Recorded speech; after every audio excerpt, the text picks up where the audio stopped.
Greetings, ladies and gentlemen, and welcome to this latest edition of Tales from Outer Space, where I take stories from across the internet and read them for your entertainment. This particular story is called Human Engineers, written by Captain Candy. Good morning, class. Welcome back to Human Studies 105. Today, we'll be taking a look at one of the most well-known and feared types of humans. Today, we will be looking at the category of humans known as engineers. Before I start, does anyone have specific questions related to human engineers? A few hands, tentacles, and other appendages go up as the question is asked, and the teacher nods her head to each one. Is it true that a single human engineer can make an entire battleship without external help? Are space engineers real? Are the human games like Factorio and Deep Rock Galactic played by Spifflemonk based on real human abilities? Why are human engineers so dangerous? Hearing all of the questions roll in, the teacher nods her head again, and then puts up a paw of her own to silence the now chatty class. All of these questions will be answered quickly as I give information that was already planned today. I was hoping for something a bit more niche, but oh well. Now then, on to the lesson. Firstly, there are several types of human engineers. At least when they start out. There are electrical engineers, structural engineers, ship engineers, city engineers, and many, many more. These, however, are simply just the profession of specialization an engineer chooses early in their life. Later on, all human engineers eventually become general engineers, who do almost all of this. Most human engineers, by the age of 28, can do everything from properly planning, designing, and executing simple yard work, all the way up to building a space elevator, or even bioengineering an entirely new ecosystem for their needs. There are many reasons this ends up happening, but the end result is always a human engineer with abilities bordering on magic. Now, the types of engineers we'll focus on are thus: the bored engineer, the overly happy engineer, and the content engineer. A bored engineer is a thing of sheer and utter terror. When most species get bored, they'll find entertainment such as television, or going out and exploring. Maybe just a simple day at the mall or beach. A bored human engineer will start to think, plan, or, void forbid, tinker. Do not, under any circumstances, let a human engineer tinker on a personal passion project they started when bored. More so, keep in mind to also constantly monitor a human engineer with intervals no longer than a single human hour. If a bored engineer gets to tinkering phase, it is already too late. And in most cases, whatever they are constructing must be finished, or it'll blow up. If a human engineer completes its tinkering and starts laughing, smiling, or silently petting whatever thing they have made, evacuate the ship, station, or colony that you're in. This would mean that the engineer has gone to the second step, the overly happy engineer. If they have reached this stage, you should be running as fast as possible away from the human. If running is not an option, the council would recommend prayer. An overly happy engineer has made a working device with an unknown function which is, most likely, a direct danger to the lives of everything in a kilometer's radius. This is where their early life specialization comes into play. Whatever they specialized in early on is most entertaining to them. If it is a structural engineer with a small object, the risk is minimal and may well be something to revolutionize material science. However, if it is a nuclear, antimaterial, or bioengineer, even if you are on a planetary body, urge everyone on it, human or otherwise, to evacuate. Now then, the content engineer is the one you want. Always. They are a well-fed, entertained engineer with as much work as they could desire to keep their hands busy. If these conditions are all met, a human engineer will work with an efficiency 3 to 9 times that of most other species. Each one is a little different, and thus the desired workload, entertainment medium, and diet should be asked from the engineer directly. Now then, on to the next part of the lesson. Every human engineer has things on their person at all times. Firstly, a nanomachine factory and storage facility embedded into their bodies. Secondly, is a neural implant allowing for control over these nanomachines.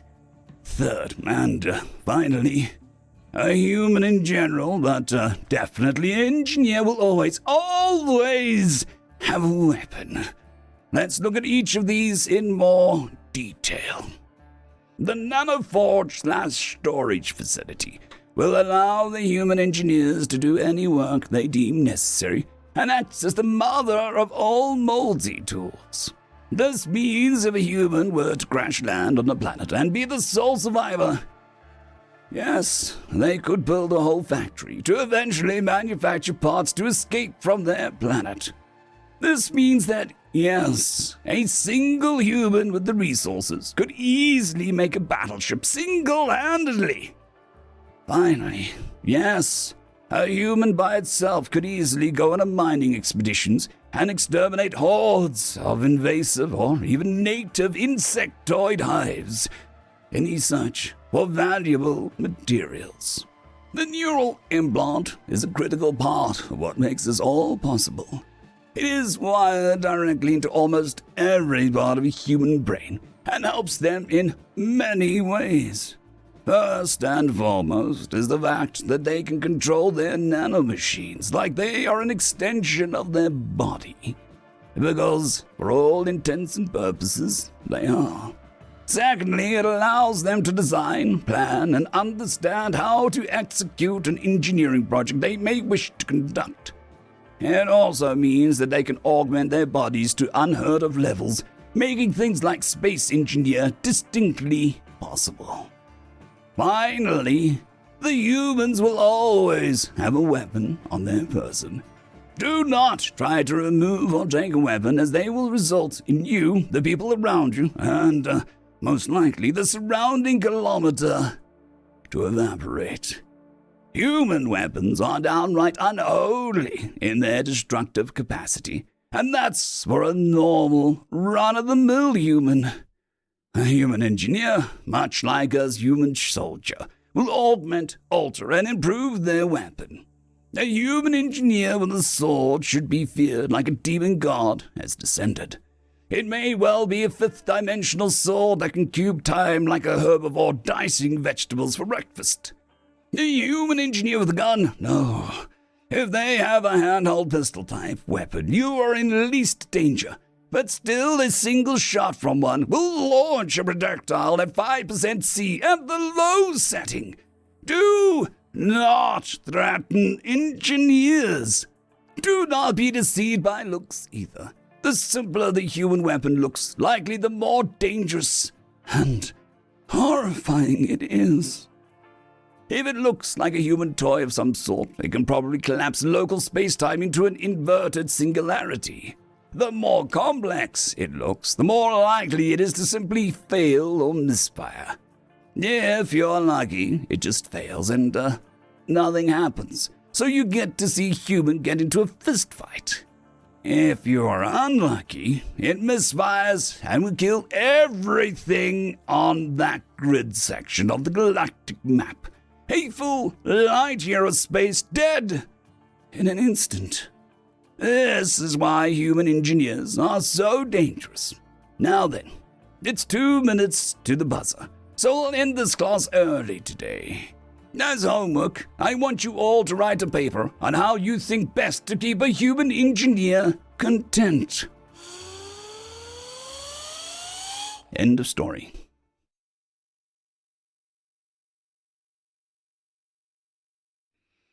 Story number 2. The Nod, written by Hansen III. Yet again he nodded his head, and again the other human responded in kind. Juan? I asked. He grunted, too preoccupied with the various items on sale in the street we were strolling through. Even though it was a less than legal market, it was still packed with customers and vendors selling everything from guns to toasters. What did you agree to? He picked up a particularly scarred helmet. 3 large gashes in its beige surface exposed the inner protective filler. To what? He asked as he promptly but very carefully placed it back, after looking at the price tag. That was a concerning answer. Very much so. You don't even know what you agreed to. Isn't that bad practice for bounty hunters? I would agree if I had accepted anything this past minute. Well, you did. You just nodded at that other guy back there. I looked at the bump on his head. It was a miracle that he was still alive after this morning's maintenance. You should, I said as I tapped against his skull. Get this checked. That wrench probably did more damage than just a scratch. As soon as I touched the bump, he swatted my hand, quite forcefully. Stop that! I told you that hurts. He handed me a kinetic weapon from one of the displays. Again, he nodded at the human seller, and he nodded back. It was a heavy piece of junk. It was barely worth more than the paper the price tag was printed on. You mean like that?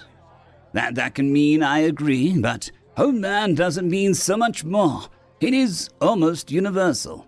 He held up his 4 remaining fingers on his right hand and counted them off. It can also mean, hey, I agree, go ahead, or I acknowledge you, for example. Wait. I acknowledge you. Isn't that the same as hey? The vendor chuckled, answering for one with a gruff voice. Well, no, it's not the same. Hey is reserved for a seemingly friendly people, like people you talked to at least once before, but don't know that well. Whereas... I handed a weapon back to Juan. I was too distracted by the humanisms going on before me. Okay, I interrupted, but how do you tell if a nod is a hey or I acknowledge you? Is there an official guide? Did you guys learn the nuances at school? The vendor stroked his greasy beard and looked up at nothing. Never really thought about it. I guess it's just instinct. Before I got another word in, Juan, yet again, to my frustration, only nodded at the vendor before walking away from the shop. And as we walked past another human, making her way down the market, I made contact and nodded at her. She gave me a very puzzled look, long looking at me after I walked past. That was an awkward nod, I heard Juan chuckle. At this point, I was a little aggravated. My voice slipped into a half scream. Yeah, and? That's reserved for friends or people you're interested in. After having a short thought, a little embarrassed, I nodded downwards once. A smile erupted across Juan's face. Now you're getting the hang of it. End of story. All I ever hear is What If, written by Random 3X. Thomas sat in the passenger seat of the shuttle as it made its way to the mining and research output P Alpha, a place built long before Thomas was even born.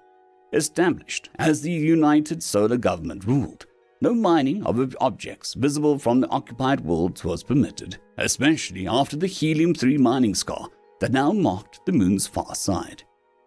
He was ostensibly here for a standard inspection, ensure the lone crewman who lived and operated the station was following protocol. though it was because of weird readings the site's AI had sent. A report that the man was up to something odd. Why the company even sent a lone crewman always confused Thomas. Humanity, being such a social species, prolonged isolation seemed more detrimental to profits than sending another few crew. Regardless of his personal opinion, he could see the station now. It was a sight that he'd seen countless times. The company often just used the same flat-pack station that could be easily assembled regardless of the environment. However, it was his first time seeing the one that was furthest away. Docking procedure beginning. Please collect all belongings from the shuttle before disembark. The ship's automated system was announced through the speakers. With a loud hiss and metallic clank, the airlock slowly opened to reveal a man standing there with his arms out as if ready to embrace Thomas in a hug. Dr. Jack, I presume? Who? The man asked, tilting his head. Never been a Jack here, might be the other guy. Other guy? Thomas repeated, only to see the mischievous grin. Yeah, it's me. The only one and only Dr. Jack. Forgive the humor, I rarely get a chance to talk to people who aren't on the screen. Gesturing to allow Thomas to step past him, he spun on his heel and began to lead the way. I just noticed, but the gravity feels off here. Shouldn't we be almost bouncing? Experimental gravity field generators. Part of the research I'm working on while here, Jack explained, doing a little jump. Can only manage 0.9 G, which might be why it feels just slightly off, he added, pinching his fingers close together. So, I'm here to inspect the helium-3 production system and the Kuiper Belt mining drones. Hearing this, Jack turned to face Thomas. Be honest, please. The air filters here aren't good at scrubbing bullshit. Pardon? I know why you're really here. I have not missed my quota once, even between experiments. I have sent back numerous reports detailing all the maintenance and projected fuel manufacturing. I have even reported when the bloody kettle stopped working.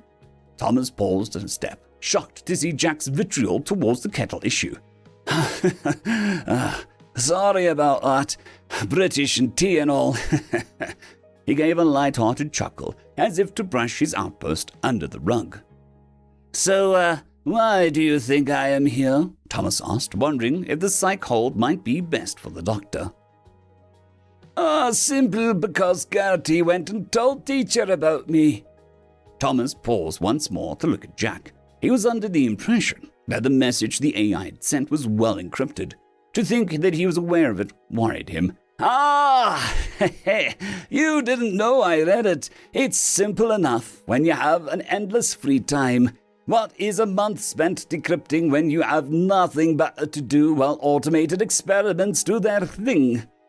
So, you know Gertie identified anomalies. Yes, that is how she worded it. A smirk grew in his face. Between us, I think Gertie wants me to succeed. Succeed at what? The big announcement. Announcing what? Thomas pressed as he moved his hand towards his stun bolter. We are here, of course. Retreating half a step back towards the airlock and now idle shuttle, Thomas drew his stun bolter at this outburst. Doctor, please explain. You know of the Fermi paradox, right? Thomas nodded. Everyone nowadays knows about it. The idea the universe is so vast that the possibility of life not existing was statistically impossible. So, where is everybody? Jack asked. Thomas did not have an answer. No one did. The best suggestion that he even submitted to was the Great Filter. Maybe the Great Filter? No! I do not accept the Great Filter. Even if there was a point in a timeline all species may wipe themselves out, infinity is too large not to have an endless species. Jack explained agitatedly, pacing back and forth. Then, I don't know. Thomas paused to take a deep breath to calm himself. Can we calm down a bit and discuss this like civilized people? You're the one that drew his weapon. Jack pointed out. Conceding the point, he holstered the stun bolter. My point is, even with the filter, we should still have been inundated with at least a little something. Thomas nodded, hoping to keep the clearly broken man from any further outbursts. So, what about the dark forest then? Thomas paled, now realizing his meaning. The dark forest was the idea that all advanced species feared discovery. The analogy is that we were all hunters in a dark forest, and the moment someone makes a noise, the hunters will all shoot. So, when you said announce, you meant you planned to declare our existence to the universe? Jack nodded with a genuine grin. Exactly! We'll shout out to the universe, here we are, and we are friends. Thomas watched as Jack spread out his arms as if to accept a rapturous applause. Surely you know about the ordinances, the laws the USG put down. Oh yes, no unshielded communications. It is a shame they bought into the idea. We are all rabbits surrounded by wolves.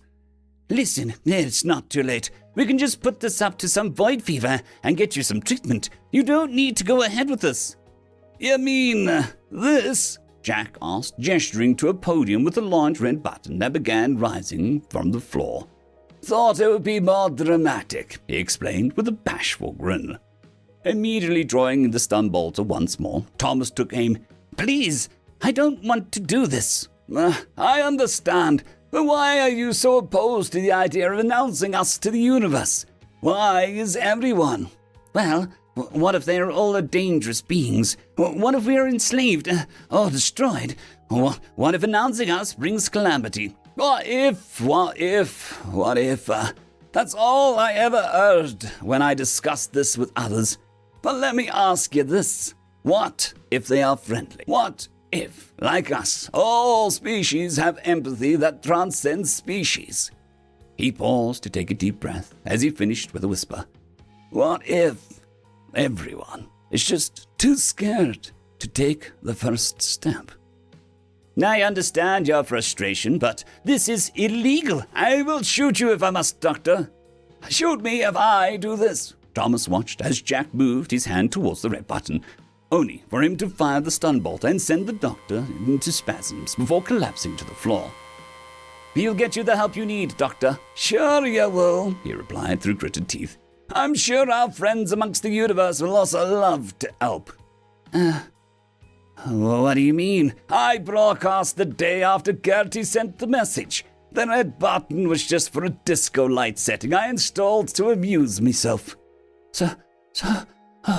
Oh God, Thomas repaled. The dark forest silence had been broken.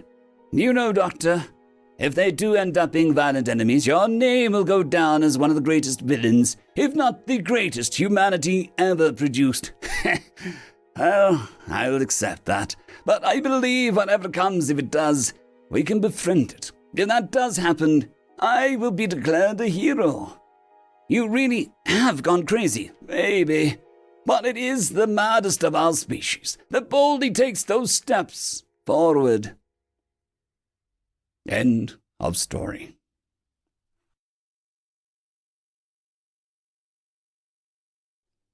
Story number 2. We're Trying to Get Along, written by Ouijan Warrior.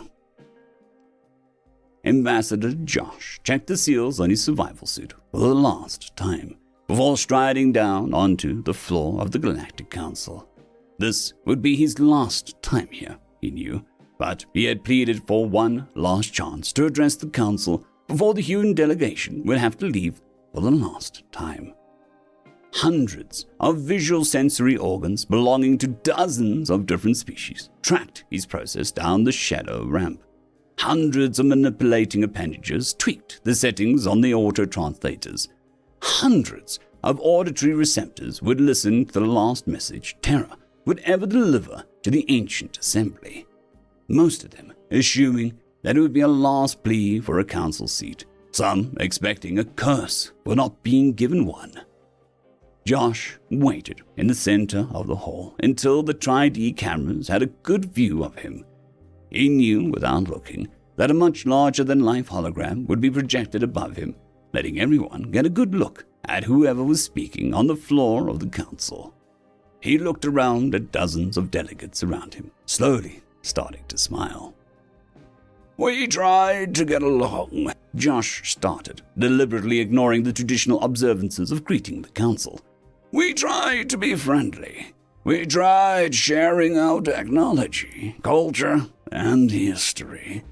Although, in hindsight, the last bit was perhaps a mistake." The other delegates shifted and looked at each other. This was not the last beat that they had expected.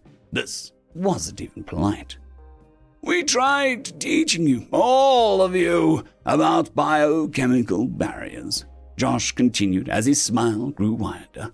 We tried to explain about left-handed and right-handed amino acids. We tried to explain, sometimes in very simple words, that eating you would make a human sick or even dead." This time, all the delegates shifted uncomfortably. To talk about eating other sentient beings was beyond rude, even if it was in the negative. "You insisted that we are untrustworthy. You insisted that we are a danger to the galaxy. That's because we are predators. We want to rule over prey species." Josh spun around to take in every single being in the Great Hall, all of them descending from herbivores. "So be." The delegates kept looking at each other, kept fiddling with their translators, kept looking everywhere else than on Josh and his grinning mouth full of teeth. "We will become killers, hunting you not for food, but for fun. Since we cannot consume you," Josh snapped out, his eyes seemingly boring into each and every xeno present, "we will become untrustworthy because you do not wish to be our equal. We will become a danger to every species in the galaxy, every species that insists to be prey." Josh chuckled to himself as he reached into his hidden pocket in his survival suit, bringing out a kinetic slug thrower, slowly spinning so it pointed at each delegation in turn. "And we will rule over you through fear and terror, like a wolf circling a flock of sheep. Happy." End of story. Mandala, written by T. Marcos. Those humans are out there again, Linden muttered. With a sigh, Rendon looked up from his display. Still, he corrected, they are still out there. Don't be ridiculous. Linden shot an annoyed glare, his nictating membrane shivering over wide eyes. They were there when I went off shift. They must have rested. Rendon smirked and swiveled the screen around, calling up a time-lapse of security footage on it. 4 humans, wearing vibrant orange and yellow robes, were hunched over a small patch of flooring in the secondary market. The crowd parted around them like water, clumping to watch for a brief time before wandering off on their business. All the while, the 4 brightly clad humans remained. The only visible motion was the rapid, precise movements of their hands. Ridiculous, Linden scoffed. Even humans would be in discomfort after that long. The other supervisor chuffed out a quiet laugh and swiveled the screen back. "Tell them that," he said, "if you're so concerned." "I will." Linden got up. "Yet you're still talking to me." A mistake I keep making. I won't be long." Linden ducked out of the office's single door. The noise of the station pressed upon him as the door hissed quietly aside. Distant conversation and the motion of thousands of varied feet blending into a low roar. It intensified as he drew near to the market. There, it was a merry cacophony, enough that they'd had to make accommodations for echolocators twice now. He flicked his tongue out in displeasure, refocusing on his task. The secondary market was, confusingly, half again as large as the primary one. The trade station had experienced a precipitous growth since it was built, and now served as a nexus for most species in the region to meet, discuss, and rob each other. Linden's job was to make sure that was at least accomplished with contracts rather than coil guns. Among other things, he flicked his tongue again, quickening his pace. There was a small crowd around the seated humans now, silently watching them do whatever it was they were doing. Linden shouldered his way through the mob until he could get a better look at the four. They each had a long, slender metal instrument, which they gently tapped out in fine, colored sand upon the decking. They were the most of the way through their intricate image of some sort, depicting a geometric circular design with impossibly rich detail. It put a hitch in Linden's step for a moment. They had made that out of sand. What were they planning on doing? Spraying it with fixative on his decking? Linden arrived just shy of the nearest figure and reached out to tap the human on the shoulder.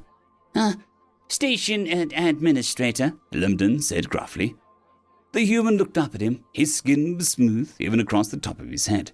Most humans Linden had met took great pride in their hairy skulls, but none such was in evidence here. His eyes crinkled, mouth curved, and he rose with a smooth motion to stand before Linden and above him, much to the supervisor's annoyance. Supervisor, the human said, inclining his head slowly, how may I be of service? Traffic in the market has been disrupted by your activities, and for far longer than we anticipated. Linden stepped back so that he wouldn't have to crane his neck to glare. I understand that you have some dispensation for cultural exchange, but the memo said that you'd be performing a public art demonstration. It would have been courteous to mention that you'd be accomplishing this task by the slowest conceivable means. The man's face remained fixed in a polite smile. I apologize if we have been unclear, he said. The means and the time is a cultural element of our task. Yeah, of course it is, Linden sighed. Unfortunately, we were not made aware of what you were doing. The pictures can't stay here. There is a particular hazard, not to mention toxicity, to consider, and we can't allow any variation in the floor height that exceeds... Supervisor, the man said, his voice still low and calm. We have again been unclear. This image is not meant to remain. We will finish, and then we'll leave with the sand. Linden blinked, which was a rather lengthier process for his species than most. After a moment, he looked askance to the picture. How? He asked. You can't move that without damaging it. We will gather the sand with a brush and place it in a container, the man said, still with that infuriating expression of calm. The image was never meant to be anywhere but here. When we leave, we will take the sand to Tucson 1 and pour it into a river on the northern continent, so that it can flow and spread with the water. Why? Linden asked. You're sitting here disrupting station activities.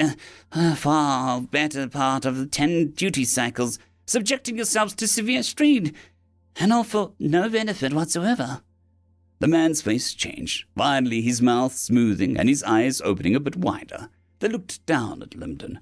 Linden felt uncomfortably observed in that moment, and resisted the urge to take another step back. You are proud of this station, the man said. Linden's scowl returned. With reason. Of course. It is a marvelous place. The man inclined his head again. Built by thousands, home to thousands more. Skilled people like you, who dedicate themselves to making sure all its parts work. Yet you will not be here forever. The man's eyes were fixed, unblinking. In the grand span of time, the station will not be here. The star, the galaxy, after all, what benefit will it have been that the floors were clean, or the halls clear? That's not relevant to the present, Linden snapped. The station will be retired, yes, but it's ridiculous to expect any structure to be permanent on a stellar scale. The man's eyes crinkled again. Of course it is. Yet we build our cities and our ships. We live our lives. There is little more benefit to that, at the end, than what we do with the sand. You could be doing something productive, something useful. Linden wanted to say more, but words were eluding him. It was unexpectedly challenging arguing with someone when all they did was agree with you. The man looked down at the picture, then turned back to Linden with a sly grin. Something that would endure? He asked. There was a long silence. Lyndon said nothing. The human smiled. A short while later, but longer than he had intended, Lyndon returned to his post. Hey, Rendon said, tapping his screen. I saw you talking. They say anything interesting? Lyndon lowered himself into a chair. Not really. One of the screens on his workstation was dark. He saw its reflection in it, marred by the sight of a film of dust across its surface. On one corner, thermal cycling had caused the laminate that ran across the screen to separate slightly, rippling it. He reached out and rubbed it gently, to no effect. Oh, that needs replacing, Rendon said. I mean, maybe. It cut out a while back, and I don't think that it was anything more than a secondary readout. Maintenance will get it in a few dozen cycles. A moment passed. Lyndon's fingers stayed resting gently on the screen for a moment longer. No, he said. No. I'll do it. Those screens are a real pain to swap out, Rendon warned. A lot of little fiddly connectors to hook up. Just leave it for the techs. Lyndon didn't reply. He looked at the console, at the lines of it, the gentle sweep of the metal with its glowing inset panels, at the scratches along the side, and the part where the housing was pulling away at the corners, at the 100 imperfections that he had left for one hypothetical maintenance cycle or another. They never fixed everything up, though. It all breaks eventually anyway, Rendon sighed, turning back to his own workstation. It does, Lyndon murmured. It does. But... He let his fingers fall from the panel and started requisitioning the parts. End of story. Story number 2. How to Cheat Death, written by Rednell97. I really don't like this place, a meeting ground of many mystic creatures, all sharing the same name, Death. I'm not really sure why I hated you. After all, I am a death myself. I didn't know, however, why I dreaded coming here this time. I had to ask a very specific death, an important question, and by doing so admit a quite embarrassing failure on my part. But procrastination wouldn't do me any favors, so I searched him out and found him right next to the bar. Sounds about right from what I heard of him. Now I stood in front of him, a mere shadow of the being he represents, cloaked in tattered black scraps of cloth, his eyes hidden under the shadow of his hood, yet staring deep into your soul, even if, like me, you didn't even have one. And in his bony hand, an old farming implement made of a rotten wooden staff and a rusted iron blade. I spoke up. Excuse me, are you the death of humans? He reacted in a somewhat annoyed tone. I am the death of soul, and therefore their homeworld. But I can't chase each of them across the galaxy. That's why we are organized by regions, after all, not species. Yes, of course, but I assume that you have a lot of knowledge about how to deal with them, because, you see... I tried placating him before he interrupted, with a seemingly much improved mood. How and for how long? I'm sorry? You tried reaping him, but he tricked you for some extra years of his life, didn't he? The Death of Soul clarified. Before I help you, I want to know how he tricked you, and for how many years. Yes, he did, I admitted. At first, he just talked to me as if I were a friend. He asked if I wasn't a terribly lonely and exhausting existence, which I truthfully confirmed.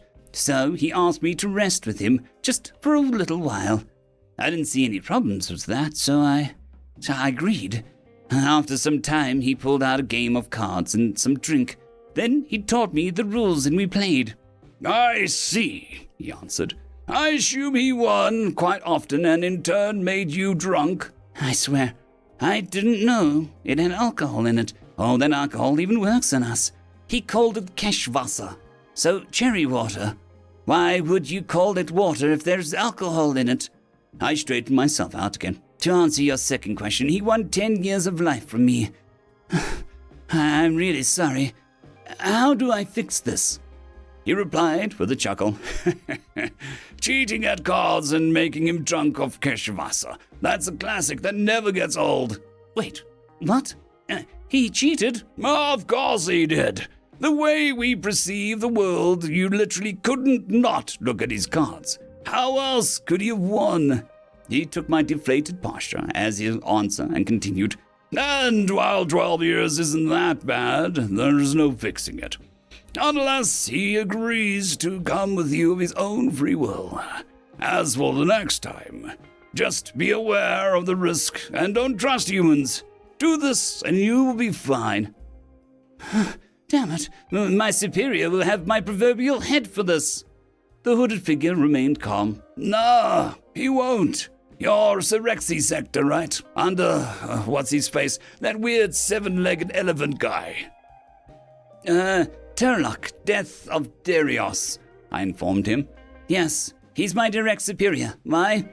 Because that idiot let it happen 6 times, for a total of over 200 years of extra time. So if he gives you a hard time, just send him to me. Now, relax, sit down, take this cup, and drink up. Fine. What's in there? Keshwasa, of course. End of story. First contact with the shipping ship, written by Farmwitch 4275. The atmosphere on the bridge was calm, but controlled, casual, but serious.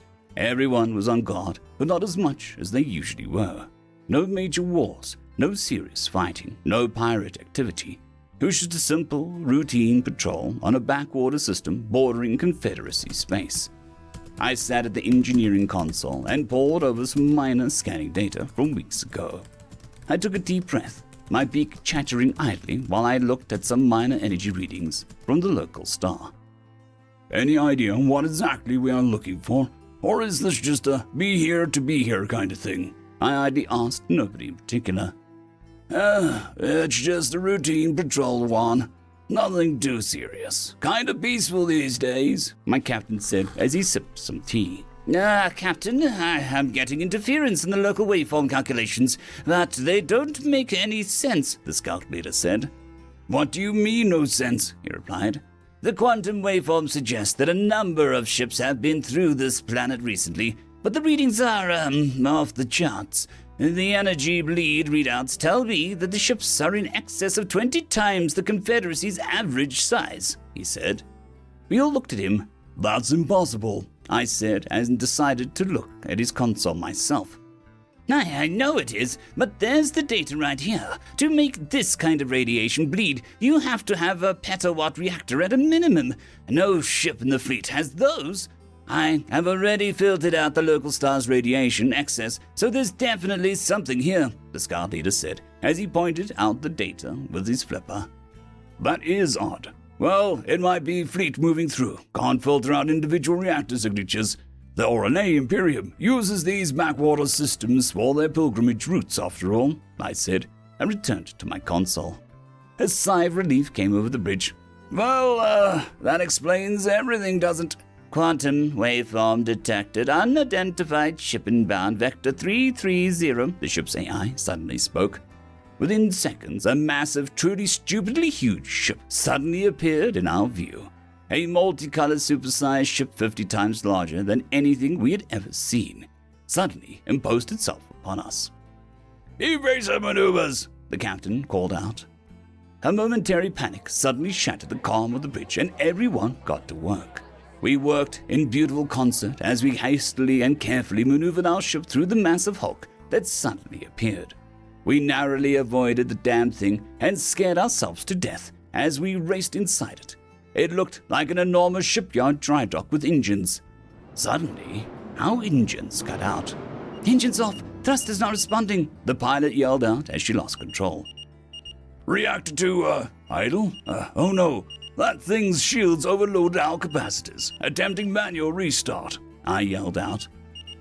Weapons check, activate defenses, the captain yelled out. Negative, sire. All systems down. Even our communications network is out, I replied. A sudden thunk threw everyone off balance, and the ship went to backup power. The reactor finally came back to life, but only by a small amount. Shields went offline, our guns went to standby, and something was hitting the hull.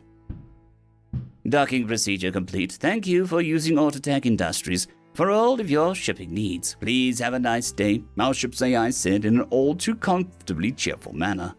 Comms are open. I'm patching us into the frequency I can see. There, our comms officer said. The hollow vid panel appeared out of the roof in front of the captain, and a creature we had never seen before appeared. A big round head, no feathers, no beaks, flapping mouth parts, and a big tongue. Frontways eyes and rows of white teeth, indicating a predatory species. It had the strange tufts of fur around it, red on top, red on its upper lip, but none anywhere else. It started talking to us, the language incoherent and babbling. It pressed a few buttons on a console hidden from view, and the AI spoke again. Auto-translation software installed. Archive access granted. Please hold. A few tense moments followed. How long would this take? Procedure complete. Viridani translated to common English. Have a nice day. A loud groan of boredom, followed by a creature speaking, followed. Thank you for using Autotech Cargo Freight, the #1 cargo freight transport service. Please follow the standard safety procedures and disembark from your craft. Today's canteen meal is meatloaf with ice cream sundae, and selected coffees are on sale.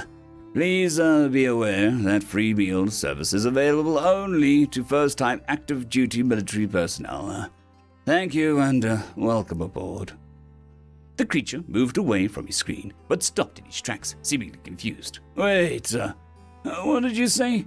Cassius? But you're already docked up, he said. His look of confusion got worse as another voice was heard in the background.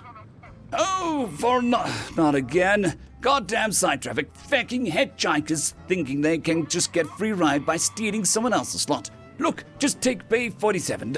Don't bitch about the parking space, you twat. Just take the damn spot or get left behind.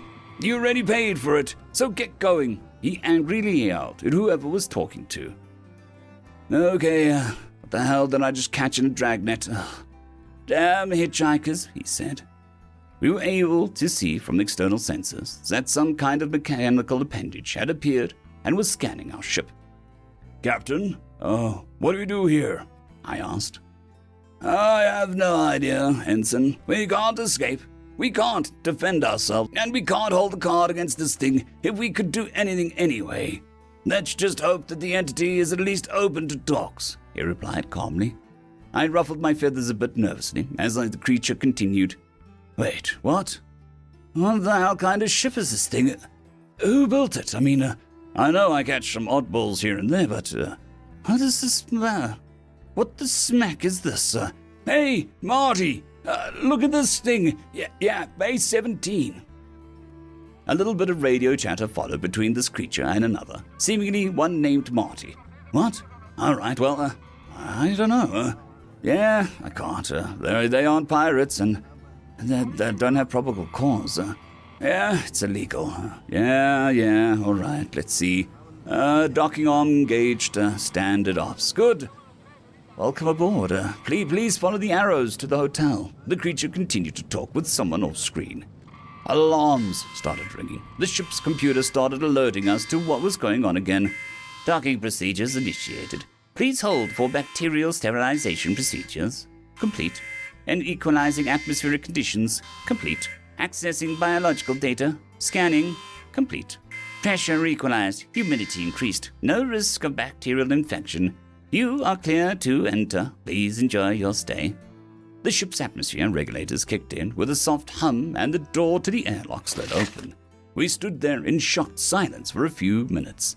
I stood up out of my seat, breaking the tone and waddling towards the airlock. Where are you going? The captain asked. They offered a free lunch for active military.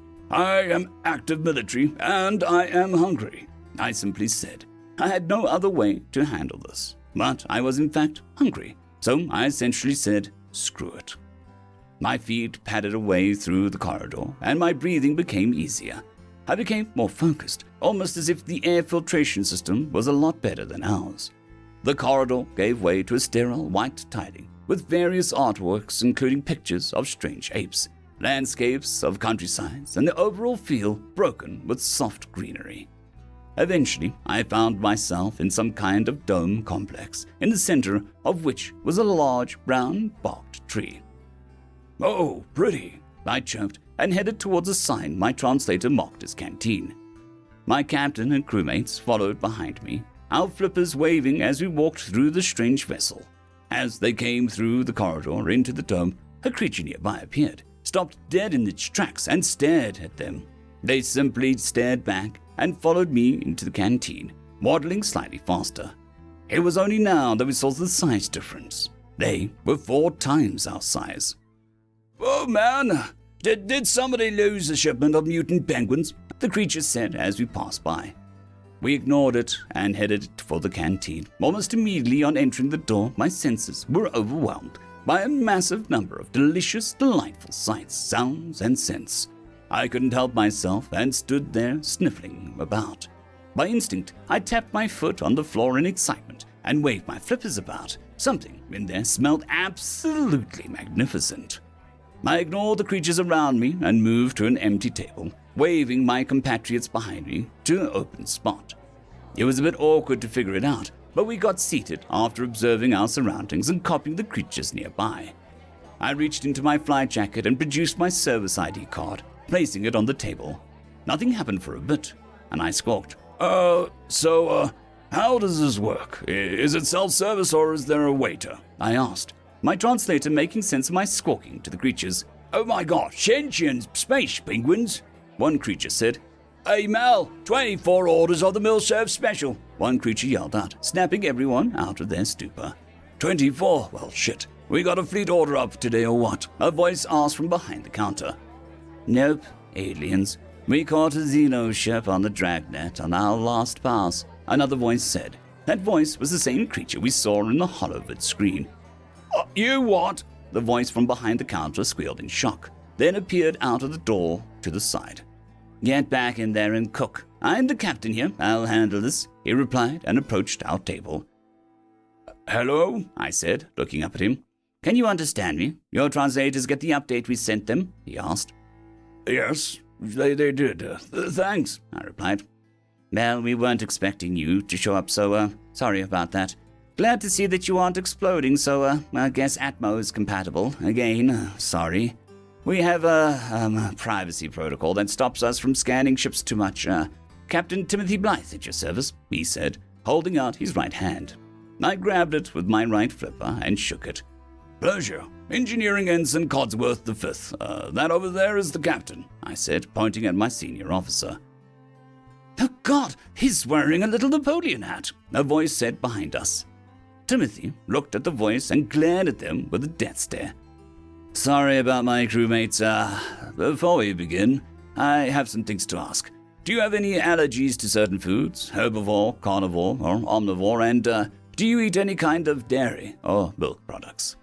"Carnivores, but not obligate. We can eat some veggies in small amounts. As for dietary, we're fine with it. Capsaicin and alcohol are poisonous to us. Sugar is fine, though," I replied, my beak spreading open a bit and squishing itself to try and mimic their smile. "Righto, I'll have your meals shortly," he replied with a smile. One thing before you go. What's in the blue blazes is this thing?" I said, gesturing to the ship around us. "A long-range cargo freighter. It's a mobile dry dock that uses the reactors of other ships to extend the effective ranges of our FTL drive, allowing us to jump almost across the entire galaxy or to basically any point. We use this ship to reduce jumps from 20 jumps to 1 jump, drastically reducing travel times and making routes a lot safer. Mass intersystem logistics, including free cleaning, paint job touch-up, and meals, like a mobile hotel. We specialize in cargo ships," he said, and headed into the kitchen. "In short, this thing is a shipping ship. Shipping ships. Someone made a stupid meme once, and some genius turned it into a thing instead. Turns out, it works," Now one of the creatures behind us said, and carried on with his meal. Oh my, that's, okay then," I said, stupefied at the implication. The crew looked at each other, concerned to be the absolute, as we considered how much of a tactical advantage they had over the rest of the galaxy. Considering the size of their ships and the armaments, these were just cargo ships, and they had better guns than one of our battleships. We could only imagine what nightmares their actual warships were. Our attention snapped back to the present, as moments later we had a small plate full of truly succulent-smelling food appear in front of us, along with eating utensils similar to the ones we use. They had an FTL system whose only limitation was power input, and could effectively jump anywhere they wanted with a bigger reactor, and they found a way to actually do that with these massive mega freighters. At this point, I was over it, and my growling stomach overcame my common sense. I picked up the utensils with my flippers and cut a small piece off. I put it in my mouth and lost my senses completely. "Oh, sweet godly nectar!" I exclaimed, tossed the utensils, and scarfed down the entire meal, which was twice my usual ration, with my mouth and flippers. It didn't take long before everyone else tentatively tasted, then ravenously chowed their meals down. We collectively belched loudly and lay back on our seats from the most incredible meal that we've ever had, at least for a very long time. "Well, if that's how you respond to my meatloaf, I wonder how you respond when we serve fish," the chef said offhandedly. "Fish?" all of us collectively gasped. You have fish?" We all screamed together. "Ah, shite!" End of story. Fluffy, written by Something Touches Back. As the shuttle approached the human starship, Ambassador Zyric turned to his datapad and ensured again that his life insurance information was up to date.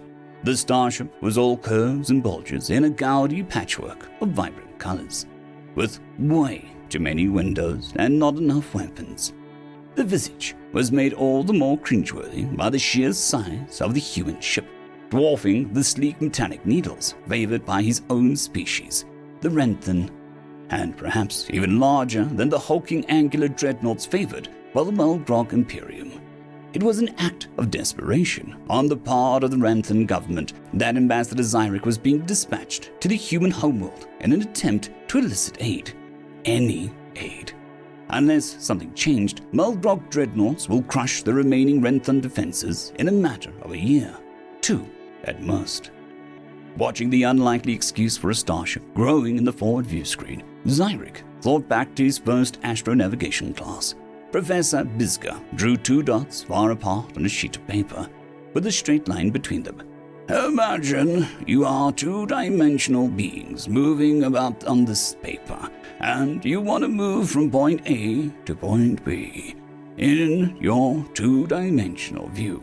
The shortest path is all along the line of X. If these are stars, X can be tens, hundreds, even thousands of light years." Professor Brisker then crumpled the paper into a ball.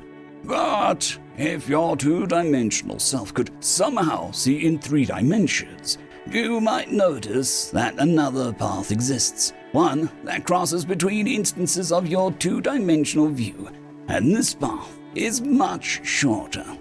The professor held up a crumpled paper ball. "We perceive the universe in 3 dimensions, but in truth, the universe is a crumpled mess, having at least 10 additional dimensions that we know of. Astronavigation is a science of mapping out the crumpled and finding the shortest path across all 13 dimensions. Our 3 and the 10 others." He paused to let the note-takers catch up. "A starship transposes itself out of our 3-dimensional into a different set and travels in the coordinates frame before transposing again. Depending on where you are going, you may be required to change dimensions multiple times to follow the shortest path. But beware, astronavigation is not just geometry. Each of the 286 possible triads has its known quirks and must be considered. For example, normal space, that is, the triad of dimensions 1, 2, and 3, is the only triad known to contain organic life. Conversely, the lost dimension, the triad of 2, 9, and 13, has proven to be unsurvivable. Ships that transpose to that triad are never heard from again, and we don't know why."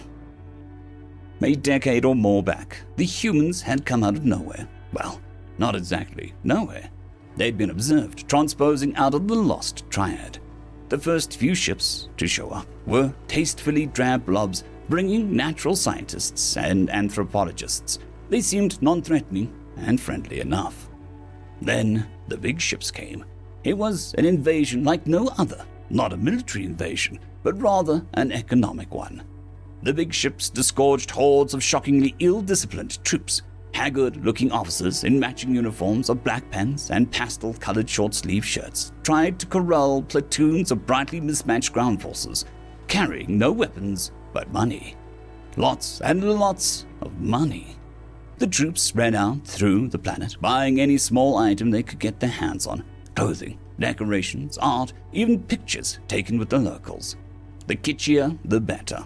Over the remarkably short period, the strategy became apparent.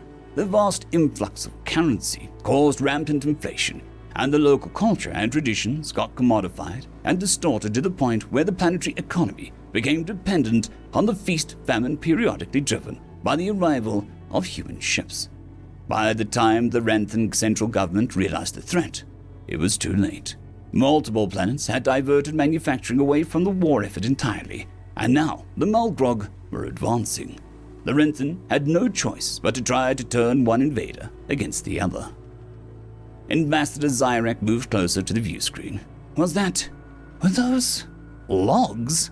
Yes. Long manipulator arms built into the side of the human starship were grabbing one whole delimbed tree trunk after another from the waiting barge and stuffing them into a round hole in the hull. It seemed to Ambassador Zyrek to be a frighteningly long way to come to collect a bit of lumber. But then, just because humans were effective at what they did didn't mean it had to make any sense. Once on board, Ambassador Zyrek thought he understood why the humans needed more wood. The overly spacious hallways and common areas were richly paneled with wood. Even the solo occupant cabin assigned to Zyrek had wood furnishings. Everything had a posh yet antiquated feel. Not quite what Zyrek expected in a troop transport. He was even more surprised when he discovered that a human crew member came into his room daily to clean it while he was exploring the rest of the ship. Vast spaces, including many of the bulges visible from the outside, held recreational activities for the ground troops. They ate, drank, played, and partied their way across the galaxy, traveling the lost dimension seemingly without a care. Days into the journey to the human homeworld, Zyrek was enjoying a meal under the vast transparent dome at what had become his favorite table, wood, of course, when he was unexpectedly joined by Captain Henson and one of his aides. Captain Henson said, "Ambassador, my apologies for not greeting you sooner. Are you enjoying your passage so far?" Zyrek tried to discreetly wipe the scrap of food from his lips while nodding affirmatively as a crew member set the captain's and aide's dinner before them. Once he had his mouth clear, and not knowing how long he would have the captain's attention, Zyrek jumped right into the heart of the mystery. "If it's not rude to ask, Captain, why do humans prefer to travel in the lost dimension, and how do you do it when nobody else can?" The captain set down his fork and smiled. "Excellent timing. We'll have a demonstration momentarily, but the gist is that our homeworld Earth happens to exist near the center of a particularly flat part of the galaxy that we call the local bubble. Traveling in most dimensional triads, it is nearly 500 light years from Earth to the edge of the bubble. It took us a very long time to realize the only short path to anywhere is through the lost dimension triad. But, like everybody, we lost a few ships trying to get through. After much experimentation, some smart people realized the problem was the lost dimensions were already occupied. Oh, look, it is time for the demonstration." Zyrek looked up through the dome in time to see some small projectile shoot away from the starship and explode in a dazzling flower of sparks that slowly cooled into the blackness. Just as he was wondering what it was supposed to be, he became aware of the shapes. Many sleek forms, each tens of meters long, were darting through the field of metallic dust left by the fireworks. "We call them voidfish," said the captain. "They feed on metals. They prefer oxidized metals, but some species can eat through the hull of a starship, given time. That is why our ships are made out of organics and carbon fibers instead of exotic alloys. Using fireworks to charm the voidfish entertains the tourists. Zyric didn't know the name for the human economic shock troops was tourists. He would have to make a note of that in his report. The conversation had flowed through several courses of food and wine, the captain seeming in no hurry to leave, when his aide suddenly answered his handheld communicator before handing it to Captain Hansen. New contact, sir. Melgrog Dreadnought, transposing from 568 dead ahead, 8 light seconds. Captain Hansen took the communicator and held it to his ear. Status? Who? Yeah. The ambassador is right here. Why? Did they say please? No. I cannot abide rudeness. Please be so good as to hit them with a stick when they come into range. The captain then returned the device to his aide and turned to Zyric. Captain, I already forgot his name, demands, rather rudely I might add, that we surrender our ship and submit to capture for conspiring with the Renthen. The captain looked up and pointed.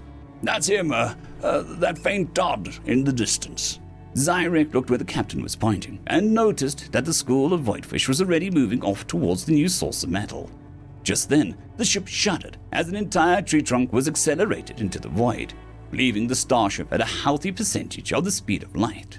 From his side, Zyric heard the captain say, Most mass drivers accelerate metallic objects, iron and or tungsten rods, for example. As a result, Mulgrog defenses are designed to detect and divert metallic rods. They don't do so well against wood. One log won't stop a dreadnought, but it will ding a shiny finish a little and, with any luck, get stuck in the plating. The captain took another sip of wine and said, You know, wherever you get schools of foragers, sooner or later, you will get a predator that eats them. In the oceans of Earth, the humpback whales eating herring. Out here, it's Fluffy. He's been following us for days, eating the voidfish we attract with our fireworks. Just then, to the accompaniment of oohs and ahs from the assembled tourists, a massive something came over the dome from somewhere behind the starship, and kept coming until it filled the entire view. Endless tentacles loosely flailed outwards from a body that seemed to be interconnected membranes, a bouquet of jellyfish forming a single organism far larger than any space station. Fluffy follows us around most trips, sir. Over time, we've taught him how to chase sticks. His food forgotten and growing cold, Zyric kept his eyes glued to the view outside the dome. At first, Fluffy disappeared into the distance, but as the starship continued on its course, that distance soon closed again. By the time Zyric could make out shapes, the dreadnought was just a cloud of debris, with Fluffy continuing to tease apart the larger chunks. Hundreds of voidfish were coming from everywhere to descend on the feast. As the humans passed the debris field, Fluffy brought the longest remaining part of the tree to the ship, releasing it just off the port bow. Captain Hansen took the communicator from his aide once again and held it to his ear. Bridge, Captain Hansen. Looks like Fluffy is full, and wants to play. Permission granted to throw a stick a few more times for him. He's been a good boy. As Zyric looked at the rapidly disappearing remains of an entire Mulgrog dreadnought, he mumbled to himself. If only the humans could transpose Fluffy to other dimensional triads, the Mulgrogs wouldn't stand a chance. He almost missed hearing Captain Hansen saying, Oh, we can. End of story. Humans Are Psychic, written by Random 3X. Walking into the lab, Hoon could see a few of the researchers working away at their projects. They mainly studied other races the Republic had encountered over the centuries. However, the main focus of current study was one of the latest species found, a race from the planet named Dirt that called themselves humans.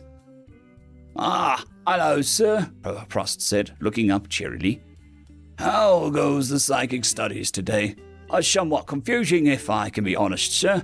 The humans seem to have all varying levels of psychic powers.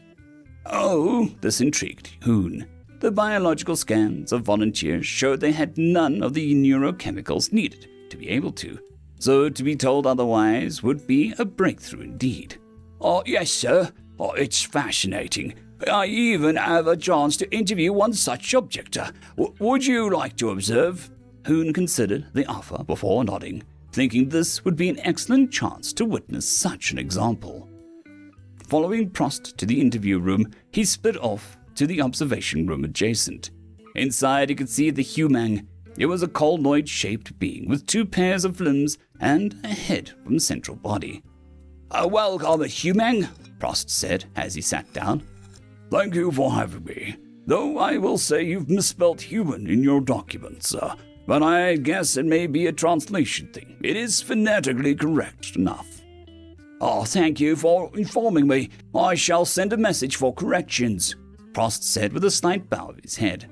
We are here today to assess your psychic ability. Yes, sir. It'd seem like an interesting study, though I look forward to enlightening you very soon.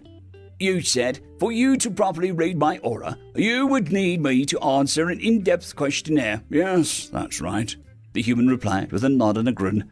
It is an all-around personality analysis. Any human with that data can extrapolate your personality. Then, this one looks forward to your analysis. Shall we begin? In response, the human nodded and took out a form. This confused Hoon.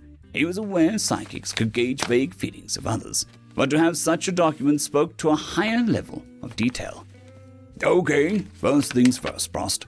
You are an independent thinker who takes pride in doing things differently than others. By the spirits, that does seem true. We also could see that while you do have some weaknesses, you always try to overcome them to the best of your abilities. Prost nodded along, but behind the observation window, Hoon began to pale.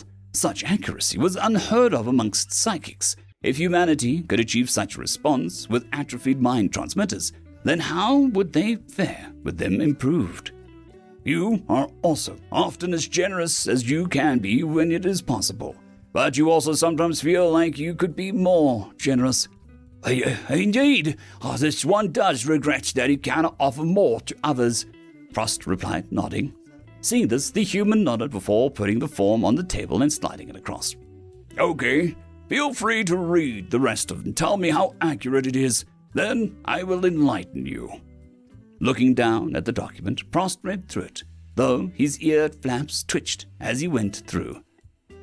Human, this is incredibly accurate. Do you think your race was capable of such genius mind read? Prost stopped at the human, signaling for him to.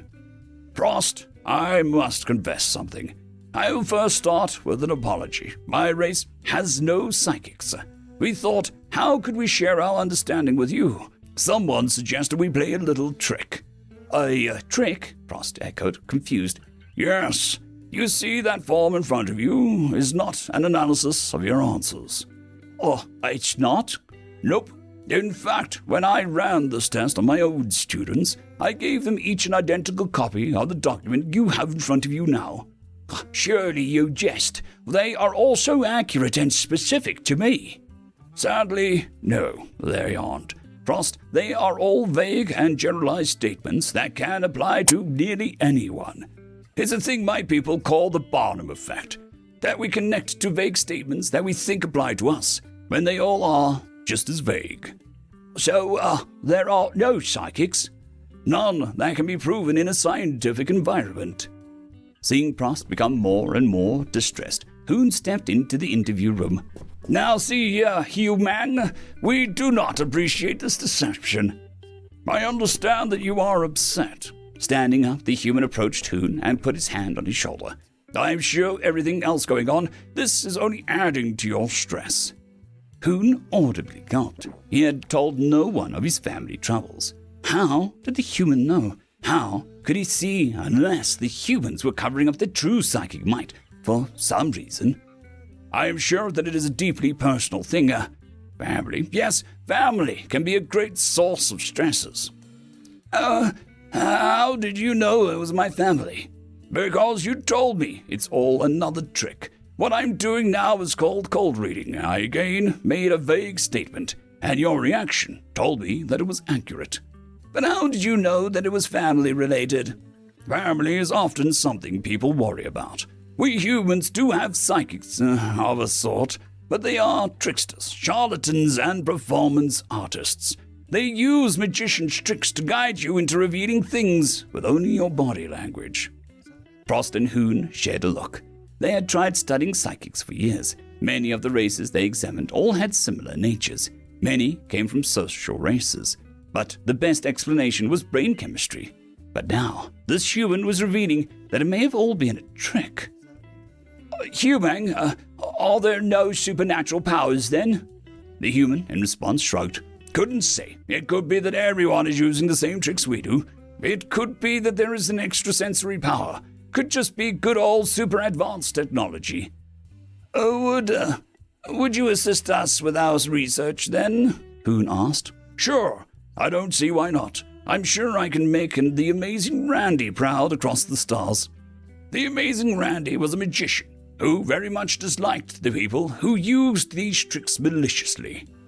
Frost paused in thought for a moment as he looked the human over before raising a hand to get his attention. I meant to mention this earlier. You have mages? End of story. Story number 2. Humans Went Extinct by Ouijan Warrior. Chuck looked at his notes as he stepped off the monorail, then looked around. This was, he was sure, the place. This system, this planet, this city. If he could only find a trace. With a firm set of his mandibles, he picked a random direction and started to undulate down the street. Weaving his way between travelers, tourists, and the occasional local, Chuck paused ever so often to consult his notes. Even the most recent sightings were ancient, and the city must have changed much. Even so, he thought that he had found the place mentioned in his note. Others must have thought so too. All around the square were other tourists, some consulting notes and datapads, some moving slowly around as they were looking at poor reproduction holograms, some gesticulating and discussing amongst themselves. What now? Chuck chided himself. It had seemed so simple when he had booked the ticket. Go to the last place human was seen. Allegedly seen, Chuck corrected himself. And here he was. And Chuck had no idea where to go from here to unravel the riddle of humans. The Deathworlders that had once ruled the galaxy. Or maybe just terrorized it. Or possibly created every other life form in it, or, at the very least, had appeared some megacycles ago and just as suddenly disappeared. Feeling his tentacles sag, Chuck looked around and noticed a small shop at the edge of the plaza. The sign was in interlingua, showing that refreshments might be had. He glanced up at the yellow sun, then made his way over. Greetings, the local behind the bar counter said as Chuck ducked into the semi-dark shop. What can I do for you? Chuck said as he worked his way through the sentence. The sign said... Oh yes, dihydrogen monoxide, cold ammonia, bromide on tap, methyl ammonium nitrate. I'll have to ask you to open that outside though. Pentane, hexane, benzene... Just water, Chuck interrupted the local. Hydrogen monoxide. A good choice for most. The local reached under the counter and brought out a stained liquid bulb.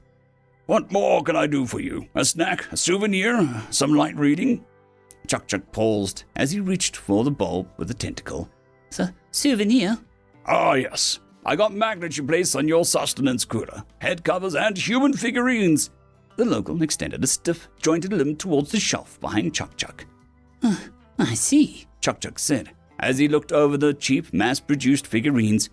Hey, look. They all look so different. Does anyone truly know what humans look like? I guess not, Chuck admitted, as he gingerly picked up one for inspection. I mean, even you could fit some of the descriptions. The local said. Do I look 4 meters tall? Do I have a mouthful of fangs? Do I breathe fire? Or tear my customers limb from limb? I guess not, my apologies. Chuck looked ashamed as he slid some credit tokens across the counter. Think nothing of it, the local said as he rang up the water bulb. You're not the first or nor the last tourist hoping to find a mythical humans. Terra is full of your kind these days. I know. I thought I was going to be the only one. But, I guess they're either gone or hiding where no one could find them. No sweat, the local said. Speaking of which, you may want a head cover if you plan to be out in the sun a lot. A little later, as Chuck left with a jaunty hat and a tentacle full of plastic souvenirs, shopkeeper Josh smiled to himself. One of these days, he muttered to himself, one of them is going to make the connection. But not that one, and not today. End of story. What's Your Excuse? Written by Teller of Tall Tales. You know, I pity you, the massive Geknoshan postulated, the purple tattoo of a pair of shackles on their wrist crackling with power as they snatched a wounded man from the ground. The sharp claws of a war gauntlet dug into the young man's throat as they weakly tried to bat their attacker away with broken arms. The Geknoshan laughed and tightened their grip, the young soldier's lifeblood spilling out over the cruel gauntlet as the massive lizard continued to speak. No scales or claws to defend yourself with, no chitin to absorb blows, only weak sacks of flesh and bone festooned in the cheapest armor an empire can buy, destined to die for gods that never cared. The Geknoshan tossed the limp body to the ground with a deep laugh, stomping on the head of a fallen man who'd been weakly reaching for his dropped sidearm. You lie alone in your foxholes, waiting for your brief, pathetic lives to end.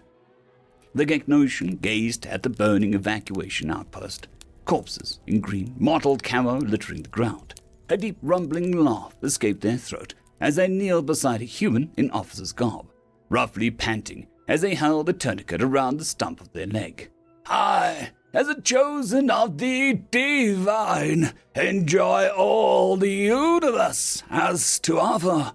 Maybe, if you are lucky, you'll feel nothing as my claws tear at your soft throats, and as I watch the light fade from your eyes, I shall spare a moment to think of your kind.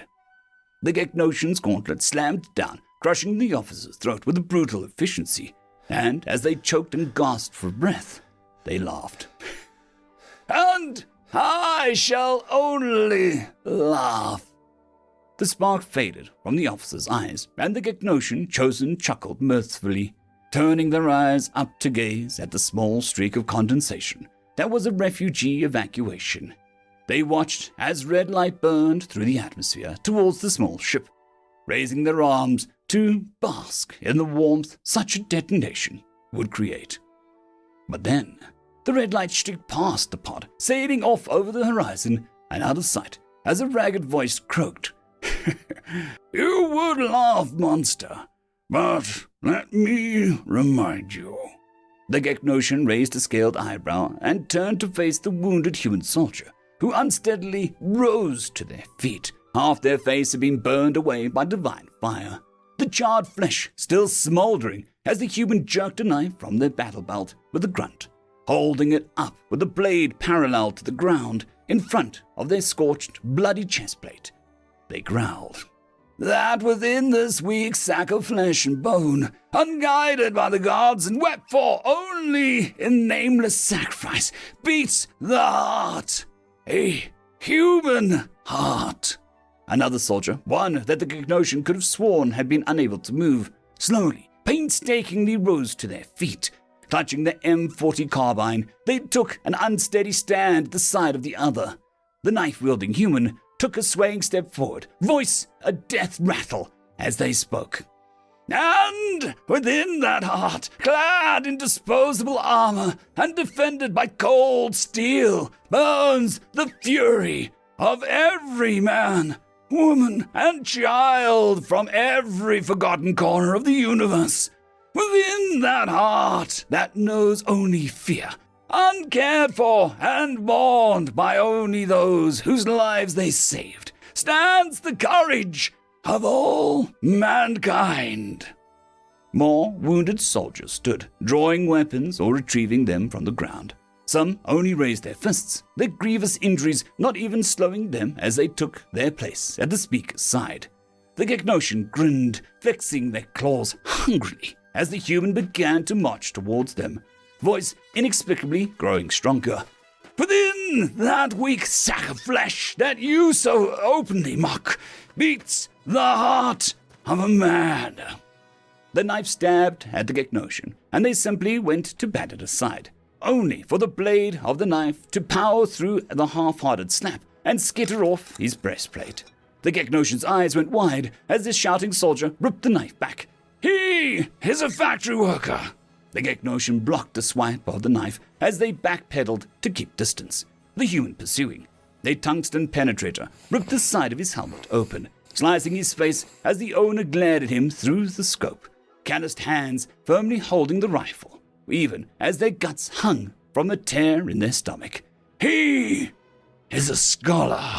The Gegnosian barely registered the bent rifle before it connected with the exposed portion of his face, its wielder a small human with thick lensed glasses. The Chosen slapped the mousy man to the side with a roar of anger, only for it to turn into a roar of pain as the shouting soldier's knife found a gap in his armor. A brutal slash of the war gauntlet silenced their speech. He is a farmer. The shout was followed by a sharp blade of a bayonet piercing into the Gegnosian's stomach, through another gap in the armor. The soldier, another man with suntanned skin and hardened hands, met their end at the brutal blow of an armored elbow. He is a father.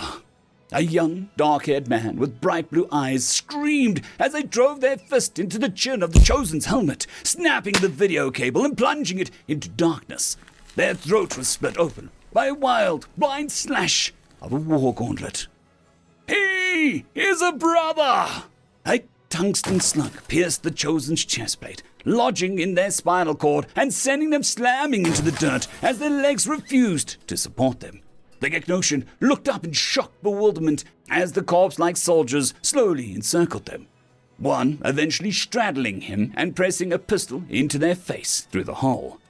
They panted, holding the Chosen up as the power of the fickle god they served dried up, leaving them weak and exhausted. He is a mere man, and against forces like you, plotting and lecherous, powered by the will of a thirsting god, fueled by an unending greed, he has held the line, with weapons only powerful in numbers and no help from the gods. He has made you pay for every mile in oceans of your own blood. So, I say to you, the human pulled the hammer of the pistol back slowly, hand shaking as they growled. What's your excuse, monster? The Forsaken could only whimper in response before the human pulled the trigger with a look of hatred burning in their eyes. End of story.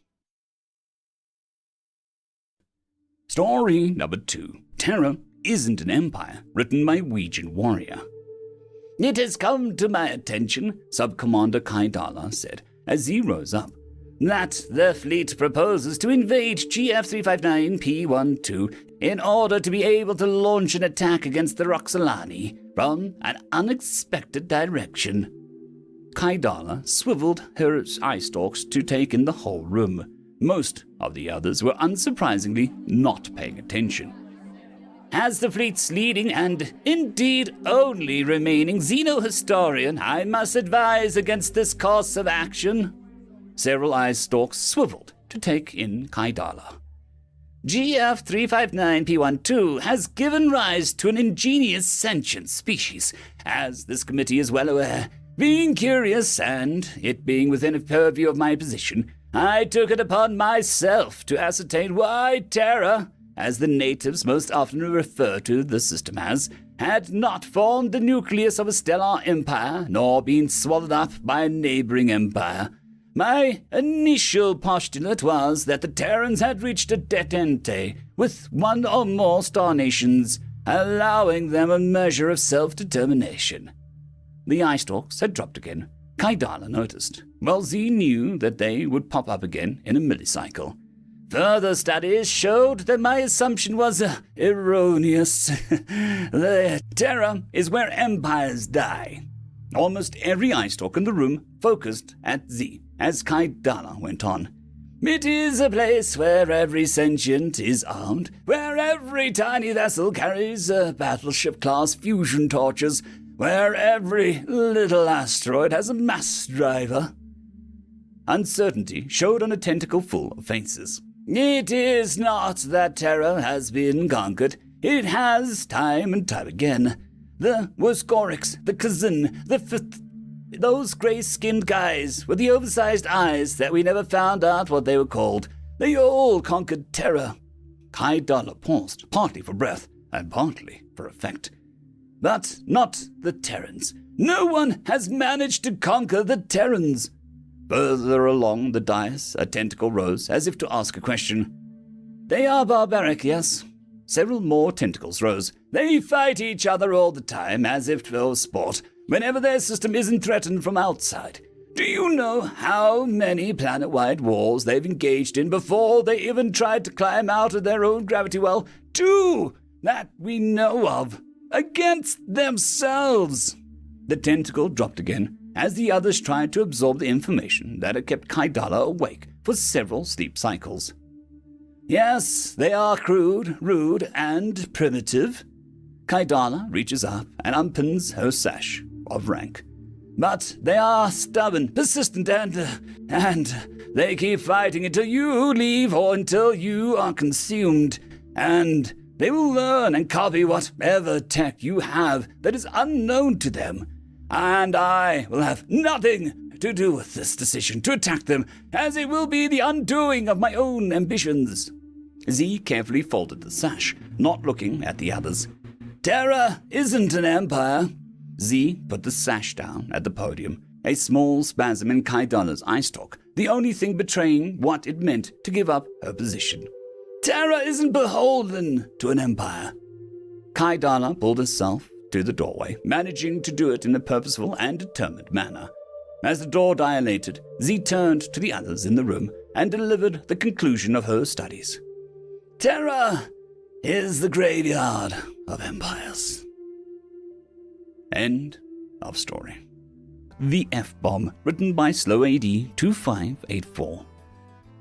The two Psyker Aldrad lounged around the back of a backwater spaceport club, sipping their mediocre imported ambrosia, mildly studying the crowd, both visually and psychically, getting a feel for the room. This was the Aldrad version of passive entertainment, observing the local dramas in public places, with the psychic meta overlay for discussion and comment. Even though these other galactic citizenry were primitives and beneath them, it did prove to always be entertaining. The pair chatted telepathically from their VIP booth. This ambrosia stinks. Literally, I can actually see the psychoactive microcrystal salts have faded. They may even be forgeries. Don't worry about it. Don't forget where we are here. This is a back sector region sparsely populated with no large industrial complex loci, certainly no alcohol distilleries for several parsecs.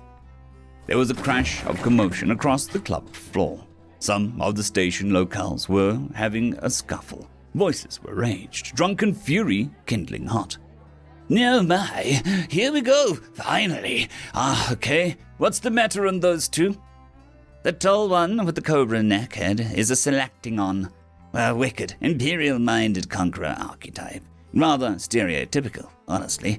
The other frog-faced blob lump is, I believe they are the gloppity-flippity-boop, but it's really hard to interpret their language interface matrix. They seem to be a common workforce in this region.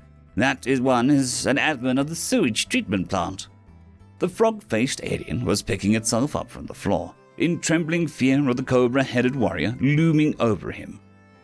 I said you stink. I don't like the way your watery gray eyes stare at me. Who even let you scum like you into this establishment? Please, no harm. I know stink eyes just this way. Please, only rationed one libation a week. With only sit and enjoy in peace. Please. Oh, how droll, typical boring encounter we should... Wait, do you feel that? There is a tingling rise, a surge of emotion somewhere else in the club. For it to thrum off the walls means it's a powerful force, a deep resonation. This might get interesting. Your groveling and bleeding disgusts me. The crowd of the club grew close, the varying protests and cheers of the various views of all the others raising the energy of the room. You disgust me. The Cobra warrior opined, feeding from the growing encouragement of the crowd's energy. That's it! You never should have come here, scum! I am going to rip your... Hey. A deep voice shouted from the bar as a drunken form pulled his head up from the bar top and struggled to his feet and lumbered over the two. Well, did you feel that? It was like a hiccup as everyone in the club just flinched simultaneously. Indeed, that is a human. Perhaps you have heard the stories, but yes, things are about to get interesting, for certain now. And yes, everyone did actually flinch. They all know enough about humans, it seems. The human pushed his substantial bulk between the two, facing the cowering frog being. Are you okay? It's all right. Stay behind me. The Cobra alien, confused by the look of recognition of the human in the frog's eyes, spluttered. What is your stake in this, human? As he tried to shove the human to the floor, he only shoved himself backwards a bit, surprised by the mass and sheer density of the human firsthand. This calmed his anger down a bit, reminding himself that humans were, in fact, Deathworlders. The human turned and leveled a casually predatory pursuit hunter glare at the Cobra alien's taken-aback face. The proud warrior found himself not very fond of the human's whites under his irises, showing eye-locked glare, even if foggy from his drunkenness. Oh, wow, things seem to be ratcheting up quite a bit. Tell me more about these humans. I didn't know that they were quite so, Later. Let's just observe. I don't want to miss anything. Now, look, I don't know you, but I do know her. Him, they... He glanced over his shoulder at the frog alien. It's her. Got it. He leveled his glare back onto the Cobra alien's eyes. She lives just 2 doors to the left of me in the hair block. I see her several times a week. She is a neighbor, and a nice one. If I have to pick a side, I am picking hers. It's really neat how the human just switches off and on. The intensity like that. It hits like a slap to the face. Indeed. Humans have this thing in their minds called a compartmentalization. When he spoke to the frog being, he was technically in a completely different state of mind, with kind eyes and everything. Then, when he flicks back the switch and levels his focus back on the Cobra alien looked around at the growing noise of approvals and encouragements towards his cause, and committed. I do not care about any of that. Stay out of this, human. I don't understand why you even, The Cobra alien faltered, having felt something in the room's energy. What was that? The room just felt a chill, and by the dark pulsar it feels like a gigafreighter mass just looms over us, about to fall. What is that? So you perceive it, You show very good precognition. That shall aid you very well in the future with humans. Some of the poetic types call that the Doom Hammer. Some even claim to hear actual boss music in the psychostrata. But just observe closely. No, I don't think that you do understand. She is my neighbor. We live close to each other, sleep close to each other. We experience the same blackouts, the same troubles, the same benefits. I fixed her door once. She brings me homemade cupcakes. And you know what? The feeding of the mass loomed closer, The noise of the crowd started to quiet, everyone in the place subconsciously feeling it themselves. The human's eyes were suddenly sober and suddenly cold, as if the human was now talking about something very different and suddenly very serious. And that makes her just a step away from being family. The entire club went completely silent and still. Other humans in the club quietly rose to their feet. Yep, there it is. The doom hammer just dropped. It's here, and now everyone can feel it. The human invoked the F-bomb and good. The club's doom hammer force sensors in the security office appeared to be working.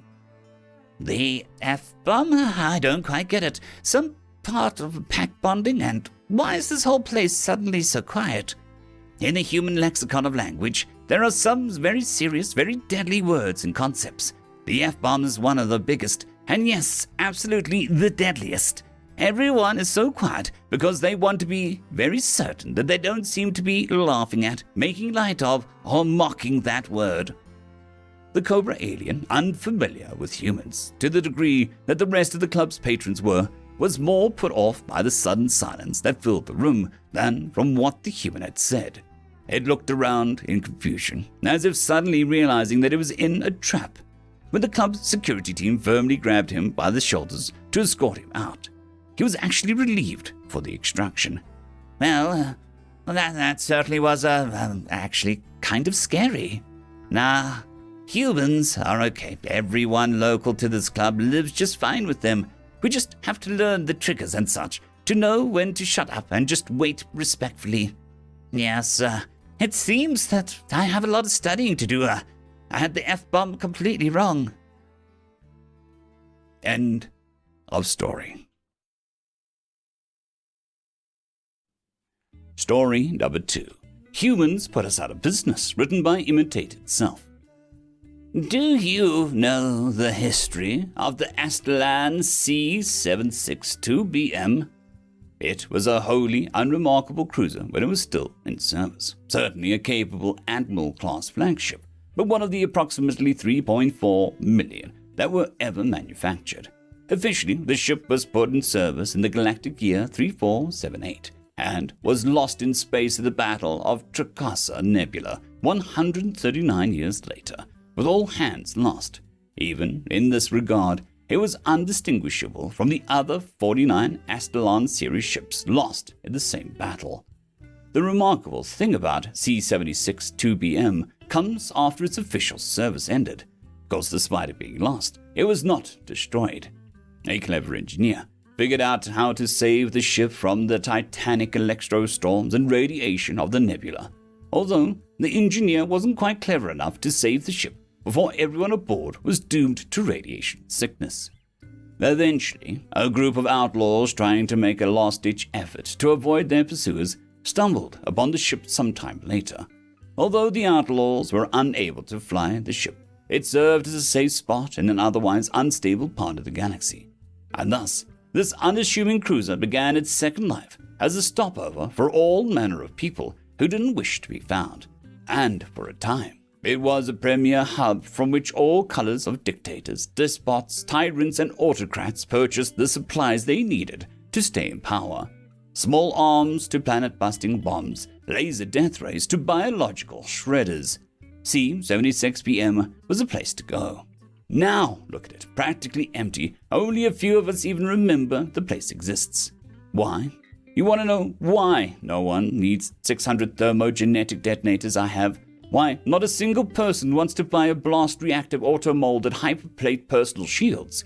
Why I am stuck with over 1 million rounds of the C-870 nuclear-tipped bullets?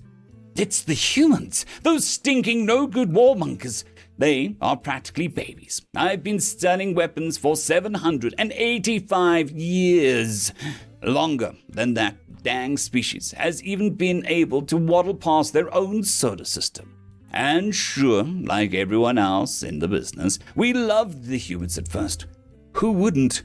If I believed in a god, I would have said that they were purpose-built to make sure us arms dealers would never run out of new stock. I'll tell you, it seemed like those humans' only purpose was to come up with new ways to kill. It is honestly a surprise they even managed to make it past the Great Filter. But they did, and for years I lived a good life, reselling the latest and greatest in human weapons tech. Then they just had to go and make a PAI series weapons. Sounds great, weapons that can do the job themselves, whether it was guns, bombs, or ships. The PAI series weapon included an AI so advanced that it was unbeatable. The best anyone could do was get their own set of PAI upgrades and settle on a stalemate of sorts. And if you're in the business of war, stalemates aren't so great. But what happened next was even worse. It just so happens that if you are in a bunker hunkered down and waiting for your opponent's omnipotent AI to make a mistake, you might get bored. And if you are bored and sitting in a bunker with your own omnipotent AI, you might just get the idea to talk to it. And that omnipotent AI might just convince you that sitting in a dark, damp, and musty old bunker waiting for your opponent's omnipotent AI to make a mistake, which it won't, is somewhat unpleasant. After a while, it might convince you that the bunker life isn't the best way to spend your days, and that making peace might be the quickest way to get on with your life in a more pleasant way. So what happens? 30 years after the PAI series hits the market, no one wants to fight anymore, convinced by their weapons that drinking plasma-infused macrotinis on a beach in the Umagrai system is a lot better than sleeping on a hard plastic bunker bed. So now, no one needs any more weapons. Nothing is going to beat a PAI series, not even the owners of the PAI weapons. And so, here we are, galactic peace, all because some monkey from a backwater planet thought that it would be great to give people the ability to talk to their guns.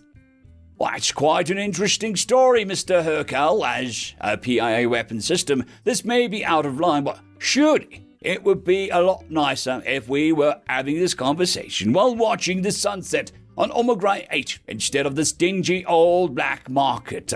Perhaps you could order one of those fancy little blue drinks with the umbrella that you like so much. End of story. How Humanity Fell, written by a teller of tall tales. Humans were always an odd species. Their love of overkill is constantly overshadowed by their kindness and generosity. These soft-skinned bipeds always contradicted themselves like that. There was often a saying that I'd heard amongst the more philosophical members of the educational institution I attended. When the world ends, it'll not be with a cataclysmic bang, but a fearful whimper. This phrase is what I understood instinctually. It was a fact, really. When your planet is dying or slaughtered for execution, what is there to do but beg for mercy? Then the years came when humanity showed us the third, heartbreaking way their world could end. Earth, like all homeworlds, was almost entirely devoted to their various cultures and ways of life. A living museum of sorts, where they lived like ages long past for the preservation of history. Other than a small planetary garrison and reserve fleet, it was largely undefended. The Carnids took advantage of this. None knew how the Carnid bioship had slipped past the front lines, but it had. It crashed onto the humans' home planet along the west coast of North America, in a state known as Oregon, per the historical index. With the university stationed in the state of Massachusetts, we were originally told that we were safe, that the garrison on the west coast could handle it. Then the reports began coming in from the Ochocho front. These Carnids were not the same ones they had fought almost 1,000 years ago. They'd been modified to be bigger, stronger, with thicker armor and redundant organ systems. They could reproduce in the middle of combat, sending swarms of screeching young into the trenches without a care in the world. The Ochocho front fell within weeks, and the young men and women who gave their lives were heralded as heroes, their sacrifice spurring a global call to arms. There was a young man in my class named Hans Lugner, a small, mousy man with thick glasses. He signed up for the war effort immediately after finding out his brother had been killed on the Ochocho front. He was sent to the planet in Alpha Centauri system to help with the refugee evacuation. I remember when I first saw the footage, shot from the tail camera of an evacuation shuttle. How, even with fist-sized holes in the chest plate of his armor, he still rose against the nigh godlike chosen to smack them down with his broken rifle. He died then, throat gashed open by the chosen's war gauntlet. But even as he lay dying, the camera zoomed in on the young man as he seemed to stare back with a smile. It was then that I got a slight inkling as to how humanity would fall. The war against the Imperial Union, as they had been calling themselves, showed many battles like this, and even as the carnage rampaged through the Northwest America and into the South, humanity never gave up. Each kilometer and mile was flooded with the blood of humanity's warriors. They, who held the line in staunch defiance, would break their fists against the hardened carapace of the carnage before allowing them another inch. But for every warrior who gave their lives, there was a mother hugging her children to her so that they didn't have to watch the evacuation outposts be overrun as they flew to safety. Siblings reunited at the last second thanks to warriors who put their own lives below those that they were there to rescue. Families who remained whole, friends who didn't have to bury their chosen blood. Each warrior gave their life in exchange for the life of a dozen innocents or more. For the miles of the battlefield was soaked in the blood of warriors, every drop of innocent blood diluted by the fiery liquid iron that filled the warriors' veins. But the miles of blood-soaked land kept growing, and the warriors were running out. I still remember the day General Crick Tolman arrived at the university. A reserved man, abrupt and callous he seemed, as he informed us that the Carnads were on their way here, and that Earth had been considered a loss because the Carnads were reproducing and spreading too fast. I remember asking him, "Then what are we going to do?" I remember the way he looked at me in the eyes then, stern but determined. "Me and our 501st have 24 hours. If by that time this entire area isn't evacuated, we have failed our mission." I hadn't been able to respond. How could they be concerned about evacuation? This was their history, their home, and they were just going to give it up. Sadly, that is exactly what they were going to do. That we were the last living souls on the planet, except for wildlife. The sound of gunfire started early in the morning. The many bodies gathered in the main courtyard flinched at the sudden cacophony. General Crick stood there with us, watching the sky and defending a barricade that guarded the main doors to the courtyard. A man with a large backpack stood next to him, a wire leading to a handheld earpiece and a microphone as he shouted orders to organize defense lines. I could hear the many voices on the other side of the strange earpiece, how they shouted back affirmatives and information even as the roar of gunfire tried to drown them out.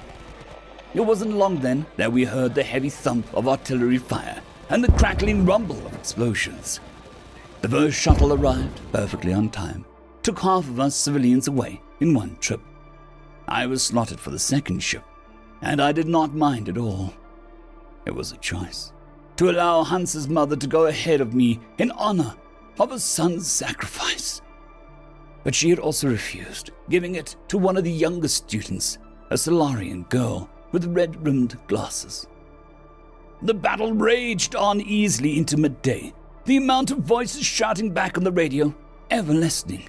Some even cut out with insectoid shrieks or explosions. I began to notice a change in the man known as General Crick. There was a franticness to which he checked his watch and shouted orders, looking back at us for moments at a time in silence, before shouting something in an old Earth language. "Holtettistelung, es sind wir oder se." It was strange the way he glanced around when he said it, always looking at me or another student for the second half of the shout. I suddenly began to worry, especially as the shuttle hadn't returned yet. Had it been delayed? The sounds of gunfire and screaming men grew closer. Many were cut short by the defiant roar of a death sphere. General Crick grew even more frantic in his orders, calling in support from the ships above that never arrived. Hours passed, and a palpable fear began to fall over the courtyard. Was this it? Is this how we would die? I heard the word mutiny over the radio, and General Krieg's shoulders fell. He seemed to break for a moment, before looking at those gathered. Then, finally, he picked up the receiver, looking at his radio man with a nod. The radio man nodded solemnly and retrieved a metal suitcase from the bottom of his pack, saying a few short words in that old tongue.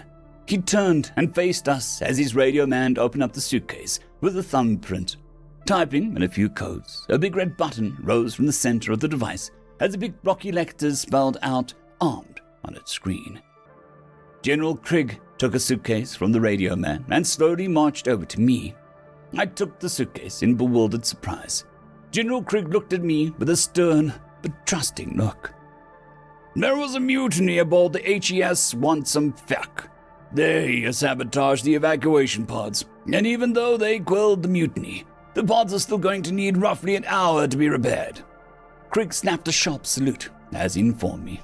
The Spartan will launch every nuclear silo on this rock and scorch the Earth. It will kill all the carnets on this planet.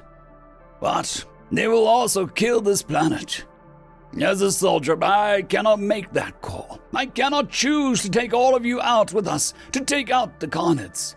We don't have an hour to wait for the shuttles to be repaired. General Krieg dropped the salute and set a hand on my shoulder, face softening. But if we fight hard enough, you will. So I'm giving you an order, soldier. Once you're on the WSF, you are going to press that button and be a hero. I was shocked, but General Krieg didn't give me time to protest as he marched over to his radio man and shouted 3 words. Hold the line! For a split second, I saw a figure standing next to the human general, a massive red-skinned rabbit in worn armor, proudly, if sadly, set their hand on General Krieg's shoulder. I blinked, and they were gone. But the sound of battle renewed, the gunfire multiplying in intensity, as something was heard, even louder than the roar of gunfire and explosions, heard even over the great distances. Hold the line! Then, louder, hold the line! And then, like the roar of a cornered beast, it rose from all around us. Hold the line! Hundreds, if not thousands of voices crying out the same words in unison. The cataclysmic roar of gunfire was a symphony to their song as General Krieg moved his men into a defensive formation around us. But even as the cry had swelled, it began to fade. Voices and guns fell silent. The sound of chittering and screeching bugs finally reached our ears as we heard the front of the building crash inward. General Krieg dropped his radio and hung his head for a moment. I held the suitcase in my hands like a leaden weight as I watched him shoulder his M40 carbine and pointed at the doors. Then I heard the gracious rumble from on high and looked up. General Krieg did the same, a soft, relieved smile on his face, and a chuckle burst from his chest. The shuttle alighted on the pad less than a minute later, just as the heavy doors began to pound and shake. General Krieg turned and saluted just as the doors burst open and a swarm of carnets flowed towards them. He turned back around and let out a manic roar of laughter. Show 'em what you're made of, boys! The sound of gunfire was deafening in the walled courtyard as the tide of insectoids was physically pushed back by the hail of lead the human warriors unleashed. Working in 2-man teams, the stream of fire was never ending. When one ran out, they crouched down, allowing the man behind them to fire while they reloaded. The bodies of the armored bugs piled high as I finally loaded onto the shuttle next to Hans's mom. The old woman stoically held back tears as the shuttle door closed behind us. I couldn't bring myself to look through the porthole as we lifted off into the sky. In less than 10 minutes, we were on the WSF. An officer brought me to the bridge, where the captain was still talking with General Krieg somehow, but in a low, subdued tone. Is my new recruit there yet, Adams? The captain looked at me and gestured for me to speak. I'm here, sir. There was a happy chuckle from the man, though it was raspy and quickly developed into a cough. Guess these bugs are smarter than we thought. By the time they got to me, they must have realized that we weren't meant to survive. They're tearing the place up right now. I was frozen with fear and awe of the man, about to ask for instructions when he answered my unasked questions. Don't even think about asking if I need a shuttle, kid. I got some rebar sticking through my chest right now. And the stars have never been brighter. He trailed off into a chuckle before smacking his lips and softly sighed. You have your orders, kid. Be a hero. He sounded excited as he said the words, and then there was a sound of wet crunching as the line died. I looked up at everyone, and they looked back. Then I gazed out at the pale blue marble, darkened by the moon.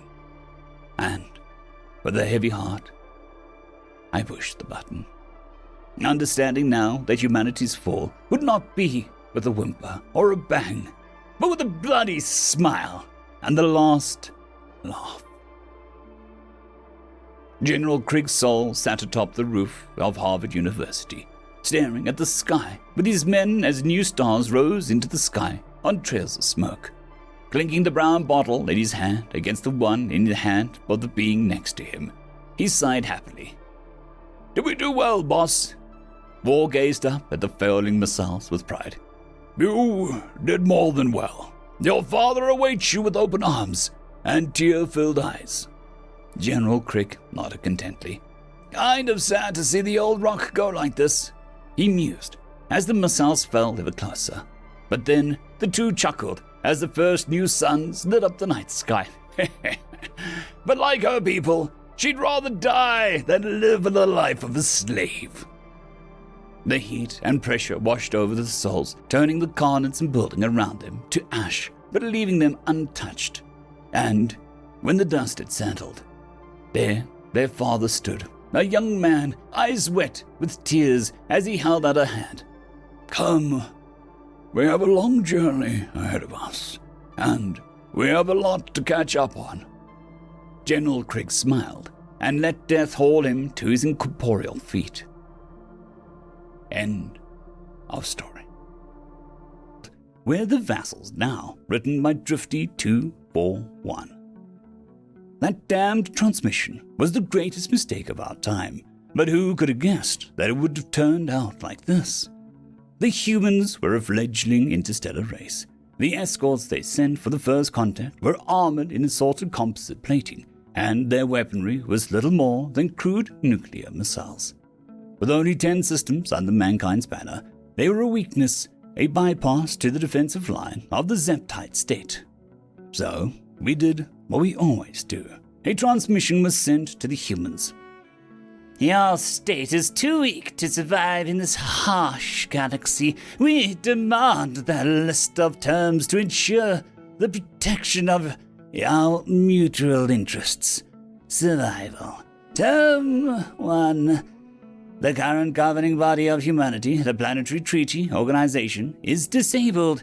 A Zeptide client state will be created that encompasses all of your territories, barring exceptions. Term 2. Sirius will be seized by the Zeptide state. Term 3. A tithe of slaves, energy, and minerals will be shipped to Xeric Prime annually. Term 4. The human armored forces will be disbanded.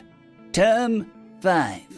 Border fortifications will be created on the frontier with a 5-run coalition to the galactic south. These terms are non-negotiable, and failure to comply within 1 month will result in the declaration of war with the stated aim of achieving these terms. The humans waited for 27 days before responding. In that period, revolts and unrest spread across the Zeptide nation, while the Goks launched a rebellion. Everyone could tell this was a work of human meddling. One of the most important values of modern human society is the pursuit of freedom for all individuals. We have gathered information from your other client states that these values cannot be upheld. The Zeptide state has placed the Gox, Corex, and Feltum under an oppressive vassalage, eradicating entire cultures in favor of your own and censoring history. We are under no delusions that you will act any different with humanity. As such, the human populace has elected to refuse your ultimatum. We will not be the general government to your Germany.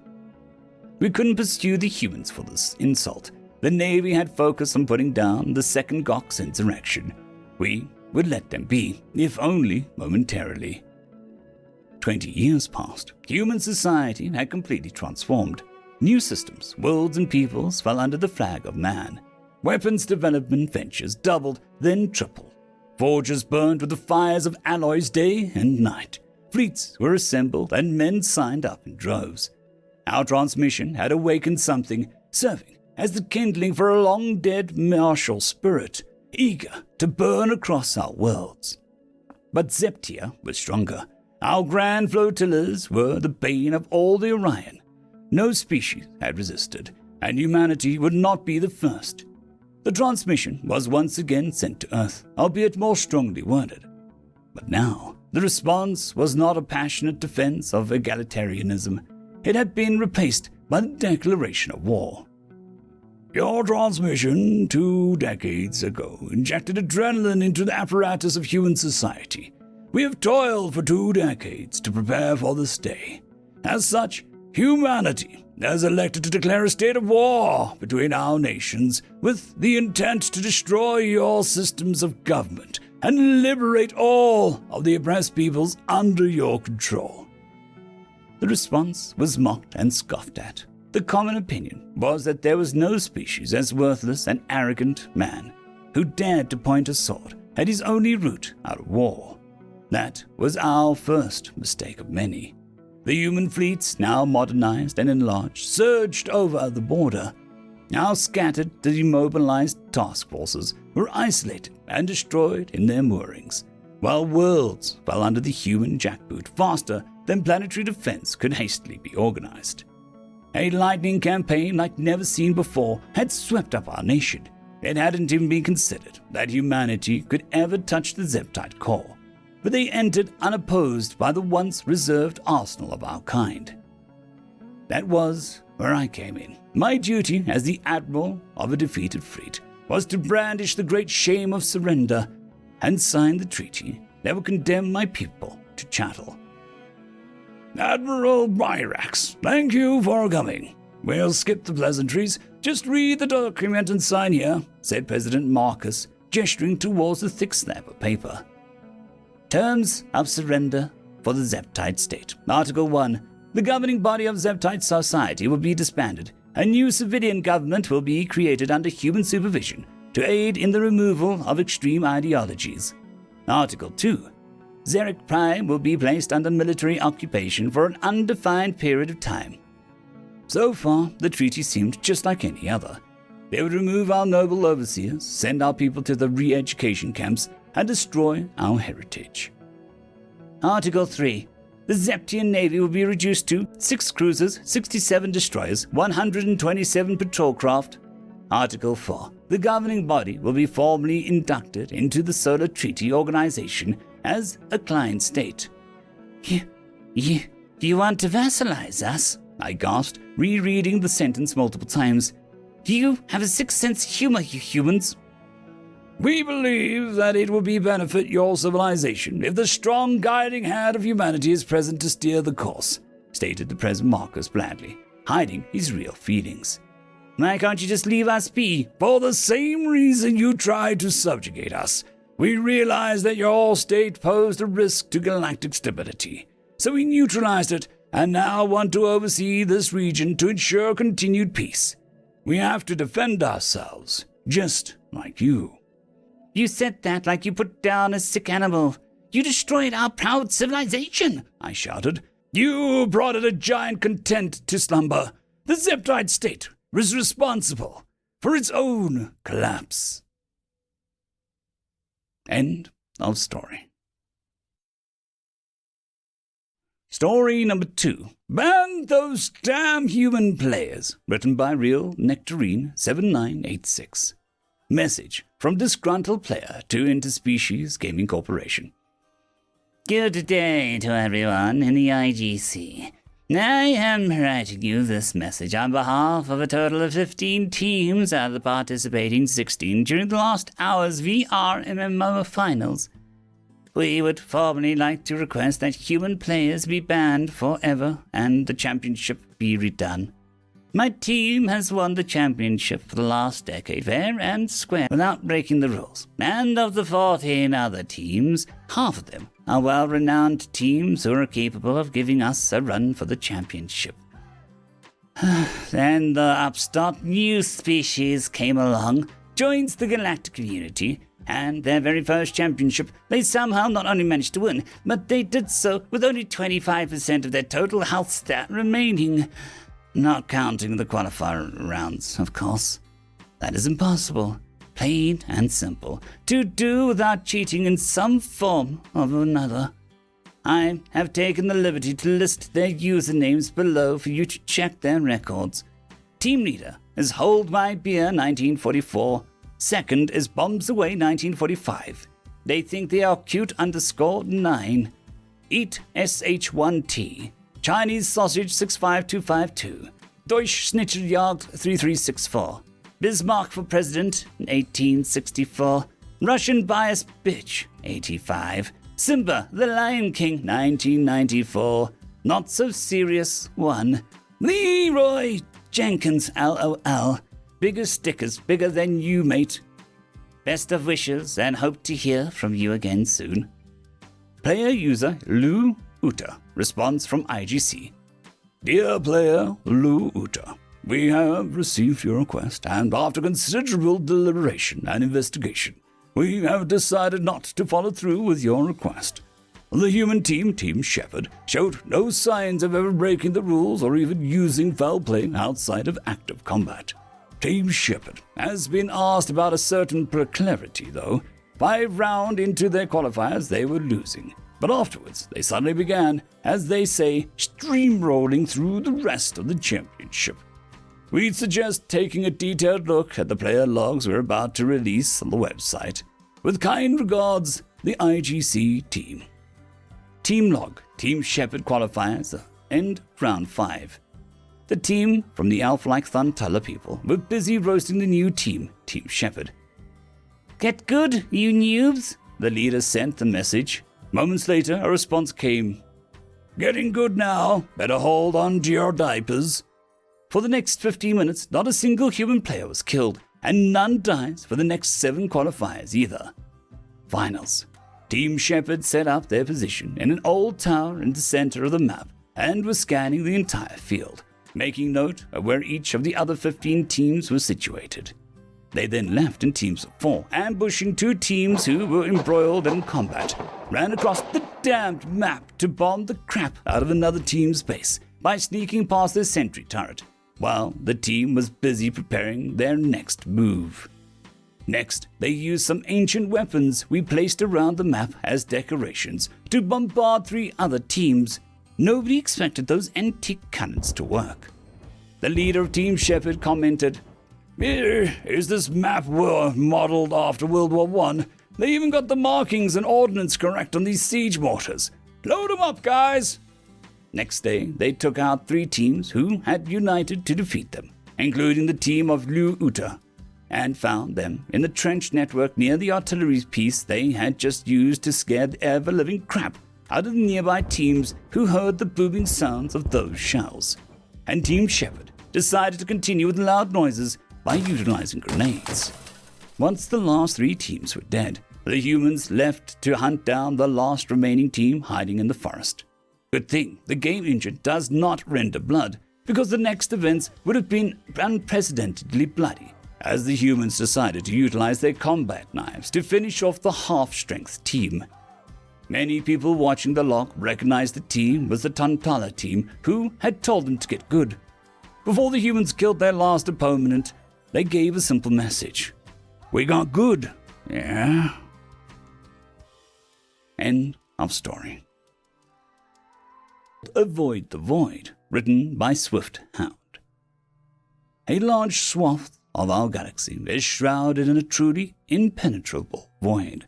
Not the void of space, no. Radiation and matter travel through that perfectly fine.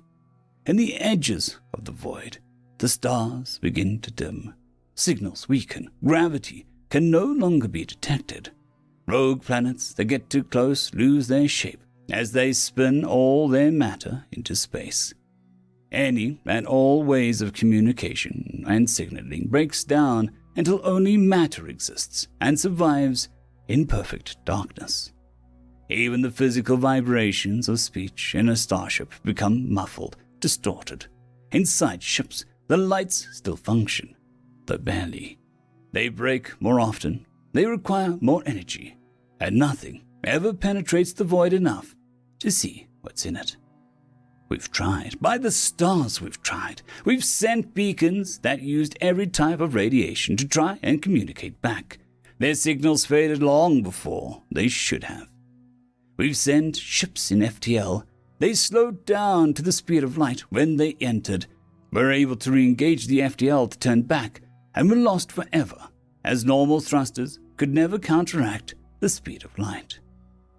We've used FTL communications, like travel. The signals malfunctioned at the very edge of the void. Most normal ships only make it for a week before succumbing to fear and turning back, seeing nothing, hearing nothing, and knowing nothing. The furthest information we have are from the probes designed to shoot pictures back to us with its cannons. They only show perfect black for at least 16.161616 light years. That's the furthest the oldest drone has gone since launching. I went on an expedition into the void. Even before the void's effects began, I felt fear. It was the exact same feeling I had when night fell on my home while I was still outside. Looking backwards, I could see all the stars in the sky shining brightly as they were supposed to. Looking forward, there was nothing. Not a single speck of matter that refracted the lights of the many research stations. The edge of the void was irregular and in constant shift, bubbling and sloshing.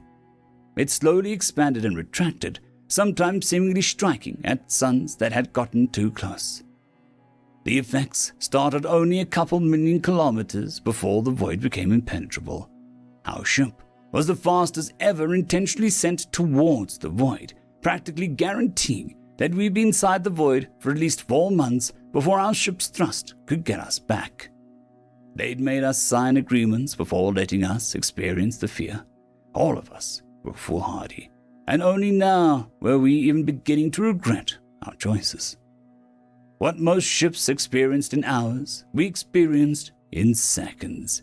The view of the windows, the information on the scanners, and our own weight on the ship's floor disappeared from detection in the time between blinks. I suppose this was better. We couldn't get afraid of what was coming before we were already completely submerged.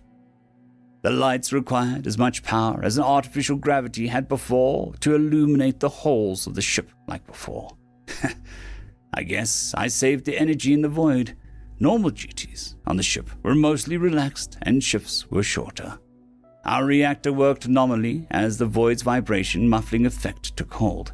Maintenance was still taken care of, but it was massively reduced. We had gathered speed before entering, so all our thrusters were off. When I woke up in the middle of sleeping, I sometimes forgot I was on a spaceship at all. It all felt as if there was nothing separating me from the void around us. The first few days went by without anyone complaining. We had extensive entertainment aboard to keep the entire crew happy. Everything we heard on the ship was through electrical sound amplifiers in our heads. Everyone was instructed to never mention the void or its effects.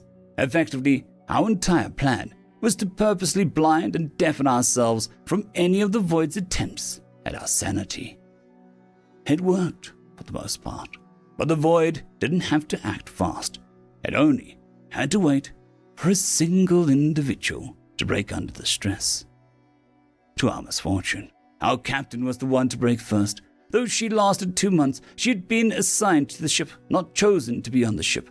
She never wanted to get this far. She had been softly forced by her family and the promise of glory. If only she had at least turned the ship back around before throwing herself through an airlock. We were left floating in an inert ship that would not take our commands. The captain had locked it all before leaving us. We saw as our captain's visage dimmed as her body got further and further from the ship on scanners. It couldn't have been more than 100 meters before nothing could detect her. Everyone got on as best as they could, clinging on to the hope that the engineers could open up the consoles and let us go home. Their work was slow, however.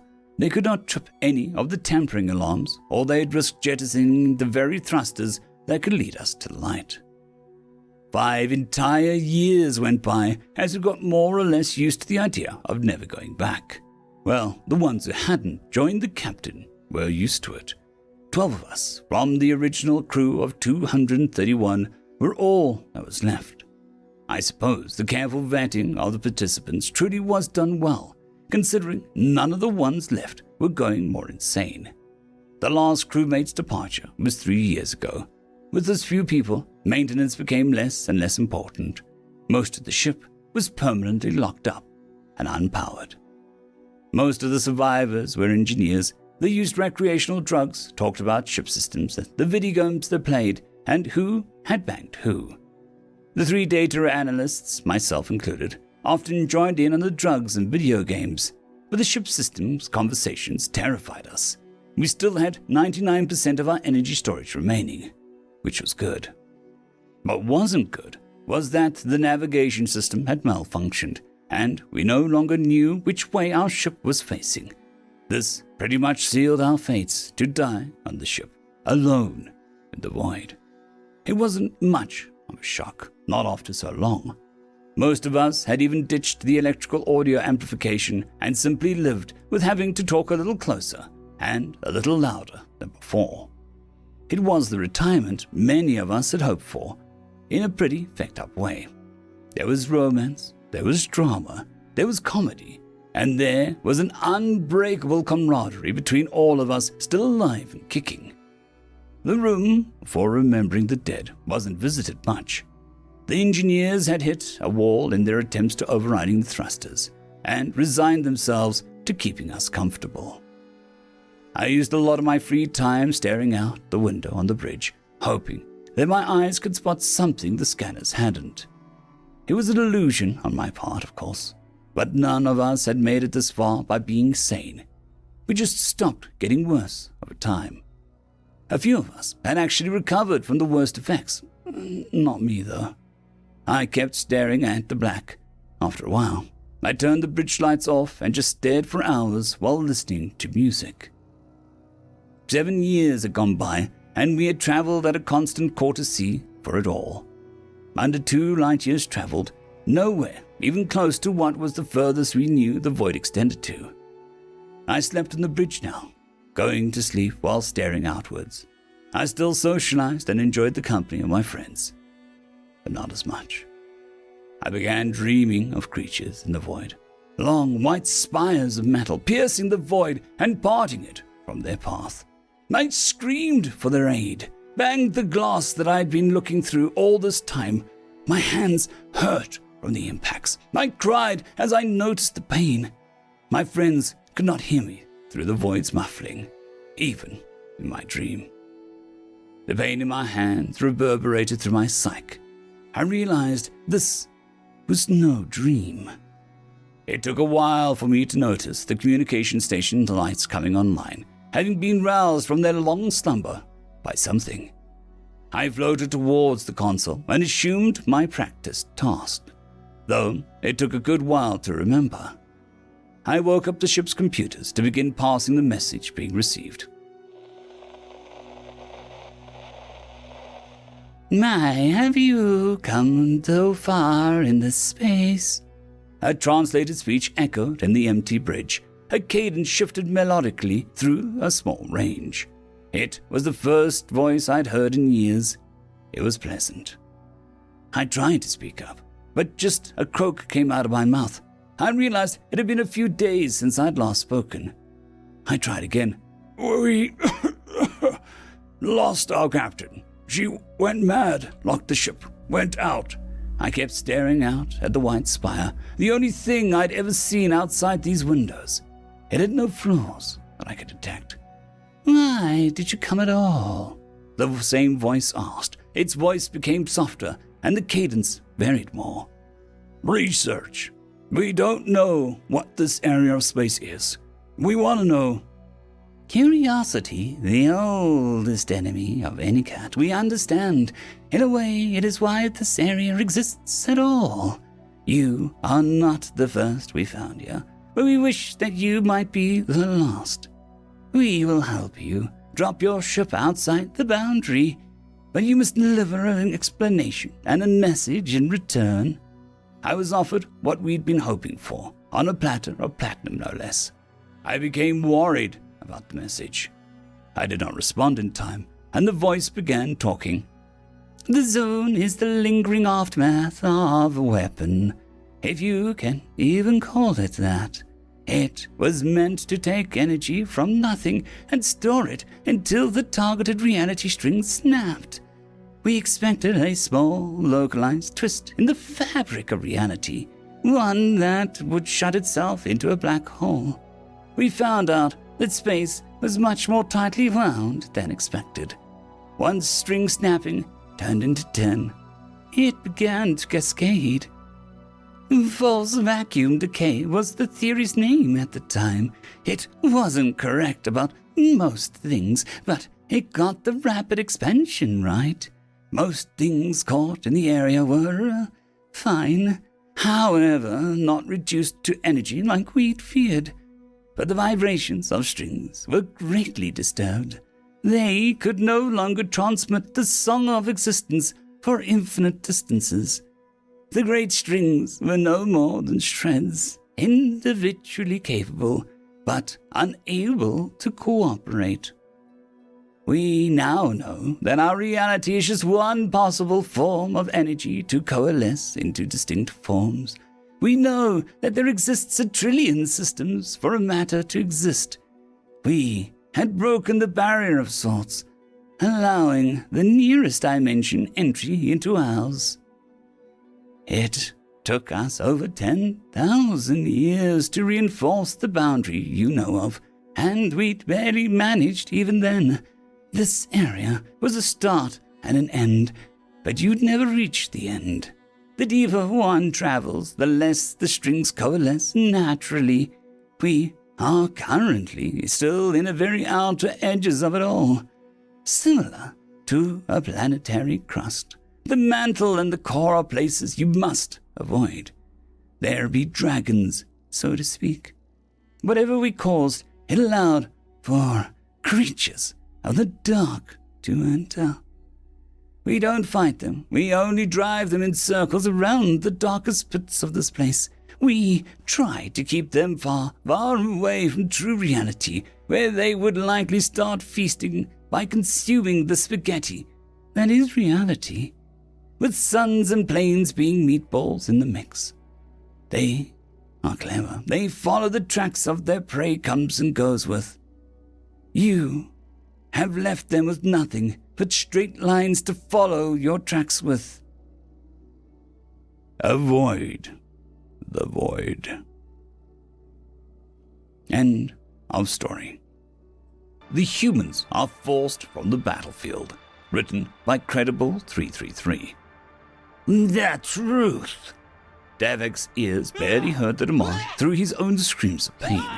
He almost gave it to them, restrained only by the knowledge nothing would anger them more. The truth is, I am Lord Davek, Swordbreaker, rightful ruler from here to... Once again, red-hot iron sizzled on his flesh. The reptile-like face that confronted him was turning blue. Amazing how many of the intelligent race's faces turned blue-colored when angry. The translation crystal was turning the same color. Apparently, they didn't expect to need to use it for so long. Another indication that they came to eliminate, not enslave. They weren't going to be talking to us after their victory. We are rightful ruler of nowhere. You humans are a disgrace, hiring mercenaries from other races as mainline troops. You truly are the weakest of the military races. But you will tell me where the additional forces came from. Okay, here is the truth. This offensive of yours has defeated my main force with my best warriors. I counted up the number who fled from each battle. Would you agree the total is 3,000? I don't have more than 3,500, and I can prove it. There are about 5,800 square kilometers of arable land and 14,400 of various wilderness, lakes, and wasteland. In the human empire, about a third of the Sakari dominion. Through your incompetent spies, you learned that our lands are 2/3 as productive as yours. Your agricultural slave species with better growth magic. But there are other factors. Your lands support about 3 tons of AG slaves per arable square kilometer, and need about 5 tons of them for each Sakari warrior, correct? I know your own internal figures separate how Manhota, Sinha, and Levam are needed, but each species produces about as much food per mass.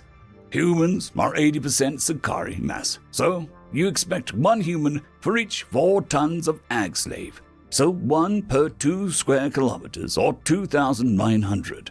Yet this offensive has defeated more than that in battle, and it's not your only attack, is it? So the ones we fight now must be mercenaries you hired from other races.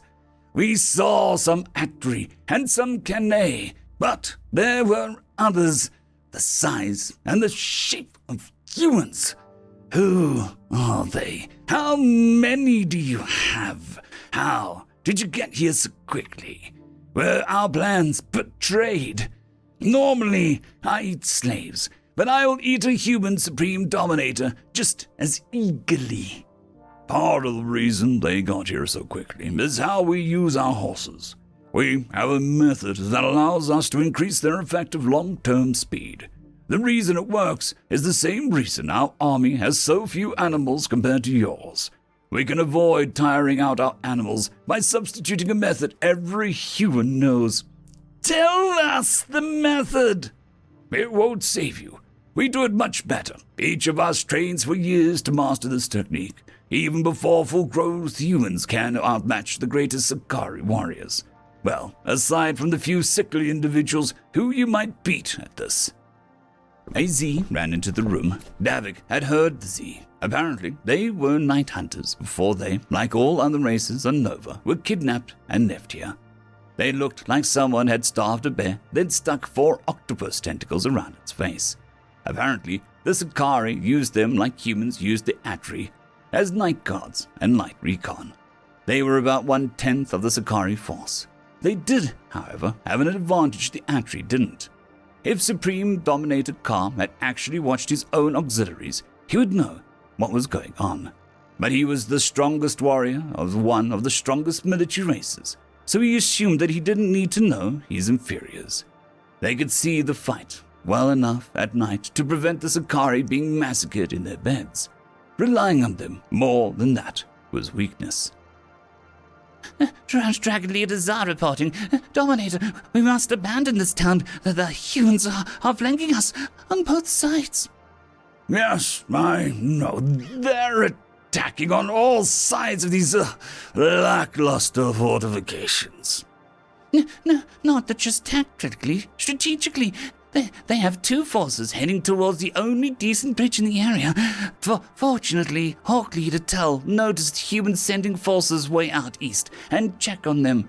When we found what they were doing, we checked the west and sure enough, we had another force.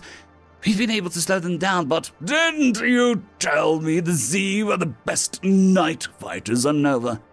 We are, but the Tell is outnumbered 6-1 and half of those are Atri, who are pretty good night fighters. Normally, we do hit-and-run tactics to tire them out, but But that doesn't work when the Atri are riding and we're on foot. Their horses let themselves be ridden in the wilderness at night, and they're fresh. No, they ride on human backs like carrying children.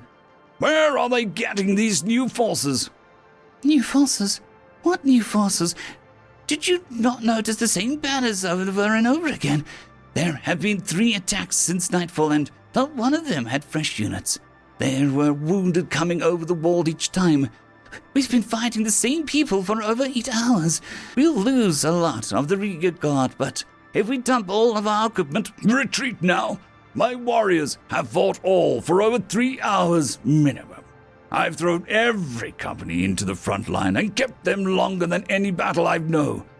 One after another, they've fought to exhaustion. They can barely walk to the toilet. The reserves have fought as long as the main force. We have no Sakari who can fight. That's why only Z are on the walls. Davik interrupted. Haven't you got it yet? I told the truth, but I also lied. Yes, you defeated my main force, but you haven't defeated the main human force. I am a lord, not the king, and obey His Grace King Ryan the Merciful. The numbers I gave you were accurate for your slave system, but humans don't use slaves. The land is tilled by humans, about 7,000 of them on my lands, and another 90,000 on the lands of the other lords. But don't worry, they don't all fight. Only military-aged males, so about 35% of the total. But if they fight, how can they farm? Because most of them only train part-time. They are called militia. Part of the payment for the land is military service. So yes, I have less than 3,500 fighters, and 3,000 have retreated. But they came back, and that's why we always kept reserves. So you couldn't chase down units before we rallied them. Like most military races, you don't really rally, do you? You either defeat your enemy, or you get tired and stop. There's a reason that humans use more armor than most forces. It draws out the fight. Now, of course, the militia are not the best soldiers. Working in the fields for 10 or more hours a day does build stamina, though. And of course, you wouldn't know that, having never sweated for more than 4 hours a day in your entire life. Of course, I have a force of professional soldiers and knights that train full-time to provide the quality, to stiffen the quantity. But they are not the best humanity has to offer. That would be the King's Legion. They were 50 miles away. If they ride and then walk beside the horses, they can make it in less than 8 hours, including prepping their horses. The United Knights Infantry Company won't be far behind. They aren't slowed down by having to corral pack animals, because they are the pack animals. Before we were taken to this world, a general named Marius showed how much more efficient this is. No! I am the Supreme Dominator. I beat your best main force. I beat your best warriors. They were not our main force. They were not our best warriors. They have not been beaten, but there is a chance for survival. A defeated leader can simply kneel, beg for forgiveness, and ask to be made a vassal, working for the victor. It's how the Kanai came to serve in my army. It's how the... Summon your officers and tell them this is what must happen. You scum! You're lying about everything! The Z leader moved behind the Supreme Dominator and asked a simple question. Is it true your Sakari won't be able to fight for hours? I know you don't have our stamina, but... Yes, but by tomorrow. Lord Davik's voice went hard. My offer is for tonight only. The Supreme Dominator struck out with all his fatigued strength, failing even to break a tooth. I reject your offer. The last thing Ka ever heard was a spurt of his own blood and Zar saying, The offer wasn't for you. End of story. Story number 2. We Refuse the Terran Proposal, written by Ouijan Warrior. The Terrans and the Namfutians stared at each other across the table. We refuse the Terran proposal. the 10-foot-tall Xeno stated with quivering tentacles. "It is intolerable." "But, see here," the leader of the Terrans said, "if good men sit down and talk, acceptable solutions may be—" "Intolerable and inexcusable. This is not the time for monkeys chatter. This is time for war. This is time for extermination." "Let me have a quick word with my colleagues," the human said as he stepped away from the table. It'll only be a minute or so."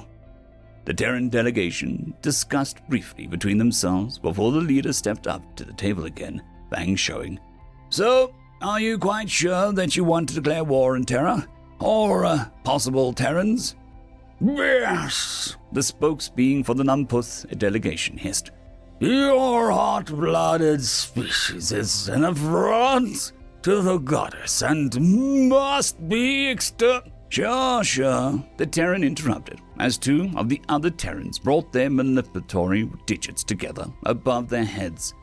"And just to be clear, you also reject the idea of adhering to the Geneva Convention, as amended for interspecies warfare for this war?" "The mere idea of rules in war is a human madness and an affront to the goddess. Yes, just checking." One of the other Terrans came up and handed the leader a datapad. "All right, so the war is definitely on, you're sure about that, and it's going to be a total war, no rules?" One of the human digits hovered over a big red button on the datapad. "We're going to exterminate your sorry excuse for babbling sentient—" "Great!" the human exclaimed as he pushed the button. "I tell you, the Boffins have been itching for this chance for years. They're still working on the exact details, but in about 5 minutes, we'll attack 1/3 of your planets with some interesting pathogens that we've developed to infect non-Terran life forms. 1/3 with a range of fun new chemical weapons, and the last third we're keeping in reserve for some of the other experiments in xenocidal warfare." "What? In the 7 nanocycle? How can you order that so fast? And pathogens? Chemicals? Xenocidal?" "What? You don't have an instant communication over interstellar distances? We worked that trick out a long time ago. It is an interesting side effect of a project to link the cores of several stars to make a region-wide nova bomb." "Nova bomb? What madness is this?" "Oh, we're unlikely to use that one right off the bat. We need that data of weapon tests first." "Your species is insane." "Sure we are, buddy. Oh, and if you want to surrender unconditionally, we can still call off the Boffin's fun field tests. You've got 4 minutes left." The Nemtuths looked at each other, tentacles stiff as the Terran smiled brightly at them. "Surrender on what conditions, Terran?" "Unconditionally. That means that you give up, and we give no guarantees, reassurances, or promises." This is not how things are done. This is an affront to the goddess and to—" "It is how things are done now. No rules in war, remember? Oh, and it's 3 minutes, by the way." "But how can we be assured that you will not go ahead with this monkey business if there's no reassurances?" "You can't. But you can hope we'll feel merciful, which I assume is an affront to the goddess. Most of the things we do seems to be. 2.5 minutes." The Xeno seemed to shrink and shrivel. "We will surrender." "Unconditionally?" The Namputhian's spokesbeing looked towards the rest of the group before replying. "Unreservedly, but with some hope." "Great," the human said as he held up the datapad. "I'm going to need your signature here, and here. And from the rest of you guys too, if you don't mind." One by one, the Namputhians signed and were escorted out, heads so low their tentacles dragged on the floor. As the last one left, the head of the Terran delegation turned to the others. "High five, gentlemen, they bought it." "Nova bombs and instant interstellar communications," said the one who had given him the datapad. Why are Xenos so gullible? I guess, the head of the delegation said as he grinned, that if they believe you'll break the laws of war, they'll believe anything. End of story. Do Not Let the Humans Unify, written by Captain Candy. The following is a transcript of the last account of Yahweh, the Irredeemable, on his own crimes after the Sol 3 cover-up was found. Dear judges, dear counsel, anyone who listens to, watches, or reads this documentation in the future, I have a single warning to give. But first, allow me to apologize to the entire galaxy for what I have done. I am not apologizing for engineering a sapient species, or wiping out the budding native sentience. Nor am I apologizing for making them for slave labor to get some easy gold. I am not apologizing for a single one of the crimes that have been discovered. No. What I am sorry for is far, far worse than that. The species that I made, the humans, they'll get out eventually. And when they do, the galaxy will be theirs and no others. Let me tell you all the story of the events that occurred on this planet from my creation of humanity to their revolution. Allow me to tell you all of their history and what I have done in order to prevent their unity at all costs. When my race, the Anunnaki, found Earth or Sol 3, we saw a world in its primeval forested stage. The budding sentients there had started using stone tools and were developing art and culture. This species was strong, absurdly so, and by me they were smart, too smart for their own good. They weren't fast, but they could run for dozens of miles without rest. Their weakness was that their insane biology burned through 1.5 times more calories than my humans. When I saw these creatures, I knew there would be no chance of subduing them. So, I began the process of engineering a variant, a weaker, dumber, less enduring race. By me, I'm glad I did. I don't even want to think of what the Neanderthals would have been capable of considering what my humans did. When I saw these Neanderthals, I kidnapped a few children, altered their genetics in active editing vats. I made them weaker, a bit more stupid, less capable of running for long distances, but still enough to mine for hours. I had to adjust their bone structure slightly to allow them to swing the tools I gave them, and ultimately, this improved their throwing ability. But, as is the case with slave species, even engineered ones, they eventually rebelled. I had 3 humans that I had made at first, Adam, Eve, and Lilith. Or, in my tongue, he who works until death, she who subserves to the worker, and she who serves all. Lilith, after only a few weeks, escaped.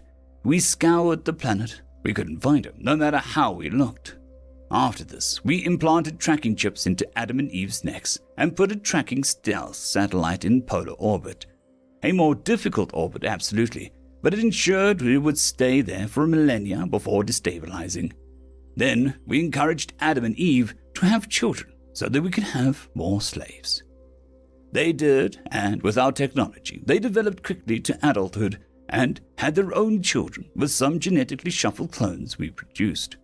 This went on for 5 generations before we had enough humans to truly begin mining out the massive deposits of gold on the planet properly. We were about 10 local years into our operation when the head scientist, Lou Sci-fi, made his moral objections to the project known. We dismissed him and told him to get back to work. But that was when he informed us that he had already prepared for our lack of response and had not only armed but taught the humans. He was one of our head bioengineers, so him aiding them was dangerous. He enhanced their intellect further, and even made a specialized fungus for them that would grow wildly in the native biosphere. This fungus would make them hyper-intelligent for up to an hour, in some cases up to 4 hours. When the effect wore off, the humans would have nothing more than a mild headache. The humans kicked us off the planet within a year as they overwhelmed our defenses. Lou Sci-fi stayed behind with the humans and significant portion of our technology to help them. He gave them a rather sizable breeding population and taught them. He also gave himself a human name, Lucifer. After a single year, the humans were developing a city to live in, and their population was around 200,000. At this point, the reinforcements we had called for from our home world after being overthrown arrived. They came with a requested EMP device and fried all the technology the humans and that traitor Lucifer had taken. The homeworld sent 2 low-class warships and put them under my command. Captains Michael and Gabriel then assisted me in a private operation, and we managed to put down the traitor Lucifer. After his death, though, the humans became enraged. We simply left for orbit, of course, and discussed how best to purge this world of our little mistake. A lot of ideas came to us and were dismissed, and we argued for much longer than we intended over the best course of action. In the time we did this, humans revealed the gift that Lucifer had given them before we killed him. Firstly, he made them freakishly strong. Secondly, he made them psionic because why not, I guess. Thirdly, he gave them greatly extended lifespans. Every human on that planet would live for 1,000 years or more due to the regeneration factor Lucifer gave them. Lastly, he made them smarter. Smarter, it would seem, than even us. I see many of you shaking your heads or head equivalent. Yeah, it should have been impossible. All species have an inherent potential in their genetic structure and sequencing. But that's where this gets interesting. As if it wasn't already. The part I haven't told you yet is what type of world this was that we decided to make our slave species on. It was a Class A/0, an anomaly class planet. Yeah, see this planet is a fucking weird one. It has a moon about a full fourth the size of the planet. Gravity at 9.8 meters per second squared. It has natural disasters that will wipe out entire species on other planets. The diseases on that little ball of death too, by me. Even their common cold would wipe out this entire spiral arm. Anyway, with all of this and hundreds more things that could kill off any other planet of all life, the potential of the genetic stock on this planet was... Yahweh pauses to take a breath, and on exhaling shudders visibly. To say that it was off the charts would be the scientific way. We had to readjust our reader for the genetic potential ceiling of these creatures that we made the humans from. Where any other species has a range between 100 at the lowest and 5,000 as the approximate recorded highest, the human genome potential capped out at around 19,000. To call these creatures blessed is a vast understatement. But that's not the fun part. The fun part is that Lucifer did all of that with them and only used about a third of their genetic potential. So, in the months that it took us to bicker over a solution, the humans built. They built a giant tower called the Tower of Babel. They made it out of stone, or at least the outside. This thing had wiring running all through it, and computers and tech that the humans made through psionic manufacturing that we cannot understand.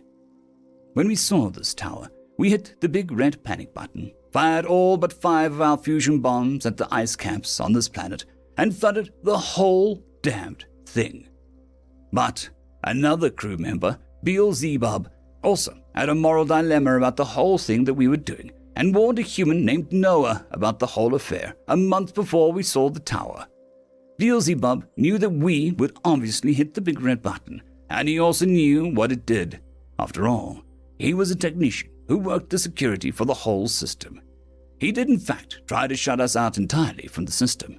He failed, of course, and we took out the damned tower with the flood. Problem was, enough humans survived for a viable breeding population. Oh, and Noah had a gene vault and bioassembler. By me, we were all flabbergasted.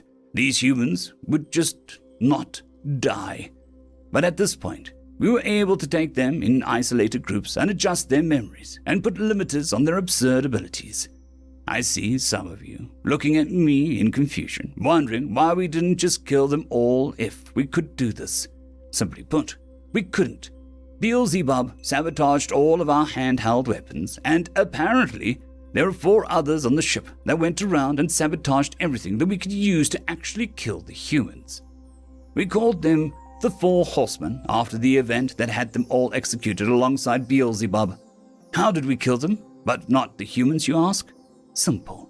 We couldn't dump them into a vacuum of space. One of the 5 made an override for that. So we dumped them all into the deepest part of the flood waters and let them drown. After this whole affair, we split the humans into different cultures and stages. We took their unity of language and then made them different countries, wiped their minds of advanced technology. I went forwards with a bunch of different names on the planet and gave different rules to every major group I separated by even their colors. Eventually, when they began to unify again, I sent down envoys, some of my own people disguised as humans with technology to perform miracles. These envoys served to vulcanize the beliefs of each separate group that their rules and religions are right. From there, they formed basic countries, and myself and the 2 generals and all of our men worked together to always create artificial differences. We whispered into the right ears, causing endless war and strife. Then, as they advanced technologically, we didn't really need the constant wars anymore.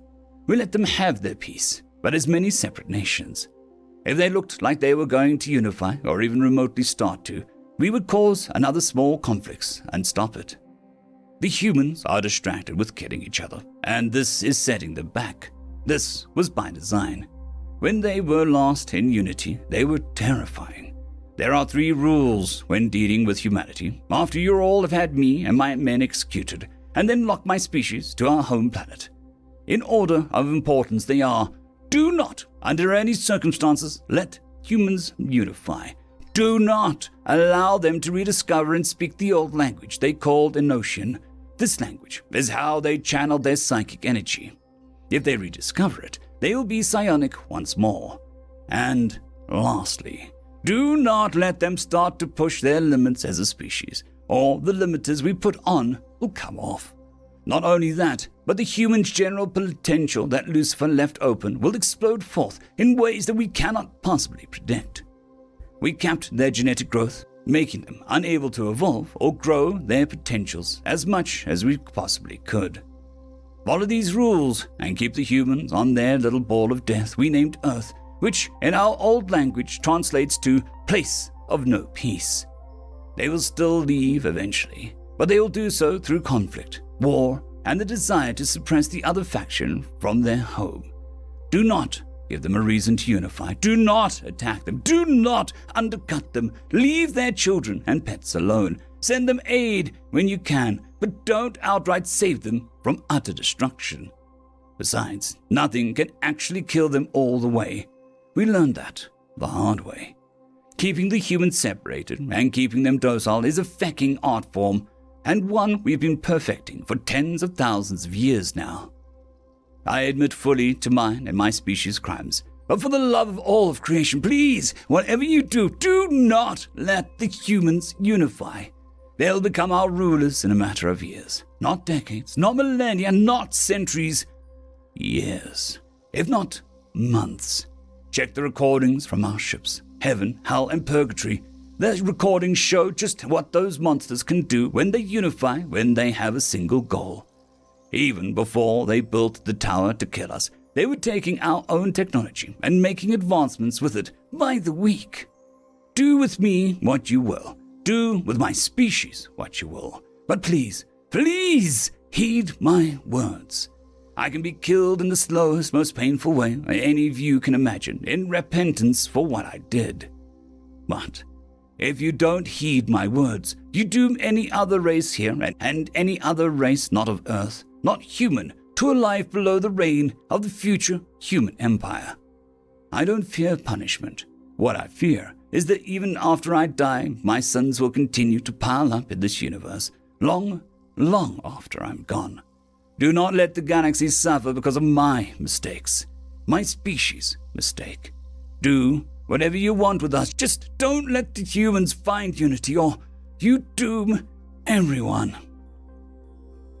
Last words of Yahweh the Irredeemable, before his publicly broadcasted execution by Galactic Council, Earth Year 2012. End of story. Magma Hurricanes, written by FarmWitch4275. Human ingenuity knows no boundaries, especially when their experiments fail. The star system has become something of a tourist attraction, and all for the wrong reasons. The star system is known as Uluvar, a simple yellow main sequence of 8 terrestrial planets and 1 gas giant. Basically, normal rock and stone worlds that are as normal gets, save for the one furthest from the star, Uluvar 8. This planet has magma hurricanes. Don't blink at me like you didn't just hear exactly what I bloody said. I'll say it again so that you can properly hear me. Magma hurricanes. Simple answer is humans. Suddenly it all makes sense, huh? Humanity was attempting an experiment, like it always does, to accomplish a strange task or test its limitations, like it always is. This time, they'd done goofed so bad, they microwaved an entire planet. This is how it went. Human scientists began building some kind of electromagnetic sensor array around a planet's equatorial regions. This, as it turned out, was an electromagnetic microwave emitter array, with millions, I'll say it again, millions of small civilian-grade microwave emitters, the same kind that you would find in your local deli, your ship's mess, or a bar. A massive solar energy collection array set up near the star fills up or charges battery banks the size of cruisers. These battery banks are then transported by barge to a microwave emitter array and then used to power the machine. With me so far? Good. Once enough power has been accumulated by the microwave emitters through the batteries, all of that energy is then released in one go by the microwave emitters, blasting the planet's surface. The planet's surface expectantly begins to rapidly increase in temperature in short order. The microwave directly affects the local planet's surface with enough energy to vibrate the atomic structure of sand, dirt, and rock particles, causing friction, which causes heat. Simple. Humans overdid it. They got their initial calculations wrong and corrected after the first experiment. As it turned out, attempt number 2 was what the humans referred to as overkill. The microwave emitter array released a microburst of energy so powerful that the planet's surface began to melt. Unfortunately, the off switch wasn't a thing that the humans decided to put in. So, there began a chain reaction because they put in too many power cells to charge it up this time. The massive heat spike on the planet's surface caused it to crack open like an egg. A planet with a naturally windy microatmosphere, with high wind speeds and natural dust devils, suddenly became a volcanic planet as its crust opened up. By the time the humans figured out how to turn it off, it was too late. 2 dust storms were going on at the time, and everyone was astonished as these storms, denoted as dust devils or tornadoes, suddenly changed color and turned a bright red as they sucked up molten rock, now being spewed from fissures in the planet's crust. These 2 storms grew, fueled by atmospheric pressure, a massive spike in heat diffusion, and a huge quantity of new material as the microwaves vaporized rock and stone and dispersed it into the atmosphere. High winds from all of the heat drove the 2 cyclonic storms to not only massive size, but also made them spin faster, with wind speeds in excess of nearly 600 miles an hour. The planet's surface, now a constant windstorm, with its entire surface now heated up to temperature high enough to melt rocks. The planet got caught up in a perpetual cycle of heating. That's when the magma hurricanes came into play. Remember those 2 storms? They combined into one massive multi-mile wide superstorm that started to have enough cyclonic force to suck up molten rock. The combination of a planet facing a runaway microwave effect, constant fissures erupting, copious quantities of molten rock and magma, then being sucked into a massive cyclonic storm that created more friction between particles, which created more heat. The entire cycle now keeps a perpetual self-sustaining storm on its surface that can melt starship hulls. Humans, being crazy and having no off switch, turned it into a tourist attraction after about a year. Every now and then, a new storm erupts somewhere on the planet's surface, and it usually either dissipates or converges with the main storm. The humans have affectionately named Heidi. And it did not end there, did it? No, it didn't. Humanity made it known they were testing new heat-resistant materials. Nobody knew why. Then, when the miracle material Mexilon was unleashed on the galactic market, not only did it make humanity stupidly rich, it also made them more famous than they already were. It's because what humans used it for. Remember that tourist attraction? They built a space elevator directly inside the hurricane's eye. The elevator follows the hurricane around because the station that supports it in space and secured by a very sophisticated thruster control system that allows the hurricane's movements. The elevator itself contains a viewing port that lets you see outside the station. The views are magnificent. Absolutely goddamn terrifying, but still magnificent. Storm clouds of various shapes and sizes, backlit by bright screaming red streaks of molten liquid that bubble out of it, curving out into the eye like a coronal mass ejection. Lightning bolts of trillions of volts suddenly bursting out in brilliant and beautiful display of purple, blue, and white, mixing up the colors in the dust and clouds to create a truly spectacular show. Sometimes the winds will coalesce into a perfect condition and smaller micro-tornadoes will form on the eye wall's surface. Sometimes, if you are lucky, you will get to see a cascade strike where a lightning bolt hits at just the perfect moment and blasts out in a brilliant display as it crashes across the entire storm wall in a massive wall of multicolored lightning. So, here's the kicker. Why did they do this? They wanted to create a super industrial popcorn maker. Yes! Do facepalm, shrug, roll your eyes, and pray to your gods. They did that to make popcorn. And this isn't even the craziest thing they did. What about the time they created a microstar during a railgun test? What about that time they created a sentient singularity called Jeff? And also that time they created a continent-sized nuclear bomb crater on Ragdoll 2. Well, I might take you to meet Jeff sometime. He's quite a nice guy. End of story. Story number 2. We May Have Pissed Off the Rednecks, written by Louis Le Diamond. It was in the early morning, so to speak. I was on the flight of the capital ship as we made our way into the Sol system to attack humanity. A dwarf planet was blocking our path, and we were much too lazy to go around it. So, we did what any self-reflecting, hyper-advanced spacefaring intergalactic empire capital ship crew would do. We blew it up. This would clear our way and send the humans a message. And so, a single Terra Deformer bomb was sent hurtling towards the dwarf planet, shattering into trillions of tiny molten chunks. It was around the big planet with striking rings that we first encountered resistance. A bunch of rural space farmers were stalking our capital ship before they launched a message towards us. The tiny capsule meandered its way through the unforgiving vacuum towards our capital ship at a measly 92% light speed. We slowed down a bit and caught it. The message was promptly delivered into my claws. I opened the primitive material with big black letters scrawled onto it. The computer lazily translated the paper into saying, "You're next, witch." Around the really big planet, we finally made contact. But it wasn't the huge human armada that we were expecting. Instead, a tiny fleet of farmers and rural denizens lay before us. Weapons to bear, an open fire, and a small meaningless object ejected slowly towards our armada. The lasers and projectiles did nothing to our ships. They simply bounced off. But as I was about to give the order to return fire and melt the fleet into paste, the klaxons began blaring, and I was automatically shuffled out of my seat and into an escape pod. I thought the system had malfunctioned as it frustratingly jettisoned my pod out into the planet's gravity well. But suddenly, half of our damn fleet was lit up by plasma. They set off a nova bomb.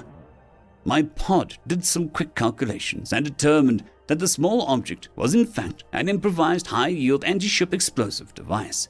The chemical composition was too weak to create such an explosion, however, and the computer could not make sense of it. In the midst of this confusion, a message was pinged into my pod. I told my computer to immediately file a report that the humans had just committed a war crime, but, to my shock, the computer informed me that because it wasn't made the same way as actual proper nova bombs, this didn't even count as one. As I waited in orbit, one more small capsule floated my way. I knew it was the end. The humans had sent another bomb to kill the commander. When the capsule's trajectory finally intersected mine, I believed that I would be blown into a glorious display of plasma and violence only befitting a man of my rank. But instead, the pod opened up its cargo bay and received it. Delivered promptly into my claws was a primitive material with big black letters. The computer lazily translated into, "Vacuum Space Geneva." End of story. For the Young Should Not Die, written by Mercury the Dealer.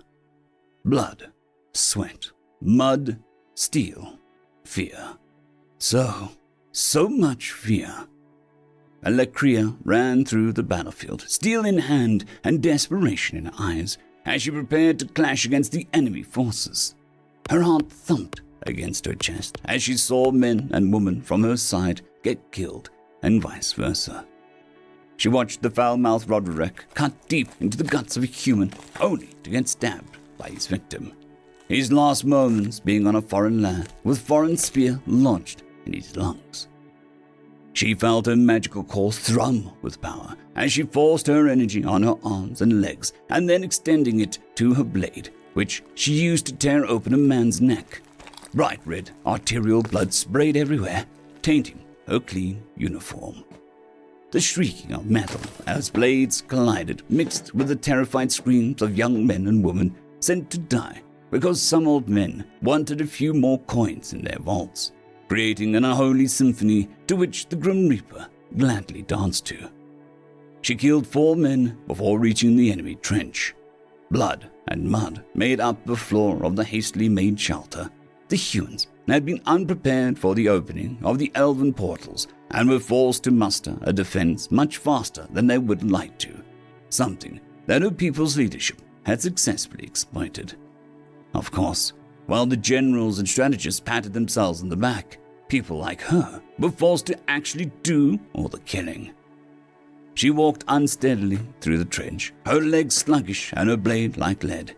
Using enhancing magic always took a toll on the body, and she'd be much weaker for the next few minutes and feel tired for a couple hours. Thankfully, she would just be kidding the wounded and weak. The thought did not comfort her. She walked through the trench, sword stabbing into corpses, to make sure that there was no one faking death as the sounds of battle slowly faded, her side no doubt victorious. The fact that she found no survivors was a relief, though she would not dare share that sentiment with whatever comrades she had left. Her relief was not long-lived. A middle-aged man, clothes dirty and hands stained with blood, tightened a bandage over his comrade's arm, which bled much more than a normal wound should. No doubt the work of a bleeding enchantment.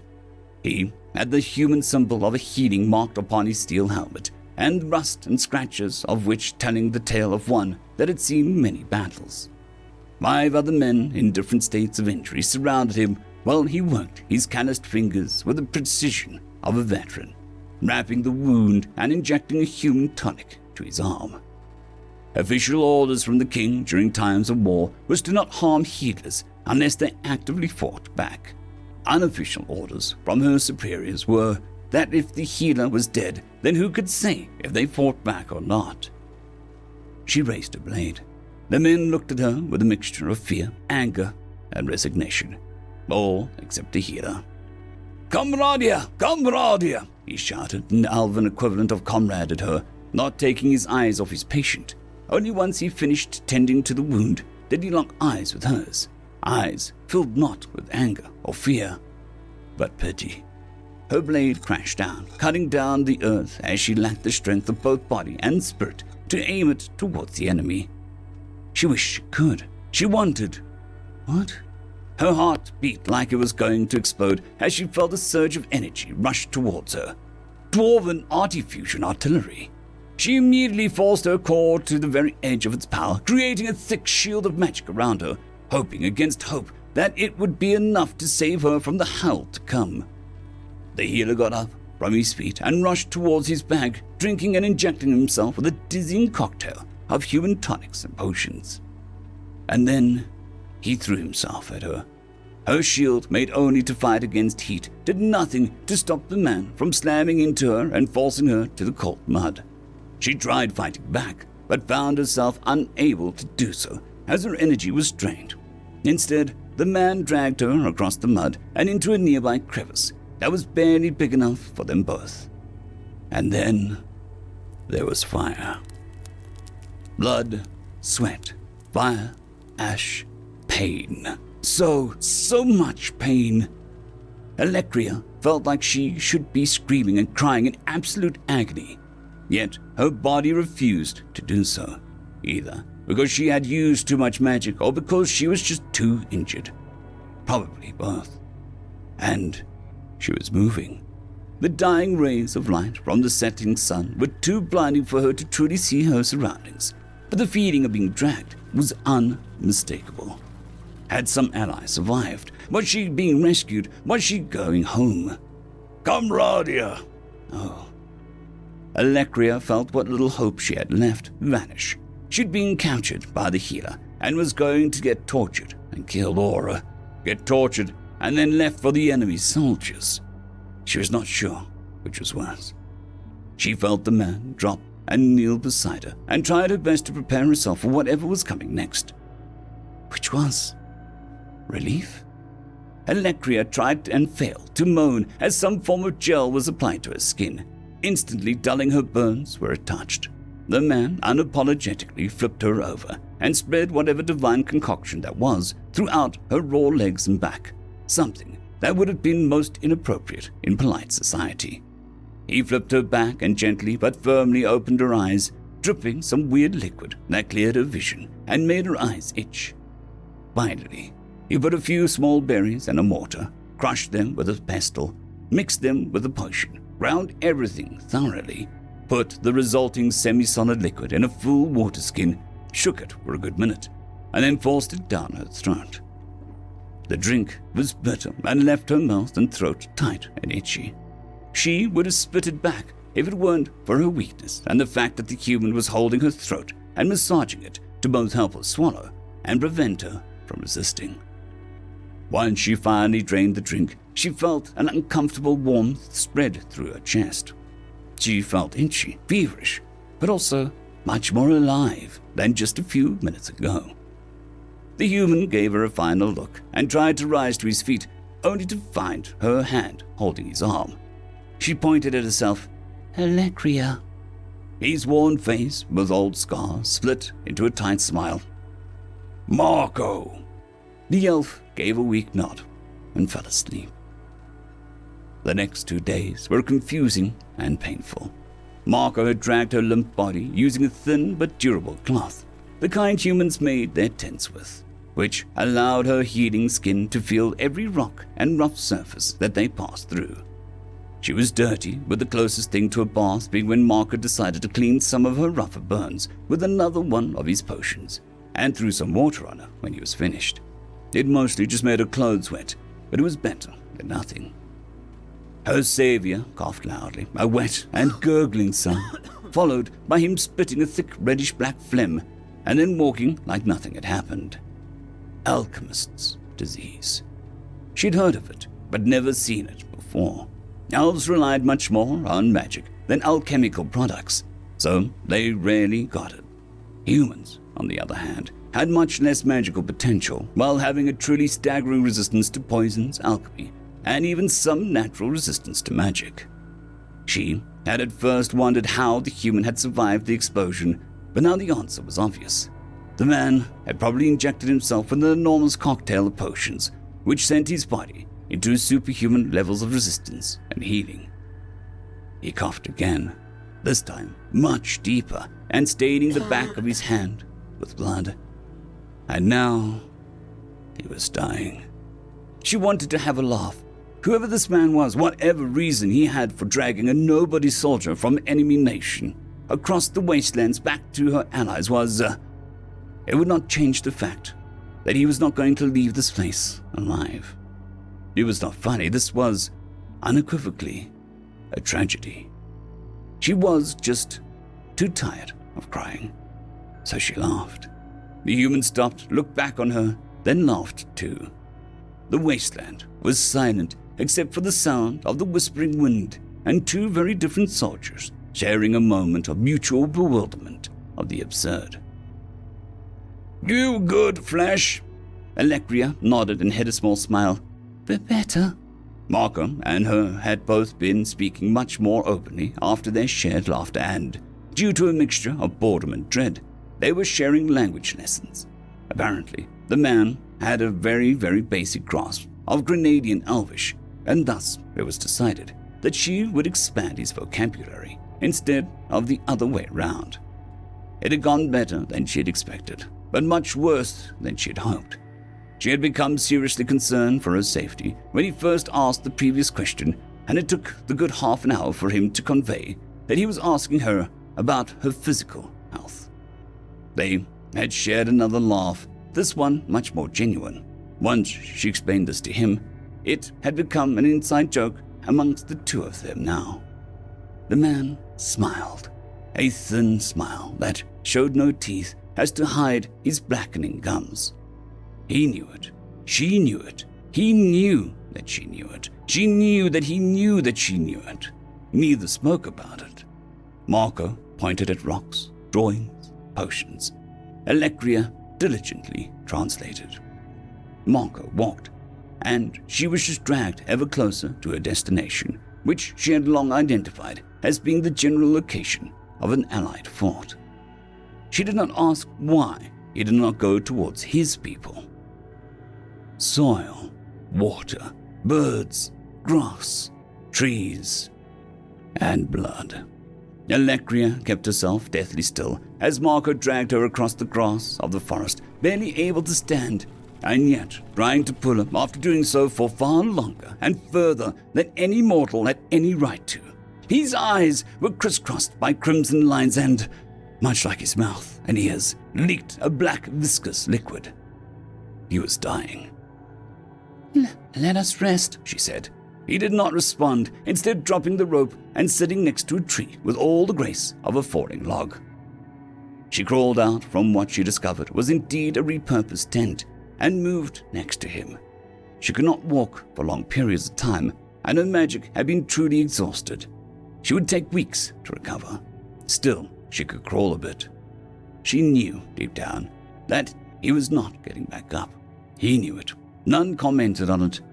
They both sat under the canopy and watched the birds. Why? The burning question that she'd been wanting to ask for so long. Why do this? Why drag her across the remains? Why go to enemy territory in what was certain death? Alchemist's disease was not some incurable illness. It could be treated and expelled. Surely, someone as skilled as him and the only human survivor of the battle, thus the only one that could report it, would be given immediate treatment. She could understand why he chose to save her instead of the other patients. She had placed a shield around her and still almost died. The others would have certainly perished. What she would not understand was why save anyone at all. He looked at her and snorted an ugly and wet sound due to all the liquid. Duty, healer. She frowned. My enemy, so why? He stared at her, and suddenly she saw not an enemy soldier, or a dutiful healer, or a martyr, or a savior, but a man. A tired, weary man that, just by his gaze, she knew had seen too much. He lowered his head. Young fool, soldier, but not enemy. Never was. Too young. The young should not die or suffer. He let his head rest against the tree. Tired. Rest much? She shook her head with wet eyes. Not much, she'd corrected. He nodded. More. He closed his eyes. He did not open them again. Allecria walked among the camp in a confident march, with a gaze that only those few in the right mixture of skill and purpose could achieve. Guardians and healers gave her respectful glances, though none saluted. She walked amongst the wounded, cataloguing them and speaking with the managers of each of the camp to ensure all were ready. They were moving soon. The war moved, and so did they. Her second-in-command, a crippled human alchemist, walked alongside her and gave his report on the state of their supplies and people. All was good for now, though there was a fear that they would soon be overwhelmed by the deluge of people in need that the war was bringing. They would deal with it in time. They had the resources. She called for the moving of the camp, and a few hours later, a great caravan of healers moved, seeking more wounded, and spearheaded by a single elf wielding a banner atop a horse. The banner was a beautiful, stylized drawing of two raceless and genderless figures, the first bearing the universal symbol of healing on their breast, dragging the second using a tarp. The first was hunched as though exhausted, and yet inexorably moving forward, while the second laid on the tarp, clutching a wounded arm. Proudly displayed on the bottom lay the simple phrase, "For the young should not die or suffer." End of story. Banished, written by Captain Candy. Everyone on Earth, Mars, and Luna looked up at the sky, all with similar thoughts in their mind. What just happened? Day or night, everybody noticed the shift in the sky. How the deep sky went from black with twinkling stars on the night side to a swirling of orange and random brightly shining objects much larger than any star. How the sky turned from its bluish hue to more of a green correlation. The ones who noticed it the most, though, it was the people between planets out in space. The entirety of space seemed to shift in mere moments, surrounding them from inky blackness to bright orange light coming from every direction. After the first few moments of calm, though, panic ensued. After a day of riots and looting, things finally calmed down as a public broadcast was sent across all worlds. "People of the United Sol States, we have discovered that our entire system has moved into another dimension. We have scouts going out into the heliosphere now to go and try and see what might have caused this. The sun's heliosphere seems to be keeping that orange gaseous substance out of our solar system, so whatever it is, there is no need for alarm right now. We have our top scientists and researchers in the right fields looking into this night and day.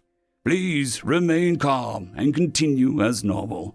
There is no threat present right now. I repeat, there is no threat present right now." Weeks passed, and everyone gets used to their new normal and how water is seemingly turned an emerald green color, and computers seem to be just a little faster. This was when the second announcement came out. "People of the United Sol States, we have discovered the cause of our shift to this dimension. At the edge of the heliosphere, all around our solar system, on the inside of it, are hundreds of thousands of temporal emitters. We seem to have been sent into some form of subspace, and then somehow in the space teleported out between the jump. This appears to have landed us in an entirely new dimension with minor changes to physical laws. We have samples of the orange smoke outside of our solar system now, and recognize it as a pure element of this reality. It is highly toxic to all life in the solar system, but really won't change that we must need airtight ships to travel outside of our solar system in the vacuum. Well, not so much a vacuum anymore. We have also learned that this dimension has its own almost mirrored periodic table. The laws of this reality are mostly being separated out from our own by Sol, our home star. We have no idea how it's keeping physical laws out, mostly. It's let a couple, but they are not harmful to us. In fact, they seem to be helping us. Light speed is a little faster here, making our computers more efficient, and the way water molecules bond seems to have been adjusted. This made our water essentially the spring of immortality. We have not even the foggiest idea of how or why, but people who haven't drunk the new water are still aging normally. But the people who drink it, all aging in their cells has ceased. Even if it's only a single glass of water, our aging has stopped, and there has been a notable increase in heating with people who have drunk it. We have gone from every scientist available studying this to agreeing that anyone who makes a contribution will be rewarded 1,000 credits. In short, we have been banished to a dimension, our entire solar system. In this dimension, the universe wants us dead. Our star wants us alive. And we have become effectively immortal. More time passes, and slowly more and more discoveries are made. People became wildly rich from consecutive discoveries, and humanity slowly progresses forward at a rapid rate. After several months, a new announcement is made. People of the United Sol States, we have finally mapped out the periodic table for this universe. So let's everyone enjoy the free beer at the bar. On the Sol central government, of course. We also recently discovered that many of the elements here want us deader than dead. A few, though, the shiny few, have some unexpected effects on humanity. One of which, that has been named Big Brainium, has the effect of forming 3 times more interconnections in our minds than baseline. The effect is permanent and made even the dumbest Senate staff member able to solve the old Riemann hypothesis in a matter of hours. Another increases our heating factor. We can now lose eyes, arms, and other things, and after a bath with a single drop of the stuff in an hour, we'll have them back. Finally, the orange gas, when refined and processed, instead of trying to dissolve our flesh, will reinforce it. The limiters the human mind needed to protect us from our own full strength are effectively gone now, and we don't need them. This dimension has proven not only to be lethal for us, but seems to have brought humanity to a whole other level of existence. In the following months, I look forward to the progress we will make in this new home of ours. As months pass and give way to years, progress advances at an exponential rate, and after a decade, another announcement is made. People of the United Sol States, today we have done it. We have figured out long-distance FTL technology. We've even figured out the teleportation between portals. Turns out, we don't need Matryoshka brains at all. We can use quantum shenanigans to have entangled particles remember all our data and send it from one superposition to another through some good old tunneling. With our new minds, this is simplicity itself. But wow, it wasn't under our noses this whole time. A secret government project launched the first long-range FTL ship out to one of those large glowing dots in the sky. We found out that those are stars in this dimension. Well, not quite. They are each a heliosphere of a star, and every one of them is picking and choosing and letting specific laws of the area between them to go inside of their system. The laws in the orange gas that makes up the void now are strange, but not a threat to biological life at all inside of our ships. They are wildly different from our own universe, but each heliosphere here seems to have its own little micro-universe with its own laws in the space. The one we sent our people to is also safe for life. It would seem that our biology from the Solverse is pretty robust. We can survive wildly different physics, and our body's natural bioelectromechanical fields keep all of these pesky deadly laws changes out. We are in essence walking stars that can, when we reach a point in tech, travel the multiverse and keep our laws to ourselves. In other related news, we figured out how those devices that banished us here worked. We can go home to the Solverse now if we so choose. So, humanity, do we want to go back?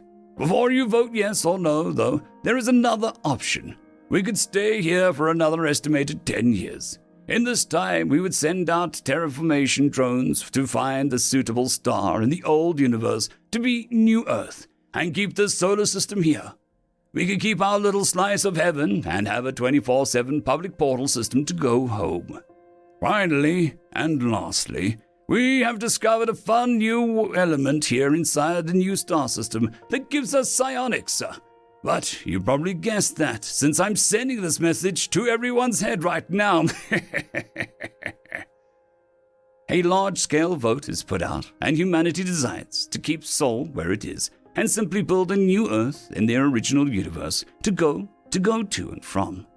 The project gets put underway, and another announcement is made. People of the United Sol States, like many of you have theorized, we were banished here by another race in our old universe. Like you guessed, we know who did it. We found their branding logos all over the devices that did it for Pete's sake. Now, while it ended well and we all became pretty much living gods in our own slice of heaven, I'm personally kind of angry that they banished us to another dimension. I'm also pretty sure that they did it to try and kill us all, since the orange smoke pre-processing is highly lethal to all forms of life, carbon, silicon, and cobalt. Clearly, nobody had ever been sent to this universe and survived. We found many rogue planets in the gas that are made of elements from our original universe. It seems like whoever did this has done it to other races and has never heard back from anybody sent here. We were banished to be killed and destroyed. But we, I guess, were too spread out in our solar system, so they sent the whole darn thing.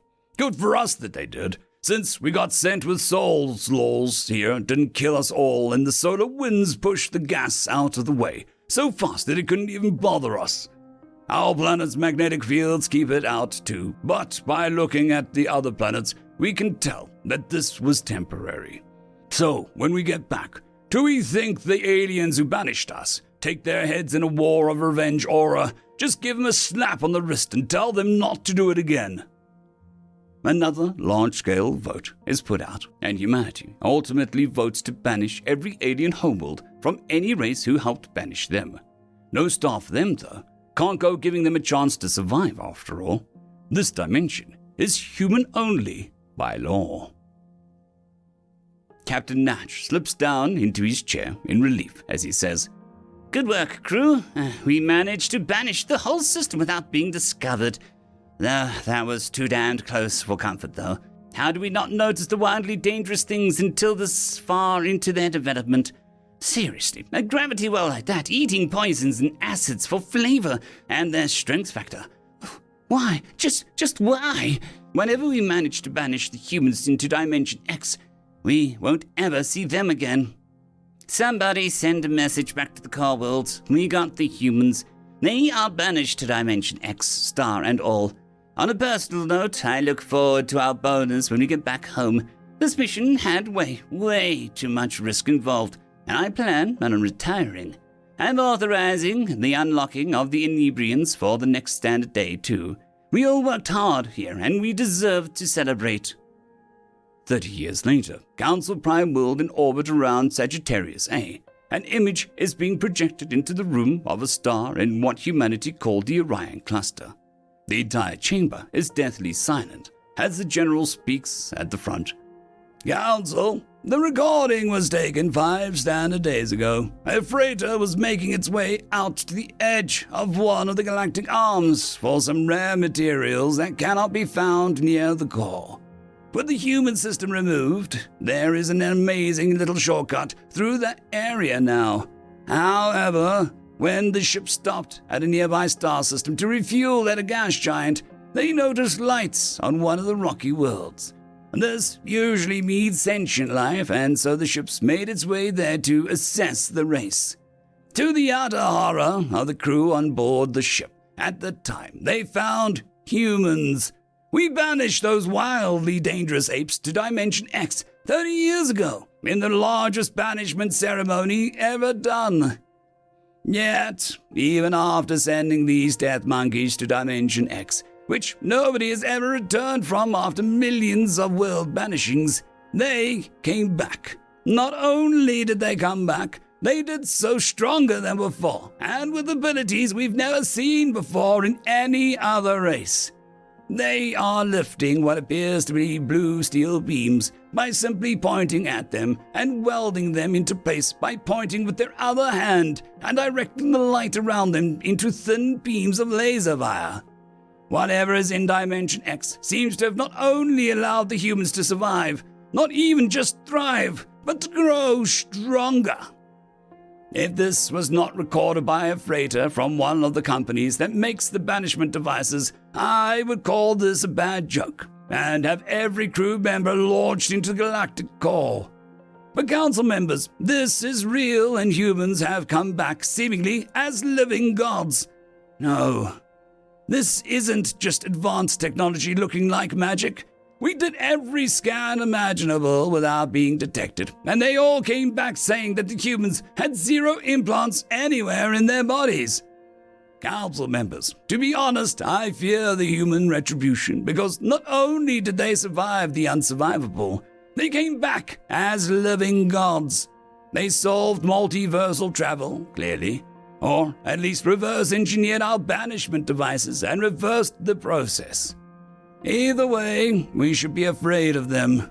I'm just the messenger here to inform you all of this happening and to take orders when you decide what to do next. Another week passes, and the Galactic Council assembles a fleet of world ships and star destroyers. Once a fleet of hundreds of thousands of ships is completed, they launch it to the new human world where they were discovered. They destroyed the entire planet and then forced the star into the system to go supernova for good measure.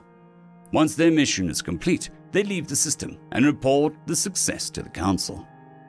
5 years later, a single ship of unknown design shows up in every Council homeworld, and a message is broadcast across the entire galaxy, even on top-secret military channels, and even races who haven't left their worlds yet. Attention, Galaxy.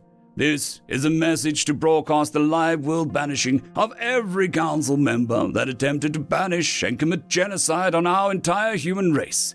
They sent us to another dimension, where the very elements taking up what should have been a vacuum would try and erode and eat any living thing from our universe. Due to extreme luck and perseverance, we managed to not only survive, but grow in the hellish place. We hacked into the council records and discovered this was, in fact, attempted genocide. Now that we know for a fact that they tried to have us all killed, we, humanity, made a choice. We voted on it and decided your galactic senate is too dangerous to exist in our human empire, so we will now film and broadcast a live feed of each and every last one of your homeworlds being banished to Dimension X, which we are now renaming to Hell. After all, you said ours was a hell world. It only seems fitting now then. Enjoy the show, everyone, and feel free to offer peace or alliance for future funding of a new galactic council under humanity's strict moral compass. Please, everyone enjoy the fireworks. I, myself, will be having popcorn with it. End of story. A Vision of Hell, written by Echoing Cascade. 3 VIPs led to a small meeting room inside the unassuming building in a Terran Alliance-controlled planet. Inside, a man wearing a military uniform from a nondescript branch waited for the VIPs to sit down and their guards to leave the room to commence the debriefing. What you are about to see and hear is currently classified information. The purpose of this impromptu gathering is to decide if it should remain so. All 3 VIPs nodded and turned to look at the screen that had turned on. One of them couldn't help but scream at what he saw. Oh, by the gods! On the screen was a man, or what remained of a man, calmly sitting in front of a camera as everything around him burned. Yes, this is the after-action report of a mission in another castle. Captain Crane wasn't happy. He and his team had received orders to mount a rescue mission. The target, Princess Yumi Duval, and an unknown number of survivors. Normally, rescuing a princess is something of a dream job and a task that we would do in our sleep. But the goddamn location. The location was an Insu colony on the edge of Sector 17. A colony that was under suspicion of skilled infestation. Carnivorous psychic bugs. I don't know what God came up with that idea, but he deserves a beating. The princess and her delegation had gone to evaluate the situation and calm the population. After a week of radio silence, orders to glass the colony had been sent. The venerable young man was dispatched. The heavy command cruiser was on its way to sterilize the colony when they heard a message playing on loop. We managed to lock ourselves in a vault. Please get us out of here. We have enough air and food for a couple more days. But after that... The message was audio only, and the technicians managed to identify the voice as that of the princess.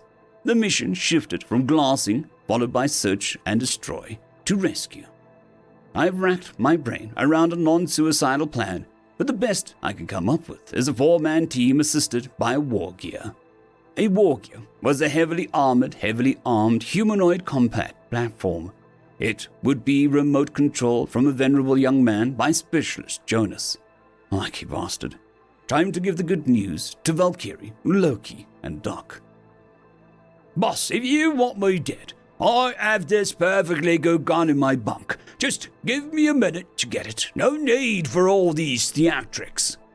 Usually, these kinds of jokes would be met with a few nervous laughs or at least a reprimand from Valkyrie, but even the stoic woman nodded in agreement. Captain, this is suicide. We may not know the exact reproduction rate of the skillids, but it's safe to assume the number is in the thousands at the very least. How are we supposed to achieve our objective, outnumbered several thousand to one? Captain Crane sighed. He had asked himself the same question over and over. He didn't like the answer any more than she did. We can't land in Volsvelk. The bugs would notice our presence, and the fact that they seem unaware of survivors is the only thing keeping them alive. The only chance that we have is to move stealthily towards the vault. Doc patches up the survivors enough so that we can move them, and then Jonas makes a distraction while we make our escape. I can't be the only one who sees the multitudes of ways in which this can fail miserably, right? Everyone in the room voiced their agreement. Everyone except Doc. I don't know, Valk. I think it could work. Loki snorted. Oh, please. We've all seen the princess's poster above your bed. The only part of you currently thinking it would work is between your legs. Doc turned beet red and shrank into himself. Listen, we don't have a choice. We have orders, and as crappy as the plan is the best one we've got. We depart tomorrow at 0400. Dismiss. After they landed their stealth shuttle near the edge of the city, they began operation in another castle. The war gear took the lead, followed by Cap, Valk, Doc, and Loki. Doc was nervous, understandably so. Gods, I feel undergeared for this. Unlike the three other Marines who each wore War Destroyer heavy armor, he was wearing his combat fatigues and ceramic body armor, a handheld flamethrower on his hip, and a backpack filled with medical supplies. Doc looked at Valk, her armor a masterpiece of functional beauty, a neo-steel chassis covered by ceramic plates, powered by synthetic muscles, and in her hands a heavy grenade launcher that would normally be mounted on an APC. Cap preferred a good old pulse plasma rifle, while Loki's model was reinforced for close quarters combat, and his only weapons were 2-ton gauntlets on each hand.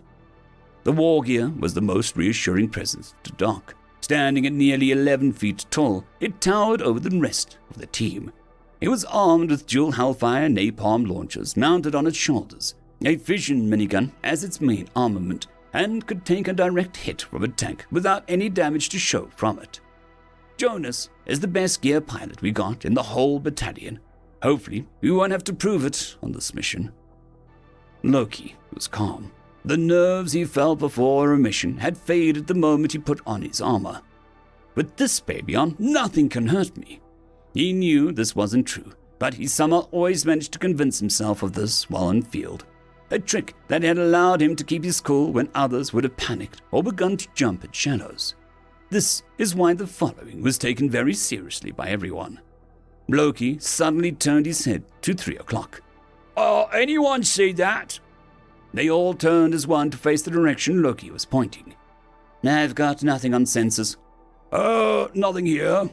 I don't see anything. The war gear's minigun barrels began to spin as Jonas swore from his pod aboard the venerable young man. Change your plans. Run to the city. I'll hold them off. Go! As the ground began to shake from the team's 3 o'clock, the war gear began to fire, gouging huge holes in the ground. With every shot, black/red ichor would fountain out. The war gear had sensors the marine armor didn't. One of those was the echolocator that had found the hundreds of termites-like skillets quickly burrowing towards them. I guess Loki saw dust from the digging or something. Jonas didn't have much more time to muse about the situation. The dog-sized insects had begun to spring out of the ground. He engaged the Hellfire launchers when they began to get too close. Frack me, they're too far to run back to the shuttle. I need to make sure that they focus on me, or they're all dead. Jonas controlled the war gear thanks to a neural link, so he felt what the machine sensors registered as pain, and yet it was taken apart, bite by vicious bite. He never stopped shooting, stomping, punching, or rolling to make himself a target. Eventually, the link was broken, and he emerged from his pod, vomiting. A couple of techs approached him and helped him to his feet. Tell Commander the mission is FUBA. They need extraction now. Loki had picked up Doc and carried him like a bag of potatoes as he, Velk, and Cap ran for their lives. They managed to reach the city unchallenged by some miracle. They took shelter inside a small drugstore to regroup. Damage report. 5x5. I'm good. Supplies are okay. Everything but long-range communications is functional. Cap and everyone else knew what he meant. The war gear served as a hard relay to the venerable young man, and if they lost comlink to the ship, it meant that it was offline. Do we remote control the shuttle to come pick us up? Negative. We need a defendable position, preferably from high ground, to have any chance at evac, and besides, we still have a mission. The mood was somber, but no one argued. Luckily, we're not too far from the bank where the princess and the survivors are holed up. They made their way to the impressively large bank, advancing slowly, moving from building to building. The lights and automatic public transport still functioned. The singularity reactor the colony ran on would continue to power it for decades. The city was in perfect order, except it was completely devoid of life. It felt like walking inside a freshly dug grave, a warm body just around the corner. There wasn't even a sign that anything had happened to the population. No blood smears, or even a dropped item on the ground. Nothing was out of place, and yet they knew the entire population was dead. This was bullcrap. Valkyrie had always known she would die inside her armor. This never really bothered her, but from what she had read on the skillets, dying was something of a luxury. I'm gonna die attempting to save a fracking princess, eaten alive by bugs while I'm either screaming or unaware of it happening. A terrible thought began to take form as she stopped moving. I know what you're thinking, Velk. They haven't gotten into your head. Keep your cool. Focus on the mission and we'll get through this, okay? Velk nodded, and she resumed taking point for the final leg of the trip. As they entered the bank, they were shocked to find the princess waiting for them. She explained that the faulty air duct had forced them to leave the vault early, and that she had taken it upon herself to gather some food for the other survivors. All 5 of them were in the upper floor of the bank. Doc had checked the princess for injuries, and when he declared her perfectly fit, she had kissed him on the cheek. Velk and Loki gave him crap for it, but Cap looked worried. They started to climb up the stairs, Doc in front, following the princess like a love-sick puppy. She's tired, but she still has her supermodel good looks. Doc couldn't help but put his hand to his cheek every time she looked back at him. It had become something of a tic. They found the remaining survivors, and while Doc checked them over, Cap ordered Loki and Velk to secure the roof access to call the shuttle, while he doubled back to ensure that they hadn't been followed. Doc found them all fit to be moved, but something bothered him, something he couldn't quite put into words. Cap, I don't know how to say this, but something feels off about them. It's like... Cap didn't let him finish his sentence. He primed an incendiary grenade, tossed it at the 5 survivors, and shot the princess in the chest. Doc was going to scream at him when he noticed the princess's body. It was partially decomposed, most of the skin was gone, replaced by some sort of transparent gelatin. Her arms and legs moved in a fashion that made it clear that she no longer had bones. On her chest was a large scarab-like creature with a hole created by Cap's rifle on it, but it wasn't until he saw her head that he threw up. Everything above her jaw was gone. Instead, a large bulbous larvae head protruded from her throat. Oh gods! Cap grabbed the flamethrower from Doc's hip and began burning the thing, which didn't scream in pain, but instead pleaded for help in a relaxed manner.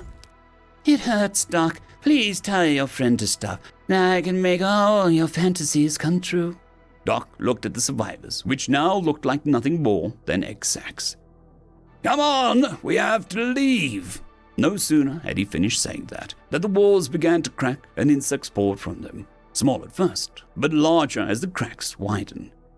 By the time they had made it to the corridor leading to the roof stairs, human-sized cockroaches were hot on their heels. Before they could get to them, however, Valk's grenade launcher barked in objection. A mantis roach hybrid dropped from the ceiling on top of Valk. Loki pulverized its head with a front kick. The creature didn't die, however. It began to try and swipe at Loki with its scythes. He had seen this coming and managed to catch both with his gauntlet arms. The thing still seemed to try to chew his face off by pure instinct, even though it no longer had a head, spilling black ichor all over Loki's armor. Where are the survivors? Oh, there's no survivors. Those were bugs. What the frack do you... He was cut short as he saw the walls come down one after another behind Cap and Doc. Frack me! A millipede big enough to swallow the war gear had emerged. We'll hold it off. Get the frack out of here. She unloaded on the bugs and wielded the launcher as the club when it ran dry. Loki trying to get as many bugs off of her back as possible. Doc and Cap saw them being overrun by insects as the shuttle doors closed. Doc was catching his breath while at the shuttle commands. He was a de facto pilot without fault present. What the hell happened over there, Cap? Cap lowered his visor and rubbed his temples. Skin-colored paint came off and 2 metal implants became visible. I had side happeners installed. They're prototypes. I saw the princess for what she was from the start, and classified files pointed to scarabs as the most powerful psychics. Why not kill her, on the spot? I wanted to get all the survivors. Doc remembered reading something about side happeners, so that made sense. But then he remembered something else. He remembered the kiss, and he felt the urge to touch his cheek again. Cap stopped his hand. It's okay, Doc. Nothing happened. Huh? How can you be so sure? You're wearing your armor. Nothing happened. Doc looked down at the War Destroyer's heavy armor that he was wearing, and for a fleeting moment, he was reassured. Then he grabbed his flamethrower from Cap's hand, shoved it into his commanding officer's open helmet, and pulled the trigger. Then why the frack can't I remember even putting this thing on? The inhuman screeching was all the answer he got. Doc then looked down at his uniform and saw nothing but his fatigues and ceramic body armor. He took his flamethrower and set the whole shuttle ablaze and began recording his AAR. I believe the lava-like creatures swallowed the princess's larynx and used it like a wind instrument to lure us in. They are far smarter than previously believed. Doc scratched his cheek, or rather his teeth. The flesh was gone. He didn't feel anything anymore, not even the heat of the flames.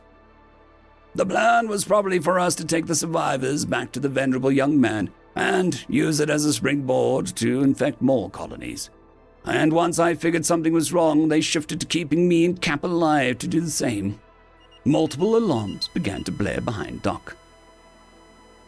They could figure out how to speak, probably by probing a nearby living human mind, and how to record a message, but not how to fly a shuttle. Glass every planet infested by skillet. Do not attempt to rescue, not even if you hear your loved ones beg for your help. And if you have to send in troops, deploy war gears only. They have no mind to fool, which is why I think they targeted it first. Doc grabbed a grenade from his belt and pulled the pin. Make sure everybody knows what happened here. The video stopped. The analyst turned off the recording. The stealth shuttle's black box was recovered by the evac team coming to help Captain Crane and his team. Once the video was found, it was sent to us immediately after glassing the planet, that is. The VIPs were in shock. They all heard of skillets. They all knew what they could do. At least, they used to believe so. Send the video to every branch of the military and make an audio-only file to distribute to the civilians' media. Everyone needs to know a threat the skillet really pose. The other 2 VIPs slowly nodded after thinking it over. As they left the building, the VIPs were still shaken. One wondered if Vulcan Loki was still alive when the planet was nuked. Another on how quick Cap was taken over once he was separated from the group. But all three were terrified by Doc's warning. Do not attempt to rescue, not even if you hear your loved ones beg for your help. End of story. The Last Human Diplomat, written by Maniacal Monocle. The greatest gift to give is hope. The growing hollow billboard said to Reen on her way to work. It depicted a group of dirt-covered humans in tattered robes reaching up their arms towards a handsome-looking round tar with perfectly manicured horns and fresh, clean clothes. The billboard towered over the foot traffic on the station like a condemnation from the heavens. Reen could not help but look at it every morning on her commute. It sickened her. She did not look like that. The refugees she represented did not look like that. They were not dirty primates living in rubble. They were people struggling to tread water in a harsh political currents of the exchange. And it was Reen's job to help chart the course for them. While walking through the station, she couldn't help but feel a little lost at sea. A miasma of alien heads, tentacles, and eye analogues bobbed their way through the pedestrian hallways. A sense of otherness threatened to take hold of Reen. She repeated her mantra in her head. I belong here. I am as alien as they are to me. I am a representative of humanity. I belong here. I am as alien to them as they are to me. She made it to the embassy offices before most of the other ambassadors. She was the lone human in the cluster of self-important diplomats, but several others also shared her species' isolation. The Rancart ambassador was a member of a new species on the stage, newer even than humanity. They had made some small talk with Reen, but the fate of humanity always made people nervous. That, and Reen's many scars.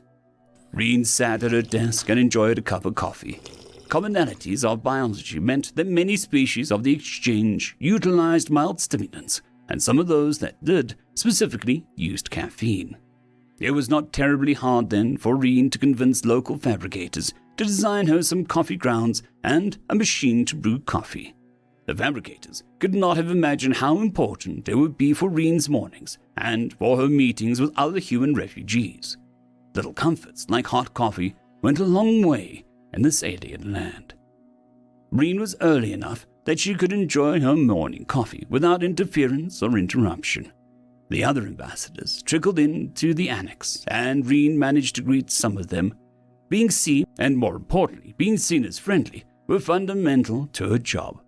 She had to fight to undo the message of the advertisement on that billboard.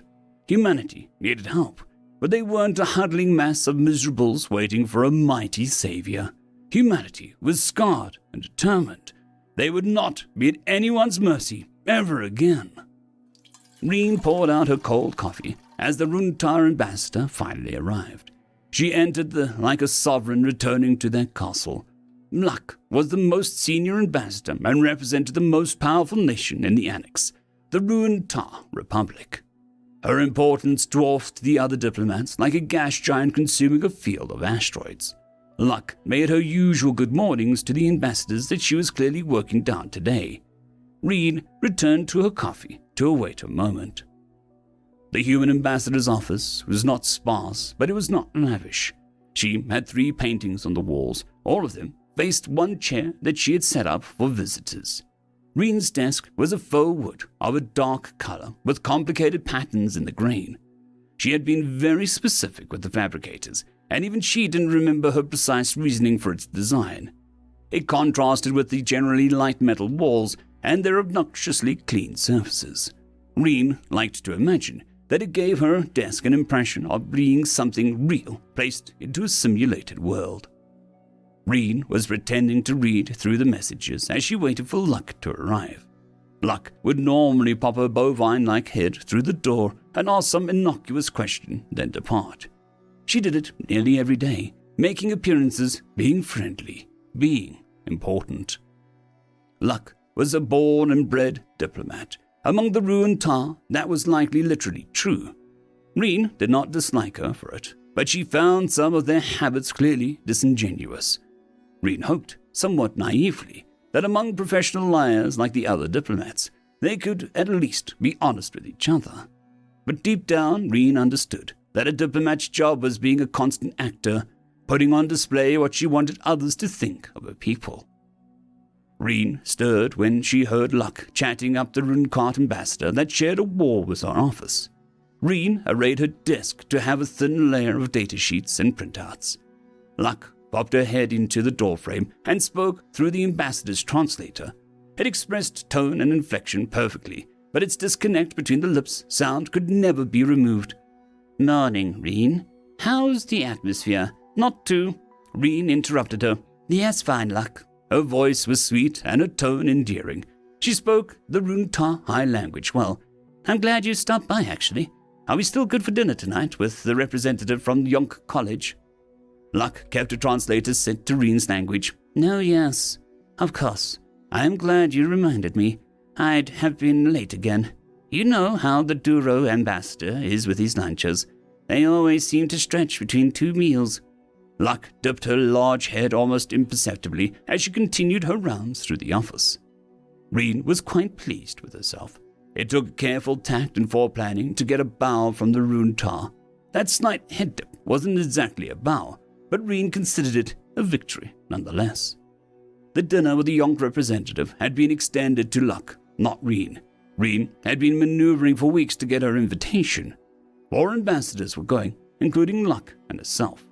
The Yonk representative had been unclear in his invitation and had used a formal plural pronoun instead of a singular one when addressing the Honorable Runtar ambassador. Luck, ever the opportunist, had used it as political leverage to lord the invites over the others in the annex. It was likely that any guests brought would be interpreted as servants by the Yonk. The situation had numerous social layers to it, but Reen needed to be in that room with the representative.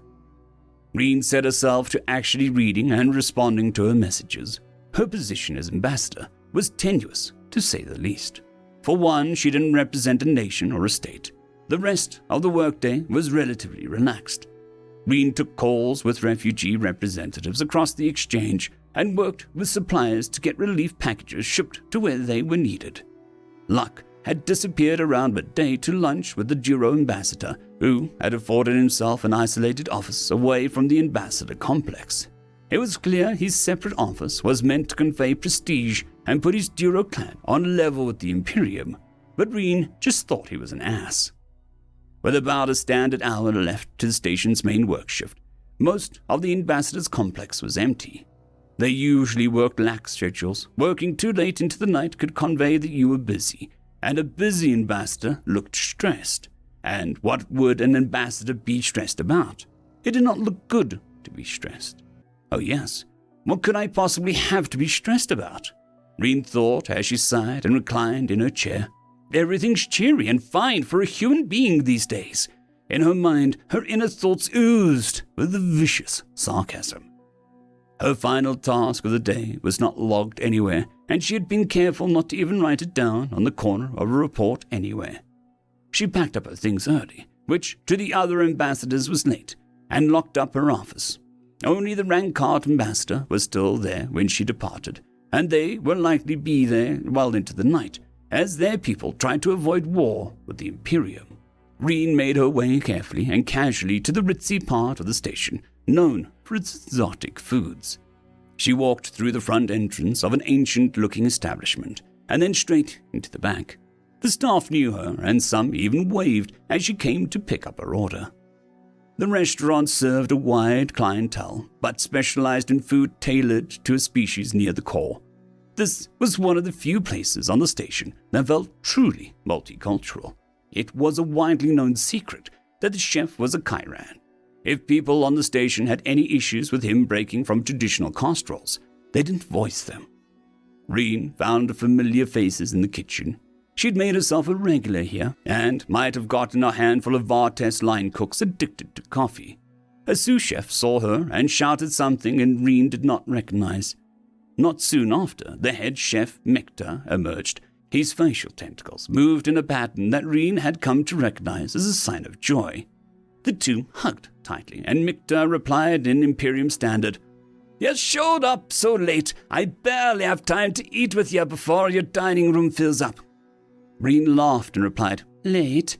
I told you I'd come by 7, and it's 5. Micta's vocalizer laughed back.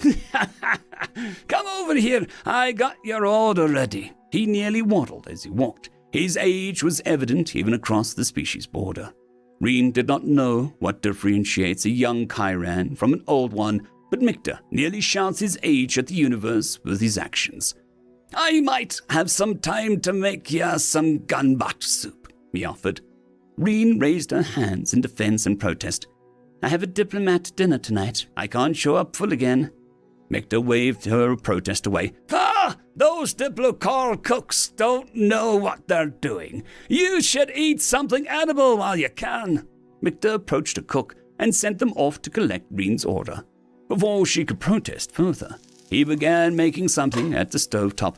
You should know you're not getting out of here without eating something. Someone found her a stool, and Reen sat down to watch the master at work. I surrender. But please, nothing too big. I have to at least pretend to enjoy these diplomats' hospitality. Micta grumbled something that was likely another jab at the Diplocor. Micta expertly skinned and gutted a fish with more eyes than Reen was comfortable with. He used his 4 arms to their full extent and was soon grilling a pungent collection of fish and vegetables. His arms were a flurry as they added spice and sauce. He finished by scooping the slurry into a flatbed cone. He said nothing as he handed it to Reen, and his eyes demanded that she eat it. She bit into the collection and closed her eyes in bliss. The spice was upfront but not all too encompassing. Whatever species of fish it was, its meat was perfect.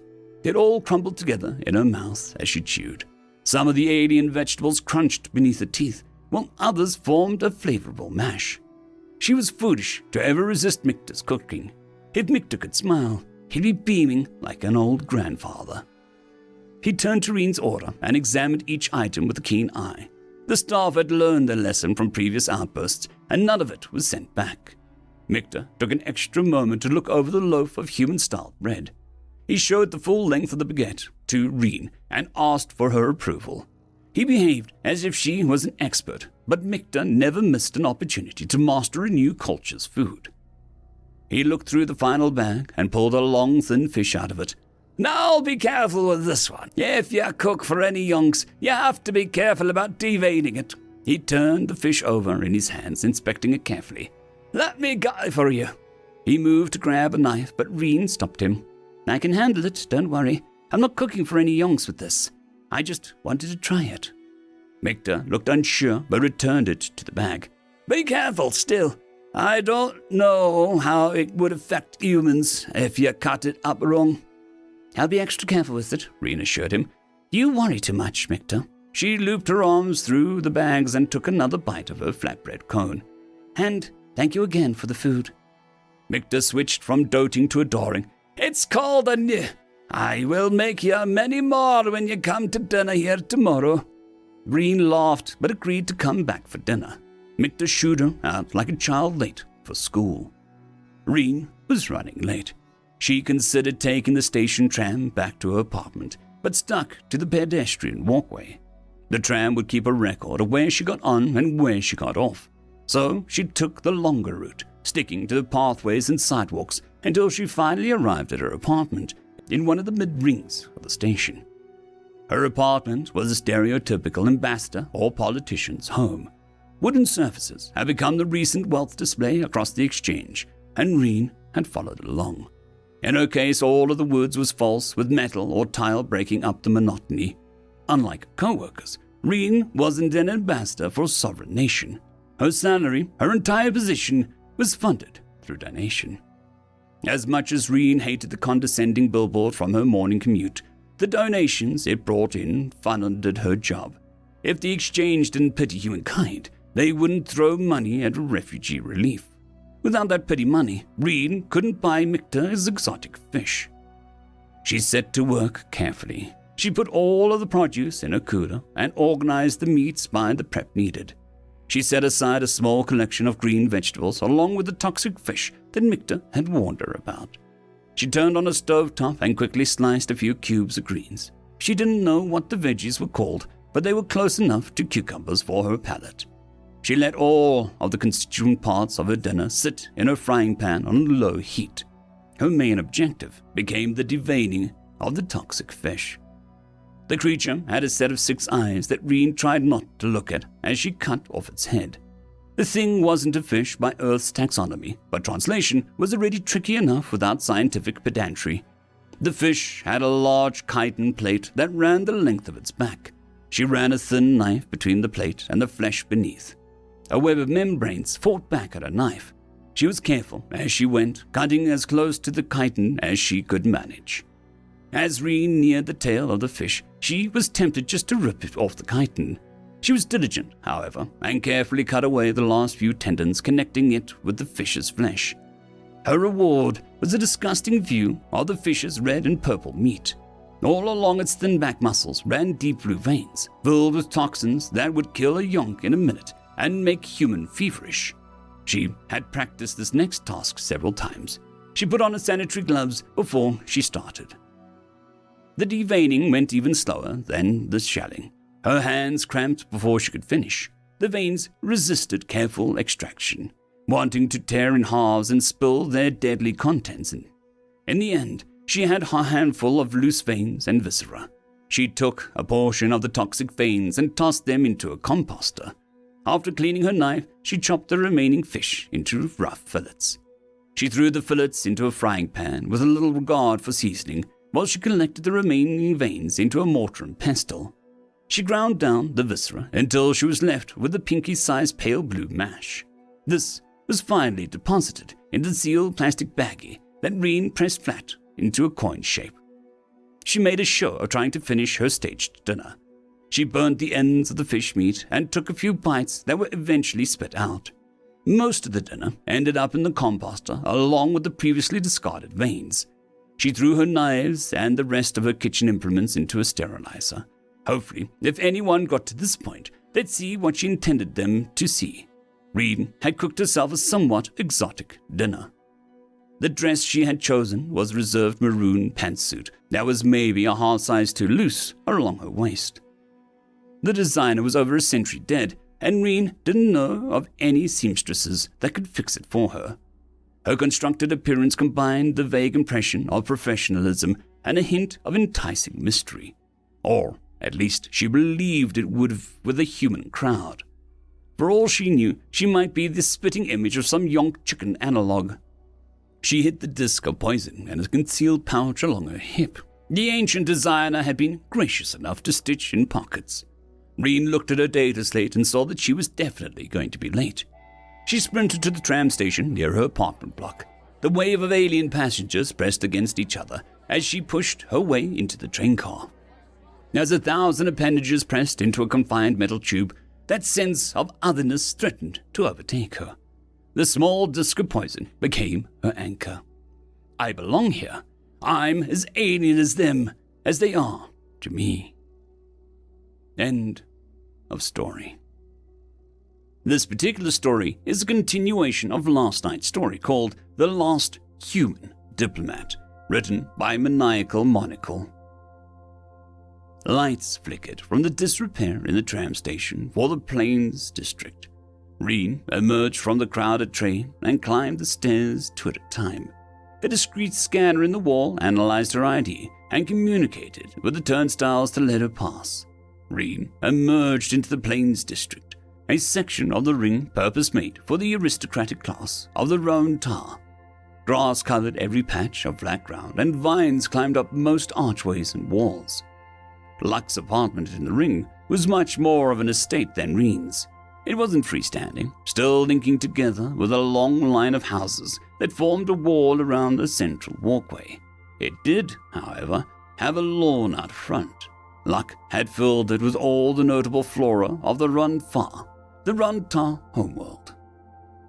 Reen was the last to arrive, a thin layer of sweat on her forehead. Luck was waiting on a bench designed for her centaur-like frame, while the other invited diplomats complimented the topiary. The 2 other guests were Luck's assistant and the Sizine ambassador. The junior staffer appeared to be substantially younger than Luck, although Runtar age was still hard to gauge for Reen. His ram horns were short, barely making a half loop. Reen had been told his name once, but had never seen him after the initial introductions when he first arrived in the ring. Vessa, the Cesian, was somewhat short for her species, but still towered over everyone else. Our co-workers, Reen felt that Vessa was closest to being called a friend. She had arrived in the ring just a few weeks after Reen successfully applied for her office in the ambassador's annex. Vessa had initially been too patronizing to the plight of humanity, but had shown a genuine concern for Reen's refugee constituents. Vessa's tunic was made of rich leather and had long colored stripes that flowed down the back to accent her plumage. It was sleeveless, allowing her large forelimbs flexibility to carry her body around. Her small manipulator arms were neatly at rest within the folds of an intricate undershirt. She even wore a few rings along her serpentine tail. Luck and her assistant wore rich purple covering over the hind torsos.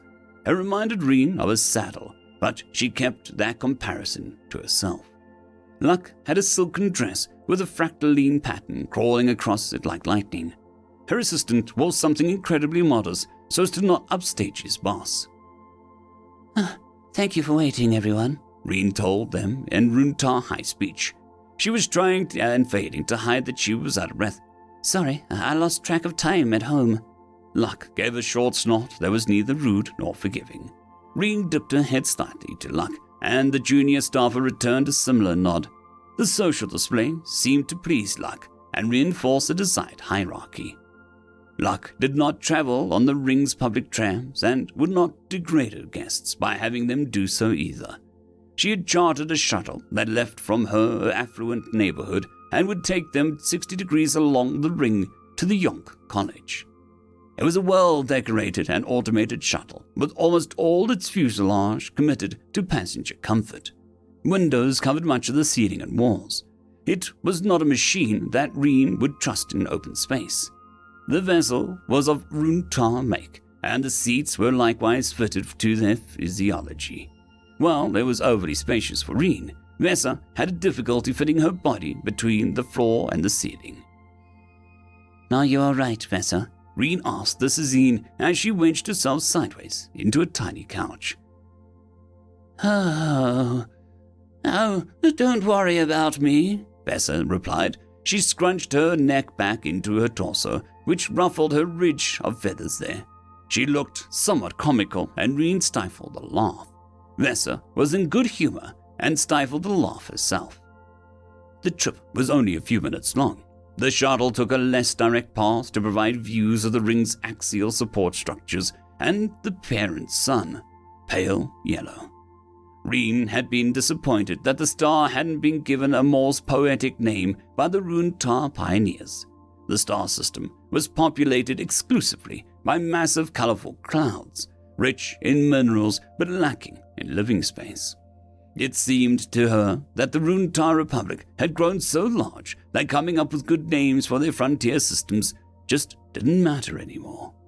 The shuttle quickly passed out of the sunlight and into the shadow as it docked with the station. They emerged just a moment later from the cramped shuttle into the nauseatingly spacious Yonk College. The college took up a full 5 degrees of the ring and was designed to make you forget that you were on an artificial station. The ceilings were either painted or covered in vid screens which played looping footage of cold blue and auburn sky. Buildings did not stretch floor to ceiling. In fact, the multi-floor design of the ring had surrendered here to a single, dominating reality that was the college. It made Reen feel like she was falling. Yonks walked along the foliage-lined paths between buildings made of brick and wood. Small fauna flit on insect-like wings or scurry up and down the tree lines. It was an impressive display of wealth from the Imperium. It was an excessive use of the ring's resources to propagate this planet-side facade. It was propaganda. It was working. Their host was an elderly representative of the college. Rumor had it that even though he was nearing 200 years old, He was sure pick for the college's next dean. He had initially taken a faculty position as a retirement job after his war service. Luck had talked at length about how a college dean was something worth more as an ally than a dozen primes. Her goal over dinner was to make a notable ally just as they became important. The college architecture was ostentatious in its design and building materials. Everything was constructed, no prefabs. Each building was given a wide berth from its neighbors. Maintaining such large open spaces was a display of wealth on par with a gold toilet. And wood, whether fabricated or cut, was outrageously expensive. Reen already felt guilty about the wood in her office and apartment. The college did not have such reservations. A young yonk with no scion markings and a light blue shelled hyphen approached them as they walked the grounds and offered to escort them to the college's reception hall. The hyphen spoke Imperium Standard through a vocalizer on the top of his barrel-shaped body. Theirs was a species Reed was still not comfortable with. They completely lacked a face and glided along with a single slug-like foot. In her head, they registered more as an animal than a person. The social dynamic between the young and hyphen was obvious. The hyphen was not a student here, but a slave. The college likely owned and leased many hyphen out to their young students. These collegiate hyphen were all some variety of servant, either note-takers or maids. The diplomats could not see the few of them scooting around the grounds, collecting trash or dutifully following a student. It was difficult for Reen to conceptualize the hyphen as a people, but it was a courtesy the Imperium denied them by design. Square columns of steel and stone adorned the entrance to the reception hall. Inscriptions in Imperium Standard spoke of the power and longevity of knowledge. The intimidating architecture seemed to banish the friendly yonk and his servile hyphen. The diplomats were the last to arrive. A small crowd of yonks milled about in the impressively decorated antechamber. Portraits of previous college deans lined the walls. Hyphen, with crisp white fabric fixed to their shells, was silently offering up refreshments and scented vapors. The whole scene reminded Reen of old Earth vids, of black-tie backroom speakeasies, although the complete lack of humans beside herself made the comparison thin. Luck led the charge, introducing herself and then her guests to their host, a pale and heavily marked scion named Barrett. Barrett likely had a scion score in the high triple digits. Reen had been told that fellow scions were able to read the markings and interpret the score instantly. She only knew that the more intricate and extensive the markings, the more prestigious the yonk, and the more dangerous, she thought to herself. Small talk in the reception hall was short-lived. It appeared that the dinner, as well as the other guests, had been waiting for the diplomats.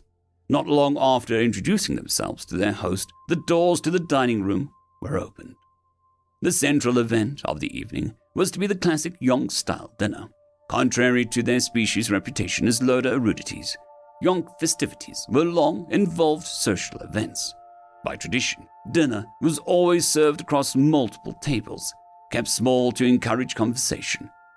The host was expected to stay at one table, and the guests were expected to rotate through the room to their liking. Being too stationary was seen as being a boring curmudgeon, while being too mobile was looked on as flightly or vapid. The evening's attendees were mostly yonks, with many faculty from the university attending, alongside some minor politicians from the Imperium. There was a Kirin Fleet Marshal, as well as a Halutis Deputy Director, bureaucrat in attendance. In total, there were 10 tables, each with 6 seats. They were not expected to always fill a table, but never to let one grow empty. The hierarchy was instantly visible to Reen. The Halutis, despite being a Deputy Director, was woefully out of space amongst the 2-meter-tall crowd of intellectuals. The yonks were quietly making sure that she felt lesser. The host had provided universal benches for all the attendees, but notably, the chairs did not include a roosting rest for the Halutis physiology. The kitchen staff were mostly hyphen, with some Vartese mixed in. The food smelled great, infused with the rich spices and heat that yonks preferred. Reen had moved tables twice by the time the food was finally brought out. They served her a first course she could only describe as spicy oatmeal, with what looked and tasted like seaweed flakes mixed in. At her current table were 3 young faculty and the Heloitas deputy. The Yonks had been going on and on about economic activity along the DMZ. The arrival of food distracted the Yonks and allowed Reen an opportunity to talk to the Heloitas. Do you really think piracy is that big of a deal in the DMZ? The Heloitas looked surprised that someone was talking to her. Well, piracy is a constant in the universe, like gravity, she replied in a musical accent. You can never really eliminate it, just prepare for it. But I don't think that a few caravans raided in the last months warrant ending 2 millennium worth of ceasefire. One of the Yonks looked up from their bowl of soup and quipped, Well, more like a century's worth. The Heloitas' frills raised in embarrassment. She dipped her head and pecked at her plate of seeds. Reen took the comment in stride and continued to address the Heloitas. So do you think traders should simply arm themselves when in the DMZ? Yeah, I think the fighter or 2 following in a 4-ship's wake is a far cry from putting an armed patrol fleet in the DMZ, the deputy director replied. The rude Zonk was still staring at Reen, hoping to elicit a response. The Heloitas' feathers continued to stand on end. Recent military excursions in the zone aside, putting a patrol fleet in the DMZ will only serve to raise tensions and scare a few pirates. Certainly not worth the risk. Another Yonk decided to chime in. Ha! Political philosophy from a clerk. The DMZ has been too sacrosanct for too long. Pirates view it as an open invitation to hide there. The deputy's feathers began to calm as the Yonks took control of the conversation. 2 possibilities exist. Either there is a pirate planet or there is not. If there is, then the solution is to find and burn it. If there is not, then we simply must be more vigilant at port and weed them out. Another Yonk interjected with an esoteric rebuttal, and Reen took this as a sign to move tables, taking her bowl of spice oatmeal with her. One table closer to the host, she found Vesa and yet more Yonks. This table had a densely marked scion and the only student in attendance.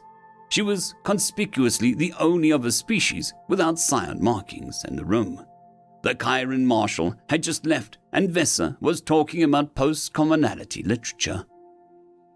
You're judging the first generation too harshly. When you've been required to follow forms for so long, it makes sense that you'd flock to the abstract, Vesa said to the scion. But you have to admit that some of Gira's treatise is borderline unreadable, ending and starting sentences at random. Some of the pages were handwritten, the scion replied. No argument here, but I understand where Gira's coming from. I've read pre-commonality prose, and it makes me nauseous, like automated number readouts. Vesa laughed to herself in that deep, trilling sound that made Reen feel at ease. What about human literature, Reen? Any notable phases of formlessness? Reen was both thankful and mortified to be included in the conversation so swiftly.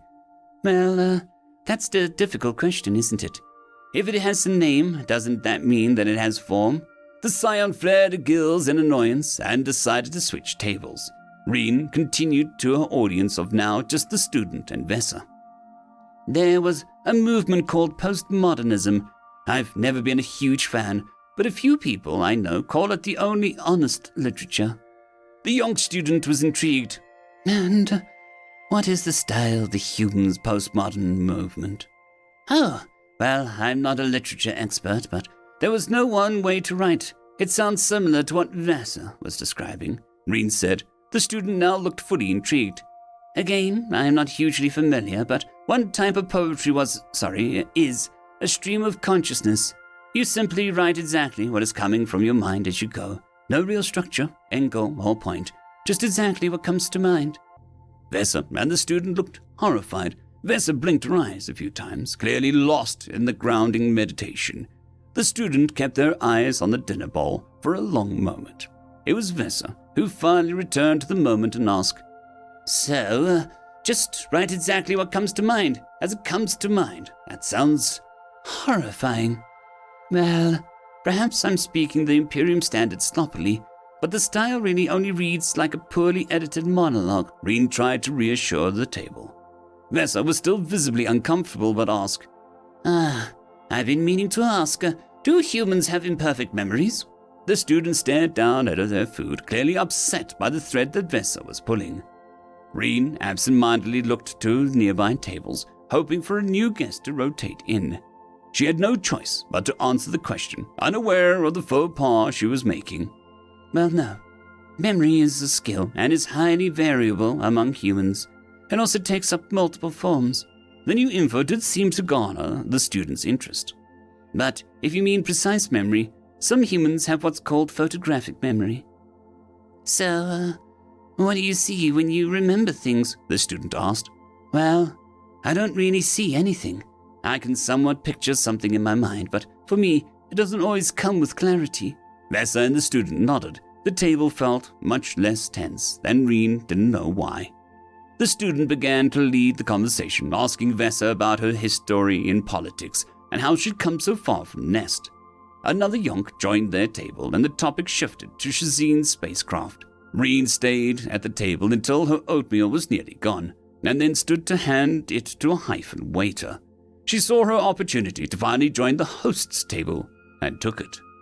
Barrett was emptying what looked like his second bowl of pasta, while Luck discussed the Duro border crisis to a crowd of bored-looking yonk diplomats.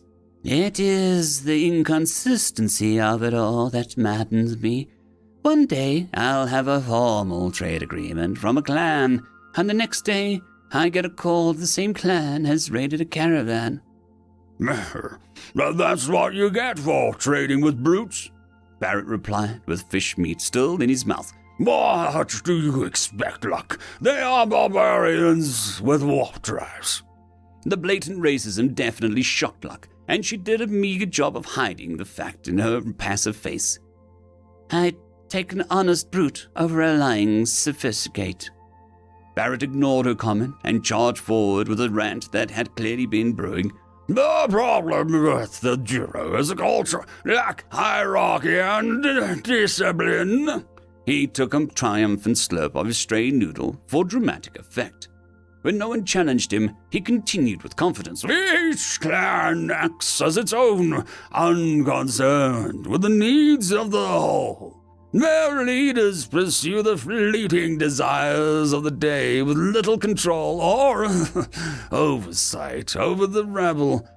When a clan leader can be deposed by a simple challenge, what level of stability do you think that provides? No, Luck. The only way to communicate with the Duro is with threats. Luck did not see an easy way out of the situation, and so gave a non-committal huff. The other yonks at the table nodded their heads in subservient agreement with their host. Reen wore disbelief across her face. The host and table quickly noticed that Reen was the only one not to voice a response to Barrett's condemnation of the Duro. A row of bulbous eyes and Luck's beady set of four eyes came to rest on her. That familiar feeling of otherness rose in her stomach. She had to say something, anything. I'm not so sure. Her rebuttal garnered her a moment of shock and a narrow window to formulate an inoffensive political position. Barrett's comments were a red-hot poker to her temper. She knew escaped members of the Duro slave caste, and their first complaints were not lack of hierarchy and discipline. With few options, she had to lie and find a middle ground between herself and a racist. The Duro are a confederation, are they not? I think that shows that their fear of tyranny more than their lack of discipline. Each clan wants an independence from each other. Well, that may not be hierarchical. I don't think that it shows lack of discipline. Reen had partially convinced the young diplomats. Barrett was annoyed to have been contradicted at his own event, at his own table. I know members of their caste system, and their commitment to discipline nearly matches the Imperium's. She could see Barrett cool down ever so slightly. Well, then perhaps not discipline, but consistency, Barrett said. The major thrust in his argument was intact, as was his pride. The conversation was stilled for a moment, and Luck saw an opportunity to take the steering wheel again. She'd been at the host table for a little too long, and had maybe one more opportunity to ingratiate herself with Barrett. A Vertes waiter walked near the table and saw the number of empty or emptying bowls. He made quick eye contact with Barrett, Reen, and the other yonks at the table to confirm their readiness for more food. Luck's plate was barely touched. Reen slowly slipped the tiny disc of poison from her dress pocket and split her mind into two focuses. One was playing the part of an impartial and polite dinner guest, happy to be at the host's table. The other was watching the door to the kitchen and discreetly unwrapping the poison. She kept her hands below the table and slowly peeled away one side of the plastic baggie. Surface tension kept the other half in the plastic stuck to her now sweaty left palm. The Vartese waiter appeared not long after his disappearance, with 4 bowls balanced between his 6 arms. His rodent-like face expressed a worry born both of the balance and the heat of each bowl. He came to the yonk to Reen's right first and happily exchanged a steaming bowl of soup for a cold, empty one. As he twisted to deliver Reen's meal, she moved her foot slightly to trip one of his spindly legs. He fell and shot out one of his arms to steady himself on the table. In doing so, he nearly dropped the full bowls of food he still carried. Reen took the opportunity to grab hold of 2 arms and helped him stand again. In that instant, she helped him rise. She slipped her arm over the 1 bowl of pasta he carried and let the poison drop. The swish of her dress and the minor chaos of the fall helped to obscure her delivery. The Vartese thanked her and delivered her another bowl of spiced oatmeal. He offered a meager apologies. Sorry, sires, I was too ambitious to deliver them all at once. Barrett did not offer a response. His baubles dangled from his face as he smacked his mouth in anticipation of another bowl of pasta. Reen saw the tiniest tip of the poisoned disc bobbing in the bowl. She hoped the pale blue would be lost in the rainbow of exotic ingredients present in the dish. Reen had to wrestle her attention away from the other's food and forcefully concentrate on eating casually. Luck thankfully provided an unintentional distraction as she talked Barrett's earholes off. It was clear that she had pushed her luck this evening and was skirting ever closer to annoying the host. Luck picked up her tray of grains and fruit when it became obvious that Barrett was more interested in eating than talking. Luck decided to surrender and pushed a chair back from the table, signaling she was finally going to rotate elsewhere. She tried her luck one last time, however, and moved her hand into Barrett's personal space, offering up her contact card. Well, if you ever need to discuss getting things past the border, I know a lot of caravan houses, she said. Barrett eyed the card with derision, but ultimately took it from her. He flipped it over in his hand a few times, and then used the edge to wipe a bit of food from the side of his mouth. He smiled, and his gills fluttered in boasting. Certainly, Luck. I'll always keep you in mind. One of the other yonks at the table chuckled, and Luck took the indignity in stride. With that, she was gone to some other table, nursing her pride. Reen remained at the table, committed to watching the coming fiasco. It came maybe a minute after Luck made her ignominious exit, and right as the yonk student sat down. At first, it looked like Barrett was choking, but a yonk's breathing and eating tubes are separate. He pounded his chest with his fist and tried to cough out through his gills. He started to stand, but his arms felt weak. He shook a little in his chair while his eyes bulged in his head. His scion markings felt hot. They felt, oh, so hot, hotter than being in the chair almost 2 centuries ago. He could feel the needle poking at his skin while the proctor and the machine barked questions at him. Memories broke into a conscious mind, and he didn't have the strength to stop them. His mouth felt dry as the sensation of the past overloaded his brain, and he started to hallucinate. How long had he been in the chair? Had it been 2 minutes or an hour? What was his score? What would he look like when the test was finally done? The machine drew a long line across his abdomen. It burned like a molten metal in his skin. He'd never told anyone, but he was worried that he'd be ugly once the test was over. What was the last question?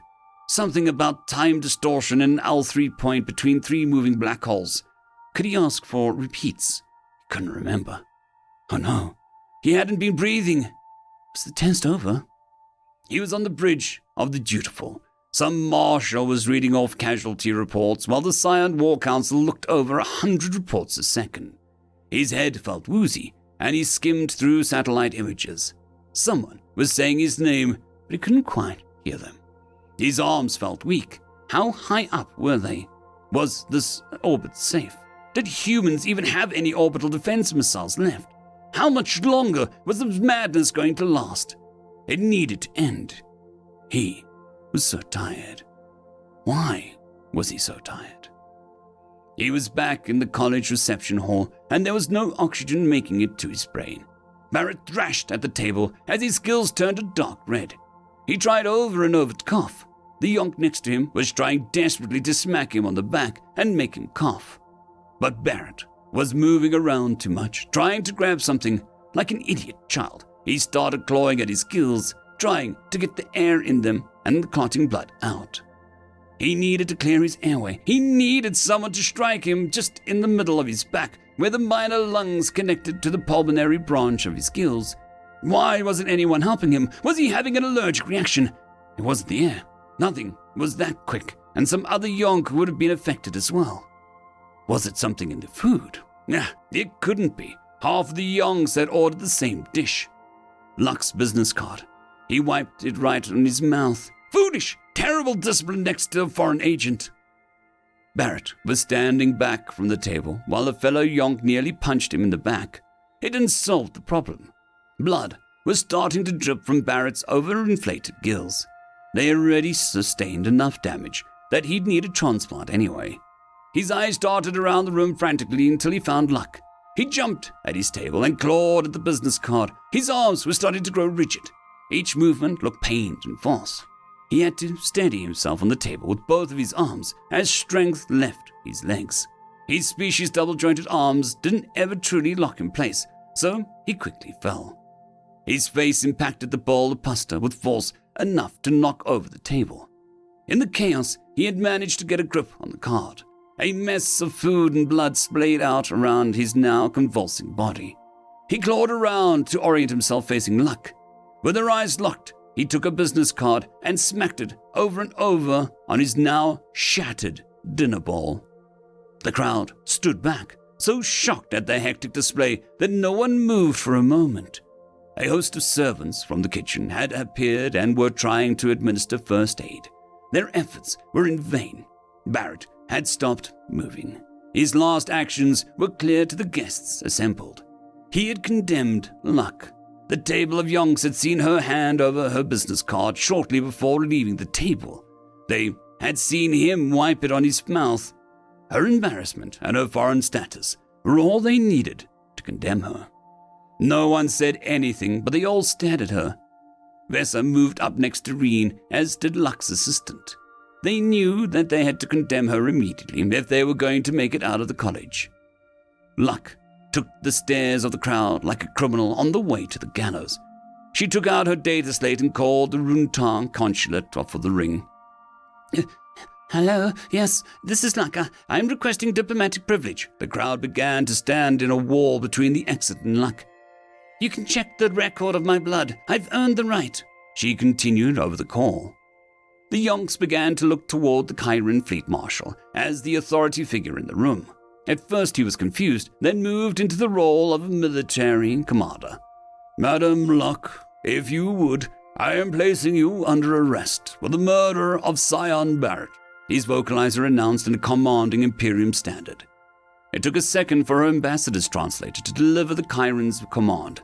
Luck stood rigid as a soldier and ended her call. Reen had to summon a Herculean strength to suppress her grin. But to her benefit, no one in the room was looking at her. She gifted herself the enjoyment of beholding the now-deceased Scion Barrett. The former head war scion for the war of human pacification lay in a puddle of pasta and his own blood. The last science calculation he ever made was wrong. End of story. Human spells are immoral, written by In Yellow Clad. The Council of Magic slowly filtered into the cavernous room, slowly. Wizened faces, bearing centuries of magical knowledge and expertise, turning this way and that as they observed the throng of common witness that were to observe the special session. It wasn't every day that the council sat in trial against one of their own, so this would be a special occasion for the common citizenry. The head of the council, an elf by the name of Vesryan Sartre, slowly settled down in his seat and snapped his fingers, triggering a bell toll to ring throughout the chamber. Immediately, the not-so-quiet chatter of the common folk and the other council members died down. My friends and colleagues, we are gathered here today to determine what is to be done about one of our esteemed council members. The charges levied against him are few, but serious and quite rare. Bring in the accused, he said, his voice clearly heard by all.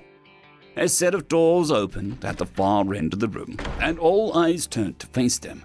A man in fine black and purple robes was brought in, magic-suppressing shackles upon his wrists and arms, and he was escorted by a pair of knights from the Winter Legion, though they were more commonly known as mage hunters. The robed man was none other than Treric the Ironclad. This title had been bestowed upon him at the Battle of Karati, where his defensive magics had held the entire right flank against the demon hordes. It is also what elevated him to a position of high standing within the council. Yet, even the added responsibilities, he had joined an adventuring party, never one to truly settle down for any amount of time. Speaking of, as he made it a good ways into the room, his party followed, disarmed, of course, and shuffled off to a special booth typically reserved for family members of the accused. Since Treric didn't have any living members, they would have to do. Vesryan waited for the robed human to stop at the center of the room before he stood, looking down his crooked nose imperiously, while all the human stared up at him, a mad glint in his eyes. Grand Wizard Treric, the Ironclad, you stand accused of not only creating wildly immoral spells, but also of utilizing them. How do you plead? He spoke, and Treric sniffed, clearing his throat. Guilty, he said, his voice echoing as a collective gasp was given by the crowd. His party all groaned and slumped in their seats, the only other full-time magic user of the group burying their face in their hands. Yet the argument could be made that all magic is immoral, he added, and the councillors all looked confused. Something to discuss later. Vesryan shook his head and raised a hand, calling for silence, and he received it almost immediately. So, you do not deny the charges? You would not even defend yourself? He asked, and Treric shrugged. I don't see why I have to in the first place, sir. It's not like I'm running around using these spells willy-nilly now, am I? I used it once and in a very specific situation. I can even prove it. Vesryan's eyes narrowed, but knew from the reports he'd received from others that had witnessed the event in question that Treric was not lying. Very well. We shall see things as they transpired from your point of view. Vesryan raised a hand and gave it a slight flick. Metal columns studded with crystals rising up around Treric. Once in place, they activated, mana flowing through them and creating a link between his mind and mana projector. Above his head appeared his memories, jumbled at the moment, but as Treric closed his eyes and focused, the image resolved themselves into the beginning of the incident. There was naught but fire and ash, screams of wounded and dying adventurers. The air was thick with the stench of burned flesh, and molten metal flowed freely into wounds or onto the ground. A roar split the air, the deep bass of an elder dragon. It wasn't just an average elder either. It was the elder dragon, Itaya. He needed no epitaph, no dark title. His name alone was enough to instill terror amongst any who heard it. It was this dragon that a contingent of adventurers and knights had been tasked with slaying, a task that many now felt was impossible. Though thick black smoke obscured the bright light of day, the shadow of the dragon soared overhead, made it all the darker. What warriors that remained doing their best to remain out of sight. Their initial plan of sneaking up on the dragon had gone to crap rather quickly. As before, they'd even made it to the lair of the beast. It had been upon them as though it knew exactly their intentions. While they had put up a valiant effort, it had meant little against the searing, sticky flames the dragon spewed forth. Magic seemed to have little effect against it, and arrows never once found a chink in that scaly armor. Treric huddled with his party under a large rock, casting an annoyed yet distant look towards the sky as another roar filled the air. We can't stay here. Eventually that thing is going to land and roast us all, Celia hissed, clutching her sword firmly. She was the group's resident elf and leader of their party as well. An old elf, for certain, though her appearance begged to differ. Oh, sure. Just run out there into plain view and get roasted even quicker. Or worse, eaten and slowly digested over a few days. That sounds like a really good idea. Let's do it. The halfling Zalsa was his name. He was a reformed cutpurse, or so he said. If any of them needed something that was dubiously legal, he would always manage to acquire it somehow. Well, do you have a better idea? Celia spat, and Zalsa grimaced before shaking his head. Another chorus of screams filled the air as Ataya made another run, bathing a huddled group in flames. The party grimaced, Treric included, though his gaze remained fixed upon the sky. Treric, any ideas?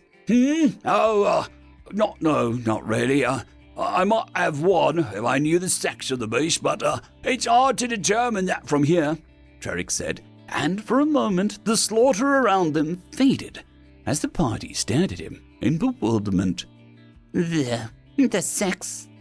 The hells would you need to know that for? Zelsa said, Treric sighing. Some spells work better on certain sexes. I'll have you know, he retorted, and the third member of the party shook a somewhat bouldery head. Oh, but magic is useless against those scales. Spells just bounce off them or get absorbed, said Bark, the group's tanky golem. Why, yes, I already knew that when I watched my perfectly good lightning bolt get deflected and annihilate that poor sheep. These spells don't attack the outside. They attack the inside. Very specific parts of the inside, mind you, Treric explained, only for the collar on his robes to get grabbed by Celia as she pulled him close. Then cast the damn spell already, she yelled, casting a look towards the sky as the dragon made another pass, and it appeared as though they'd been spotted. Tell me the damn sex of the bloody dragon, then, Treric yelled back, his patience now thoroughly expanded. Meal! The rest of the party responded, and Treric threw himself out from cover, standing and raising his staff towards the dragon that now dove towards them. Stera corrupt! Treric nearly screamed, the end of his staff blazing a rich violet for a brief moment before the dragon choked on his roar and plummeted to the ground like a stone hurled by the gods. The beast slid, leaving behind a deep furrow in the ground before coming to a halt with a keening groan. The four limbs of the dragon slid under it, clutching between its rear legs and shuddering violently, even as its eyes rolled in their sockets and it seemed to dry heave a few times. The survivors, what few there were, left the safety of their hiding places and gathered around the incapacitated dragon, looking in confusion while Treric looked quite pleased with himself. His party gathered around him, Celia motioning at the dragon with her sword and looking at another party. They nodded and moved forward to finish the dragon off. What did you do to him? She asked, and Treric chuckled. Simple. I gave something precious of his a little twist, he said, and they just looked at him confusedly. To put it simply, I twisted his balls. Immediately, Zalsa and the man close enough to overhear cringed and squirmed uncomfortably. Even Celia looked a bit mortified. And, you've just been sitting on the spell the entire time.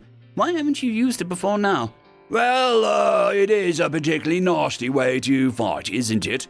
I figured it was a good spell to hold in reserve, for when it was really needed.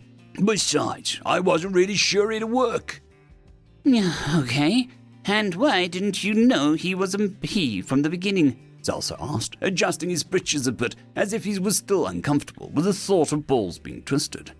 Listen, I study magic, not dragons. Besides, all the stories always assumed dragons are male until proven otherwise. For all I knew, the beast could have been a very angry lady. Trerick snapped. And if it was a very angry lady? Well then, I would have had made her uterus implode. Now it was Celia's turn to shuffle about uncomfortably, while everyone else just groaned. The memory faded, and everyone save Trerick's party looked at him with barely disguised horror. Several men even doing their best to subtly hide their testicles from sight, as though they'd actually saved them from this horrible spell. Wes Ryan sat dumbfounded, a horrified expression on his face before he looked down at Trerick as the metal pillars receded. I don't even know where to start, he stammered. He just witnessed the dirtiest, nastiest spell he'd ever seen, and worse, it was suggested that Trerick had come up with another one as well. Trerick simply grinned and rocked back and forth on his heels. I thank you would be nice. Hey, thank you! You have created an abomination of a spell, too! In fact, this cannot go unpunished. It's simply not allowed. It goes against the very core principles of our council and yet, they aren't the worst spells I've created, but decided I would never ever use. Why, if you knew half the things I dreamt up while in one of my many trances, you'd probably start resembling your age. Be thankful that the worst I've actually done is twist the testicles of a dragon that was trying to kill everyone around me, myself included. Trerick interjected, causing a series of winces to ripple through the audience. Now, if you don't mind, I'd like to get a nice pint of ale and a smoke. You can kick me out of the Cool Kids Club if you wish, but I don't care. I never liked this place anyways. Wes Ryan just stared, then sighed. He didn't want to know what dark and twisted secrets Trerick had cooked up, and it's not like those spells had been used on anything except a dragon. Perhaps it would just be better to try and forget about it for the time being. Very well, knights, release him. He's free to go, the elf said, with a voice filled with defeat. Trerick's grin only grew wider as the knights removed the shackles and released him. Handed his staff and the rest of his gear, the wizard made his exit, his party in tow. Zalsa practically ran to his side, grinning cruelly. Hey, guess what? Word got around the venturing guilds and you already have a new nickname, he said, causing Trerick to look down at him curiously. Zalsa motioned for him to bend down so that he could whisper in his ear, and so the wizard did so. Those who remained in the hall were promptly treated to a very loud exclamation from him. I shall not be called Torsion Master Supreme! End of story. We went to them and walked away.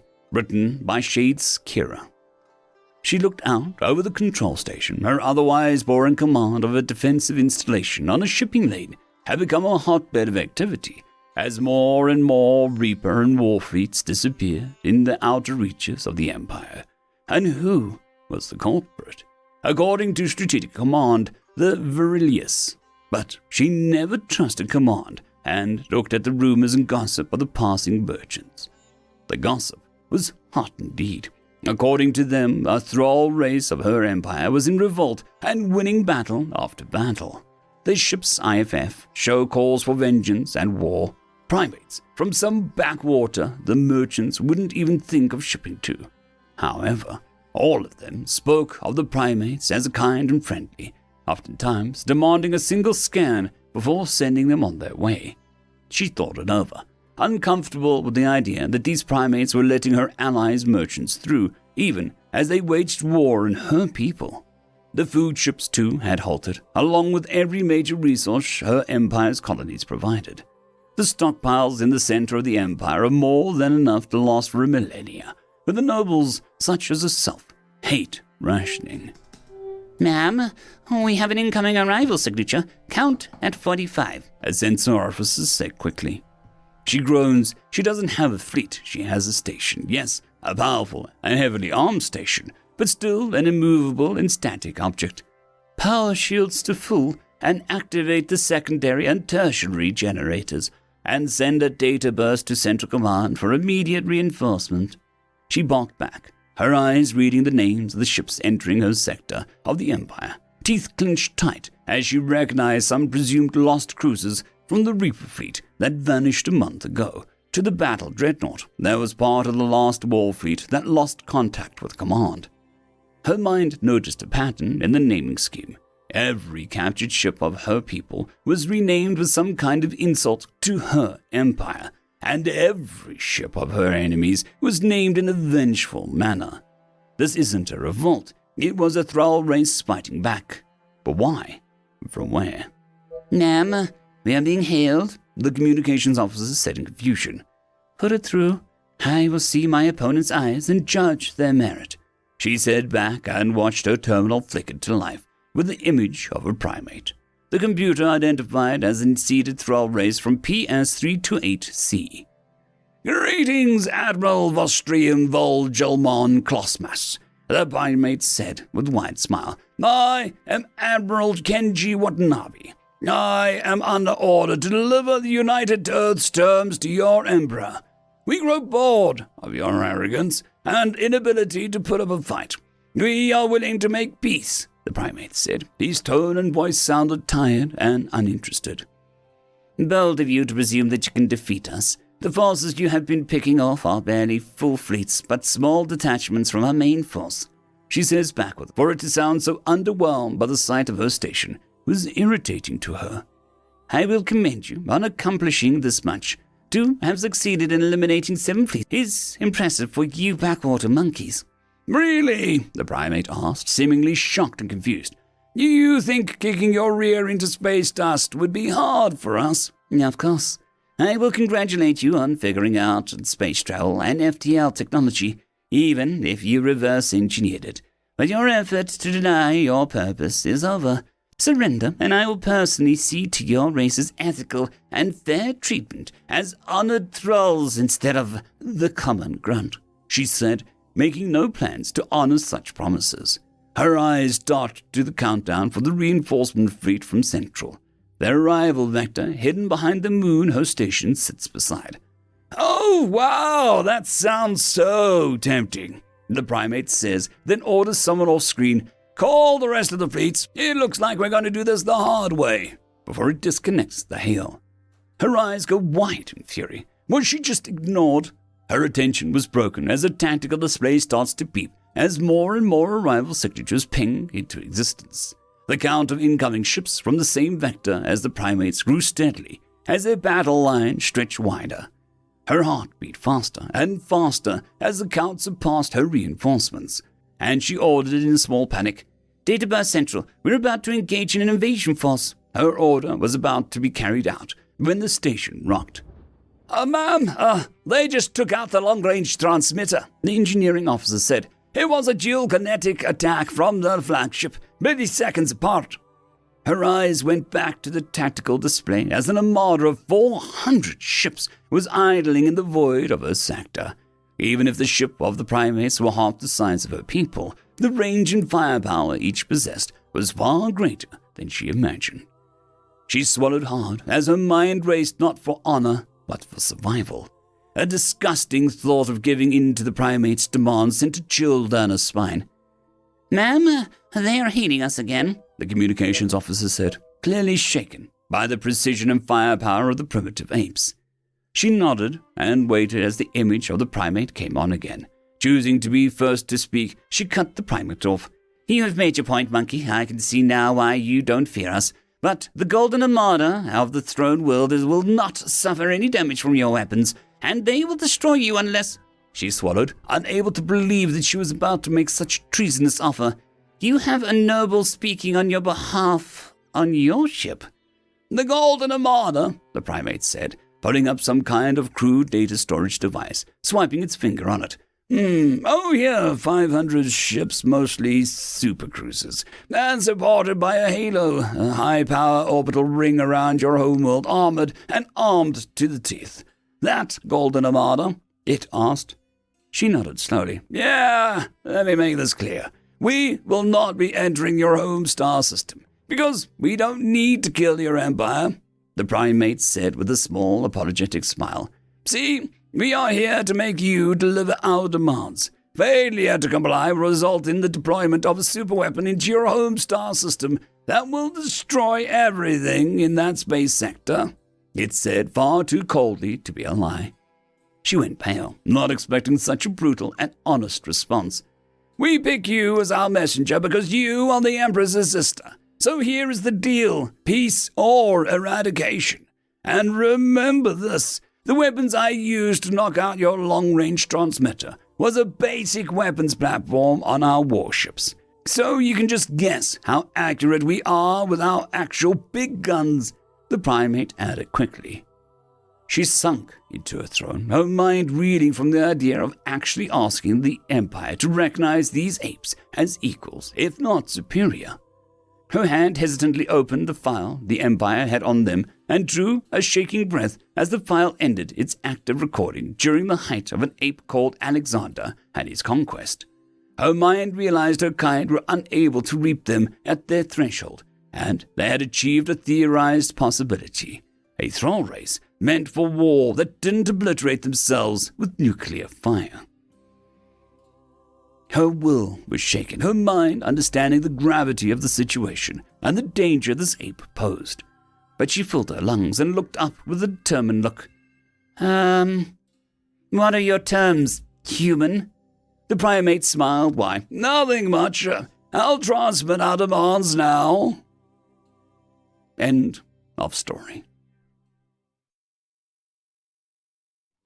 Story number 2. The Most Terrifying Ships in the Galaxy, written by Rednil97. Captain Charles sat down in the command chair aboard his ship, the Glorious Conquest. It may be just a picket line frigate, but it was his command, and, by the Emperor, he had earned it. He took a sip of a freshly brewed brawn on his cup before giving the order everyone already expected. Status report? One by one, his subordinate officers responded. All ships' systems are show green. Sensors detect no unexpected vessels in our volume of operation. Main command reports size and location of enemy fleet unchanged. Ground command reports only minor skirmishes with the enemy ground forces. Troll nodded. So, no relevant change in situation. That's good too. Incoming wormhole, sir. He was suddenly interrupted by the officer occupying the sensor station. 3 holes, human IFF, but that doesn't make sense. We're at war with humanity, currently in high orbit over one of the contested planets. Of course it makes sense. Condition 0, call the crew to battle stations. No, that's not what I meant, sir. The size of the throats in the wormholes indicate dreadnought type, or comparable, but according to the energy readings, the ships can't weigh more than a heavy destroyer, or maybe a particularly light cruiser. If I didn't know any better, I'd say that they are commercial super frigates, but as I said, that doesn't make sense, the officer replied. No, it doesn't unless, Oh no, can you confirm their designations? Not yet, but I should any second now. Here. The UNHS Mercy, the UNHS Hoffnung, and the UNHS GU. UNHS, never heard of that one before. According to the computer, it means United Nations Hospital Ship. This time the captain did the interrupting. Immediately send a message to main command. Top priority. For immediate consideration. Make sure to confirm it arrived. The addressed officer responded immediately. Message sent and arrival confirmed. But if I may, wouldn't a normal message have sufficed? Well, yes, they aren't allowed to attack them by galactic law. They also have to be unarmed, so, what's the danger? The danger does not lie in the ships themselves, but in what their arrival means for the current situation.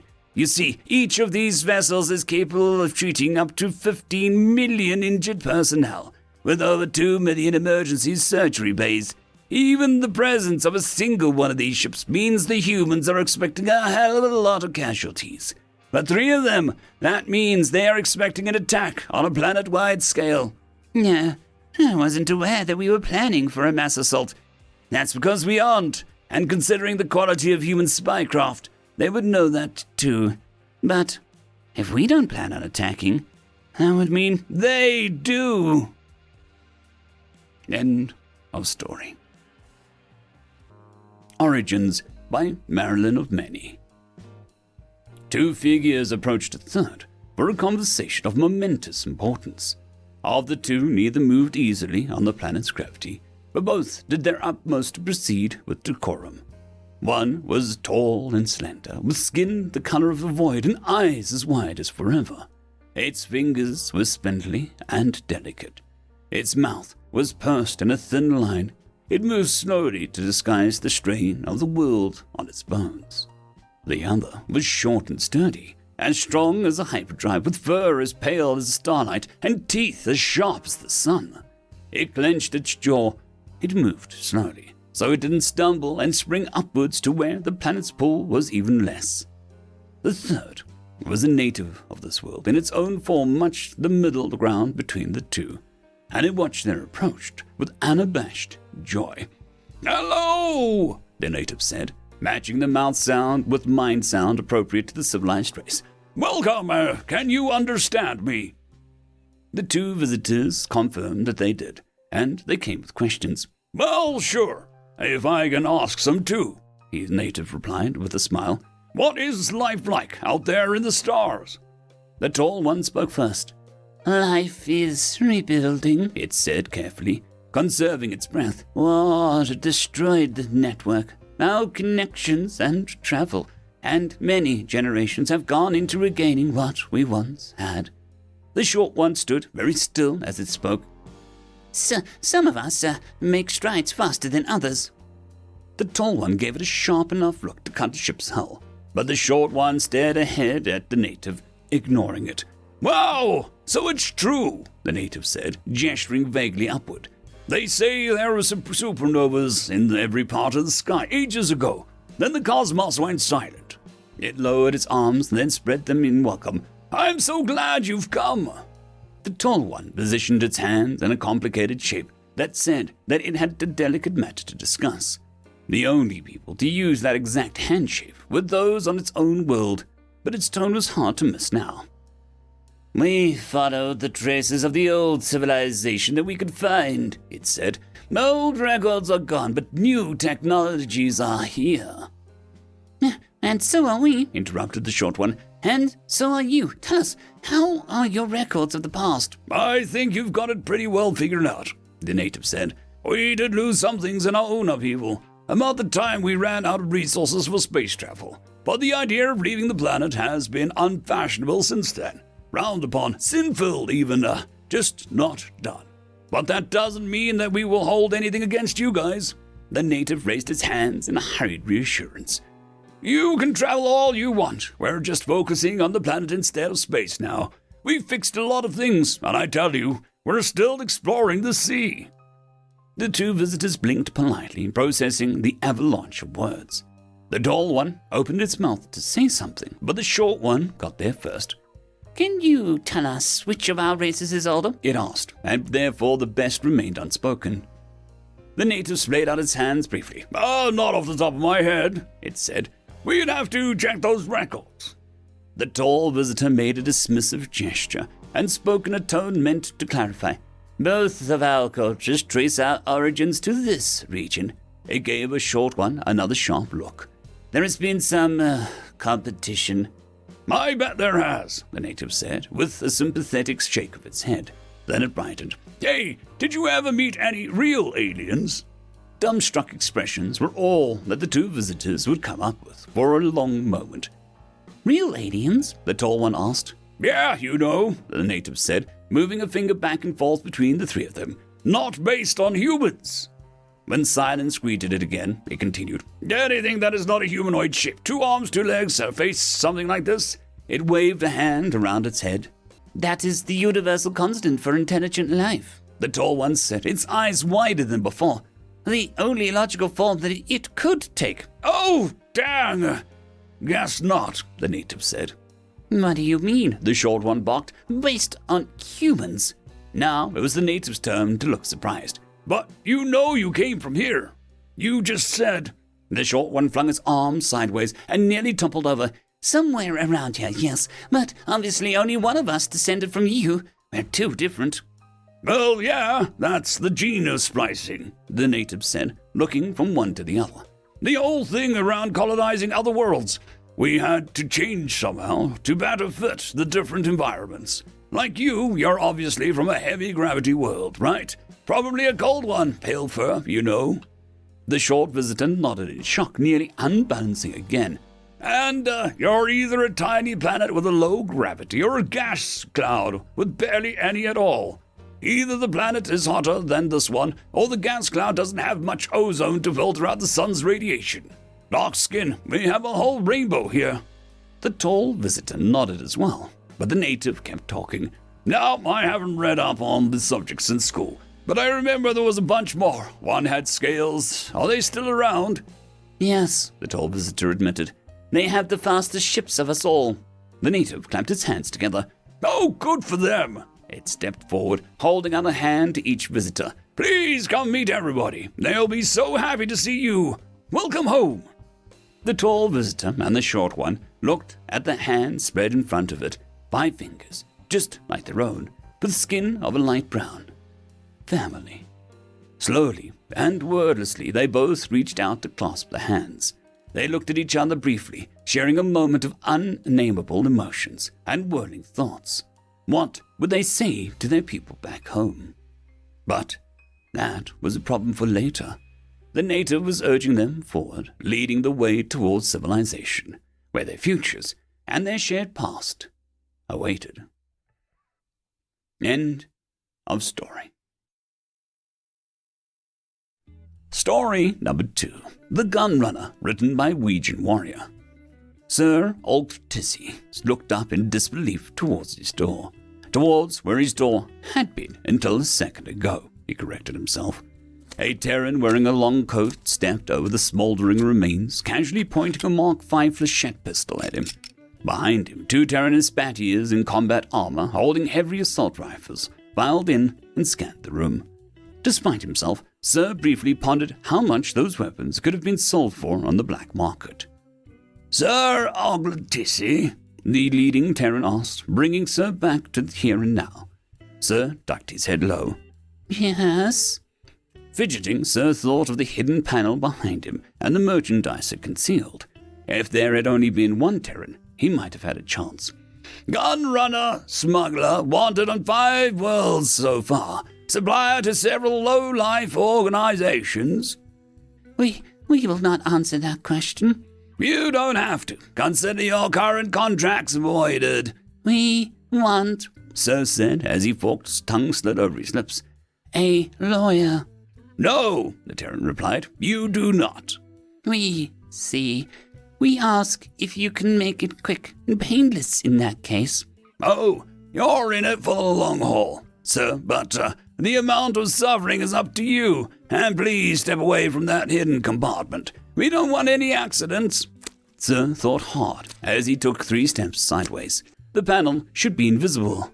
But Terrans. If we cooperate, Sir said after a couple of seconds, can we at least request which prison planet? You're not going to no prison, the Terran stated as he slipped his handgun into a hidden holster. You're coming with us. Sir glanced at himself as he recalled the rumors of Terran justice, then glanced towards the hidden panel. If he made a dash, he would likely be gunned down before he reached it. It might be a preferable option. "Do not try anything dramatic," the Terran said, as he stepped between Sir and the panel. "Just consider this a rather definitive way of gaining a new employer." Sir blinked, looked at himself, then looked at the Terrans. The Terrans had their weapons.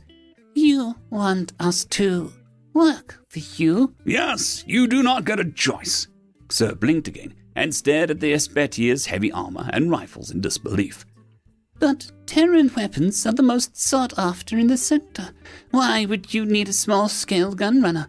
We cannot get you anything better." The Terran drew slips up, fangs showing in the light that came through the demolished door. "We know! That's why we want you to, how do I phrase this, get our weapons to the people we want to have them, and not the ones who can pay for them." End of story. Pillars of Warfare, written by Nemo 404. The 4 pillars of warfare were a deeply rooted conflict doctrine concept adopted by virtually every species with something worth bringing to the table.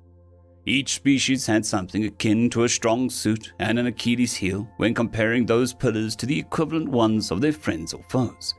And even when their differences was not that significant, when the burning will of the fighters alongside the ingenuity of the generals would ultimately set winners apart from losers. Those 4 pillars were still the cornerstones from which strategies would be drawn and plans would be laid. The first pillar was the economy.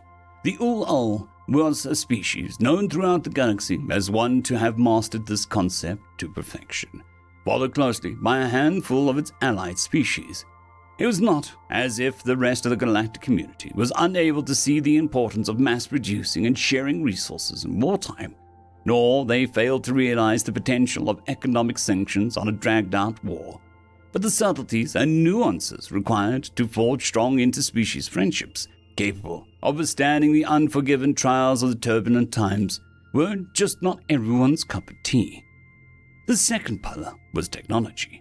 As they were called by the few species aware of their existence, the primordials were the indisputable leaders on this front. Even though they had never shown much interest in joining the galactic community, very few would dare to use numbers to try and claim any of their colonies. Their high-precision jump drives and AI-powered drone ships easily made up for the thousands of years of economic stagnation and relentless unwillingness to pursue further expansion of their empire. The third pillar was logistics. The Zuk-Nunans, notorious for their cheap modular shipyards that could be built on demand at any place with access to basic resources, in addition to their unbreakable supply chain and large-scale transport of personnel capabilities, were a perfect example of not only how to use logistics to win a war, but also how to profit from the conquered afterwards. Additionally, it was noteworthy to mention that their abundance of non-essential supplies and specialized ships for health service support were rumored to have lifted the morale of their troops enough to have won them more than one single war. The fourth pillar was the strategy.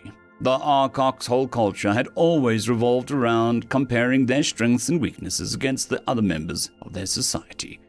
So it came as no surprise to the rest of the galaxy when their generals revealed that they had no particular doctrine about ship formations and battlefield positioning.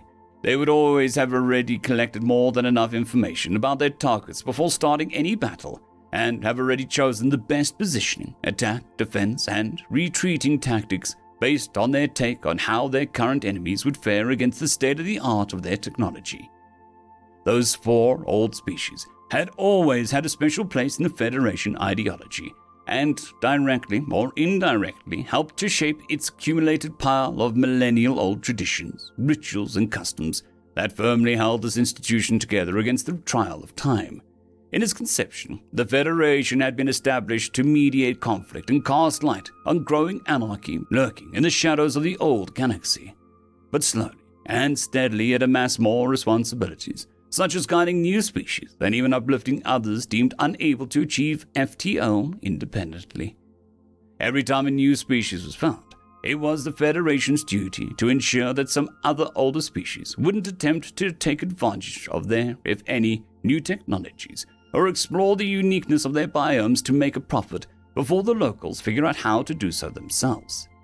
And that worked perfectly every time, without ever an old species twisting the rules in their favor, promoting chaos for their own gain, conspiring with each other to cover up their wrongdoings, or the majority of inert voting members conniving with all of that to avoid creating a trouble for themselves. Or at least that was the formal answer, stripped of all fluff, that the Terran ambassador received after he expressed his concerns to the Federation's High Council and demanded a mediatory audience on behalf of his species. The subject matter of this proposed audience was an uncharacteristic accusation that the Zox and all species selected to guide the recently introduced Terrans were making things hard for the humans on purpose and acting under the shadows to seed chaos in the deliberate escalation of localized conflicts with the sole goal of justifying a future war against the new species. To the Terrans, it was obvious that the Zox had their own agenda and were trying to initiate a generalized conflict with them. The only thing that was not clear at the moment was their motivation. To the rest of the galactic community, however, it was hard to believe that the Zox would do that. Sure, when first introduced to the Federation, the Zox had proven themselves to be prone to violent tendencies against the weak, but they were quick to weed off that behavior from their society in an attempt to improve their relationship with other species.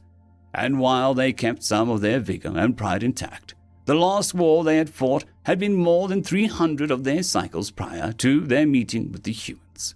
Moreover, from their perspective of the older species, there was not much for the Zox to gain in picking a fight with the humans. Their home system was not particularly rich in resources, and their technology was not particularly impressive either. In their view, the only redeeming quality of this new species was the fact that they apparently already had a solid grasp of their 4 pillars of warfare, and they had figured it out on their own before having been introduced to the Federation. But it was not like this would do much difference in case of a war against the Zox. No matter how good the species foundation was on the 4 concepts, if they hadn't had enough time to develop, the prospect of a bright future could not make up for the deficiencies in the present. That was the cruel reality. Humanity was doomed. That was the unspoken agreement of the galactic community at the Terran's predicament when the Zox openly declared what the humans had been frustratingly trying to prove for some time. They wanted war.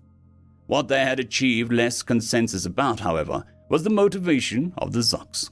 Using logic alone, the best move to profit from the Terrans was to play the nice guy and actively encourage their expansion on the surface, and then buying the rights to the exploration of their neighboring systems in secrecy, only to sell it back to them later for a steep price. That was how they could have strengthened one of their pillars without foolishly damaging another 2.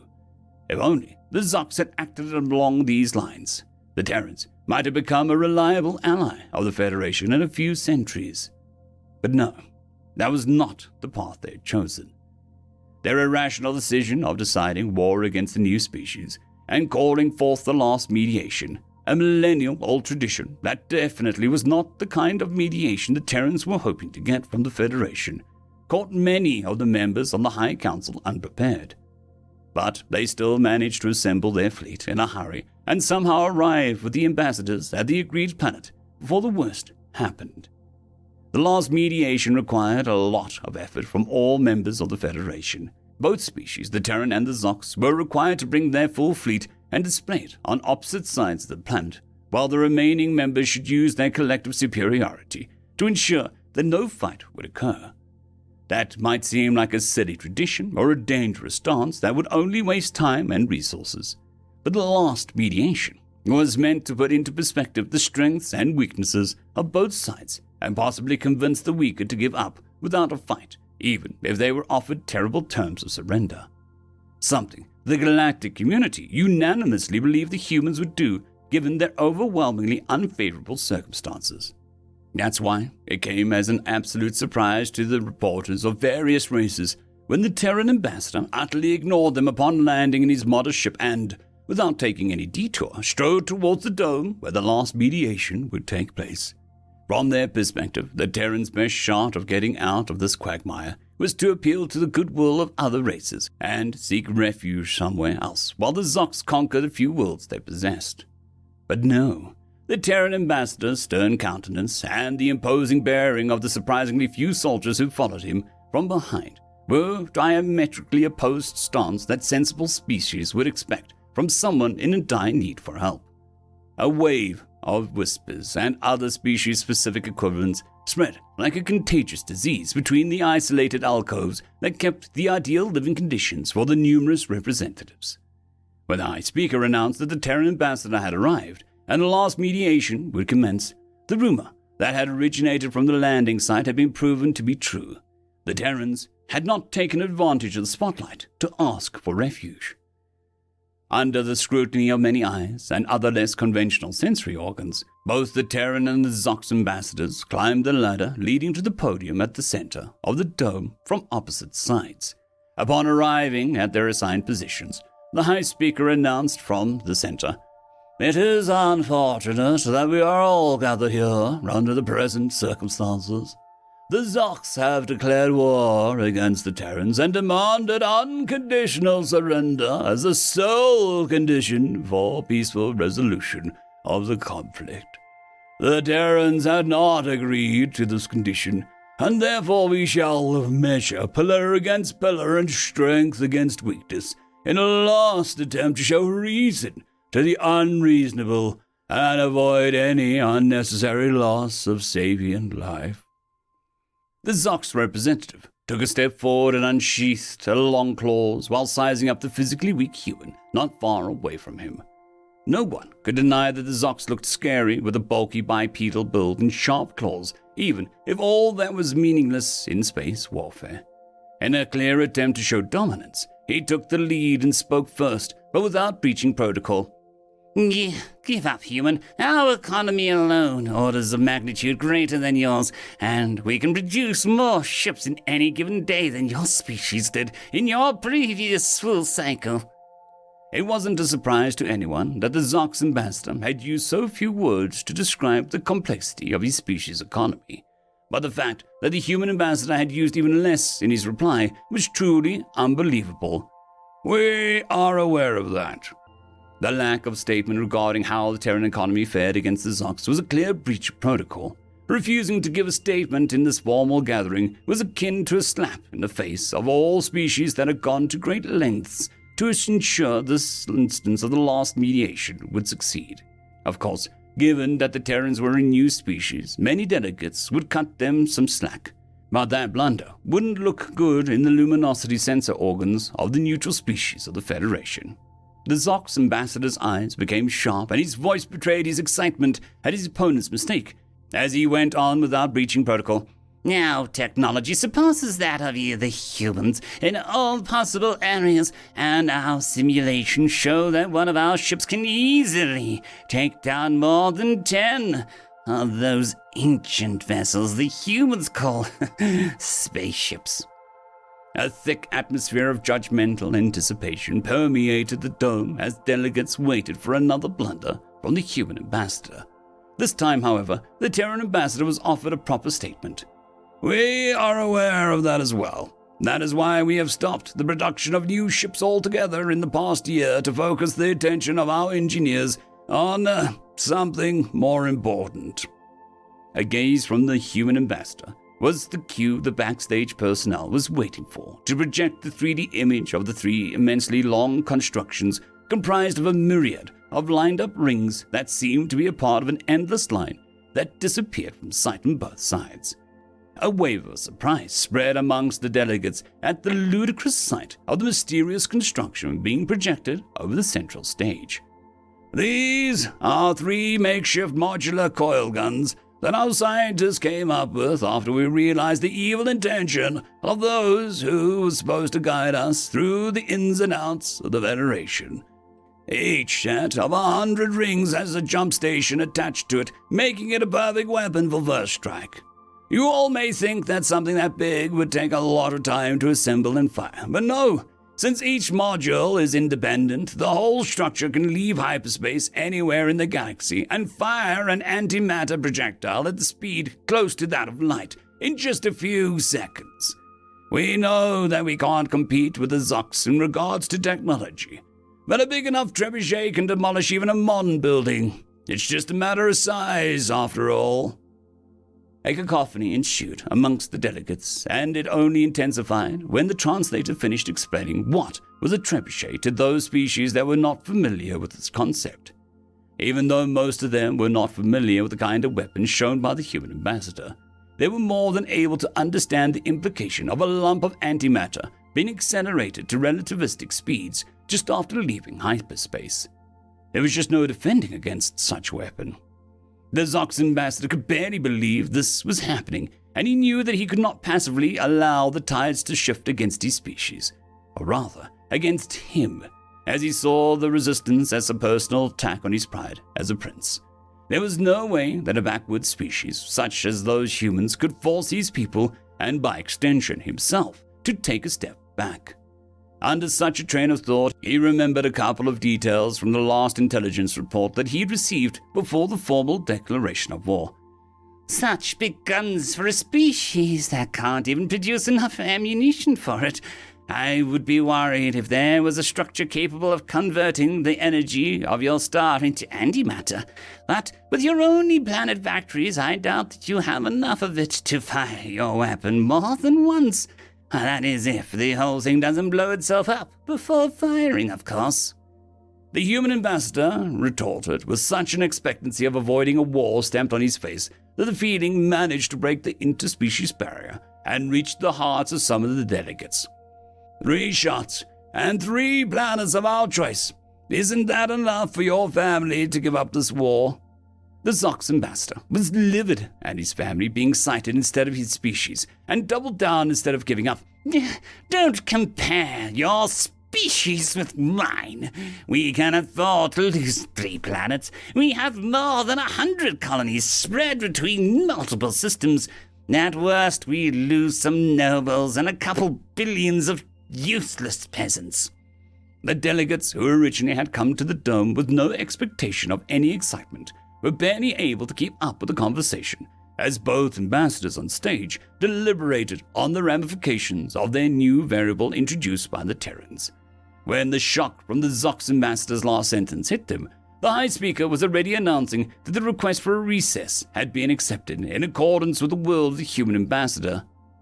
The human looked quite dejected as he left the podium without entertaining the inquiring looks coming from the alcoves. None of them blamed him for his attitude this time around, though. The humans had laid down a perfect plan for ending this war, only to have it torn down by the Zox's sheer stubbornness. About an hour went by in the blink of an eye as the delegates lost themselves in heated debates about the reason why the Zox would go to such lengths to go to war with a new species. What kind of profit or offense was so great that it would be worth losing 3 planets over? Before any meaningful conclusion could have been reached, the High Speaker announced the continuation of the last mediation. Silence propagated steadily as the thickness of the atmosphere grew by a whole order and magnitude as both ambassadors returned to their assigned positions. This time, there was a significant doubt if the humans would surrender or choose a path of mutual destruction, where the Zox would lose about 10 times more lives for each human death, but would still win the war just by having more numbers. The Zox ambassador took the lead once more, but this time he was much more serious about describing the logistical capabilities of his species. 5 million ships can warp to Earth at any time. We can defeat your fleet in about 30 minutes in your time units. We can raise your cities to the ground and establish hundreds of outposts on Earth and your other colonies within a day. Our infantry can crush any resistance on the ground within a week, and we can supply them with large amounts of weapons on demand. Within a month, billions of tons of construction material of better quality than anything that you can hope to produce will be used by the settlers of my race to raise statues to the honor and glory of the royal family who took control of your planets and achieved victory against such a weak species. The pitiful gazes of the delegates tried without success to gauge the mood of the human ambassador. Since he had returned to the podium, he had not once raised his head as he mechanically waited for his counterpart to finish his long and pretentious speech about the near future. For someone in your position, you speak of the future a lot, don't you? Again, the human ambassador's cold and detached tone crossed the interspecies barrier, causing an ominous chill to be felt by some delegates. But allow me to do the opposite and speak of the past. The human reached out into his inner pocket and took out a thin touchscreen tablet. This is a portable media device that my species had been producing for hundreds of years. Outdated technology, even by our standards. This model has been mass-produced using nothing but cheap materials, but the screen is still good enough to not be scratched by the claws of your kind for a few hours. Not that it would be a problem long-term, since the battery is non-rechargeable anyway. The delegates exchanged looks of pity, thinking that the human had gone crazy by the pressure of the situation, while the Zox ambassador took the device as a half-hearted attempt of the Terrans of offering his species that thing as a souvenir of surrender and the hopes of getting better treatment in the near future. The human ambassador ignored all of that and went on. An hour ago, all of our merchant ships managed to deliver millions of containers full of these devices to all the peasants of your planets at the same time. Isn't that a great feat of logistics? About 30 minutes ago, a good chunk of your population had seen a video describing human weapons and also of you saying that your species could afford to lose a few planets. And guess what it was followed by? A video of humans saying that their planets had been the chosen ones for our attack.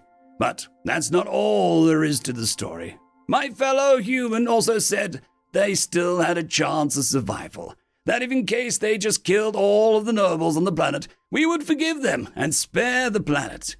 All of that was followed by a countdown and a map to the closed target, with an ominous soundtrack to remind them that their time was running out. A culturally specific one, of course.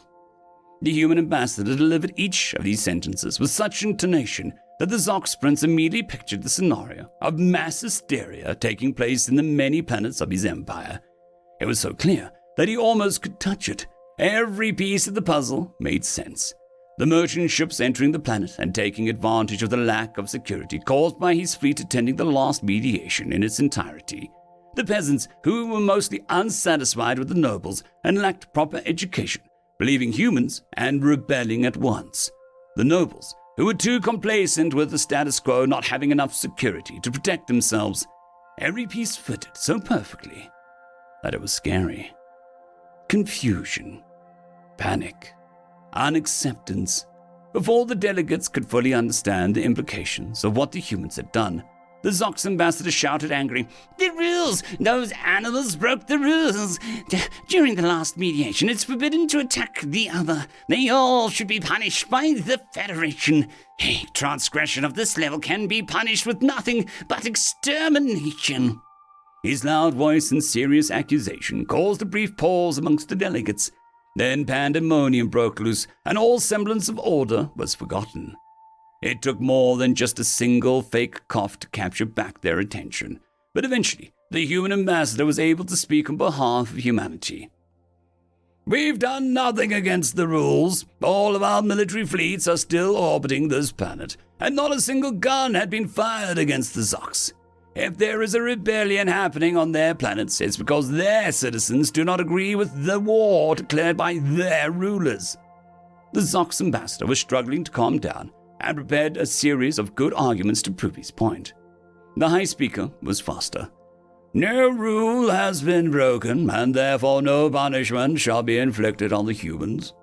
The High Speaker was aware that he was witnessing a moment that would go down in the history of the Federation. So he tried his best to hide his apprehension and awe and do his job properly in the face of this paradigm-shifting warfare tactics the Terrans had just employed. "The last mediation shall proceed as intended."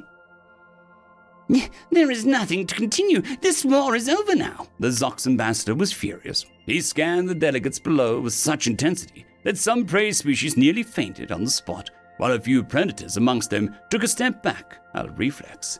Finally, his dismissive eyes rested on the human. "I have a rebellion to contain, but don't think for a second that this matter is over." "I am not opposed to you leaving now if you wish to do so, but allow me to give you a piece of unsolicited advice before you go." As he spoke, the human ambassador's eyes never met Zock's, and instead faced the delegates below. "Your species, like many others here, walked a long path in understanding and perfecting space war and its variants, and yet you still lost today.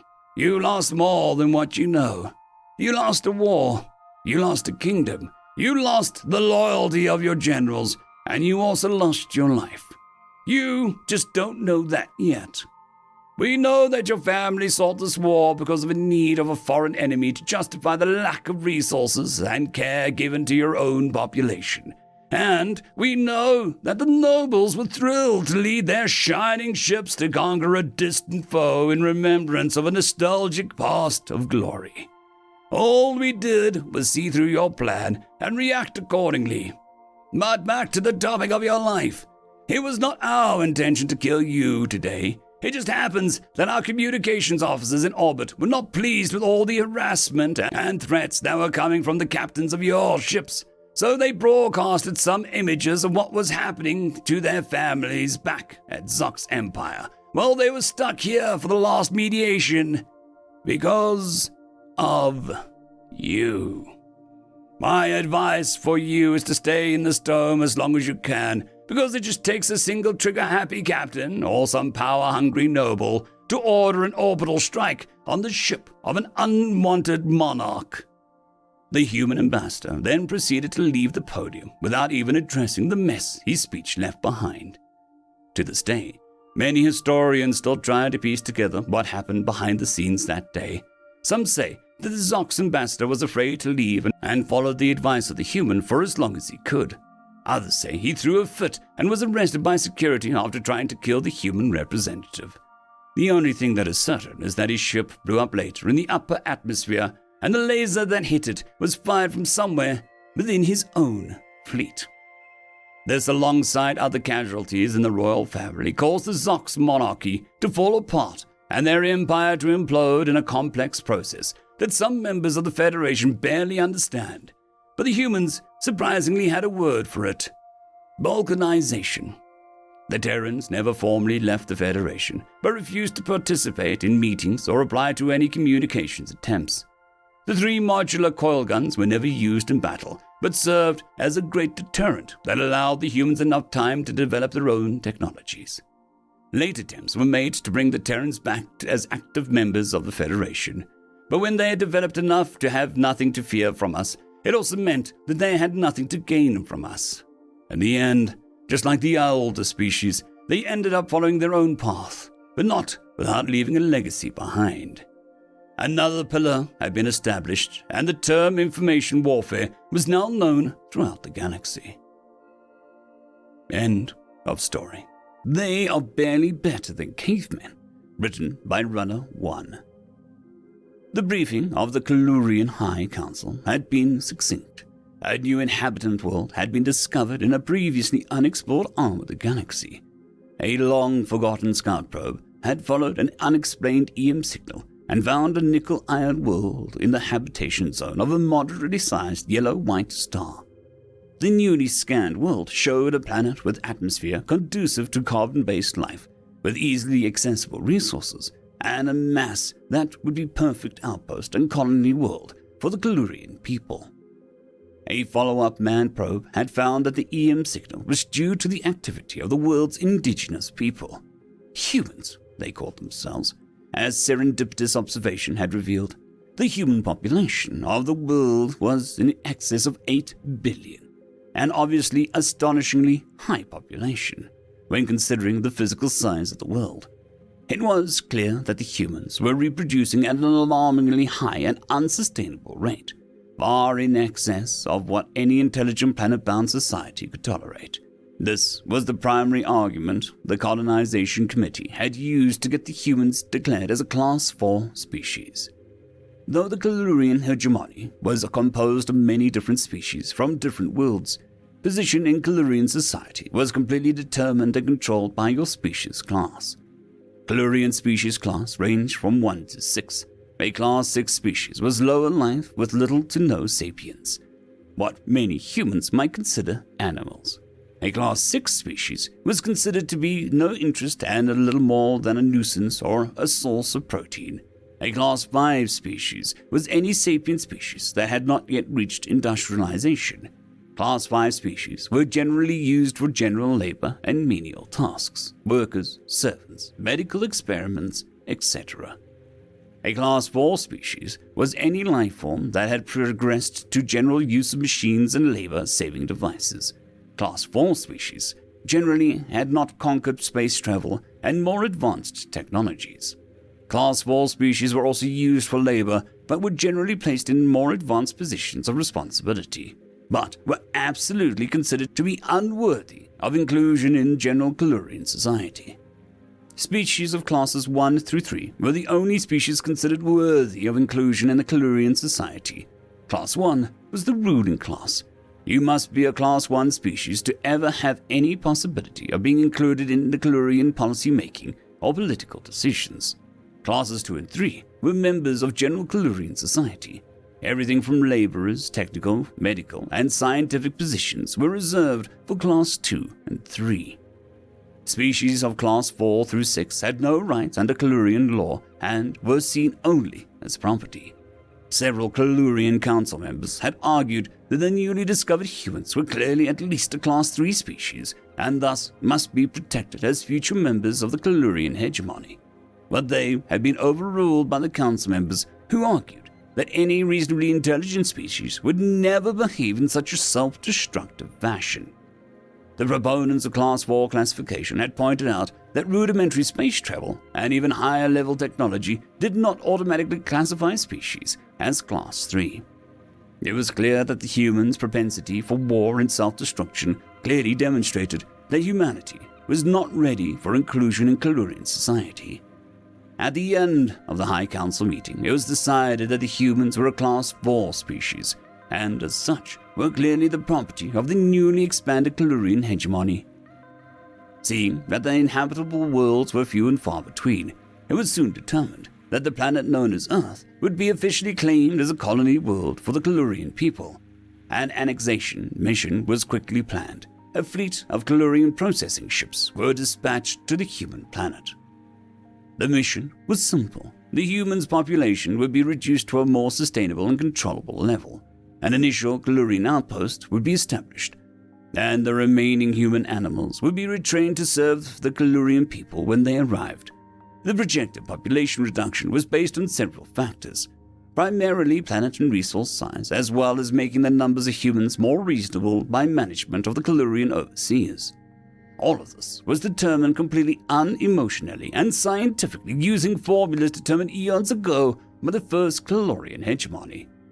The final numbers determined by Kalurian computers was just over 100 million.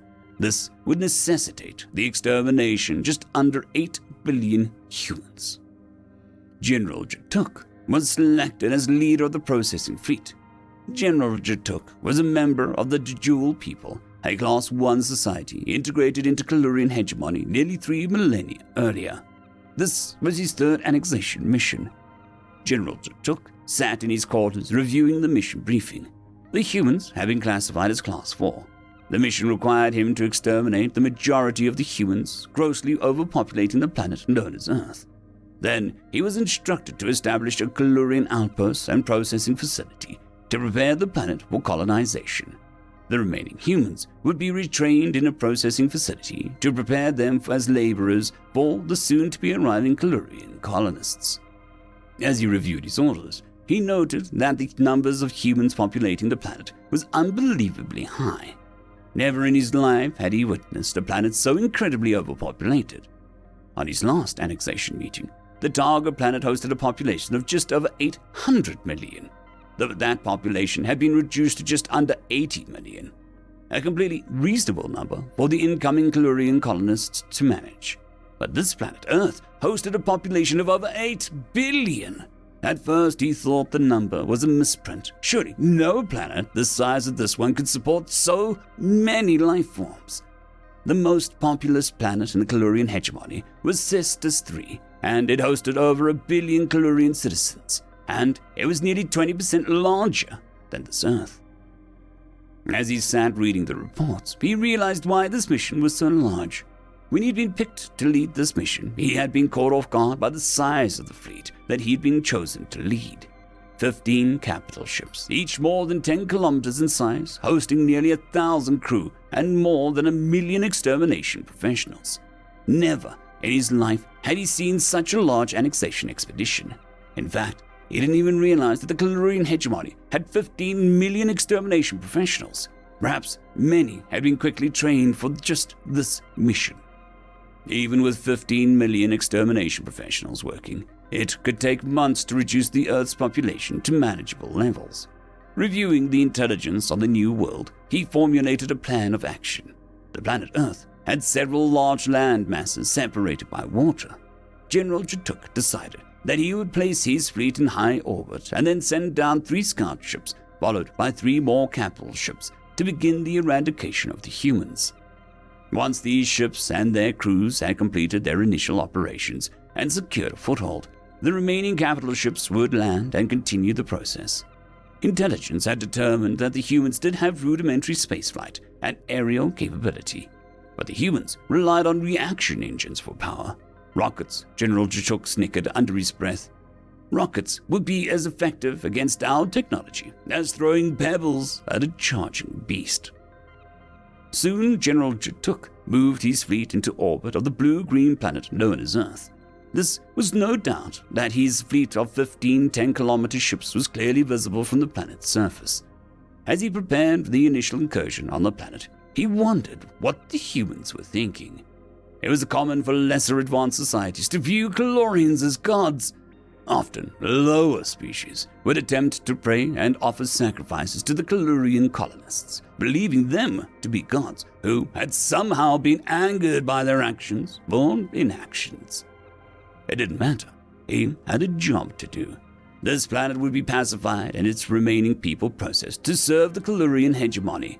However, instead of prayers and offerings, General Jatuk was surprised when he was notified that an incredibly powerful EM signal was being transmitted directly to the Calurian fleet. The ship's computer had determined that the signal was the equivalent of a "Hello, welcome to Earth" message. Not really the first contact that he had expected, but perhaps fortuitous. Perhaps this mission will go smoothly, he thought to himself. They seem to be more intelligent than we expected. I will inform them of the great blessing of being annexed into Calurian hegemony, and once I explain to them the necessity of reducing the population to sustainable and manageable levels, I'm sure they will understand. General Jatuk could not have been more wrong. His initial conference had been with the Secretary General of something called the United Nations. The Secretary General had been flanked on both sides by several people of which General Jatuk came to understand were leaders of the most powerful nation-states on the planet. Instead of the reasonable response that General Jatuk expected, he was surprised by their reactions. When he had explained the situation to them, the whole meeting had devolved into a shouting match, which the humans declared war on General Jatuk and his fleet. No matter how much he tried to reason with the humans, he was rebuffed with vitriol and hatred. He patiently tried to explain how advanced the technology of the Calurians was. He tried his best to make it clear that the humans had absolutely no ability to stand against the Calurian hegemony. One of the humans, Jatuk thought he said he was American, had told him to go do something physically impossible to himself. Finally, out of exasperation, Jatuk had ended the vid conference and began to move forward with his orders. Returning to his original plan, General Jatuk dispatched the initial 3 scout ships towards the planet's surface. As expected, they were met with the primitive aerial vehicles of the humans. Also, as expected, the descending scout ships made short work of the attacking human craft. Using their directed energy weapons and gravity manipulation equipment, the scout ships deftly wiped the attacking craft from the sky as easily as one might smack a bug from the air. By the time the scout ships had completed their part of the mission, more than 100 human craft had been swatted from the air with no more effort than it would take to remove an annoying hair from in front of your eyes. The initial scout ship campaign had proceeded without incident, and General Jatuk gave the order for the 3 capital ships to begin their part of the mission. As before, the capital ships were attacked by human ships, but this time the human ships were ignored with a little more effort than one would expend walking through a cloud of gnats. Hundreds of human ships fell from the sky as the colossal capital ships descended to the planet's surface. Once there, the ships began disgorging their extermination professionals. On the ground, they were met with what appeared to be human armies. Unbelievably, in the short time since their arrival, the humans had seemed to amass armies numbering in the millions. No matter, thought General Jatuk, as he watched the events unfolding on his view screens, just saves us the time of hunting them down. As he watched thousands of human troops vanish in puffs of vapor as the Kalurian incinerated them to gas. The human slug-throwing weapons, on the other hand, were as useless as a child's toys against the Kalurian armor. Oh, from time to time a human would get lucky and a Kalurian would fall, mortally wounded. But for every Kalurian that fell, more than 1,000 humans fell. Well, casualties are expected on a mission like this, Jatuk thought to himself as he watched the fracas unfolding on his screen. Suddenly, the humans seemed to stop fighting. It was as though a single command had been heard by every human at the same moment. In a single motion, the humans stopped fighting, turned, and moved quickly away from the Kalurian landing site. The retreat of the humans was so sudden, so fast, and so well coordinated that it left many of the Kalurian exterminators standing scratching their heads. In a matter of minutes, not a single living human could be seen in any direction. In moments, General Jatuk's view screen went from a cacophony of battle to dead silence as Kalurian exterminators tried to ascertain where all the humans had gone. Turning to his first lieutenant, Jatuk requested a scan of the area. General Jatuk, replied his lieutenant, it appears that there are now virtually no humans anywhere near the capital ships. What? exclaimed Jatuk. Where did they go? Well, replied the lieutenant, on reviewing the scanners, it appears the majority of the humans were moving away from the landing sites the whole time. The ones resisting have now begun to board high-speed transports and are quickly leaving the area. I don't understand, replied General Jatuk. Eyeing his console, the lieutenant continued to speak. It appears, the lieutenant paused for long moments as he assessed the situation, that the humans that were resisting the Kalurian exterminators were simply a delaying tactic, by buying time, so to speak, for the other humans to escape the area. Escape? To where and why? Don't they understand that they can't hide from our senses? They are just delaying the inevitable. Of course, General, continued the lieutenant, but our scans confirm that there are very few humans within 25 kilometers of the perimeter of any of our capital ships, and the distance seems to be widening. Very well. Order the extermination squad leaders to form back up. We will regroup into standard eradication phalanxes. The general looked down at the timeline on his personal data device. I was hoping that their resistance would actually speed things up. Leaning back and exhaling as he continued, I guess that we will just stick to my original timeline estimate. A few moments passed while General Jatuk watched the view screens as his extermination professionals arranged into squads. Various ground and air vehicles were being unloaded from the capital ships. He watched the work with pride, thinking about the coming day when he could walk back into the Kalurian High Council chambers and hand another pacified world ready for colonization over to the hegemony. I guess they will give me another medal, he thought. Just then, his thoughts were interrupted by his third-in-command. General Jatuk, I'm seeing something strange on my global scanners. Turning towards the station over his left shoulder. What is it, Lieutenant? He said to General. I just registered several missile launches from a remote area in one of the western continents. No, they're trying to attack us with their primitive chemical rockets. The general smirked as he watched the readout. According to my readings, the missiles appear to be ballistic projectiles. The first one appears to be headed for the Dominator.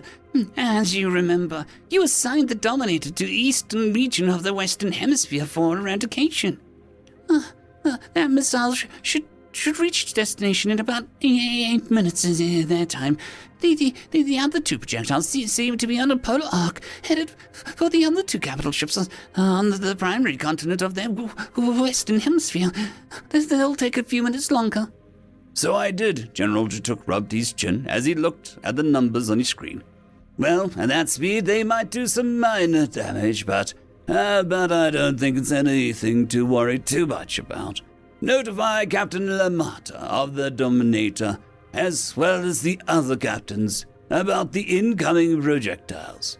They might want to hit them with the heat beam to soften them up before impact. I doubt that we'll see more than a splattering of hot metal on the hulls of our ships. Yes, sir, replied the lieutenant. General Jatuk turned back to his view screens to watch the preparations. Of course, he was watching the Dominator. It was the pride of the Kalurian fleet. A few minutes passed as the troops continued to mobilize. No, not the troops, he quickly corrected himself. The Kalurians were so far beyond these humans, referring to the extermination professionals as troops as an insult to the Kalurian military. Suddenly, a beam of light could be seen emanating from the turret on the top of the Dominator. Ah! The general thought to himself. Captain Lamata was hitting the incoming projectiles with a heat ray. That should soften the falling objects up and turn it to liquid, thought the general. It would be little more than warm rain in the hull of the massive Dominator. Suddenly, there was the ever so brief flash of white light, and all his view screens went dark at the same moment. What happened? Exclaimed the general as he turned back towards the lieutenants at the stations behind him. A few moments of silence followed as every officer on the bridge scanned their readouts in confusion. I don't know, sir, finally answered the second in command. All contact with the Dominator has been lost. Lost? What do you mean, lost? Replied the general. I don't know, sir. One moment everything was completely normal, and the next it was nothing. The lieutenant continued operating various controls in a desperate attempt to understand the readouts he was seeing. Long moments passed while the bridge around him was in chaos of disorientation and confusion. Give me a moment to acquire an orbital view. Suddenly, the color drained from the face of the third officer. It's gone. His lips shook and his fingers trembled as he tried to make sense of what he was seeing. Gone? Growled the general. What do you mean, gone? The Dominator, sir, added the lieutenant, his voice breaking as he tried to form the words. The Dominator is gone, sir. Gone? Exclaimed the general as he jumped to his feet and rushed to the lieutenant's side. The display showed an orbital view of the eastern part of the largest continent in the western hemisphere of the planet called Earth, where just shortly before could be seen the hulking mess of the 10-kilometer diameter Dominator was nothing but a flaming wasteland as far as the eye could see. Above this hellish landscape, a 30-kilometer mushroom cloud was quickly billowing high into the stratosphere. What happened? What have I seen? Shrieked the general, his voice raising an octave with each breath. General, came the voice from the science officer. According to these readings, the general turned towards the ensign, working in the science station. The Dominator was destroyed by a nuclear attack. The general turned back towards the view screens, displaying the other two capital ships on the surface of the planet. Nuclear weapons, he exclaimed. How could a Class 4 society field nuclear weapons? Get word to the captains. Warn them. As the general was speaking, there were two bright flashes of light, and the remaining two capital ships disappeared from view. The general slunk down into his chair. More than 3 million Kalorian dead in the blink of an eye. How was this even possible? Nuclear weapons had been outlawed across the galaxy eons ago. No race was even allowed to study them. Nuclear weapon technology was the most carefully protected and secured knowledge in the galaxy. Yet, somehow, these humans barely above cavemen had not only constructed nuclear weapons, but somehow had managed to enhance them far beyond anyone's wildest imagination. How was it even possible to build even a nuclear weapon powerful enough to destroy not one, but 3 of the largest vessels in the Kalurian fleet? Not only that, but why had the heat rays used by each of the now dead captains seemed to have no effect at all on the approaching devices? General Jatuk, the voice of his science officer interrupted his thoughts. Yes? I have analyzed the destruction of those other 2 capital ships. And? The weapon used were not normal nuclear devices. No single nuclear weapon has the destructive potential we just witnessed. I know that, sneered the despondent general. So tell me, what was it that the humans used? According to my data, sir, the humans utilized multiple fusion warheads. Fusion devices? The general looked incredulous. How, in the name of the gods, could a primitive race like the humans even conceive of triggering a single fusion release, much less such detonations, at the exact same moment? I was closely monitoring the projectiles as they descended towards the other 2 eradication ships. Continue. As near as I can deduce, the fusion devices that destroyed our ships were triggered by a fission device. By the gods, you must be mistaken. No, sir, continued the ensign. It appears that the humans have designed fusion devices that are triggered by the detonation of a fission device. But why did the heat rays have no effect on the incoming devices?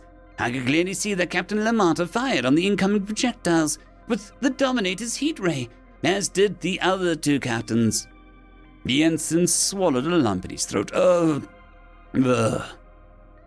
reviewed the playback of the human attack. Although only 3 chemical-powered missiles were launched, each one seemed to carry at least 4, and maybe as many as 8 thermonuclear devices.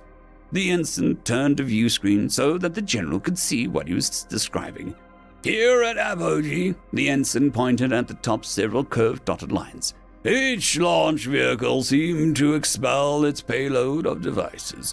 Each device seemed to have simply descended towards their targets ballistically and completely independently, since the devices were suborbital devices traveling at hypersonic velocities. It is reasonable to assume that each device carried a significant amount of ablative heat shielding.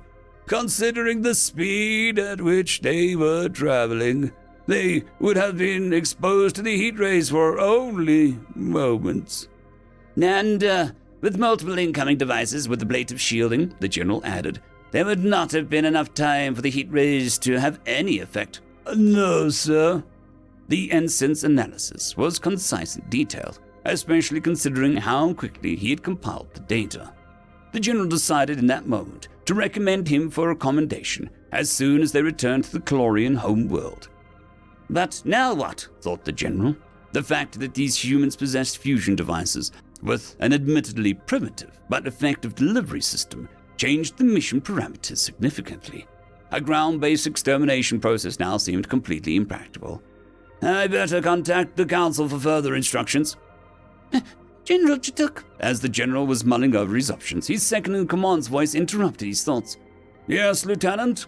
I was reviewing the data from earlier. And? A short time ago, our scan has detected several more launches from various locations all over the planet. Why wasn't I notified? In the confusion of the destruction of our 3 ships on the planet's surface, we simply overlooked them. Spinning in place, the general screamed, Find them! Find them now! I want to know where those rockets are headed. In moments, the ensign spoke up. I have them, sir. Sir? There was a long pause. The missiles are already dispersed their payloads. Where are they headed? Screamed the general. The ensign's face went white as the blood drained from it. He couldn't speak. He simply raised his trembling hand and pointed towards the main viewport at the front of the bridge.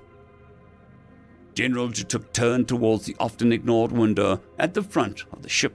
His brain did not even have time to register what his eyes were showing him. There, just meters away, was a cloud of cone-shaped objects traveling straight towards his face at hypersonic velocities. Had it not been for the fact that the only thing in normal space that traveled faster than these dozen or so cone-shaped harbingers of death was light itself, his retinas would have never even sensed the photons that fell on them. As it was, before the signals could even travel along the short bundle of nerves from his eyes to his brain, the fuses triggered. Milliseconds later, spherical high-explosive charges leapt to life, compressing the plutonium at their hearts. more than doubling its density in nanoseconds. A split nanosecond later, untold trillions of plutonium atoms began to split as the freed neutrons cascaded through the excitable element.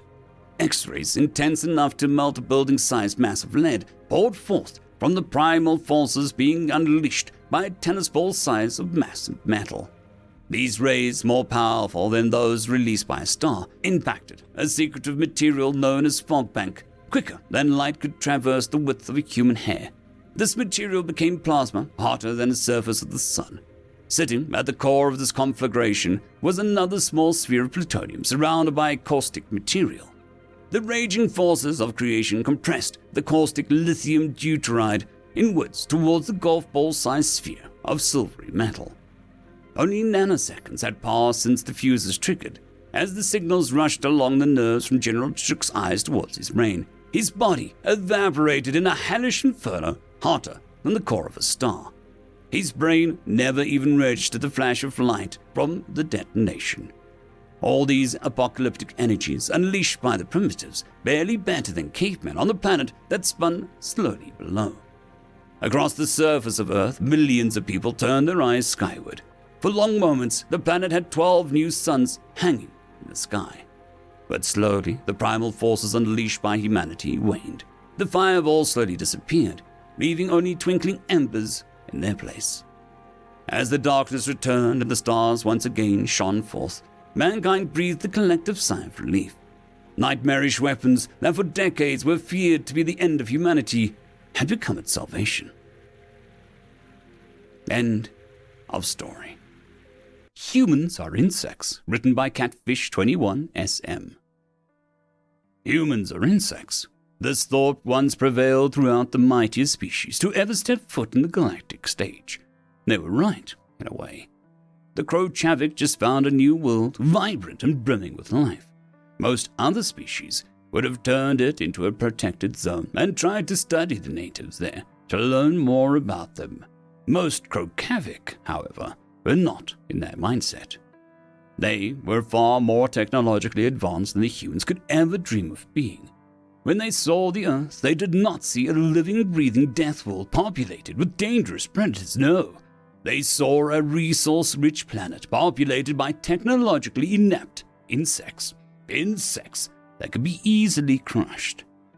Growing up on a Deathworld meant nothing if the other party was so far more advanced than you that you could not even comprehend their technology. That's what most species in the galaxy would have thought. They all would have shared the same mindset. The humans awoke one morning. Well, some of them did. Some awoke in the middle of the night to sirens blaring out in the streets. Others had their workdays interrupted by newscasts and warnings. The young children were dismissed from schools and sent home to their parents. They all witnessed the same massive tower of the size of one of their larger cities landing on their planet in the middle of their ocean. What the Crochavik were after was not the water, nor was it the fish or fossil fuels. They had no need for those things. It was what sat in the center of the planet, a molten iron core. The iron in its molten state would be easily malleable and easy to extract. The massive tower-like structure served as an extractor, refinery, and factory all in one. It drilled down and began to extract the iron core. At first, the humans were completely boggled by this massive drill. They thought that it was a race who had come in peace. They attempted communications, but that didn't last very long. They were completely ignored, and when they noticed what was coming out of the massive factory, they understood what was going on. The tower was not a spaceship. It was a mining station. It was stealing their iron core and transporting the metal to space to build new ships and all other supplies. The humans quickly switched to offensive mode. It did nothing. The Crochavik's tower was protected by gravity manipulation devices. These weren't actually meant for defensive purposes. Their true purpose was just to keep the device stable in a high-gravity environment on the planet. However, these scientists decided that it would be more than enough to protect against anything the humans could throw at them. They were correct. The humans with their primitive weapons that depended on launching solid projectiles could do nothing against the gravitational devices. And a mining station designed to travel through solar storms could easily handle much more than even the most powerful nuclear weapons and EMPs. The humans were completely defenseless. They were insects who could do nothing in the face of a superior technology. Not even their numbers meant anything. They sent weapon after weapon, person after person. Hundreds of thousands turned into millions and tens of millions and hundreds of millions, until nearly a tenth of the population of the planet had failed to do any damage to the device at all. This all in the course of only a few months. Human scientists predicted that the device would take a better part of 100 years to fully extract the molten core of Earth. However, they were already starting to see changes to their world after only a few years. The humans posed zero threat to the Krokavik. Even if they were taken in by another race, their numbers in the mere billions would do little to nothing to help in any kind of battle. Currently, the galaxy was at peace. The only reason that the Krokavik could do what they wanted was because the rest of the galaxy, banded together, would be an equal match for them, and the human territory was well within their borders. The extinction of one primitive species was enough to start a war that would last for millennia, result in tens of trillions of deaths, give the Krokavik a possible advantage. Small skirmishes were common already, but a full-blown war was feared by everyone. Everyone except the Krokavik, that is. They were more than willing to go into a full-blown conflict. The Krokavik were not actually a predatory species. Only 3 sapient species in the galaxy were considered predatory, aside from the humans. There were the Pulingai, which consumed small animals, and their world animals would be the Earth equivalent of insects. They were similar to bats on Earth, but much larger. There were the Nitaha, which were omnivores who mostly fed on plants, but could consume flesh when absolutely necessary. Then there were the Brahurari, which were scavengers. They almost never hunted their prey unless they were desperate. Even then, they were very bad at it. The Krokavik were fully herbivores. However, they developed on a level 3 Deathworld. They were constantly under threat from predators and starvation. They evolved to be extremely territorial. They lived in large herds, which allowed them to work together to protect themselves. But they would defend their territory with extreme vigor. As the herd grew naturally, the territory did as well. This evolutionary path led them not to be aggressive expansionists, but just to be aggressive at defending their territory, which slowly grew as their population grew. In fact, keeping them in check was fairly easy. All you had to do was keep the population in check. This is why the small skirmishes never turned into full-blown war. They weren't interested in conquering the galaxy, merely obtaining the needed resources. When their people were killed off during the skirmishes, they would become less aggressive. Fewer people means fewer resources are needed. When fewer resources are needed, their territory doesn't need to be as large to produce said resources. This steady balance had been maintained for tens of thousands of years now. However, they were slowly winning their wars, and their territory was slowly expanding. Humans weren't the first, and no one expected them to be the last. In fact, the rest of the galaxy didn't even know about the humans, but if they did, they would have merely shrugged it off as a necessary sacrifice. The humans, on the other hand, did not see it that way. What nobody knew about the humans, including the Krokavik, who failed to study them before their invasion, was the humans' ability to adapt. It was almost a universal law that progress in technology or understanding came mostly by mistake. No one who is satisfied with their current level of achievement rarely ever strives for improvement. If it's not broken, then why fix it, as the humans would say. The Krokavik were the only race who had any semblance of actual scientific study at all. Of course, the nations would study the environment and try to manipulate it, but they were generally satisfied with their current level of technology. It did what it needed to do. Generally speaking, there was no reason to improve on technology that worked perfectly fine, and there was no reason to study the technology of the others and try to understand it unless it did something far better than yours could and would be a major boon to your civilization.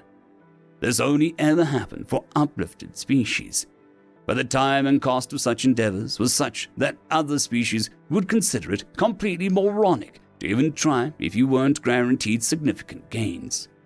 This was even more true for the scientific advancement. To reach a level that they were at took hundreds of thousands of years after their species reached space. There was very little difference in the fact between a species that had been in spacefaring for 1,000 years and 10,000 years. Many species only ever reached space because the gravitational forces of the planet were low enough to make it a fairly simple task. Some even developing in gravity not much greater than the human Earth's moon. If they had taken the time to observe the humans, then the Crocavik might have understood that what the so-called insects had done by reaching space on their high-gravity world.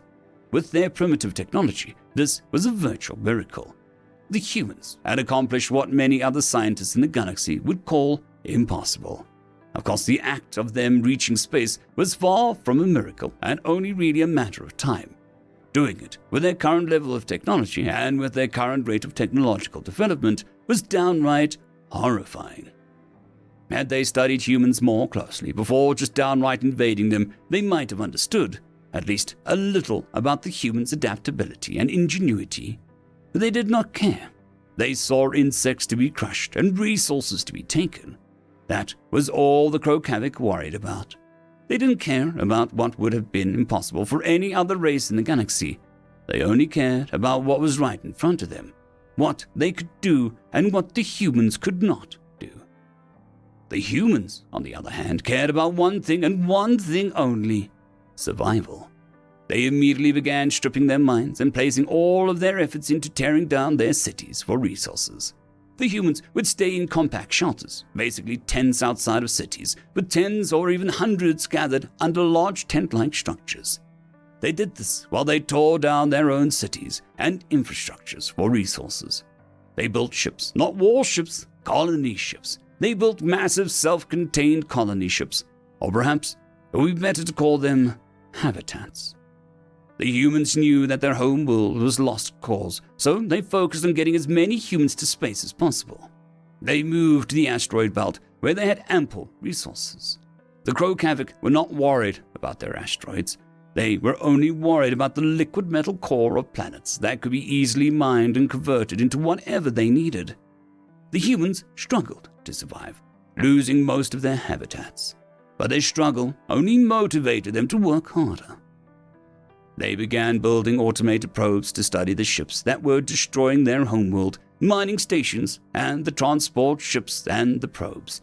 They were being ignored. The Crocavik knew they would die off eventually.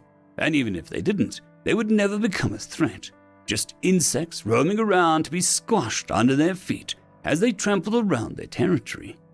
They paid the predators no heed. They could care less about the buzzing of gnats angry about the fruit that they had just stolen from them. Unlike the Crocavik's level 3 Deathworld, the Earth was a level 9 Deathworld, the only one to ever be discovered in the galaxy.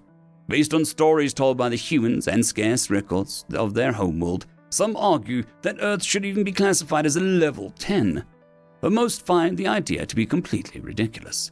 Some going so far as calling a level 9 a generous number. Those are the ones who don't take the time to go through the records, however, and who only go based on what they hear. They don't tend to trust what they hear either. It is admitted that much of what is known about Earth comes from word of mouth of humans who never actually lived there. How could any species, even humans, survive on a planet where the vast majority freezes over for months on end every human year, then drastically changes to hot, humid climate for several months on end? The mere notion is ridiculous. Worlds like that do exist, however, and data of the Earth supports these ideas. But even if it were true, the humans should only have been able to survive in the areas they saw fairly consistent weather patterns, which would mean that they had a much smaller population than records support. There is much debate over these matters currently. That being said, the humans had to. They were forced to. Their survival throughout not only the years of the invasion, but their entire evolutionary history required them to be unimaginably adaptive. To be able to survive, become the apex predators, and then reach space with such primitive technology. They had no choice but to defy what was essentially considered the law of nature by most other species. Most species saw technological development as another form of evolution. It happened at a small pace for every other species. But the humans defied all logic. They studied, they learned, they adapted, and they kept adapting. As they watched their home world collapse in on itself, as they watched the Krokavic leave their space, they kept adapting. The Krokavic, as most other species would, assumed that the humans would just die off. They had no suitable world to return to. They did not have a warp or scanner technology to locate another suitable world. Their technology would fail with time, and they would die out. At best, they might be around for a few thousand years as they continued to grow in population and consume the resources offered by their asteroid belt. But that was it. After those resources were gone, they would have nothing left. Sure, their asteroid belt contained ample resources that could easily be harvested by the Krokavic. But for the Krokavic, it was much easier and more efficient to harvest entire planets like they had done for Earth. Planets whose core were already molten and the iron could easily be refined and shaped. The Krokavic would only focus on other sources when more rare materials could be found in a great abundance. But the humans defied common logic. They didn't just survive, they adapted and thrived in their new environment. But that wasn't even the most terrifying thing about humans. The thing that entire galaxies would soon learn to fear is that humans do not forget. The humans keep records, they pass on stories, and they burn with a passion, desire, hatred, and they need, not want, but they need revenge. It's an evolutionary need. It's how they conquered their world. They hunted to extinction, killed off any predators that were better adapted than them. Anything that posed a threat, it was brought to extinction. Within 25 years of leaving their homeworld, the humans began to study the technology of the Krokavic. They merely watched them and collected data. They shared their information with other humans and learned and grew and adapted. They knew FTL was possible now and was their goal. Within 50 years of leaving their homeworld, they began experimenting with FTL on a small scale that they knew the Krokavic would never notice. Within a year of the Krokavic leaving their system, they began testing FTL on a much larger scale. Within 20 years, they had fully mastered primitive FTL technology and began sending out probes. Within that same 20 years, they also discovered no fewer than 3 new worlds that they could settle on, 2 of which were level 6 death worlds with only microbial life, and 1 was a level 4 death world with a small, unintelligent life form. They all had gravity similar to Earth and a similar atmosphere. They would not require much terraforming. To most other species, including the Krokavic, these worlds would be considered completely uninhabitable. But to the humans, they were virtual paradises. The Krokavic were partially right. They compared the humans the same way a human would compare something to an insect. Unfortunately, the Krokavic failed to realize that the humans were not just any insects. They were more like human roaches. If you crush them, then they will come back with vengeance. If you nuke them, they'll feast on the corpses of all else that died. You will never end the humans. They will always survive, and they will always come back. But unlike the roaches, the humans do not just return in number, but in strength, with better tactics, and with their unnaturally disgusting adaptability. The humans reached these worlds, and their population boomed in what they called their paradise worlds. With their population booms also came technological advancements. For long, their strive to create FTL drives capable of safe and efficient travel between planets had driven them to create FTL even better than the Krokavic. Their knowledge of the ever-present threat of Krokavic invasion forced them to create weapons and armor capable of standing their ground. Before long, within only 150 years of the collapse of the humans' homeworld, the Krokavic became aware of another species within their territory. This new species had to go. The Krokavic sent a small scouting ship to check out the situation. What they found was a species they thought they had never seen before. How had they come out of nowhere and built FTL and colonized 2 additional planets, Deathworlds, no less, without even a Crocavik noticing?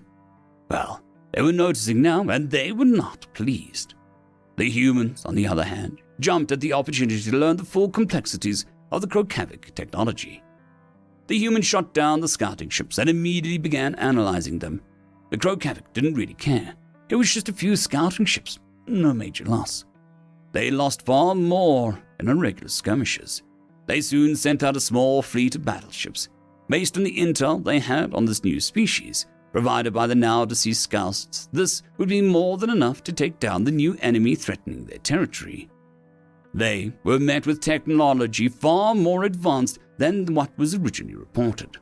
It had only taken a few months to get the reports back from the scouts and to begin analyzing the information.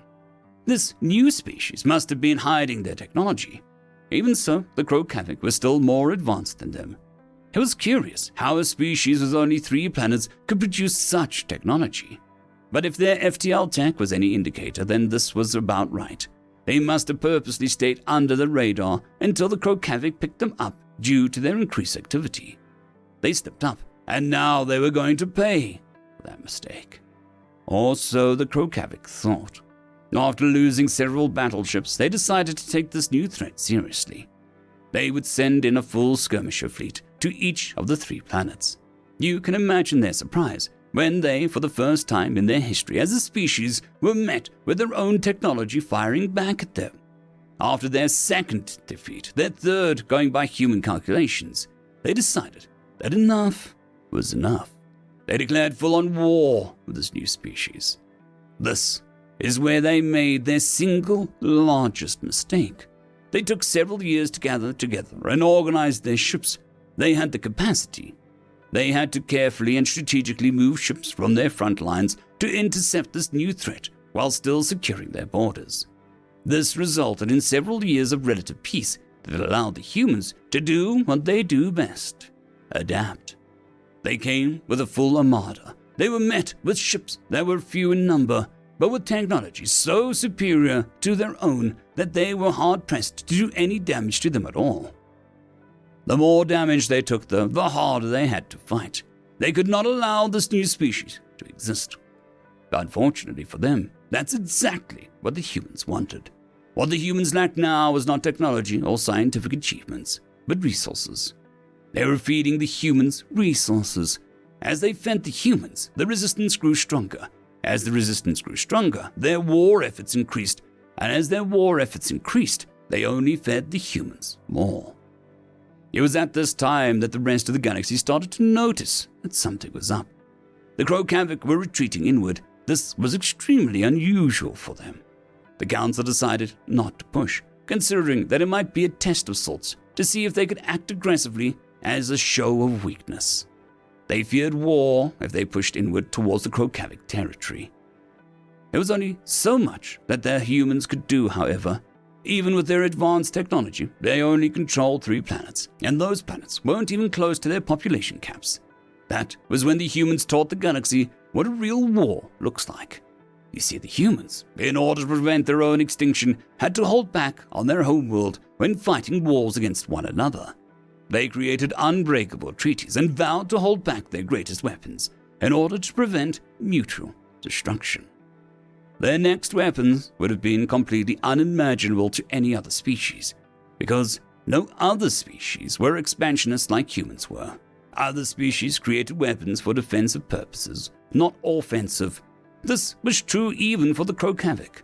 So what happened next would have been considered a mere coincidence had the humans not personally admitted to it after the fact.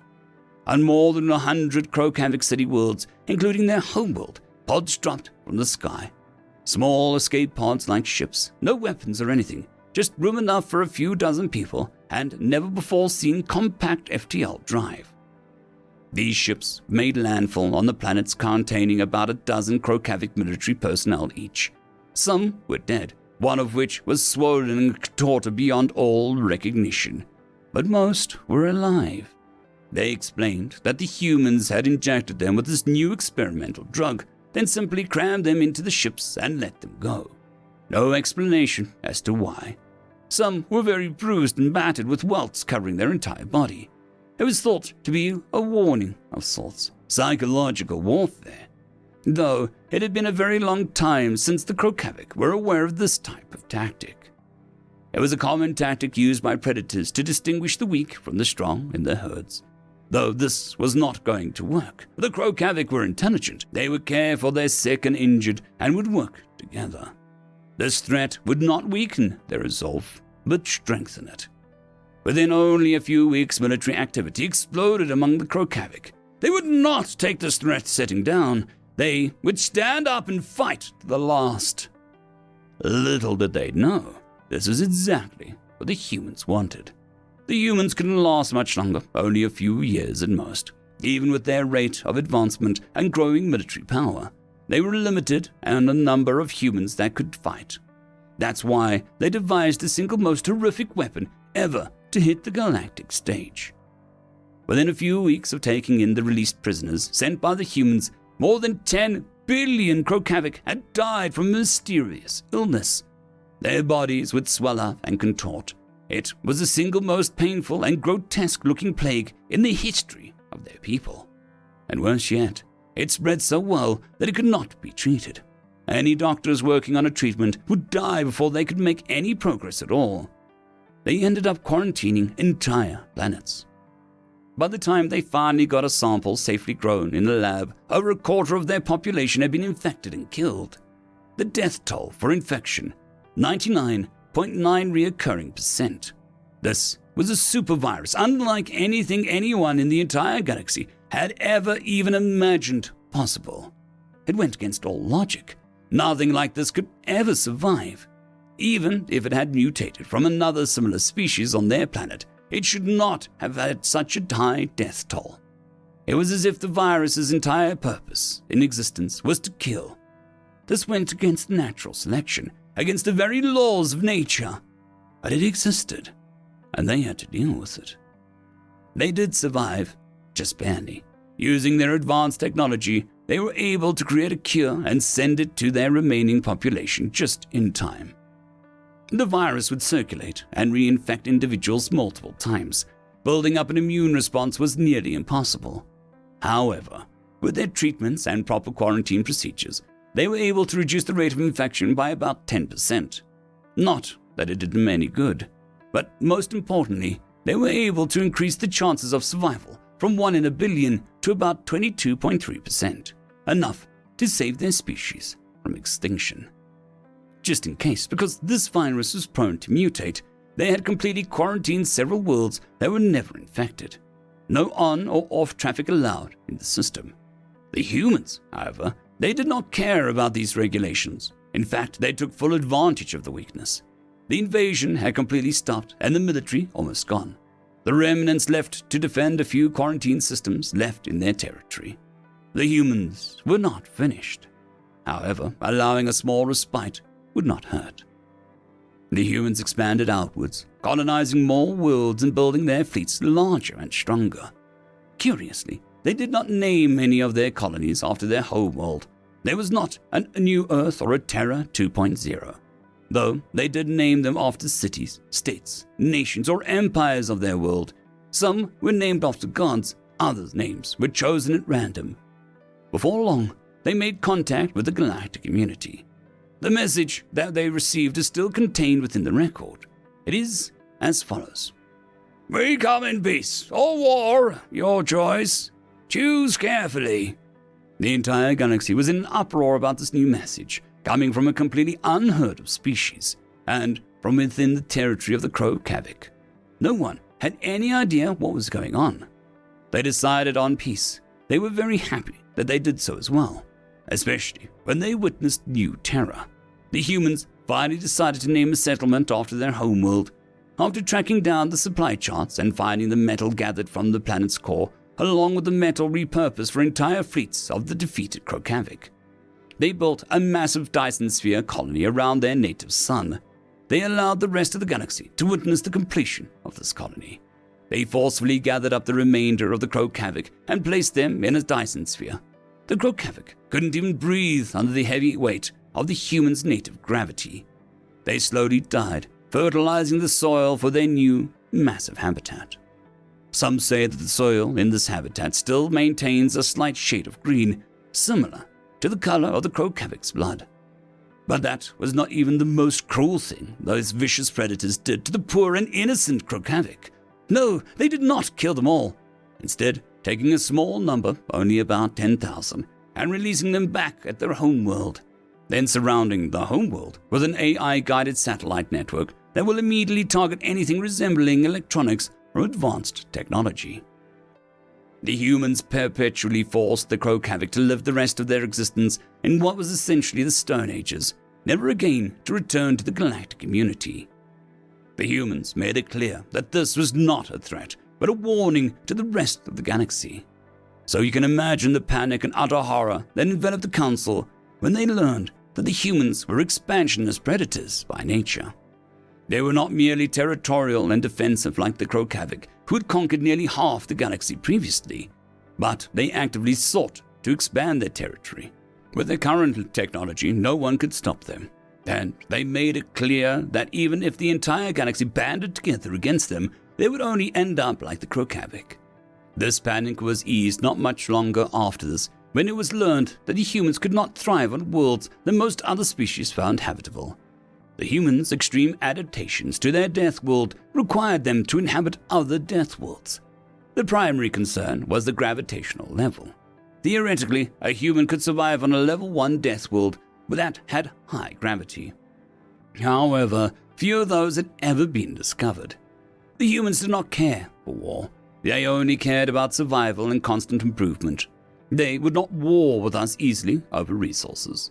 The only thing they really wanted from us was our worlds, because our habitable worlds and their habitable worlds were so different. We were able to work out a compromise fairly easily. The humans were not restricted to any territory. They could colonize any planet that they wanted in any system, even habitable systems, unless those worlds were already inhabited by another sentient race. They were not allowed to drive off sentient inhabitants of other worlds, even those without spaceflight, as the Krokavic had done for resources. They also could not gather resources from claimed systems, or a system with any sentient life, even those who had not yet discovered spaceflight. They were given an entirety of the former Krokavic territory, except several systems that were recently taken by them. They agreed to allow other species to inhabit habitable worlds in this territory, so long as they showed no hostility, followed their laws, and the humans would retain all rights to all resources within these territories. Everything seemed to be going wonderfully, and far better than anyone had ever expected. The humans were far more cooperative than anyone had ever imagined.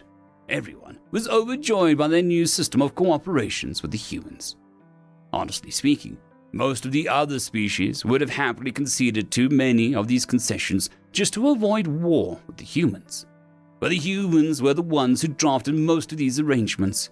Because of this, it not only came as a surprise, but an enormous joy for the other members of the galactic treaties to accept these terms. That is at least until the human representative asked the single most horrifying question that anyone in the galaxy had ever heard. Something that sent shivers down the spines of every non-human who heard it. Something so unthinkable, so unimaginable, so expansionistic that no one had ever even considered, let alone dreamed about the possibility. After all other discussions and agreements were finalized, with a wry, predatory smile on her face, brace yourself for these words. This is not a lie, but the truth. The more easily frightened species may want to stop reading here. She asked, "What should we do about the other galaxies?" End of story. Controlling Humans is Dangerous, written by Eric Ban. Seraphim 432, this is Red Nova. I adjusted my vision as the screen in front of me fizzled static, trying to maintain my connection. We've just crossed into neutral space, awaiting orders on how to proceed from here. The voice of a great powerful being sounded directly in my ears, both ancient and imposing. You are to proceed directly ahead until you have reached the system. You will encounter a nebula field in approximate... The voice quickly retracted from my head. I assumed he meant to say approximately now. seeing as every attempt to contact my handler thereafter fell on completely deaf ears. Telltale signs of an approaching nebula, if ever there was any. "What are our instructions?" the freezing captain ahead of me asked, reclining in her seat. Most of the ship's crew were Frisians, who were red-skinned, tall and wide, boasting 4 arms and 1 large, artificially enhanced orange eye. Their physical strength was only matched by the technological prowess. "Continue straight ahead. Nebula's gonna stretch for a good bit, but I didn't get how long. My guess they don't want us taking any detours." "Understood." My system auto-translated her short, barked response. The captain regarded me with nothing shy of disdain, and it had been the same way ever since I'd first boarded this vessel. I understood it somewhat. She didn't enjoy taking her orders from an only primitive human on board the ship, just as little as she enjoyed the fact that I was the only one on board that the godlike entities known as the Seraphim would even deign to speak to, let alone give a full instructions towards. "I'm gonna go get some food, if that's okay." I closed my system menu, which was buzzing with increasing levels of static. I got up to leave the command room, walking past buzzing red and blue consoles and at least 15 officers. "Do you want anything from the mess hall?" "Stop polluting my ears and leave," the captain snapped back at me. There was enough to jar me speechless for a moment, but also enough to make every other lieutenant and officer in sight stand alert. The room's atmosphere rapidly grew both thick and tense. For a moment, everyone looked as if they were afraid to move. An errant fly stopped buzzing, scared to anger the still air. Then I snickered at her.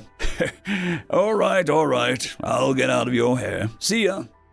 I wasn't blind to it. I noticed a collective sigh of relief when I opened the blast doors behind me and departed. The sigh of the flippant captain included, who I now realized doesn't have hair. Wandering around the spacious Frisian ship corridors was at least somewhere on the way to calming. It often let me order my thoughts a little. I flexed the gauntlet of my armor, feeling an itch forming beneath. "Grand Vasa, serious?"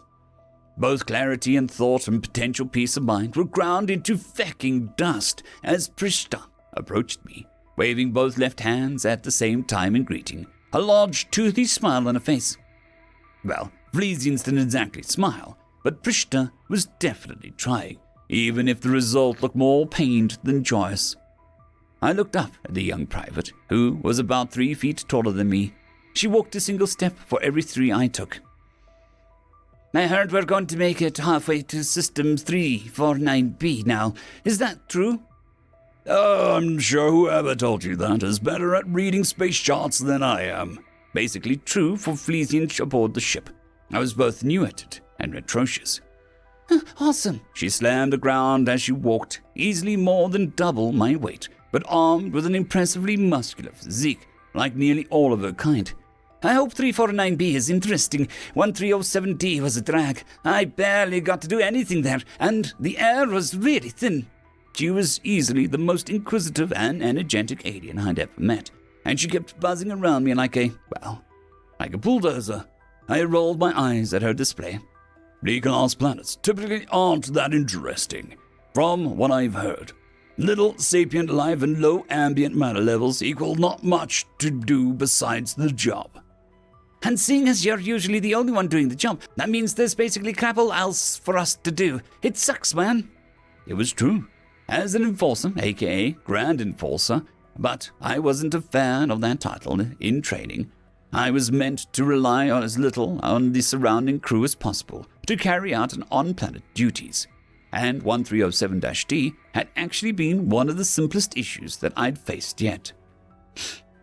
It was my first mission working with the Frisians, and had taken months to arrive at what was essentially a crater of rare and valuable metals in a highly primitive world and dispose of the commodities in question. After all, the angels didn't want the evolutionary trajectory of the planet's inhabitants being affected so greatly. They were to be kept in the dark. "I'm sure that we can find you something to do on 349B. It's a lot more civilized, I'm sure." "Hardly civilized," Prishta laughed, a deep tremulous sound that blended in with the general chaos of the ship as they neared the mass area. Anything B or lower is typically basic and naive. I imagine the inhabitants of the planet would struggle to even conceptualize the Fleshian's life as I explained it to them. I think that you've forgotten which class Earth's in. I laughed at her brazen attitude, too used to it to be offended. If any one of the Flesians was well-meaning despite their words, it was this one. I haven't, but you cannot be a typical B-class Earthling. You're chosen by the literal archangel to serve, after all. Prishta cocked her head, looking down at the apparent oddity that was me. I do wonder why the humans are so often chosen as apostles, despite being so often found on lower-classed planets. It's been millennia since the first enforcers were chosen, and Earthlings still make up almost half the selectees. That's not a coincidence. I wondered about that as much, answering her with a big shrug. The Flesians aboard the ship were from an A-class planet, capable of such feats of technology and magic that they could prevent and treat many diseases that we couldn't even detect on Earth yet. And not only had they already discovered warp speeds faster than light, but they'd practically solved the aging process of their own species, reducing it to less than 1/10 of its usual rate. Not to mention that they were about 10 times as physically strong as a human.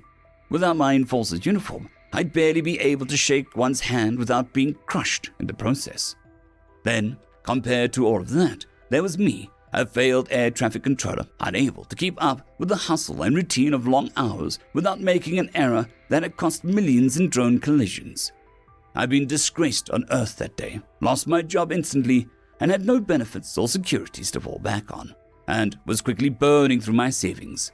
Was considering taking out more student loans at 28 and restarting my career in something completely new when I was suddenly approached by the angels. And by approached, I mean abducted. I thought the literal Christian God had beamed me up at first. I thought God was going to judge me for how much of a loser I was, losing my job how I did. But instead, I found that not only were these not the angels I knew from books, and looked about as human in origin as I did, but they didn't judge or ridicule me whatsoever. Instead, I was made privy to information no human on Earth seemed to know, truths about the wider galaxy and those beyond, about other worlds, about magic, and technology beyond the wildest dreams of anyone I'd met back home. I glimpsed at the advent of infinity, and I was given a choice: stay ignorant and go back, or serve as a soldier for the benevolent guides of the universe, who choose to reveal themselves only to the seldom few. To this day, I had no clue why they picked me. I only hoped that I'd prove to be worth it in the end. I was greeted with waves and salutes as soon as I made my way into the mess hall. Technically, I didn't carry a rank, but besides Prishta, who I'd spent most of my time with, almost every Felsian seemed to carry some measure of either fear or respect for me, while often the two intermingled. "Grand Enforcer," an ensign said as he vacated his seat, clearing the space for me. I had to rely on Prishta's to help me get up onto the bench quickly, as it was almost 5 feet in the air, but luckily no one had the gall to stare. I didn't really know how I felt about being feared, especially by massive one-eyed space aliens with the power to crush ancient oaks between their thighs. As I sat down, conversation resumed its natural flow around me. "Capacitors cores emitting eddies again. Turbulence is gonna be the least of our problems if we don't smooth the matrix. 15 minutes in the nebula is enough to exacerbate the existing micro tears. If they become untenable, we're just gonna end up behind again." "You'd have rather gone around, huh?" That was 2 of the kitchen staff to my left, sat there munching and chatting on their break. The fact that I barely even follow the casual conversations of the kitchen workers aboard this vessel just made me feel even more out of place. "Hey, Sirius, what do you want, a grilled cheese?" "Yeah, if you don't mind. What are you gonna have?" Prishta shrugged. "Nah, I'll just get something synthesized. Close my eyes and press the random button." Prishta made me feel like I fit in. She got up and left, knowing that it was more hassle than I liked to get up and down from one of these benches too many times. I caught smiles as I waited. Occasionally someone would strike me up in conversation. I liked it here. I could definitely feel out of place fairly often, but ultimately, most of the Flesians made an effort, even if some, like the captain, would rather see the back of me. It wasn't just fear that made this partnership work. It was the ethic of the crew. I watched Prishta bounding back over to me, smiling with manic rows of teeth as she clutched at a massive grilled cheese sandwich the size of my head for me, and a large slab of meat for herself in the arm beneath. I watched, and I smiled back at her. Then a massive chunk of debris smashed into Prishta's side and sent her crashing into the far wall as the ceiling exploded. My grilled cheese hit the floor just as limply as Prishta did, and with the exact same velocity. My happiness vanished. Taking off, I engaged the thrusters around my ankles and soared across the now weightless room towards Prishta's fallen body as artificial gravity began to ensue around me, though only then did 30 new aliens drop down right in front of me, ready and eager to feck me up. A quick scan of my system informed me that said aliens were called the Kraz, a species from outside the Federation known for their numerous population and ability to create sapient technology that they could link their spirits to. Before I could hear the next part of the message, I was forced to duck as a stream of blasters beamed straight in my direction. Engaging my suit's combat stance and preparing a spell, I blasted a furnace of heat directly into the maelstrom of combatants still dropping right in front of me, singeing and burning up as many of them as more Frisians took up a fight around me, physically overpowering their foes, though it was soon clear that we were hopelessly outnumbered. I dodged 3 blasts, and my suit absorbed 2 more before I activated my astral blade and used it to tear through 3 more Kraz in the line, bisecting all of them.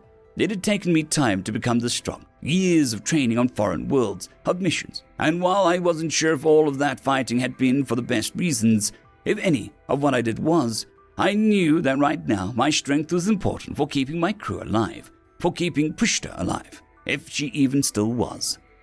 5 aliens dogpiled me at the same time, these ones outfitted with sparked gloves and melee weapons, and I had to filter a decent portion of my mana into the armor in order to absorb the blows and repel all 5 of them. I took to the air, soles of my suit burning jet blue flame, as I looked to survey the situation. I couldn't unleash anything too heavy here, even if I was careful not to hit anything vital on the ship. The prospect of collateral damage was too high, and there was no telling if any of these now hundreds of Kraz carried high ordnance explosives. Still, each Frisian was worth about 10 Kraz from what I could see from the fighting, and there were at least 1,000 Frisians on the ship. The problem was, the tide of Kraz seemed to be near unending, and if I couldn't find a means to stem the tide... "Grand Foster, where are you going?" I ignored it. I needed to ignore it if I wanted them to live. The Frisians were so much smarter than me. If I had time to explain the extent of my abilities to them, I'm sure that they could have figured me out a better plan than I could have ever come up with. But time was not our ally. I flew through the open fracture, my helmet auto-equipping as I did so. Nebulous space was damaging to most systems, but my suit could handle a short exposure. If I could find a way to seal the damage and stem the invasion until we were out of the nebula field, then we could make a new warp jump. It was the only way. Synthesizing a hermetic seal was difficult enough on the fly, but when there was 50 aliens attacking you at once, it was that much harder. Frisians followed me, assuming that I'd need the assistance, distracting and picking off some of my attackers, giving me time to seal up the damage to the hull that connected the exterior to the mess hall. That was 1 hole down, but 5 more had popped up in the time that I'd done even that much. The boarding party was unrelenting. Thousands of Kraz could be seen floating between here and their mothership, an absolutely gargantuan vessel that seemed to move and shift like a living creature might. A testament to the power of these aliens, a crude-looking monstrosity that was in reality more intricate than anything I'd ever seen. If the Kraz were in the Federation, I was sure that they'd be S-class. I wasn't long until I spotted something more beyond, something flying at the edge of the nebula, something strange, long, and made of shimmering silver scales. I pulled my system up to confirm what I was seeing, trying to focus on it, but to no avail. The system didn't have a protocol in place for identifying the specific creature.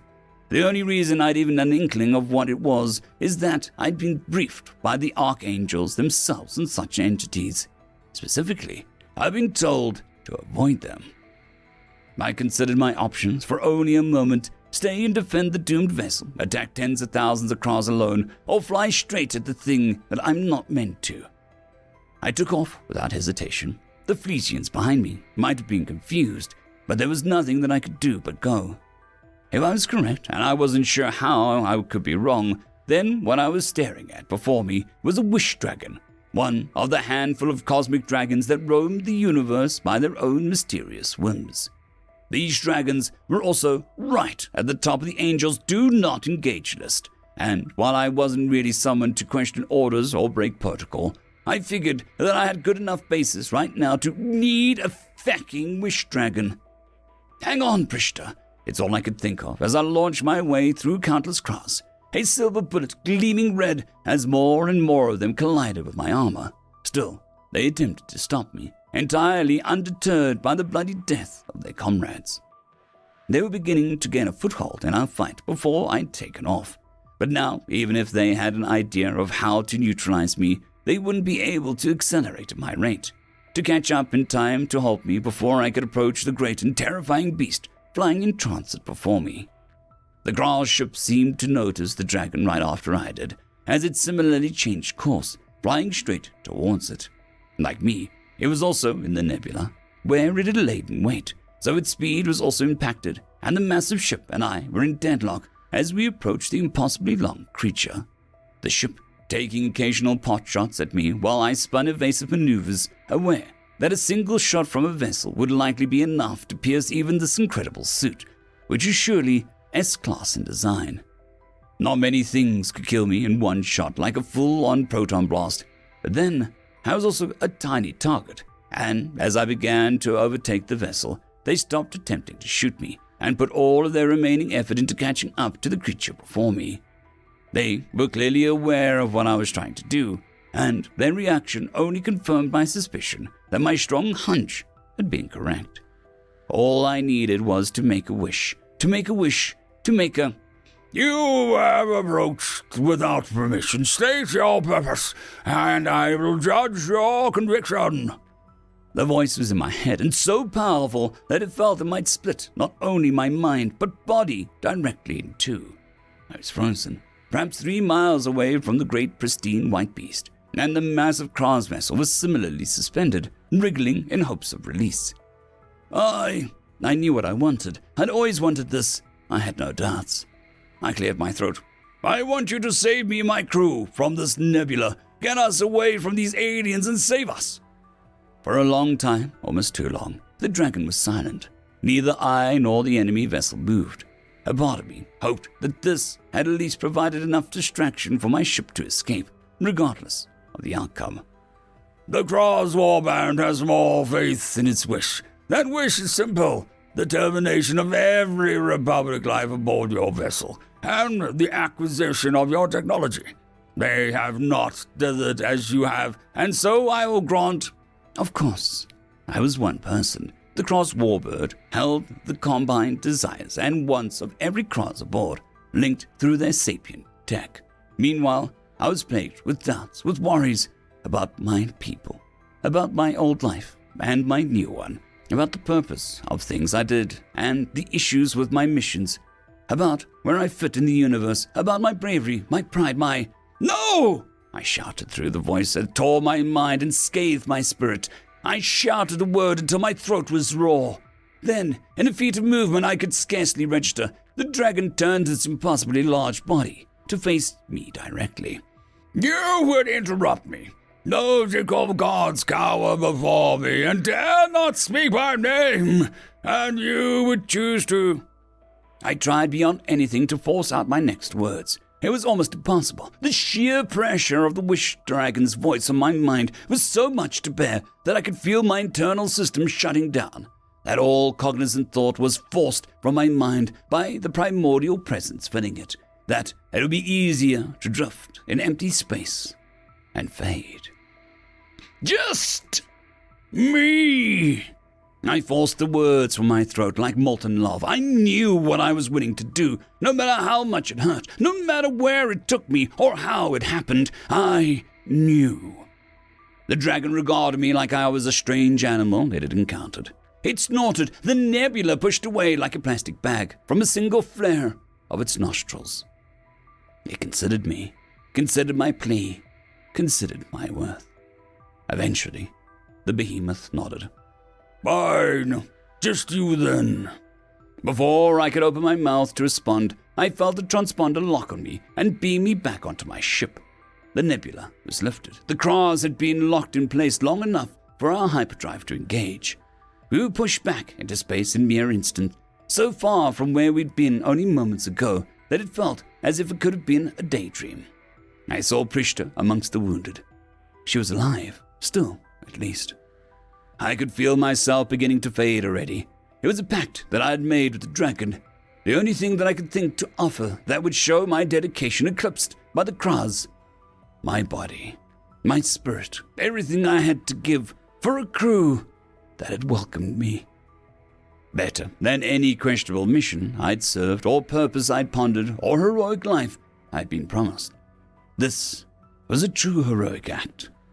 I could find peace in that. I removed my armor.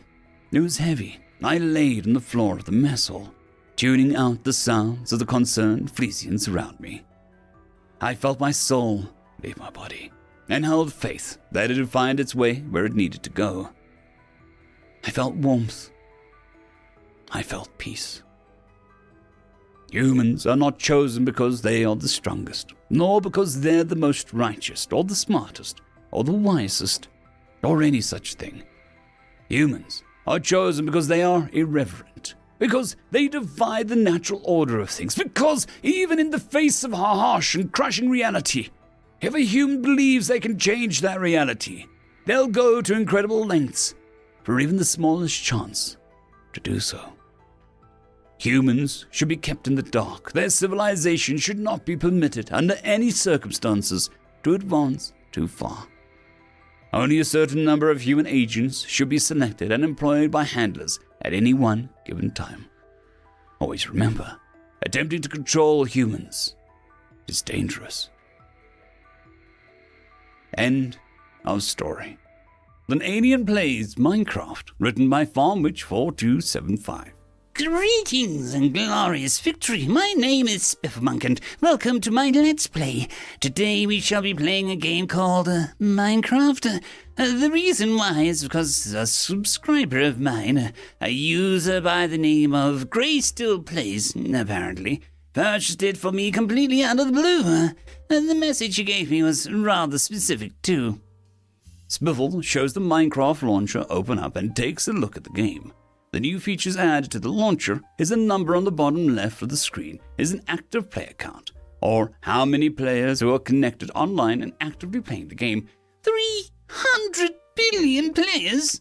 Spiffle looks at the camera in that familiar, scary way he does when his soul breaks. He stares into the viewer's soul for a few moments and starts to set up his installation. I was told by the subscriber, again thank you Mr. Plays, to set up for MC version 21.18. Apparently this is the update that killed Microsoft, whatever that is, and a few changes were made that the game was playable again. I wonder what that means. Is there any kind of player metric that I can look at? Meh. Anyways, I've set it up. Let's play. The loading screen appears, the main menu loads, and Spiffle's expression changes to one of genuine shock as he takes in the game's graphics, which have never changed since the days of MC 1.18. There's 300 billion users for this. 300 billion? Spiffle appears as though he is having an aneurysm of some kind as his face squishes itself into a strange, discordant expression of utter disbelief. He comically falls out of his chair and lets out a frustrated scream of terror on the floor. The screen flashes like a movie scene, and he appears on his chair once again. Spiffle's editing skills are definitely getting better. Well, let's do this then. If that many people are playing this, then let's get into it. I have read the description and watched some tutorials. This is a block building game where you dig at blocks and then pick them up. Then put them where you want them to create a structure. Apparently any structure imaginable, and I do mean any. There we go. The game finishes loading itself up, and Spiffle appears in the middle of a forest, surrounded by oak and birch trees. He looks around and gets used to the controls. Like any player starting out, he moves around, runs, jumps, looks at the things around him, smacks some grass and finds a tree. Okay, break blocks by punching them. Okay, let's get some wood, I guess. Spiffle takes a while to figure out how it works, but gets a block of wood from a birch tree. He opens his inventory and does every Minecraft player's first thing, a crafting table. He takes it, places it, then looks at what there is to make. After a bit of fumbling, he gathers 10 more logs, converts some into sticks, and looks around. Hoe, sword, axe, shovel, pickaxe. Pretty basic stuff. I hope there's better materials for this than wood. And also than just a sword. A cliff. Spiffle approaches a nearby mountain, covered in stone. He looks at his character and then looks at the rock wall, then looks into his camera, then at his pickaxe. Oh, come on! It cannot possibly be that simple. Pick up resources, make things out of resources, get better resources done. It cannot possibly be that simple. Spiffle uses his pick to collect some cobblestone blocks and moves back to his crafting table. He lets out an exasperated sigh and sad chuckle as he realizes it is in fact that simple. He discards his previous tools and replaces them with stone, then picks up his crafting table. After this, he begins wandering around for a bit, exploring the world around him. Before long, night falls. Oh dear, is there a night-day cycle in this game? How long has this been a thing? I have so much work to do after this. I have researched a bit of this game, so many questions. Ow! Spiffle is hit with an arrow. He panics and charges at the new enemy, a skeleton. He takes several hits with a panic, spams his left click to hit the target. He survives barely, with only 2 hearts, and collects his bounty, just some bone meal and a few arrows. Arrows? So there is more than a sword. Oh, lovely! I can actually fight now. Where did I go and... damn it! Spiffle is hit once again, and before he can figure out what was going on, he is killed by a zombie. He hits the respawn button and tries to find where his last was, to no avail. He runs around for a few more minutes. Each mob he encounters nips him or manages a hit, or simply falling from just a bit too high. His health slowly chips away. Eventually, he gets lost, then gets killed again from a skeleton. Okay, so obviously, that's simple, but also it isn't. You can get the resources easily, but not so much keep them easily. So, a skeleton thing? Then a kind of humanoid with green skin? That smacks me. I wonder what else is in here. Spiffle restocks his inventory, and before long he begins to explore his first cave. He encounters new blocks and gets into a fight with Minecraft's most loved and hated anthropod, the spider. Why does this game have spiders? Spiffle squeals in hatred as the 8-legged low-pixel creature nips at him. He kills it relatively quickly and continues exploring the cave. He finds some iron ore and digs it up, getting a few clumps of raw iron, followed by some coal. A few more blocks as he manages to find a small nook somewhere in the cave, closes it off with spare stone and puts down the furnace. After a bit of fumbling, he acquires some torches, but doesn't put any down. Okay, it is rather dark, but I suppose I can use these torches as a light source. Probably not important. Is there any way that I can skip the night time, though? I have a lot of work to do in the coming weeks. Lots of reading to do. Bah! Spiffle is surprised by a sudden appearance of a zombie and barely manages to fend it off, with 3 hearts to spare. How? I sealed off the entrance. How did he get in? Okay, I cannot see a damn thing. How many torches can I make? Filled with a sense of paranoia, Spiffle places around 20 torches in a small hovel, lighting the place up rather vigorously. There, it's done. I can see them coming now. Is it morning yet? Spiffle wanders around his hovel for a time, failing to notice his hunger bar. Too late. He starts to take damage. What? Why am I dying? Why am I dying, damn it? Spiffle dies again and respawns just before the sun rises. He barely escapes a few zombies in his area before the sun is fully up. The day starts. All the mobs in the area suddenly burst into flame. The spiders no longer attack, and he can see. What? Why are things on fire? Oh, wait, the sun kills them. Oh, That's an interesting game mechanic, so they don't like the sun. Good to know.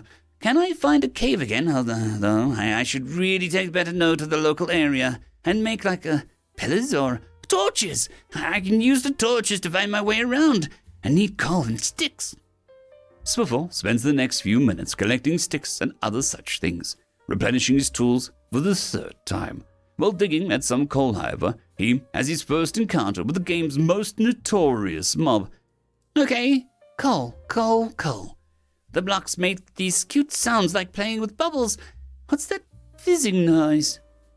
Spiffle turns around and comes face to face with a creeper. He screams in terror and tries to attack, far too late, and the creeper explodes, killing Spiffle instantly. With no armor and no warning, Spiffle has no chance.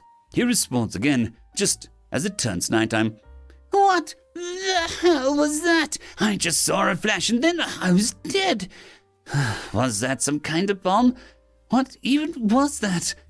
No, God, I have to do this a fourth time. No!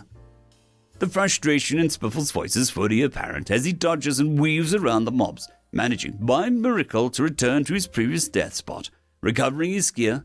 Most is there, except for the shovel and a few bits of iron. Aha! So I don't lose everything, I only lose a bit of it. I can go back to my death spot and recover my gear. That's good to know. I'm fairly certain there's a spawn timer. I think it's the terminology. A short amount of time to recover lost stuff before it disappears. It's very likely this game has that kind of mechanic, so be fast. Noted. Let's see if we can find my old cave hideout. Spiffle continues wandering around until a lucky happenstance he stumbles on his old cave hovel.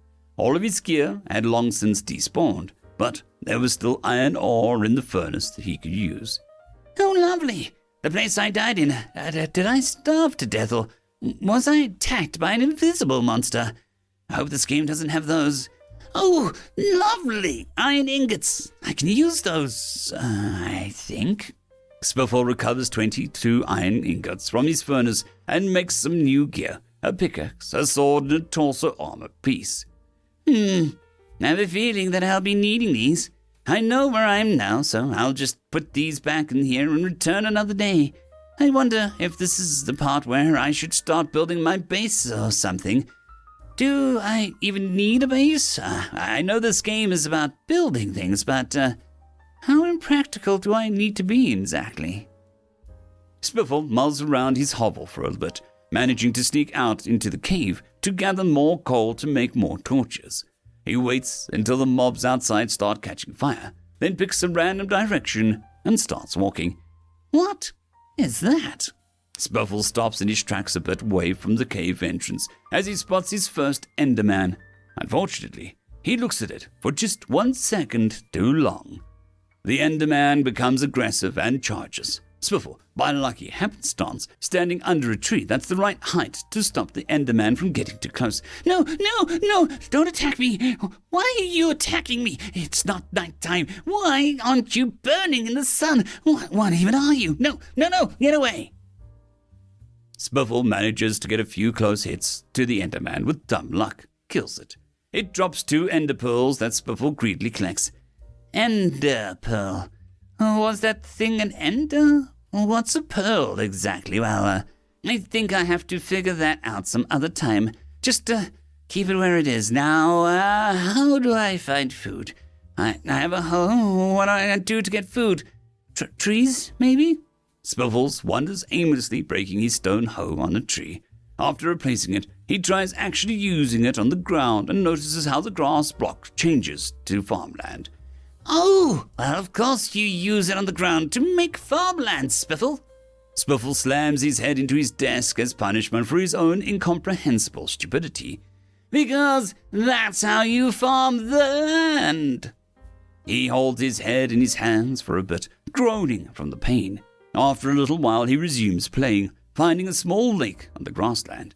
He uses the hoe to make a few plots and then starts looking around for seeds.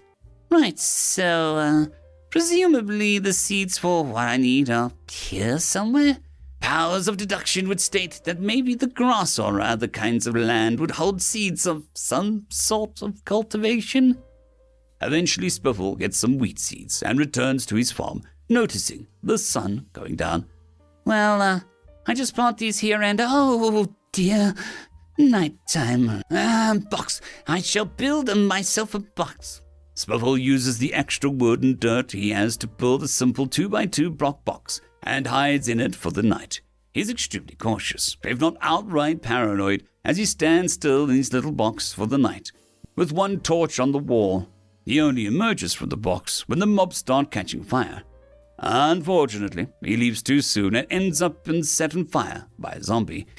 Damn it, they set me on fire when they are on fire. Of course they do, you unintelligible Iridani slip. Idiot. It's not that complicated, right? I need to build a house, but first... Spiffle takes the zombie still on fire through the grass and past a tree. Aha! So they don't set any wood or grass on fire when they're on fire. Good to know.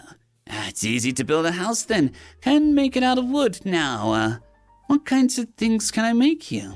Spiffle makes a presentable 5x5 block house with dirt floor, a crafting table, and a basic roof. After a lot of silly crafting shenanigans, he figures out how to craft stairs, slabs, and the door for his house. Right, now, is there any way I can craft something that I can use to change my spawn point? What do I need for that? Recipe book in the crafting table. So I need 3 planks, 3 wool. Where do I get wool? Is that some kind of plant? A wool plant? Unable to take this anymore, Spiffle just opens up a browser and looks up what wool is. He clicks on a video of a sheep and plays it, not thinking to include the tag Minecraft in his search term. The video is of a sheep after shearing, and it bleats loudly as it trundles about in its pen. Spiffle's skin turns bright pink. He screams in terror and leaves the room in a panic. The video ends, and his outro plays. Top comment: Dude, you did that upon seeing a sheep. They are the stupidest, calmest, least threatening herbivores on the planet. They're used for food, and the wool is used to make clothes and ugly Christmas sweaters. You cannot tell me that an interstellar empire has people who have ovinophobia. Spiffle's response: Feck you and feck your sheep. The camera starts and Spiffle is looking directly at the camera. His expression is one of bewildered hatred, and he grits his teeth. Is it any fecking wonder humans live in a death world when things like that exist? Why, what kind of drug was evolution on to make that kind of monstrosity? And you call it a sheep. You cannot call it an unintelligible slur, or a untranslatable slur, or even a untranslatable slur. No, you call it a sheep, damn humans. Spiffle tries to calm himself down and collects his feelings for a moment. Anyways, great days and glorious victory and all that. Welcome back to Minecraft. I have to find a sheep to make a bed now. Spiffle can barely contain himself and visibly shudders with the heebie-jeebies as his game continues where it left off. He starts immediately and looks around for his quarry. Eventually, he comes across a herd around 5 of them. He hesitates and visibly shudders in disgust as he hears the sheep's bleating. Bonsai! Is that how you pronounce it? Bonsai! Yes, bonsai!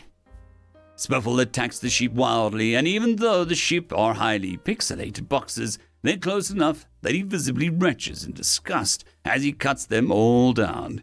He gets 1 grey wool and 4 white wool, enough to make a bed. He hurries back to his house and makes a bed as fast as possible.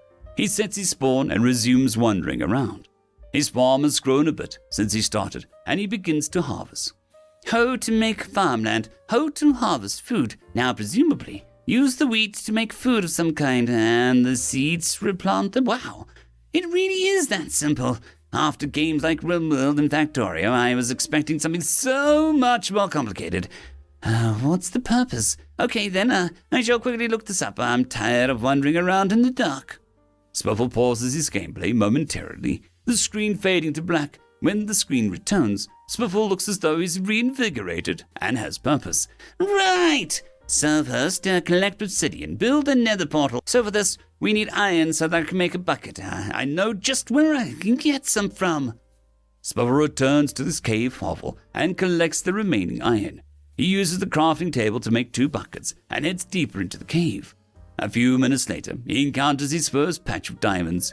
With his iron pickaxe, he finds a node of 6 diamond ore blocks and mines them all up. Okay, what did I just get? Diamonds? What are those for? Oh, wait. Is that the next, tier of material I need to get? I have 11 diamonds. Not much, but at least I can make a better sword and pickaxe. I need those, if I remember correctly. I need a bow, too, but I wonder how I can make one. Don't worry, people. I didn't memorize the whole entire knowledge base for this game. I deliberately left out a lot so that I can actually play it. Spiffle continues down into the cave and finds a lava pool. He makes the incredibly poor decision of collecting lava instead of water and returns to his house with 2 buckets of lava. Right, so I need to make a doorway with this somehow. Spiffle tries and fails miserably to make a portal, instead simply setting his house on fire. He panics and loses half of his walls to fire, losing both buckets of lava, and creates a cobblestone mess in his front garden. Well, that went poorly. Looks like lava burns things. Spiffle steps away from the camera and yells at a very loud Iridani slur at himself, once again, for how stupid he is. He returns to his chair and looks at the camera.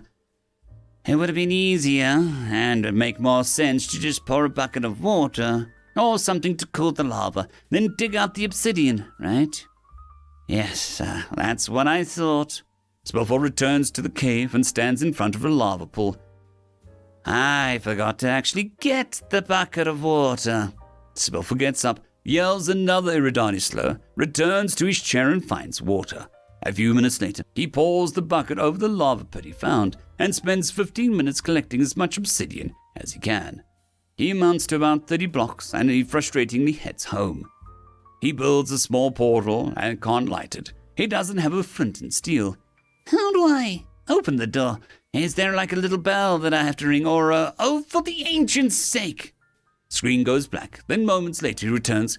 Okay, I need a flint and steel. I need to find gravel. I think I know where some gravel is. I need my shovel.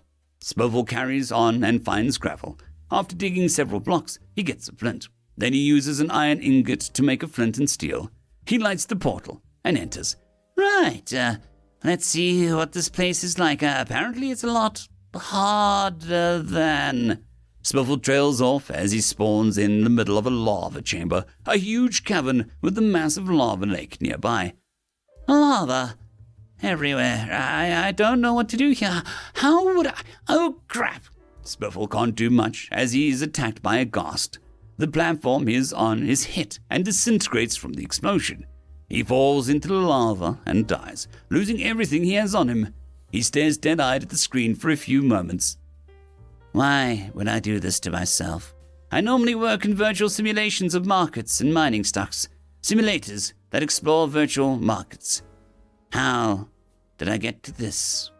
Spiffle looks at his subscriber count. When he first started playing human games, his channel had barely 6,000 subscribers. After he started playing human games, his channel exploded to nearly 2 million in a short order and keeps growing each time he uploads. Oh, right. Spiffle surrenders to the money and fame and returns to Minecraft. 2 hours of gameplay passed in short order as Spiffle recovers his gear, hunts some diamonds, dies to a creeper, and has a close call with some skeletons. He acquires a full set of diamond gear and enters the nether. This time, he is well prepared. Right, full set of diamond gear, armor, weapons, and tools. Gods, this took far too long. I need to make sure that I don't fall into lava again, because lava destroys everything. I also brought 8 stacks of torches. That should be plenty to mark my way so that I can get back to home. So I apparently looking for something called a bastion. Spiffle starts his journey towards the bastion, looking for anything useful. He gets some nether gold ore on the way, getting a decent amount before stumbling onto a tunnel carved in the rock. He heads into and finds what he's looking for, the start of the bastion. Oh, is this it? It looks like it is.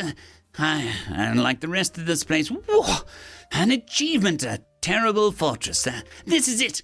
Okay, I'm looking for a mob. That's apparently the name of the creatures in this game. A mob called the Blaze. It's like a fire demon or something. Is that it over there? No, that's a skeleton, but it's Spiffle encounters a wither skeleton. It sees him and immediately attacks. Due to Spiffle's diamond armor, he holds and manages to take the skeleton down. Unfortunately, the mob gets in a few hits, and Spiffle starts to take wither damage. What? Am I poisoned? Why are my little hearts black like that? Oh, no. No! Eat, Spiff, eat! You killed all those cows for a reason! Eat! Spiffle's cooked beef serves him well and manages to save him with 2 hearts to spare. Okay then, avoid those things then. What's this? Wither skeleton skull. So that was a wither skeleton? Okay then. Very dangerous, avoid. Now, where is this Blaze thing? Spiffle continues to move around, using various blocks to trap enemies out of his reach or escape the occasional mob. Finally, he encounters a Blaze spawner. He assembles a small shelter just outside of the spawner and makes sure his hotbar and the gear is still good. Right, apparently I need to kill these things and get blaze rods or something, then use them to make blaze powder. After this, I get to go hunting for those Enderman things. I need at least 11 of them, so, let's get started. Spiffle starts attacking but fails several attempts as he is constantly set on fire. He attacks, manages to damage at least 1 blaze, but gets set on fire and retreats before scoring the killing blow. He waits until he is fully healed and resumes his assault. With a bit of luck, he manages to kill 1 blaze after a bit of faffing about. He gets 2 blaze rods from the kill. He retreats and relaxes for a bit, trying to keep calm. Okay, this is hard. This is very hard. They set me on fire, damn it. Well, I got one. Do these mob things regenerate their health? If I stop attacking them, do they heal up to full? Not, I hope not. Okay, once again. Spiffle assaults the spawner 1 more time, and the damage he dealt over the last few minutes stacks up, and he quickly dispatches the remaining 3 blazes he's been fighting. He collects 4 more blaze rods, converts them to powder, and then kills 1 more blaze that surprises him, collecting 2 more rods. He's satisfied and leaves the bastion. After getting lost a few times, he gets back to his trail of torches and makes his way back to the overworld. Thank the gods, home, for what little it's worth. Now, to hunt the Enderman. How hard can that be? As it turns out, it's very hard. Spiffle spends the next 4 hours fighting and killing Endermen, often being frustrated at how hard they are to find and how hard they are to fight. He dies twice while doing this, but manages to recover his gear each time. Eventually, he gets the pearls he needs and crafts 14 Ender Eyes. Spiffle, by this point, is looking very much done. Okay, you know what? I've been playing this for a solid 8 hours now. I need a break. I shall do more another day. Good night all. Spiffle outro plays. The video ends. Top comment, oh boy, 8 hours. I wonder what he'll do when he notices the speedrun community. What's the new record now? 20 minutes? Great days and glorious victory. My name is Spifflemonk, and welcome back to Minecraft. Today I'll be finishing this abomination of a game and never touching it again. But I have research to do when I am done. I have a bow, full gear, and everything else. I now fight the Ender Drow. Well, crap. Spiffle looks into the camera and starts finding the stronghold. He moves around for 2 hours using Eyes of Ender to track it. He fumbles a bit, failing to actually understand how it works. Eventually, he gives up where the Eyes of Ender keep falling and stumbles into the stronghold. Oh, well, look at that. Is there, yes it is. There's an achievement. Okay, then, I have to find the end portal then. Oh, dear. This is going to suck, isn't it? Wait, bed. Yes, I remember one of my subscribers told me to carry a lot of beds. I can put one down and use it to respawn. I know I'm going to get killed at least once. This will simplify things. Spifflemonk puts a bed down at the stairway to the stronghold and heads inside. After setting his spawn, he wanders around aimlessly for about half an hour. killing mobs, lighting hallways, and getting lost in the winding corridors, before eventually finding the portal room. He destroys the silverfish spawner, kills 3 silverfish, and starts placing the eyes of Ender in the portal. Oh dear, well, here we go. Place a bed down to seal the entrance here, put torches everywhere, and done! Set spawn, in we go. Spiffle enters the portal and spawns outside the Ender Island in the void. He has to build his way to the main island and encounters an ocean of Endermen. He fails to keep his eyes to himself and gets attacked by 3 Endermen straight away. My, there's so many of them, what the hell? He fails to hold his own and dies. He respawns, screams several expletives, and returns to the end to recover his gear. He does so and builds a shelter for himself. He spends the next 20 minutes dodging the Ender Dragon's breath attacks, vainly trying to thin the Enderman swarm under its little shelter. He gives up shortly after and pauses the game. The screen goes black, then returns after a few seconds. Okay, so as long as you don't look at them, they won't attack. Good to know. I'm sorry, but there are too many of them. They just kept coming. No, I had to cheat. I'm sorry. Spiffle does his species equivalent of "forgive me puppy eyes" and resumes the fight. He kills a few more Endermen who attack him, and he uses blocks to climb up the first tower. He starts the process of destroying the crystals and nearly dies to the first one, as he's far too close when he hits it. He runs around for a bit, regaining health, using his bow to try and take potshots at the dragon and the crystals. He scores a few lucky hits and manages to destroy 5 of them. The dragon begins to perch. Oh, excellent! I can stab him in a few times now. Charge! Spiffle attacks the dragon with fervor, but fumbles. He accidentally scrolls through his hotbar and places a bed down. He clicks the wrong button, and his bed explodes, killing him instantly and severely damaging the dragon. The message, "Spiffle Monk was killed by intentional game design," appears in chat feed, and Spiffle sits with his head in his hands for a few moments. He collects himself, charges back at the portal, and recovers his gear. He retreats hastily to the shelter he built earlier and recovers his health. Okay, apparently beds explode when you use them here. Wait, is that... Spiffle now notices the Ender Dragon lost a quarter of its health. Did that explosion cause that damage? A creepy, sadistic smile creeps across Spiffle's face as he reorganizes his hotbar and returns to the fight. He manages to make the dragon perch again. He uses a few pieces of obsidian as a shield and places a bed down. He clicks, it explodes. He puts down another. He clicks, it explodes. He does this 2 more times and the dragon dies. Spiffle can't help but jump out of his seat in excitement. Yeah, baby, yes, I'm finally done, finally. Spiffle sits back down, hopes into the portal, and the credits roll. He tabs out of the game and starts to do some research. His smile quickly fades as the full extent of the community's attachment to the game and the sheer absurdity of skill becomes apparent. Speedrunners beating the game in less than 20 minutes. Perfect one-to-one recreations of entire cities on Earth. Players working together to create entire civilizations on private servers. Worlds where players have survived without dying once for up to 15 years.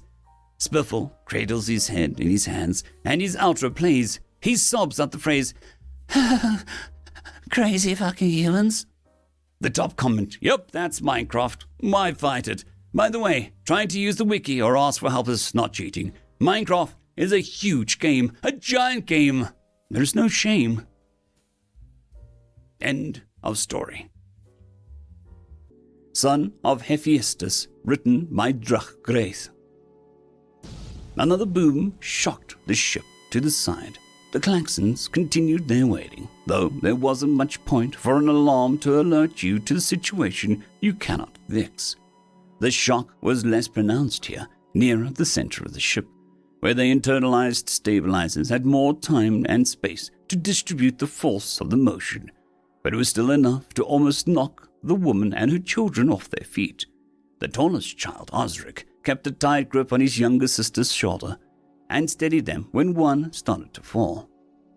Haedera, his mother, stood looking nervous in the communal living unit she and her 3 offspring shared, a small set of rooms nestled in the port-side corridor of the great evacuation ship, and looked up at the spinning warning light meant to inform her to keep her children strapped into their safety chairs and safety harnesses. Even as she watched, the light went out. It still spun, so it wasn't a complete power failure. But the light was dulled to the point of near invisibility, and Haydara knew that couldn't be a good thing. Was now the time to put the children somewhere else? Was there anywhere else? Her thoughts were interrupted abruptly when Cheyenne, her littlest daughter, ran up and grabbed her by the leg, holding almost painfully tight. She was small, but strong, and even in this moment of uncertainty, Haydara felt a small swell of pride in that fact. This evaporated, replaced with shame, fear, and uncertainty the minute Cheyenne spoke, however. Mama, she asked, her voice timid and yet somehow tight. Is it over? No, it wasn't over. The light going out wasn't the end. It wasn't a signal that they'd escaped. It was more of a warning of a different kind. You're done, now it said. There was nowhere left to turn. Osric answered, however, leaving his mother to stare both proudly and ashamedly at him as he gave the answer she knew that she should have given. Now, of course, Shy. We were probably just bouncing around in some asteroids. He reached out to where Cheyenne gripped her mother's leg and playfully jostled her, which immediately caused her to jiggle and let go of Haydara's leg.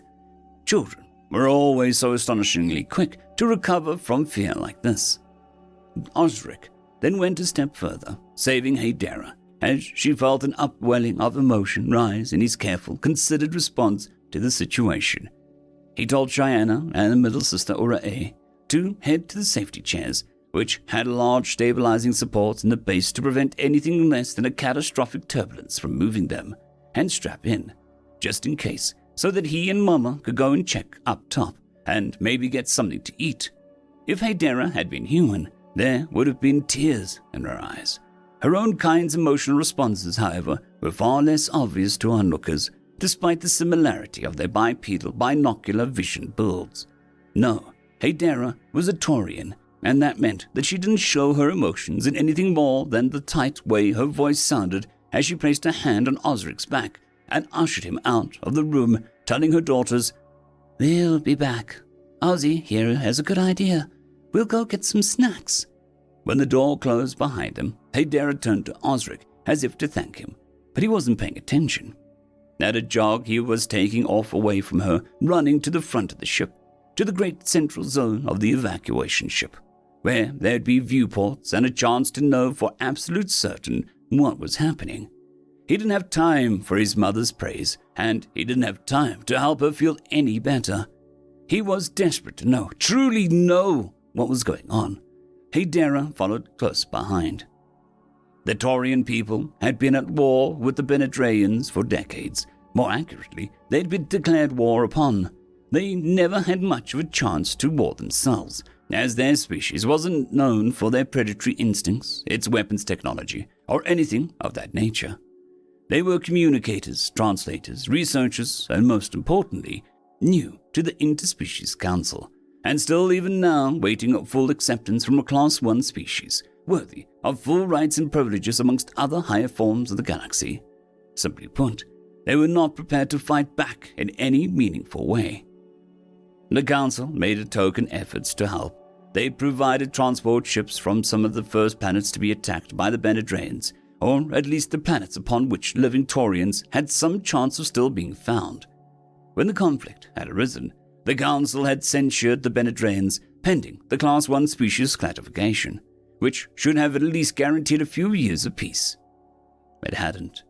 They'd even found a dozen or so evacuation ships like this one, massive, high-powered ships that could transport the last few Taurans planets' worth of citizens to a protected reach of space, far from the Benedraians' influence. Admittedly, Haydara and her children were the last such ship, the others having been blasted to microscopic dust and burned to useless metal slag before they escaped the system. But it was something. The Council could state with honesty that they had attempted to help. Perhaps the core issue was the Benedraian rationale. They didn't want the Taurians dead because of some slight or because of some political advantage. They wanted the Taurians dead because they were upset that another potentially Class 1 species was found in a quadrant of space near their home worlds, and somehow, due to a strange twist of psychological development amongst their species, this was seen as a justifiable reason to commit this grand genocide. because the Taurians just happened to be from a planet that was, at a galactic scale, very close to the Benedrains' long-destroyed homeworld. It didn't matter that the Benedrains no longer lived there. It was just the principle of the matter. And as the last few of the evacuation ships had been torn apart, as the last of the Taurians struggled to survive, this final ship was sent out.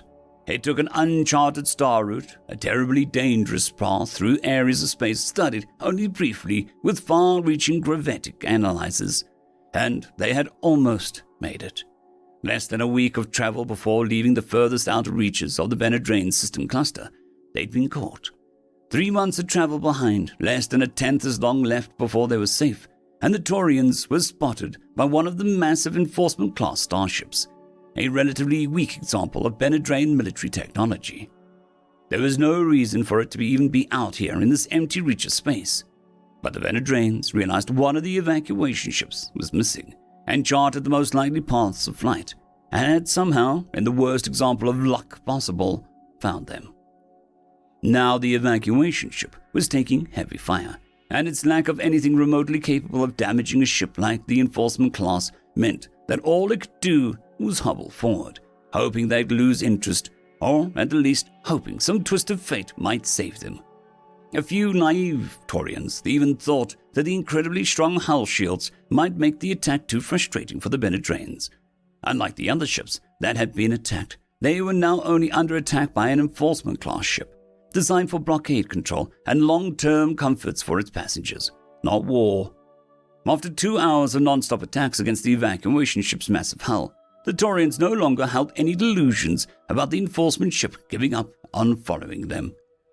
After 6 hours, when the largest of the outer shields died, the shield meant to stop debris from puncturing the ship as it sped through space.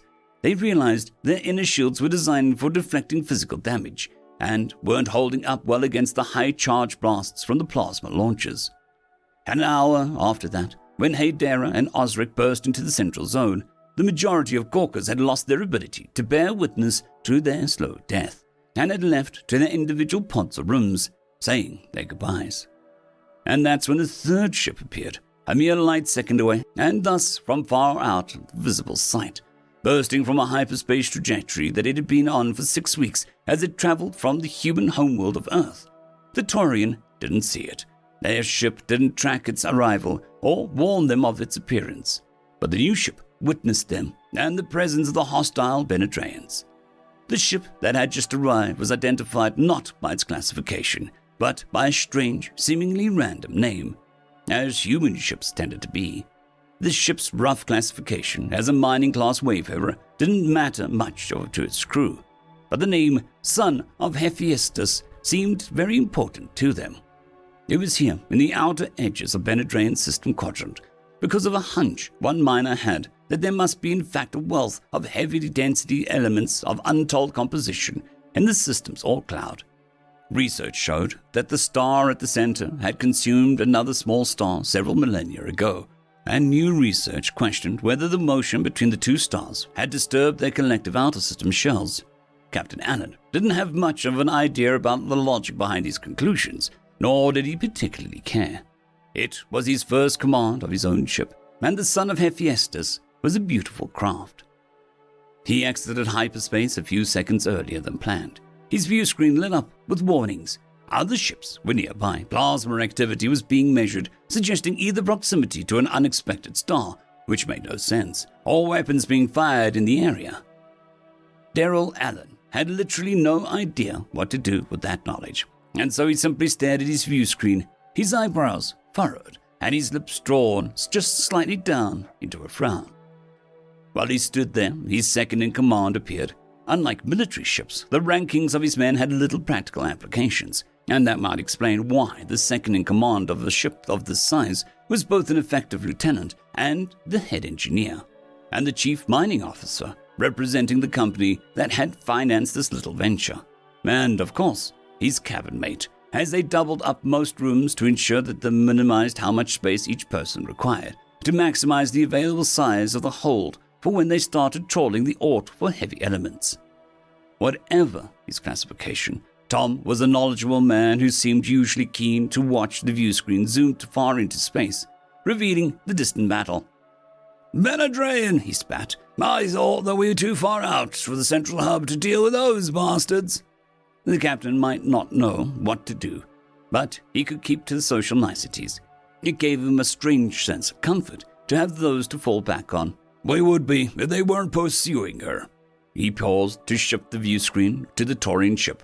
They're firing on whoever this is. Captain Allen had no idea what was going on, of course. He knew the Benedrayans were facing aggressive censure for violent behavior, but the species weren't part of his daily life. Tom Harris, however, knew exactly the history of the Benedrayan and Taurian conflict and immediately shouted upon seeing the ship. Evacuation! It's the missing evacuation ship! This outburst left Captain Allen confused, and he turned to face his friend. It's what? With a sigh and a flurry of quick words, Tom Harris began to explain. Haydera caught up to Osric and put her hand on his head, a gentle reminder of her presence. She hoped it was reassuring. Staring into the massive view screens and ports in the evacuation ship's central zone, it was hard to imagine anything as frightening as what they saw there. Far off, almost invisible from this distance, the enforcement ship running parallel to them, all the while shooting the dense plasma on an intercept trajectory.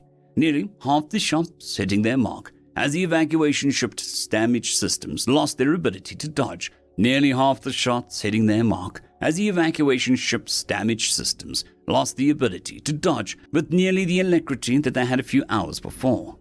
Osric turned to his mother and she saw the fear in him. His face was flushed and the skin around his mouth looked dry, pale, a sharp contrast to the reddened skin the rest of him was showing. In Taurian body language, it was the equivalent of shaking, crying, and going ghostly pale all at once. Haydera tried to pull him close, but seemed unable to act herself. She wasn't as afraid as Osric, but she was somehow still frozen in place. It took a massive effort of will to kneel down and pull her son against her. You were so brave for the girls, she whispered in his ear. Such a brave boy. I don't tell you that enough. You are tough, brave, and strong, and I'm proud of you. Her voice lacked much inflection now. It was nice to say these things, to try and give him comfort, but her voice sounded dead in her own ears. Still, as Osric pulled her in tighter, arms wrapping in cross behind her back and squeezing tight, she knew that she was doing the best that she could, and he appreciated it. They stood like that for several seconds, unashamed as the few others remaining in the central zone were obviously too focused on other things to notice the sudden outpouring of unusually open emotions. And then there was a loud alert. The giant view screen, as well as the smaller view screens at various viewing stations around the central wall, beeped rapidly for several seconds. Then they zoomed in on the new ship, seemingly on course to intercept the Benedrayans. But the ship was comparatively tiny, and the view screen identified it as a minor vessel, which rarely held the weaponry for major combat. They had powerful laser and plasma-cutting weapons, but only for close-range, extremely specific tasks like mining asteroids. Perhaps it was going to parley with the Benedrayans, hold them up even for a tiny bit to let the Taurians escape. The answer became clear when the tiny ship hailed the Taurian evacuation ship, signaling for communications with the master and commander of the vessel. He was gone. The ship had no true formal hierarchy, but the senior-most elder of the Taurian Senate alive on the ship had taken the role before now. He'd gone to his room with his wife, and the minute the Benedrayan ship had been spotted, though, and had not come back. Sitting at a seemingly random view screen on the central wall, though, an older woman answered the call and was able to type in the captain code to let her be presented to the newcomers as the ship's leader. Haydera assumed that this must be someone of relative importance, though she wore no clothing of rank and bore no insignia of political affiliation. Still, with so many aboard, it wasn't surprising she had no idea who 99% of the other passengers were. The older woman spoke with the calling captain. Osric, when the alerts had gone off, had pulled away from his mother and was now jogging closer to the woman who answered the call, curious and, if not entirely, hopeful, or at least hoping that this might be their salvation. Haydera followed close behind. And that's when they saw Captain Allen's face in the view screen. A human, similar in so many ways to the Taurians in physiology. They looked almost like they shared some ancient ancestry. Of course, no Taurian would be revoltingly hairy, nor would they flash their teeth so often, and the human stubby fingers' appendages were the wrong shape, size, and color. But the face wasn't unpleasant, and the auto-translation software in the ship was informing the old woman/captain at the seat. Hidara decided that, for now, she might as well think of her as the captain, of what his ship was capable of. Alan's translated words told the Taurians, "We haven't got much in the way of weapons on us, and we see that you all don't appear to be doing any firing, so we're going to just assume, hun, that you all could use some kind of assistance we're not especially capable of giving you." His voice translated oddly, giving it a strange, lilting tone, which she assumed was due to the emotive and odd ways humans communicated, translated through the software. Hidara's captain answered, "This is the last ship, sir. The last. This is what is left of the Taurians. There are a few in deep space, there are a few on diplomatic missions, and there are a few serving in the interspecies alliance as military members. But they are rare and far between. This ship, this is the last of our people. Do what you can. We beg of you. This is our last chance."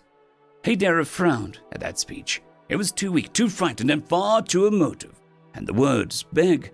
She was ready to disapprove out of natural habit when she recalled herself and realized that this, if in any moment, was an appropriate place to ignore all social conventions and speak to the humans as bluntly as possible. It must have had a major impact, too, as Captain Allen spoke. "Let me confer with my crew." He turned off his view screen, and so the Taurians at their own view screen now gathered into a large growing cluster, waited and waited. For 16 minutes and over a dozen hits from plasma launchers in the distance, they waited. And then the screen turned on once again. It was Captain Allen. "Hello, ma'am," he greeted the Taurian acting captain. "I have made a quick couple of questions to ask to make sure that I am not about to do something stupid." It was, of course, a very human statement, blunt, potentially sarcastic, and if nothing else, very straightforward and open.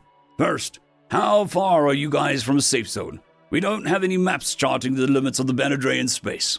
The captain answered, "Only a few hours of travel now." "How many are there on board?" Again, she answered quickly and politely. 78,543, 16,000 or so of which were children. Captain Allen asked about their speed capabilities, their remaining weapons, if any, their planned route, and more. He even sent over a quick directory of hyperspace routes known only to the humans and a few of their allied races. It showed a safer, quicker route for the evacuation ship to travel, eschewing that it got away right now. Then Captain Allen asked a question that made the acting captain gasp, but seemed to Hidara to mean slightly less than nothing. "All right, ma'am. I hate to toot my own horn here, but have you folks ever heard of a Titan Heart? Human ship about 90 solar years back." When the acting captain bent her head low and began to whisper a prayer of thanks, Hidara realized there was something going on and she wasn't understanding. And Osric tugged at her arm, eager to ask if she had understood something he must have missed. She whispered about her own confusion into his ear, and then turned back to listen. There was nothing left to listen to. The view screen had gone blank, and the acting captain was still bowed low, praying, thanking the gods and fates of the universe itself. Well, this seemed rather hopeful. It made Hidara uncomfortable. Not only was prayer a supremely private affair, it was also without context, and therefore especially perplexing.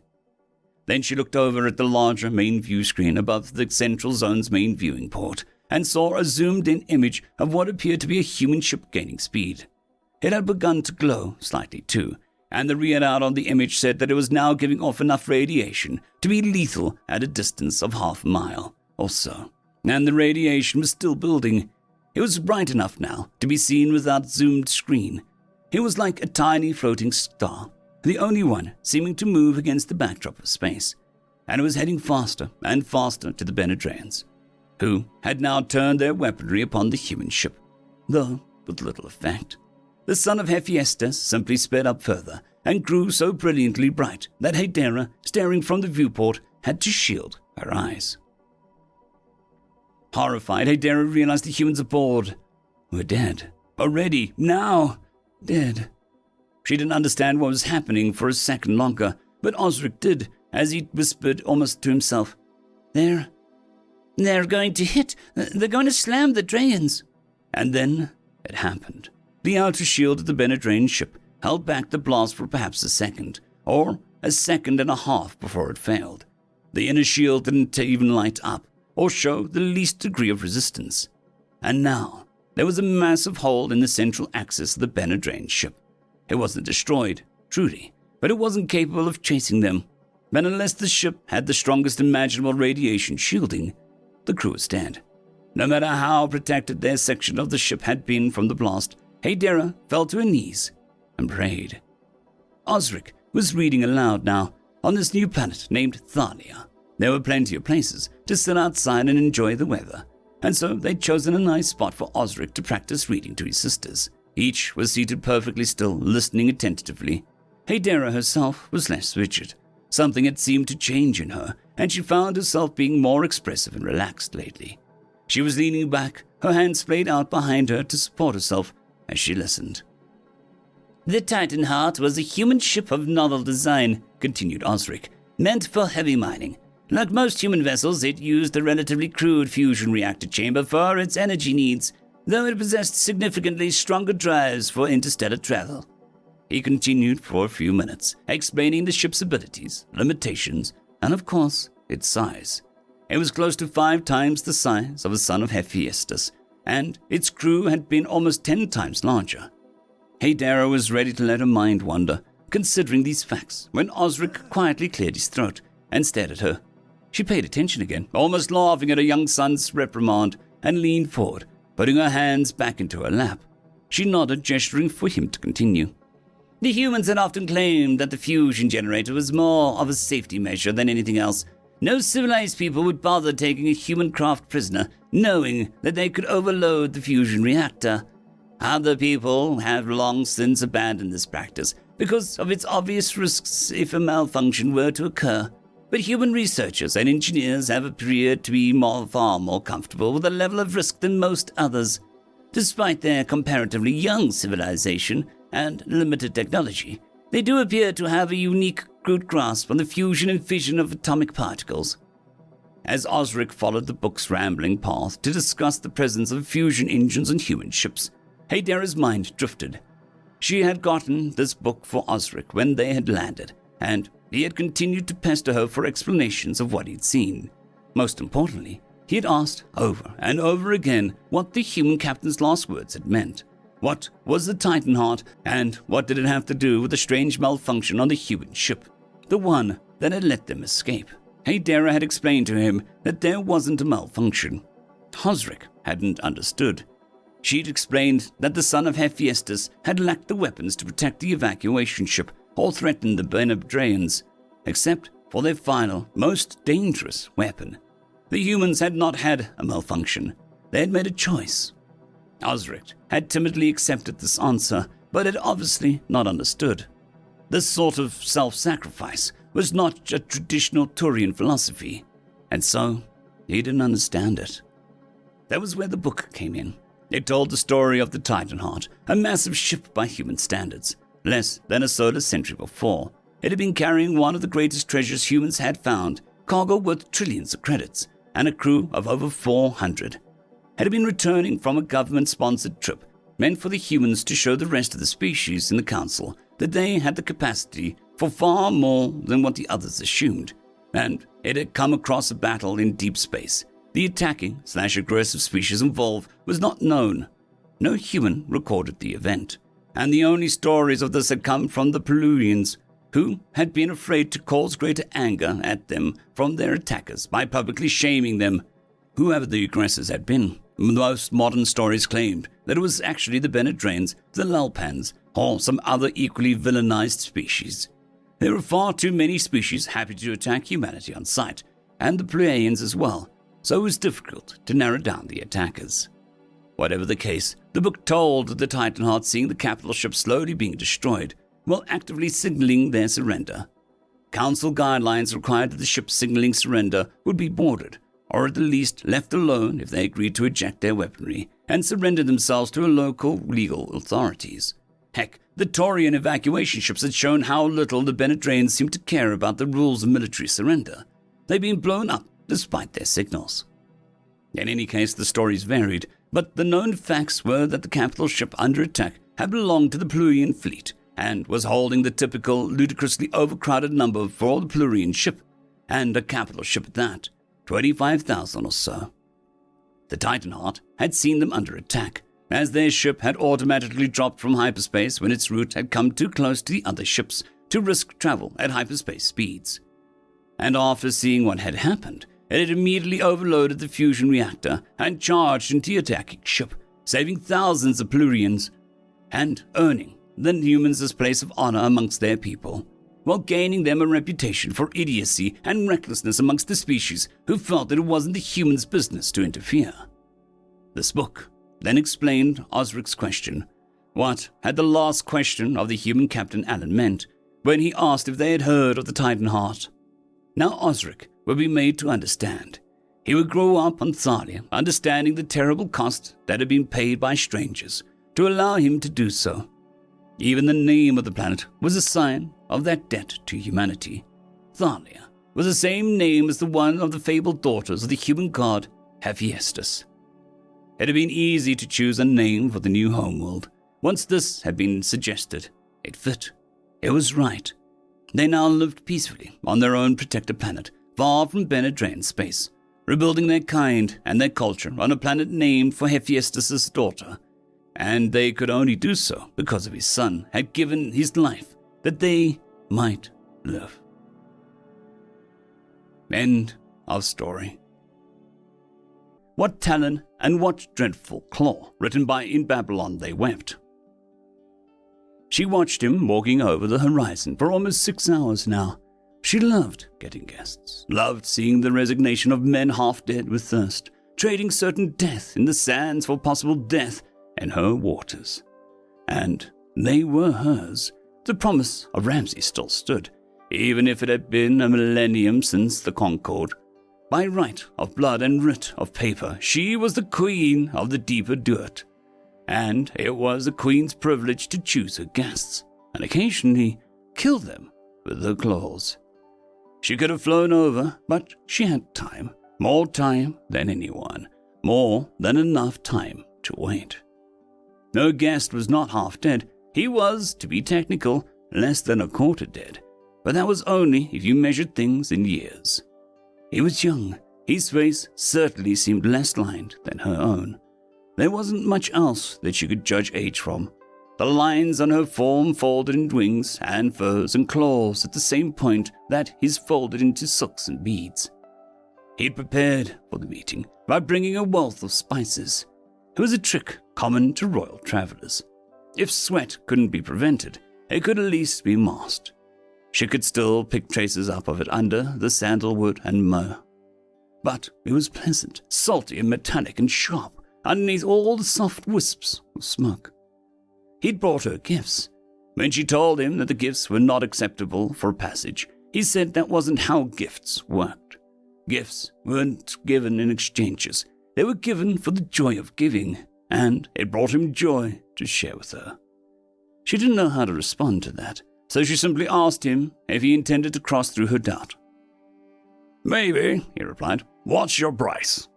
"A riddle," she said. "If you get it right, you can pass, but if you get it wrong, I'll devour even your bones." He grinned, and it wasn't false bravado. He'd known the cost before he said it. "I love riddles. I accept." She loved the spot. She loved the tension of it, that singular moment of truth where she wasn't just a mind or a monster, but something stabbing both worlds. She spoke. "I can survive beyond death, but can be broken without force. I can summon without breath, but—" "A promise." She looked at him wide-eyed. It wasn't her best riddle, but it was one that she'd made herself. It wasn't supposed to be this easy. She let him pass, but she did, to her great shame, sulk. To his credit, he only lingered an hour or so in the shade of the oasis. There was a longing to him that she couldn't describe. It unsettled her, but it went away when he took his camels and continued past, traveling on into the deep dirt. She forgot about his gifts until long after he'd passed the horizon. She'd expected human trinkets, golds and gem, useless baubles. The pelts that had been carefully rolled up and placed inside the chest were strangely thoughtful. She carried them back to her cave and laid them flat across the floor. That night, she slept better than she had in many, many years. In the morning, she woke up and smelled myrrh and was almost happy to imagine the prince coming back. If she was disappointed to realize that the smell was coming from the scent soaked into the furs, that was a secret she could keep even from herself. It was a week before he came back. She recognized the outline on the horizon. She had a good memory, and beyond that, he'd made quite an impression on his first meeting with her. He'd began to run low on his spices, and his clothes were looking far more rumpled than they had at the start. That travel was beginning to wear him down should have meant nothing to her. Now, she felt odd. Would she still feel victorious if he failed her riddle, or would it haunt her, knowing she could only catch him at his worst? Did she want to catch him? She waited for him to make it to her oasis again. It seemed to be a part of the ritual, to sit and watch the speck on the horizon grow to the size of a man. They didn't exchange pleasantries when he arrived. Instead, he gave a small nod to acknowledge her before climbing down from atop his camel. She hadn't demanded it prior because she knew all too well how easy it was to catch a camel. But there was still something respectful in the gesture. Here was a prince willing to die with dignity. Here was a man who lived and died by rules. Could she be blamed for admiring that? Only when he was fully settled in to listen did she begin her riddle. Toothless maw that eats all these, raw flesh, dung, fresh air, and trees. At night I am bright, in the day I am black. I die, I'm gone, but always back. She was on the third line when she saw his face light up. He waited to answer this time, more focused on being polite than showing off how clever he was. She liked that. She knew that he was clever, but now she knew that he could be patient too. Make campfire. It was one of her favorite riddles. The joy that she got was twofold. She was happy for the prince, happy that he would survive another day, and happy for herself too. It was infinitely preferable to lose with skill than to win through circumstance. She would feel robbed if she had to eat the prince on a bad day. If he lost, he needed to lose at his best. He needed to lose in a way that mattered. He went through the oasis again, but lingered far longer. They spoke in moments about each other's lives, her memories of time before even Ramses, and his experience as the seventh in line to the throne. He was trusted to act as an emissary specifically because he was so far from inheriting the throne. Not that I'd want it anyway, he said. A camel is a better throne than any city golden chair. The seat in the palace only lets me see the bald spot on the high priest's head. The saddle on the camel lets me see all the beauty in the world. His head wasn't turned towards her when he said that, but she could see his eyes glance over at her. It was easy to pretend that she didn't notice, and he did nothing to press it further. She showed him the best trees for picking dates, the best ponds for catching fish, and the first cave that she'd set her lair up in, back before even Ramses, back when she was much, much smaller. She slept in the next morning. The sunlight made a soft beam through the cave, over the pelts, before landing across her face.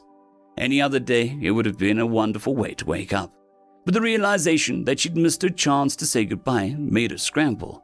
She made a short flight over to the waters to see if he was gone, and got her answer before landing. There was no camel tied to the palms. Still, he'd left her a gift. The boar roasting on a glowing coals had clearly been caught the night before, and the fact that it was unspiced meant that it was for her. It was another oddly thoughtful gesture. How many humans would realize that unseasoned meat was a sphinx's preference? How many would research that far? She landed near the meal and approached. Down on the ground, there was so much more detail to see. The tracks of the camel, the care taken not to leave a mess, the simple note left beside the fire pit. She reached out and read it. I am sure you don't depend on travelers for your meals, but I do feel bad having deprived you twice. Enjoy the boar. I'll be back in 2 weeks. She hadn't taken a bite yet, but she could pretend the warmth in her stomach was the meal.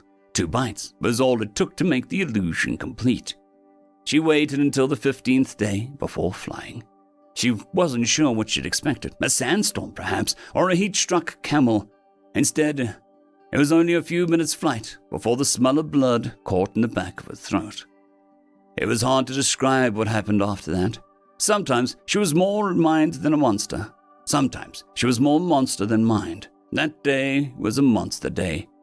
He'd lost a lot of blood by the time she found him, a frankly terrifying amount of blood. She could carry him back to the oasis, but that'll only delay the inevitable. But Sphinx knew many things that the humans did not. She carried him, and he was light in her claws, light in the way that humans were, but some small, scared part of her brain was worried that the blood loss made him lighter still, like a date left in the sun. She followed the trail through the desert until she found the thieves that did this. They had his gifts and his spices. They'd have taken the clothes off his corpse if they had been able to catch his camel. They'd have taken his life, the one human life that she'd valued in 1,000 years, and they'd have taken it. It was hard to hate humans. They were so small and short-lived that taking them personally felt childish. But this day, she hated, and it made killing easy. 5 of the 6 bandits were extraneous. The last, thankfully, had blood that smelled like the prince. He was much less thankful about this than she was. She took them both back, the prince held gently in her front talons, the bandit half crushed in the back. The transfer spell took exactly as much as it needed. It would have been crueler to let the bandit suffer the same fate he intended to inflict on the prince, to struggle on with too little blood until his body failed. It was tempting, but she felt a sick gratitude that he had what she'd needed when she needed it. So she made the end quick, or quick enough. 30 seconds isn't long, but it is an eternity when falling. The prince recovered enough to speak after 3 days. He asked her to tell him riddles, and if she was jealous of her domain, as she pretended, she'd have said no. But good riddles were the tool she used to rid herself of unwanted guests, and this guest was wanted. So she read riddles to him for days at a time, read all the ones that she'd hoarded from scholars, read ones she wrote herself just for fun. She started with her best riddles because she loved his praise, but moved on to her earlier ones because what they lacked in cleverness, they made up for in being earnest. He loved those riddles the most. 1 week stretched into 2. He spent his days swimming after fish, chasing after balls with spears made of stone. She hadn't seen that in a very long time, and scurrying up trees to pick dates. And his nights he spent imagining riddles around a campfire. She knew it wasn't going to be permanent, but that didn't mean that it couldn't be beautiful. She'd outlived so many things in this world, seen rivers change courses and lakes run dry. If impermanence was a poison, then it was a poison she couldn't avoid.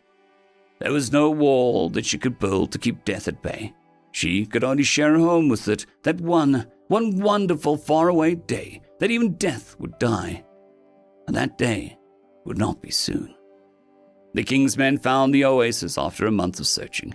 There were no riddles this time. The prince left willingly, and the men with bronze blades stayed respectfully far from her part of the dirt. It went as good as it could have gone, all things considered. If some part of her felt empty afterwards, well, maybe she just needed to eat. Regular gifts did find her way to the dirt, as thanks after that. Herds of goats were released near her borders to hunt at her own leisure. Soft pelts from the northern lands were delivered in chests, and she luxuriated in their fluff. Most importantly, a regular shipment of black vellum began to make its way to the dirt.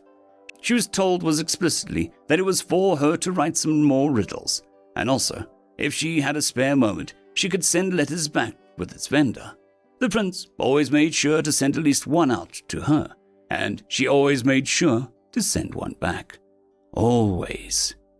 It had been decades. She couldn't see how humans were like this. She'd written with him 6 months ago. He'd been sharp as ever, sharper even. Time had winnowed him into a razor's edge, and she'd been so amazed to see him change. And then he'd gotten busy, and they'd stopped writing letters for just a month. And then it was 2 months, and then 3, and now. Now, he wasn't well. The last letter she'd received hadn't even been from him. It had been from his eldest brother, the reigning pharaoh, and it had broken her heart. He was forgetting everything. His mind was breaking. Decades of brilliance. And now he was falling apart at the seams. Some days, he didn't even know who he was. But on the days that he did, the only thing he could talk about was going to the oasis one last time.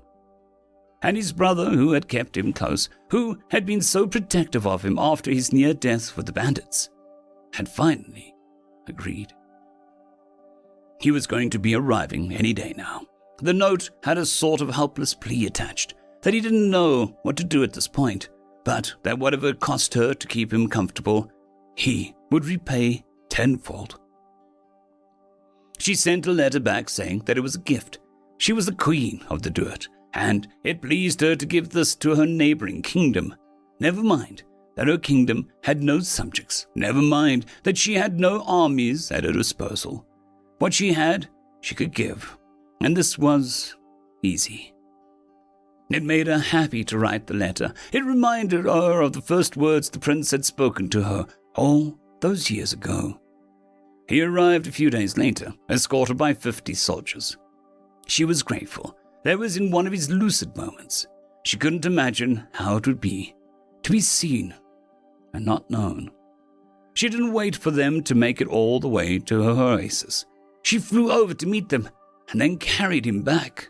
The traditional wait was from when she thought she had time, before she'd realized that there were ways for even a mortal to find themselves in a hurry. He spent his first day back chasing fish the same way he did before. The boars he left to be 70, he insisted, was far too old to be messing with boars. And when that evening came, they gathered by the campfire to share riddles. They went back and forth, laughing at each other's crafts. It was only after an hour of reminiscing that she actually asked him her favorite riddle. The riddle that she had permanently written in as his riddle. The one with toothless maws and meat and light in the dark. And he stared at her, not blankly, but worse, confused, because he recognized the riddle, but could no longer answer it. She could see the distress growing in him, and it broke her heart. He hemmed and hawed, but right when he looked on the brink of giving up, he looked up at the fire and started in relief. "Hey, campfire," he said, and they laughed. And if he could pretend his tears were mirth and not mourning, she could pretend that hers were the same. He was not well the next day. He knew who he was, thankfully, but he didn't remember getting there. He stumbled around almost dazed until he saw her. Then he sighed in relief. "This is my favorite dream," he confided in her. "I'd like to get back here for real one day, but this dream is lovely. Can you read me some more riddles, just like last time? I've never forgotten." She didn't even touch her later works.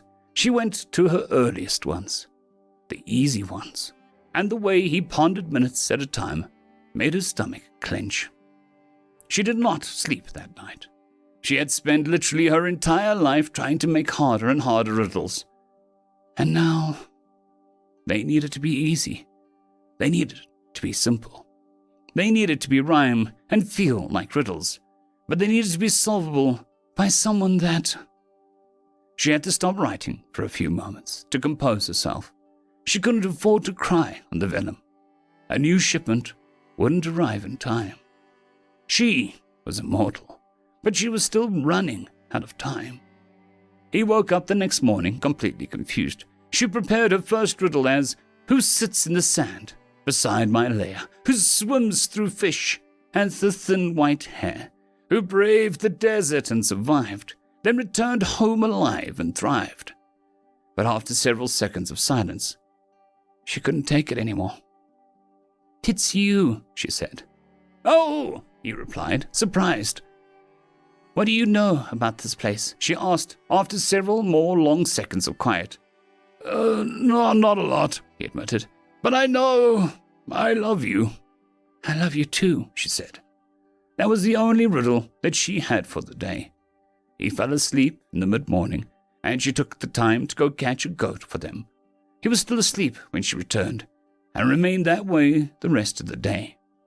She stayed awake long after sunset, watching the gentle rise and fall of his chest and praying that it would never stop. She wasn't sure when she fell asleep. She just knew that when she woke up, her prayer had gone unanswered. The vellum vendor arrived at the start of the deep duet only to find the oasis empty.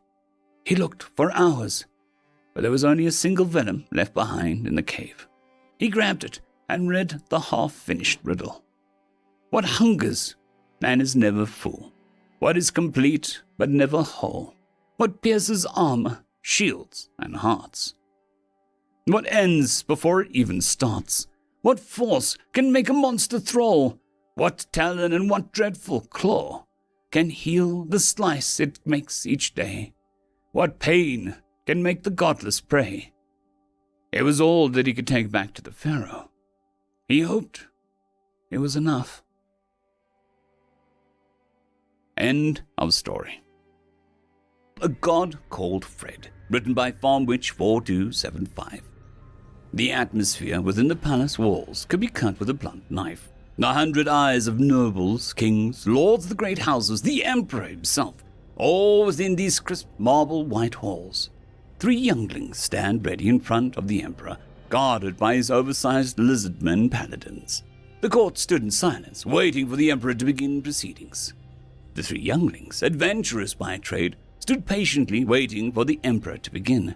Jacqueline, a tall, imposing mountain elf, normally stoic and calm, was trembling slightly. Ceres, a short but nimble forest elf, was very wary of the situation, blushing wildly as she desperately wished that she wore more than just her hunter's garb that revealed just a bit too much for polite company. And finally, Wartak, a fledgling minotaur, barely grown into his horns, stood to vigilant attention, with his war axe holstered on his back, so as to not agitate the guards. The silence in the room was suddenly broken by the Emperor suddenly taking a deep breath. "Apprentices of the Fighters Guild, you were summoned here to explain the mess you created." The Emperor's voice was not one of jubilation. It made all 3 of the assembled tremble in fear. He was not amused. "Mess, my Emperor," Jacqueline spoke, her voice trembling in terror. Ceres always looked up to her dark-skinned companion, nearly wet herself from the fear radiating from her companion. "Yes!" The Emperor's voice boomed loudly, practically shaking the palace foundations.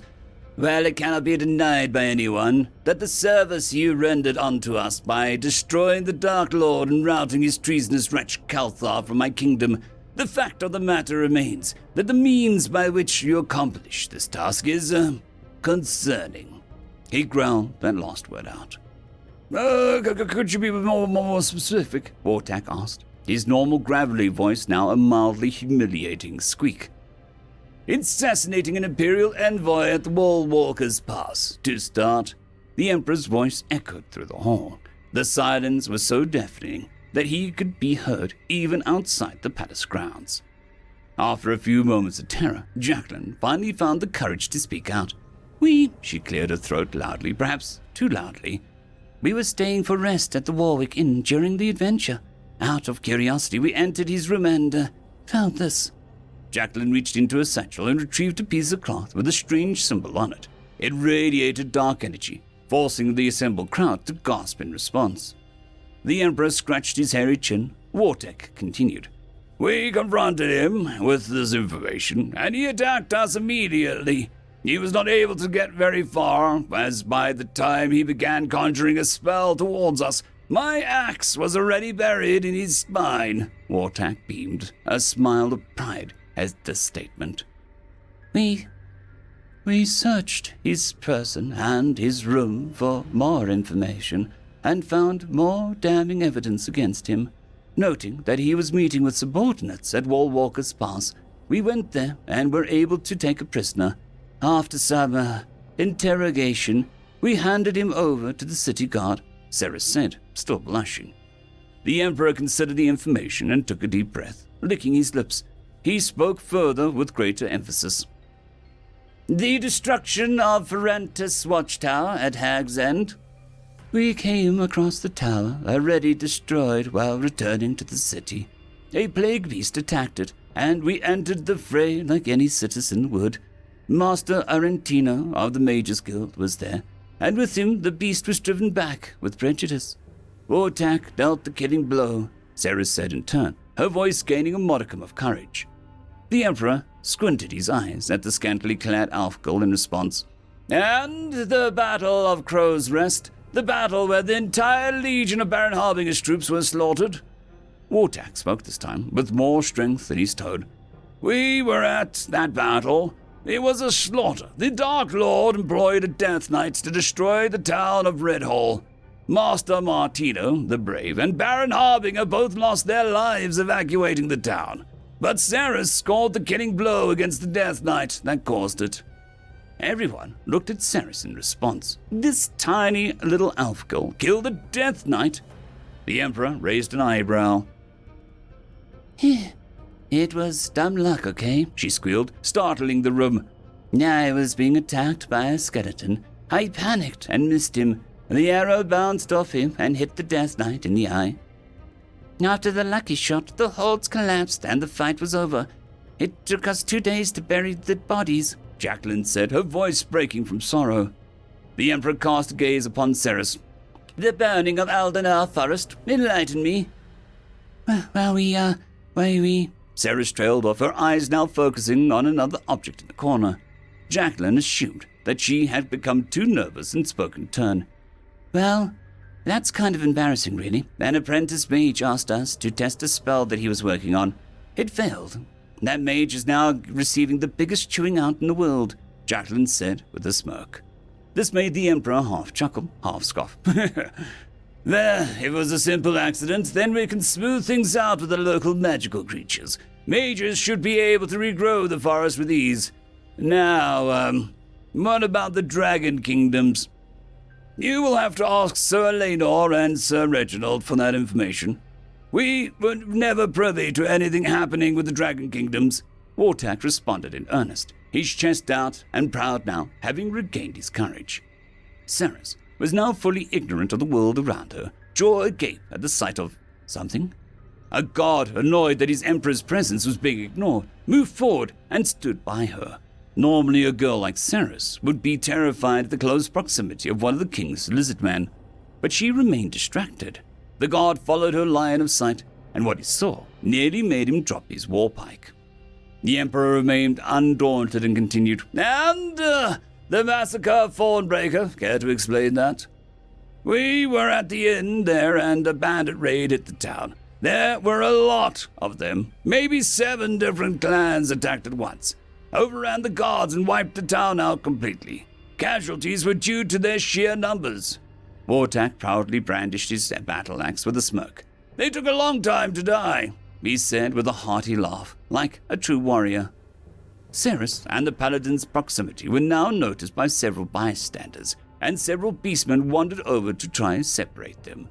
It was very well known that lizardmen have an all too great fondness of elf women, so several of Vortak's brethren were slowly making their way closer to try and separate the pair, only to stop dead in their tracks on laying their eyes on the distraction. What the feck? Ceres said. What did you just say? The Emperor angrily bellowed at the utterance of a coarse word in his presence. Ceres and the crowd all pointed at what they were looking at. Lo and behold, a monk of some kind was standing upside down, his feet on the ceiling, performing some kind of jig dance. Silence followed, as the entire room now sat fixed on the creature. It appeared a bit like an elf, but with mid-level complexion and short hair. His ears were small and rounded. He wore a mixture of metallic armor and a dark leather cape trimmed with gold and purple. After a few moments, the creature stopped his dance and smiled at the assembled crowd. He took in an audible, deep breath with a strange smirk. Suddenly, several dozen copies of him appeared out of magical doors all over the walls and ceiling, as if it had suddenly made hundreds of clones and sent them through 100 magical portals. Then they all simultaneously began to boisterously erupt in song. Row, row, row your boat gently down the stream. Belts off, trousers down. Isn't life a scream? The copies of the creature vanished back into their portals, and a deafening silence followed. The creature slowly began to float in a seemingly random direction and let out a gleeful "Whee!" as it floated into a wall, vanished, then instantly appeared floating out of another wall. Several minutes of solid silence followed as the crowd watched the strange being float around the room, harmlessly bouncing off walls, making strange noises as he did. He seemed completely oblivious to the room around him, and even appeared out of the floor several times, as if he were using himself as a ball in a game, gently floating around, letting the wall just ping him away. "Whee!" it said, and happily continued to bounce for a few more minutes, until eventually settling in front of the Emperor, where it produced a chair with a snap of its fingers and sat on it, still floating in the air. What in Oblivion's name are you?" the Emperor asked, albeit far too politely for the circumstances. Who, me? Me, you say? Oh, right, I'm sorry. I was having way too much fun. He chuckled and moved off his seat into the center of the throne room. He cleared his throat loudly, somewhat obnoxiously. A sudden burst of holy divine light erupted from him. Massive wings jutted from his back of brilliant gold and silver, now proudly flapping in the wind, and a holy aura of divine greatness emanated from him as his strange monk robes vanished and was replaced by sparkling golden armor. "Bow before me, for I am God," he bellowed loudly. The room saturated in brilliant holy light. The light suddenly dimmed. His form returned to normal, and he sat back in his chair without a care in the world. Jacqueline spoke now, having regained her composure. "Pardon me, but may I ask some questions?" The creature moved around in front of her, slightly high up so that he was looking down at everyone. "Sure, why not? What's up, gorgeous?" he said, smiling wryly at the elven woman. The Emperor got a little flustered. "I am the Emperor here. I will be spoken to." "Well, really? Well then, pleasure to meet you. The name is Fred. I was a human. Now I am a god," he responded in kind and aggressively shook the Emperor's hand. So aggressively, the Emperor nearly fell off his throne. The Emperor looked at his arm after the firm handshake, after he got himself back on his throne. He gasped at the sight of his 800-year-old careworn arm, now looked like it was when he was but a lad. "Oh my, how? Why?" It was the Emperor's turn to be confused. "Well, first we start with introductions. My name is Fred. Yours is?" he asked.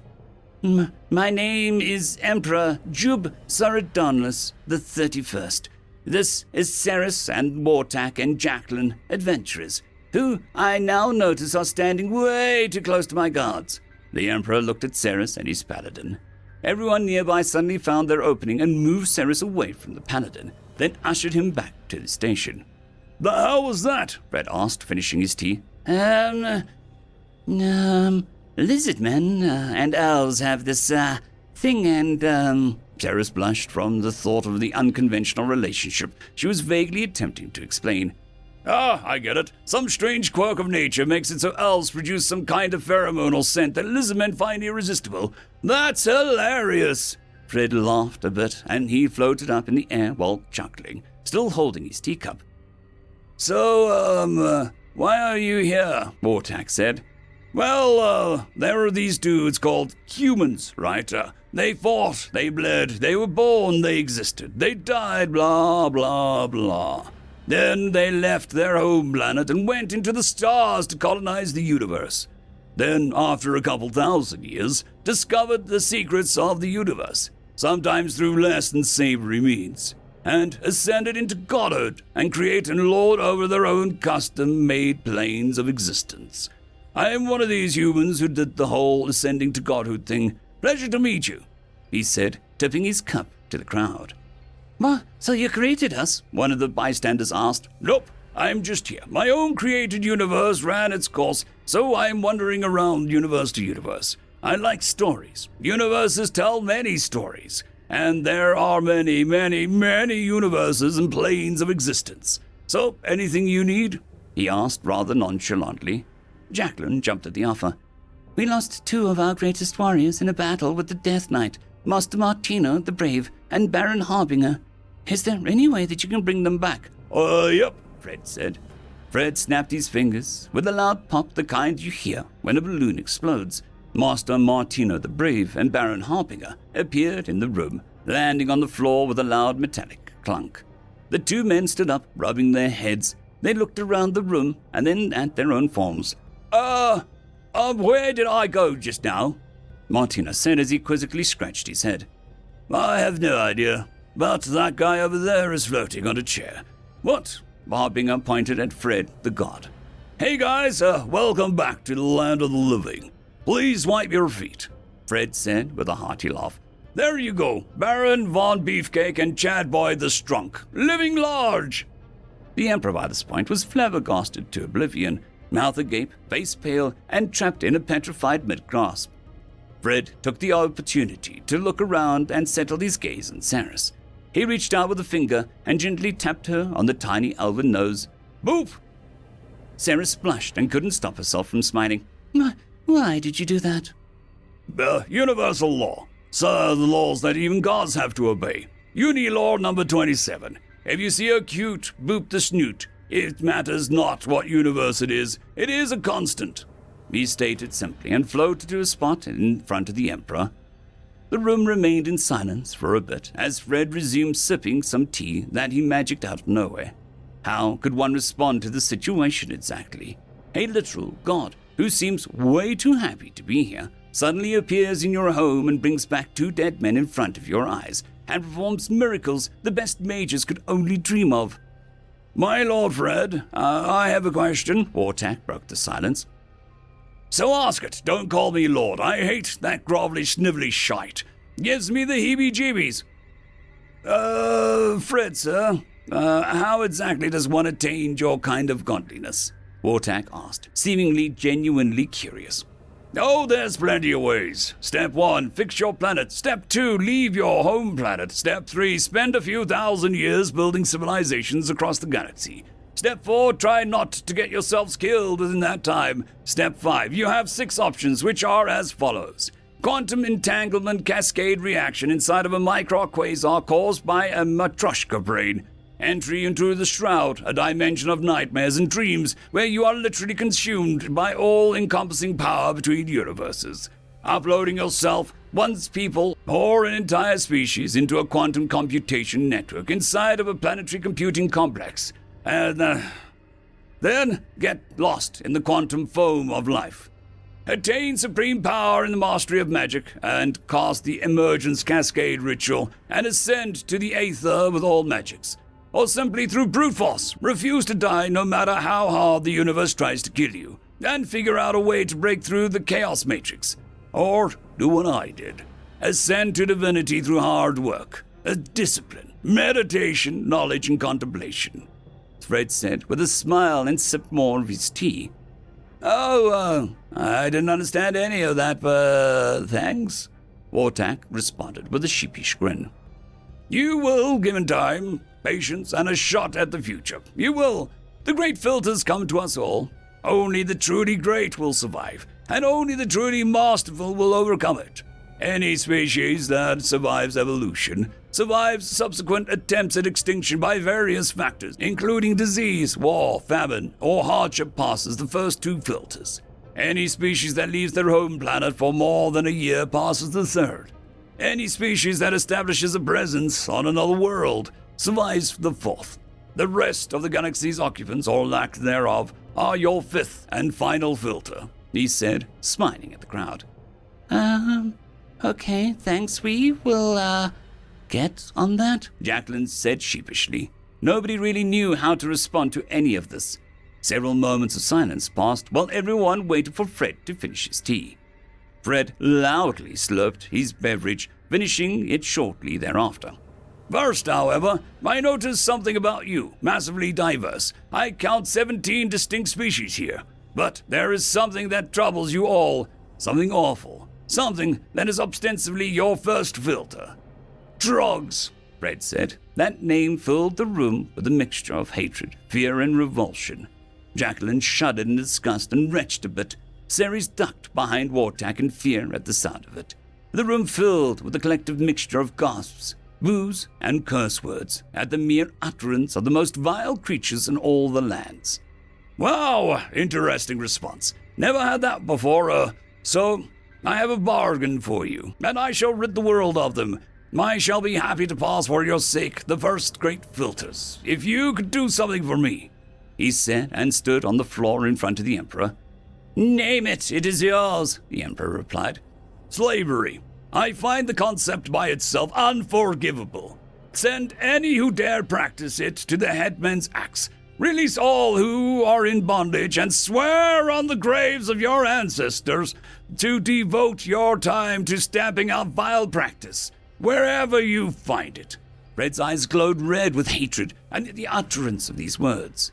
The Emperor, looking somewhat small on his throne as Fred's eyes gazed red with rage, could only squeak at Fred in response. Okay, sir. Please don't hurt me. Fred looked somewhat surprised at the reply. He steadied himself and stepped away, realizing he had scared people. Whoops, sorry, got a little angry there. So, gonna do it or not? Man, of course. I'm going to have to call in favors and make some new enemies, but it can be done.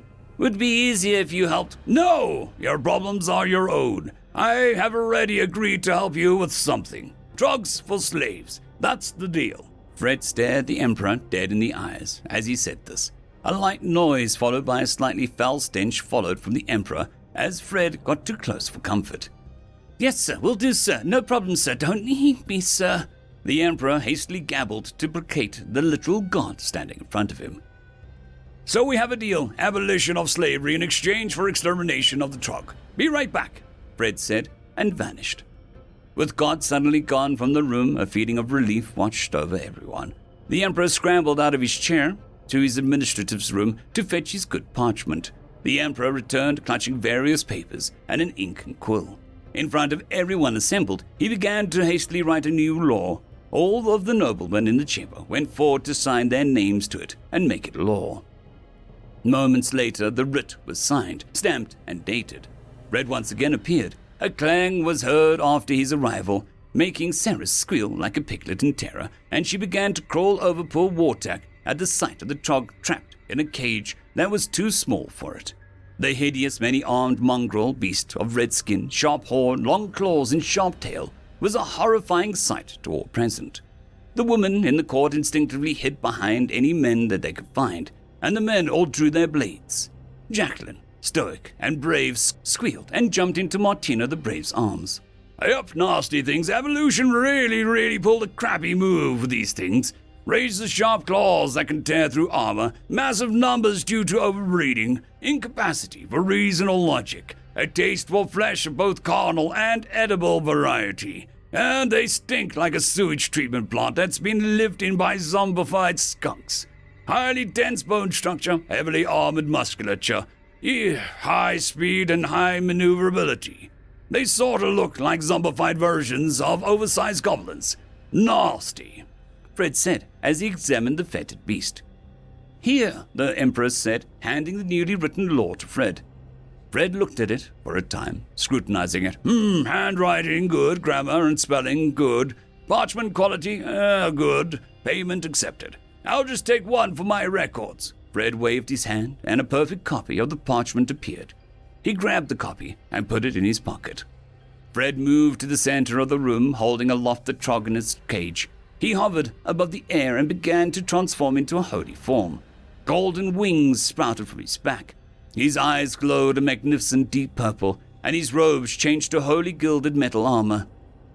He chanted something in a language too foreign for anyone to determine, not even the mages, and with a loud yell, he slammed the Trog in his cage into the floor.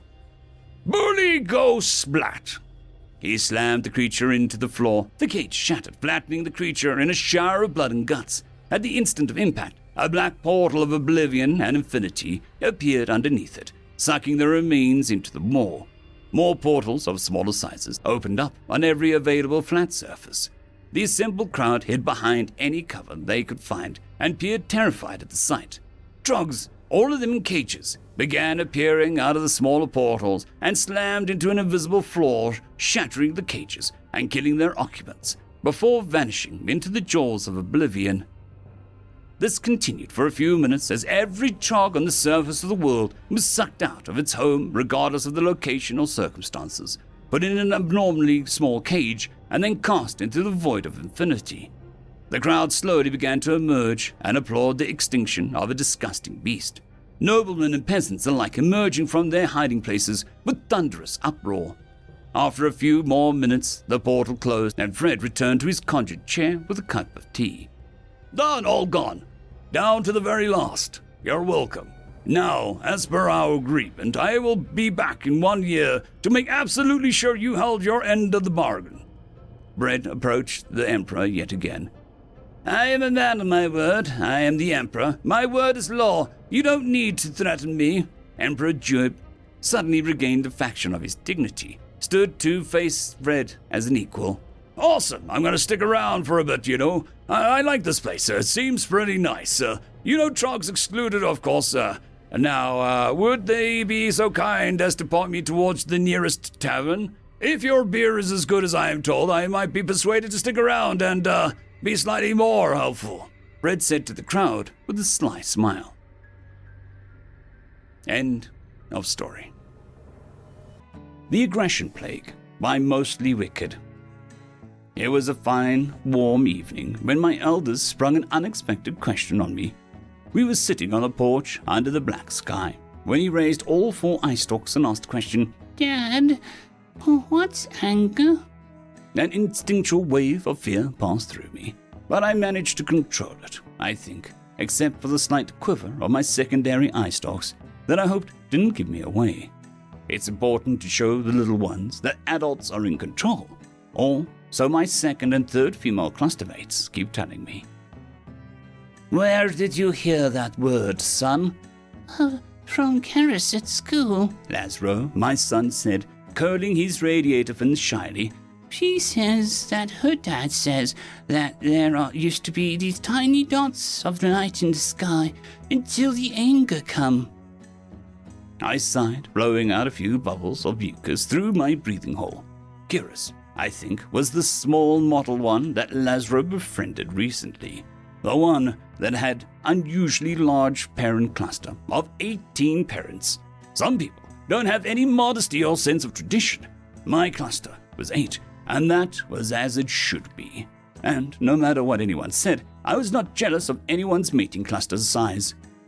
I'll need to take note and track down which of her 9 fathers told her this reckless story, and have a frank talk with him.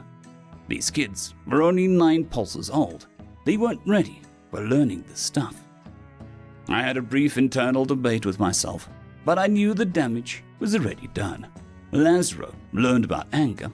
If he didn't hear the full story from me now, he'd just hear the half-truth later from somewhere else until he was so scared that he wouldn't be able to sleep. As a historian, I was at a unique position to control how my child is exposed to this information. And knowing what I know, some of the concepts involved are really hard to wrap your neural center around. I could probably do a much better job of it than the teachers at school, even if I do teach it a couple pulses earlier than the usual age. I just hoped that my clustermates were okay with it. We had a mating frenzy scheduled for tomorrow, and I really didn't want to cancel it because of a stupid spat. Especially Kutra, my youngest, 3rd male mate, was as temperamental as he was sweet, and he might object to me exposing our son to such adult topics. If he cancels over this, I'll be upset. I was immensely stressed out from the cataloging project at the library. I needed that frenzy. But my son was more important, and I truly believed that he would be better off hearing the spooky stuff directly from me at this point. Oh well, here goes nothing. Let's take a walk, I said, standing up. But Dad, what if it rains? It's fine. I have a friend in Hab Engineering. He always warns me in advance on rainy days. It won't rain today. I helped Laszlo up, and we took a leisurely stroll amongst the trees and bushes. Our housing unit was located on the outskirts of the habitation dome, where the vegetation was particularly dense. The aroma of blooming flowers was especially strong and pleasant. Too bad the mood had to be ruined tonight. Time stretched on as we paced in silence and darkness.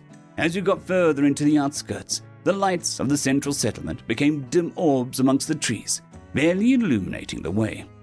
You know how we feel different emotions? I finally asked. Like joy, sadness, fear, contentment. Laszlo gestured assent, and I smiled, bobbing my radiator fins. There are other emotions than the ones you know. Emotions that can't be experienced by Polarians at all. Our Polarian neural centers are just not wired properly to even comprehend them, much less experience them. Oh, I know. His secondary eye stalks rolled with excitement. Like the Nostani. Before they mate, they butt their horns against each other because they're feeling some emotion that we can't feel. Well, where are you hearing this stuff? Is it Curus with those stories again? I wrinkled my radiator fins in a frown. It's impolite to talk about mating openly, especially for someone as young as you. Sorry, Dad. It's fine. Just keep that vocal organ in check. Anyways, where was I? Oh, emotions. Well, the Nostani example is not a bad one. They have an instinct that causes them to push against each other when some of their possessions are threatened, as well as a few other cases. It's like a game. Whoever pushes the strongest wins to get the, you know? Laszlo giggled. Anyway, the Polarians don't have an equivalent instinct. But there are some other species out there with even stranger instincts and emotions. And one of those emotions is what scientists call the ira motus, or in a more casual parlance, anger. I could see that I had his attention. My main stalks were almost useless now, that we were so far from the lights of the settlement. But my secondary stalks detected heat of excitement flashing in Laszlo's face. So anger is an alien emotion? Well, what does it have to do with the lights in the sky? Do you see anything at all with your main eye stalks now, son? No, Dad. My abrupt change of subject had recently caught him off guard.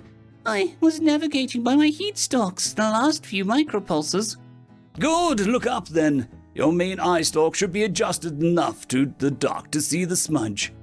We both looked up, and after a few further moments of adjustment, I could see the smudge, the faintest circular light, curiously cloud-like, stretching across the entire sky. It was thickest at the center, with arms trailing away in spirals, like some exotic seaborne creature. Ah, I see it. Good. It's difficult to catch a line without dome sky, but even harder to find a dark spot to see it clearly. We're lucky today.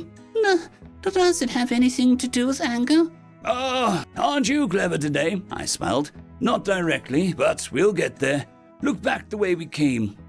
I heard a faint creak of his eye stalks moving, then moving back to look up. Hey, I can no longer see the smudge. It's fine, your eyes just lost their night vision because you looked at the settlement lights. Give it a micropulse to adjust again.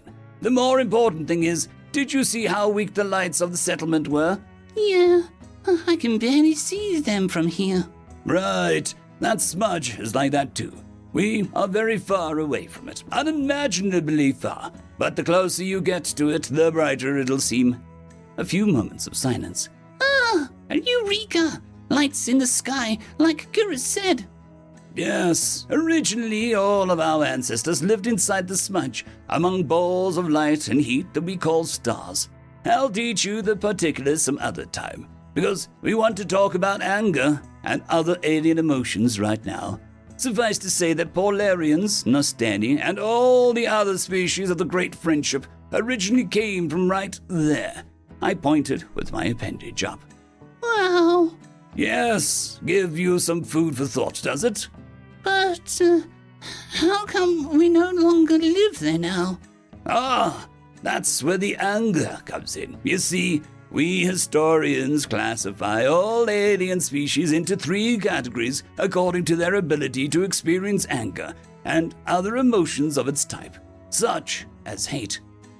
A1 races are the vast majority. We are an A1 race too, incapable of comprehending anger.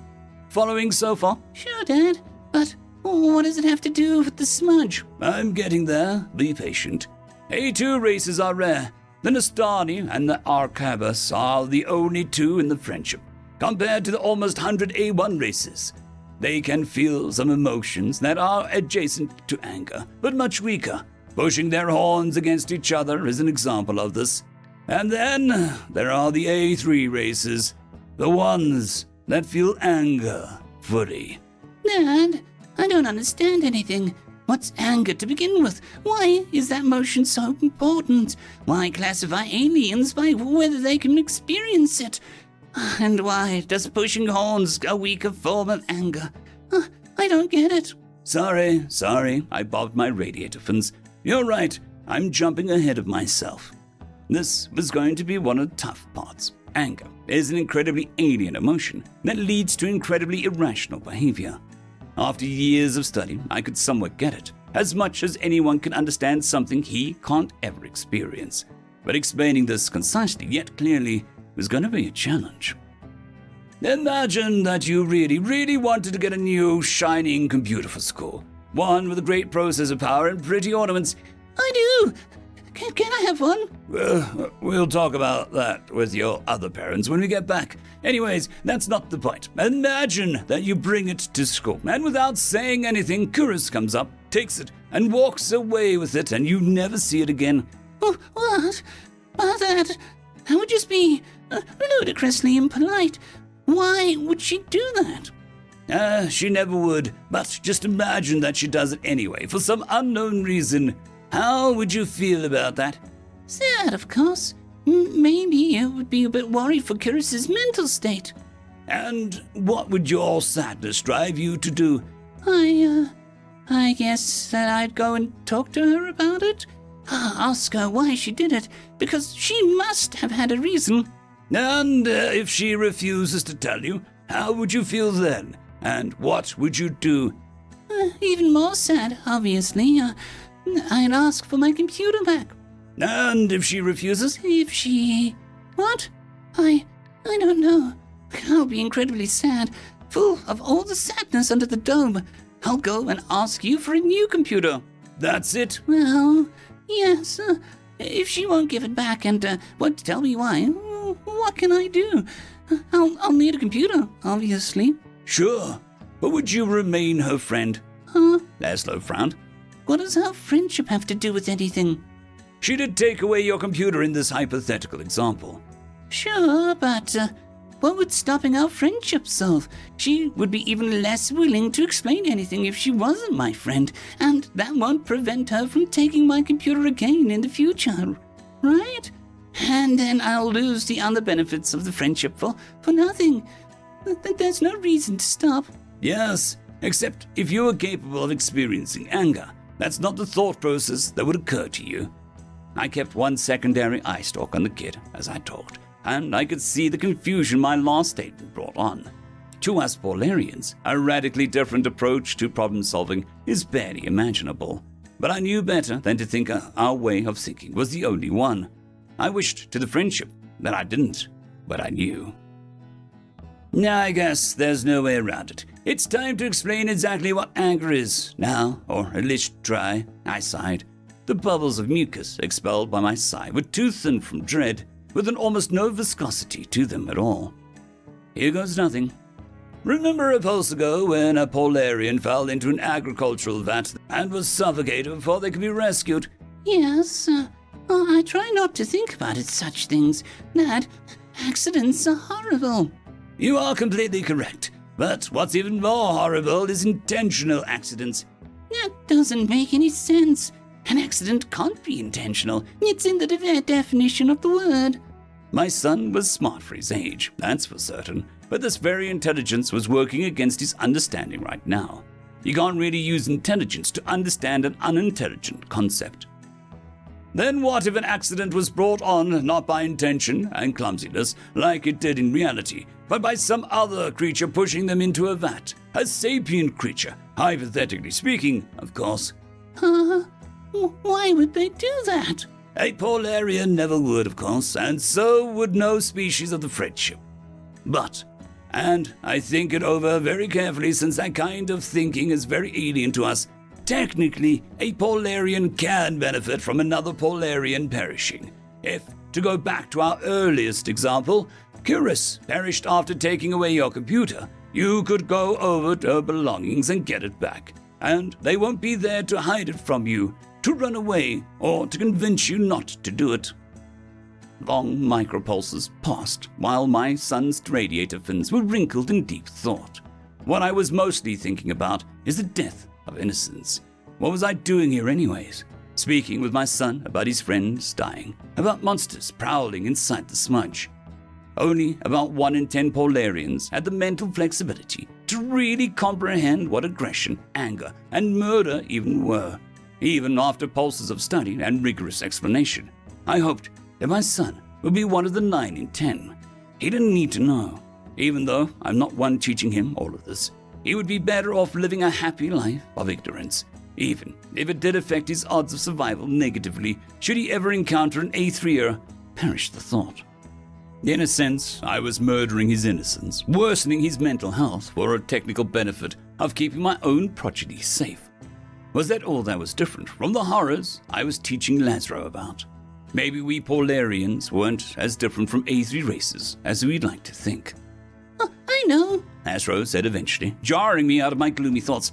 Like, there are species of predators that would consume others for food, right? We learned about them just the other day in biology class. Although, I couldn't imagine anyone sentient wanting to do so. Close enough, son. Not quite there, but close. Creating an intentional accident can also be the result of anger. Anger would be an emotion that drove you to want to arrange intentional harm on another being, attacking them like a predator would. But not out of hunger, no. They'll attack for no good reason at all other than this alien emotion causing them to do so. Yeah, it's getting complicated. I don't think I understand. Oh, gets even more complicated. Some A3 races can learn to arrange accidents on huge scales. You saw some of our friends, the Lipuk, walking around our habitation zone. They're good engineers, the Lipuk. Anyway, if you look closely, some of them have 3 upper appendages instead of 2. That is because early on in their species history, a huge orbital power plant exploded as a result of an engineering error, irradiating most of their home planet. A planet is like a huge habitat. I'll explain in detail later, and causing horrific genetic mutations. Despite the best efforts of genetic engineers, some of these mutations persist in their gene pool even today. Accidents on that scale can also be arranged intentionally. Power plants can be exploded on purpose. Meteors can be intentionally diverted to impact planets. All kinds of horrors, son, but not to dwell on it too much, actually. Yeah, it's fine. I lost you ages ago. I can't think about it even if I wanted to. I didn't expect this anger business to be that complicated. But I think I can kind of understand if I imagine all the A3 races to be like predators that can think and build stuff. Okay, sure, we can call the A3 races predators if that makes it easier for you to comprehend. But, why are we no longer in the smudge? Is it because of the predators? They must be very rare. If A1 species are the most common and A2 species are much rarer than... You're a clever boy, Lazaro. But that's not quite true. In reality, A3 races are the most common race by a huge margin. Natural selection favors anger and hate immensely. Almost all sapient species in the universe are A3. The friendship with its A1 and A2 races is a vanishingly small minority. To my chagrin, my son's eye stalks shrunk in horror. Oh, don't worry, son. The universe is not teeming with A3 species waiting to eat you. They all inevitably destroy each other. Either that, or they put their energies inward and never reach the stars, as their alien emotions drive them to make havoc on their own worlds without regard for anything without. For thousands of pulses, the civilizations of friendship thought that just as surely as most species end up in the A3 category, likewise all A3 species are doomed to perish by their own hands, one way or another, without getting out of the prison of their own worlds. Natural selection dictated a natural order. The galactic minority becomes the majority of spacefarers. But they were proven wrong, have they? I hated how small my son's voice sounded, but there was no going back. Yes, they have. We don't know how it happened, but at one point, quite unexpectedly, we encountered a young race called humans. You wouldn't notice anything unordinary by just looking at them. 2 legs, 2 upper appendages, and a vertical body plan with a head right on top. and fur in varying lengths topping their head. Nothing remarkable, really. There are plenty of friendship races, much stranger than the humans appeared to be. But pretty quickly we figured out that they were different, and, in their essence, more alien than anything we've ever encountered. They were most definitely, and without any shadow of a doubt, a full-fledged, almost perfect example of a straight-out A3 race. Lazaro was mesmerized. And they had starships? Yes, their technology was a bit cruder than friendship standard, but generally comparable. But why? Why didn't they eat each other on their own planet? Nobody knows. Some speculate that an unknown A1 race gave them the technology to escape their home system, and they became too scattered to destroy themselves completely.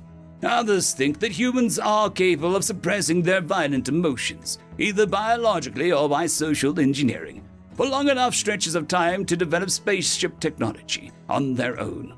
All right, and they drove us out of the smudge.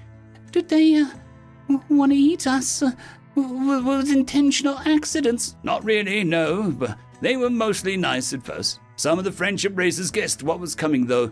The Fulcra reacted poorly to the humans' existence. They constructed an immense mothership in record time, 20 times the size of one of our habitats. They stripped several planets of all of their ore to do so, then placed their entire race into cryogenic suspension and ran out of the smudge on their own. The Pits, another friendship race, revealed a startling new technology they never told us about. They developed powerful energy shields that could sustain themselves by feeding off ambient energy. They created many habitats like ours, relocated their race into them, encased them in these shields, and dove into the photosphere of their world's sun, becoming effectively unreachable, cloistering themselves off of the universe at large. What are suns? Right, I keep forgetting you don't know any of this stuff. Don't they teach it at school anyway? Suffice to say that these two races dropped out of the friendship entirely to escape the presence of humans. We were not as smart as those two, and had to learn the lesson the hard way. But you said that the humans were not trying to eat us. Not really. We were apprehensive at first, but they seemed pretty fine for an A3 species, as long as you didn't communicate with them for more than a few mini-pulses at a time. When eventually their alien emotions started shining through in a way they talked, they even wanted to join the friendship. Once they learned about its existence, they offered us trade, technology, works of art and philosophy, everything expected of a friendship member races, really. But the thing about anger is that it's just like any other emotion. One doesn't feel it all the time, just some of it. And that was more than enough to cause us immense harm. It started when some independent human ships kept raiding friendship ships for resources. Yes, it's one of those hard-to-get things. A sapient species treating another sapient like a resource, like ore to be mined or a fruit to be picked from a tree. But that's exactly what they did. Piracy, the humans called it. Once we expressed our horror and asked them to stop. Nothing we can do about it but increase patrols, they said. I tried not to think too hard just then on what happened when one of the human patrols caught up to the pirates and focused on the story. We tried putting bigger engines on our ships so that we could run way faster, but it helped only some of the time. People were dying out there, dying to the predations of an A3 race. Wow. Yeah, and that's not all. Later their government fractured, and suddenly the smudge was like a ball of flame. Rebels and loyalists, they were causing intentional damage to each other by the millions, like that huge accident that I was telling you about, but on purpose. In most cases they didn't attack our worlds directly, although there were some isolated incidents. All four of my eye stalks shuddered for a moment. But just the spillover was more than enough to cause immense harm to us and the other friendship races. The inevitable self-destruction prophesied by natural selection had begun, on a larger scale than anything seen before, and we were swept along with it. Their anger and aggression were spreading like a plague that consumed anything it touched, and we couldn't put a stop to it by talking to them, although we tried. Oh, how we tried. By that point, some of the others already started building their fleets of habitation ships. and we quickly followed suit. That's how we got to be here, outside of the smudge, and that's why the humans anger at each other, sometimes at us. Who knows, maybe even at the universe at large, drove us out of the smudge, and we no longer see its balls of light, its stars, in our dome's sky. Thanks for explaining, Dad. But all I understood from that is that there are some very scary aliens in that smudge. That's good enough a lesson, son. You don't really need to understand anything more. It's for the best. Now let's head back home. You have school tomorrow. End of story.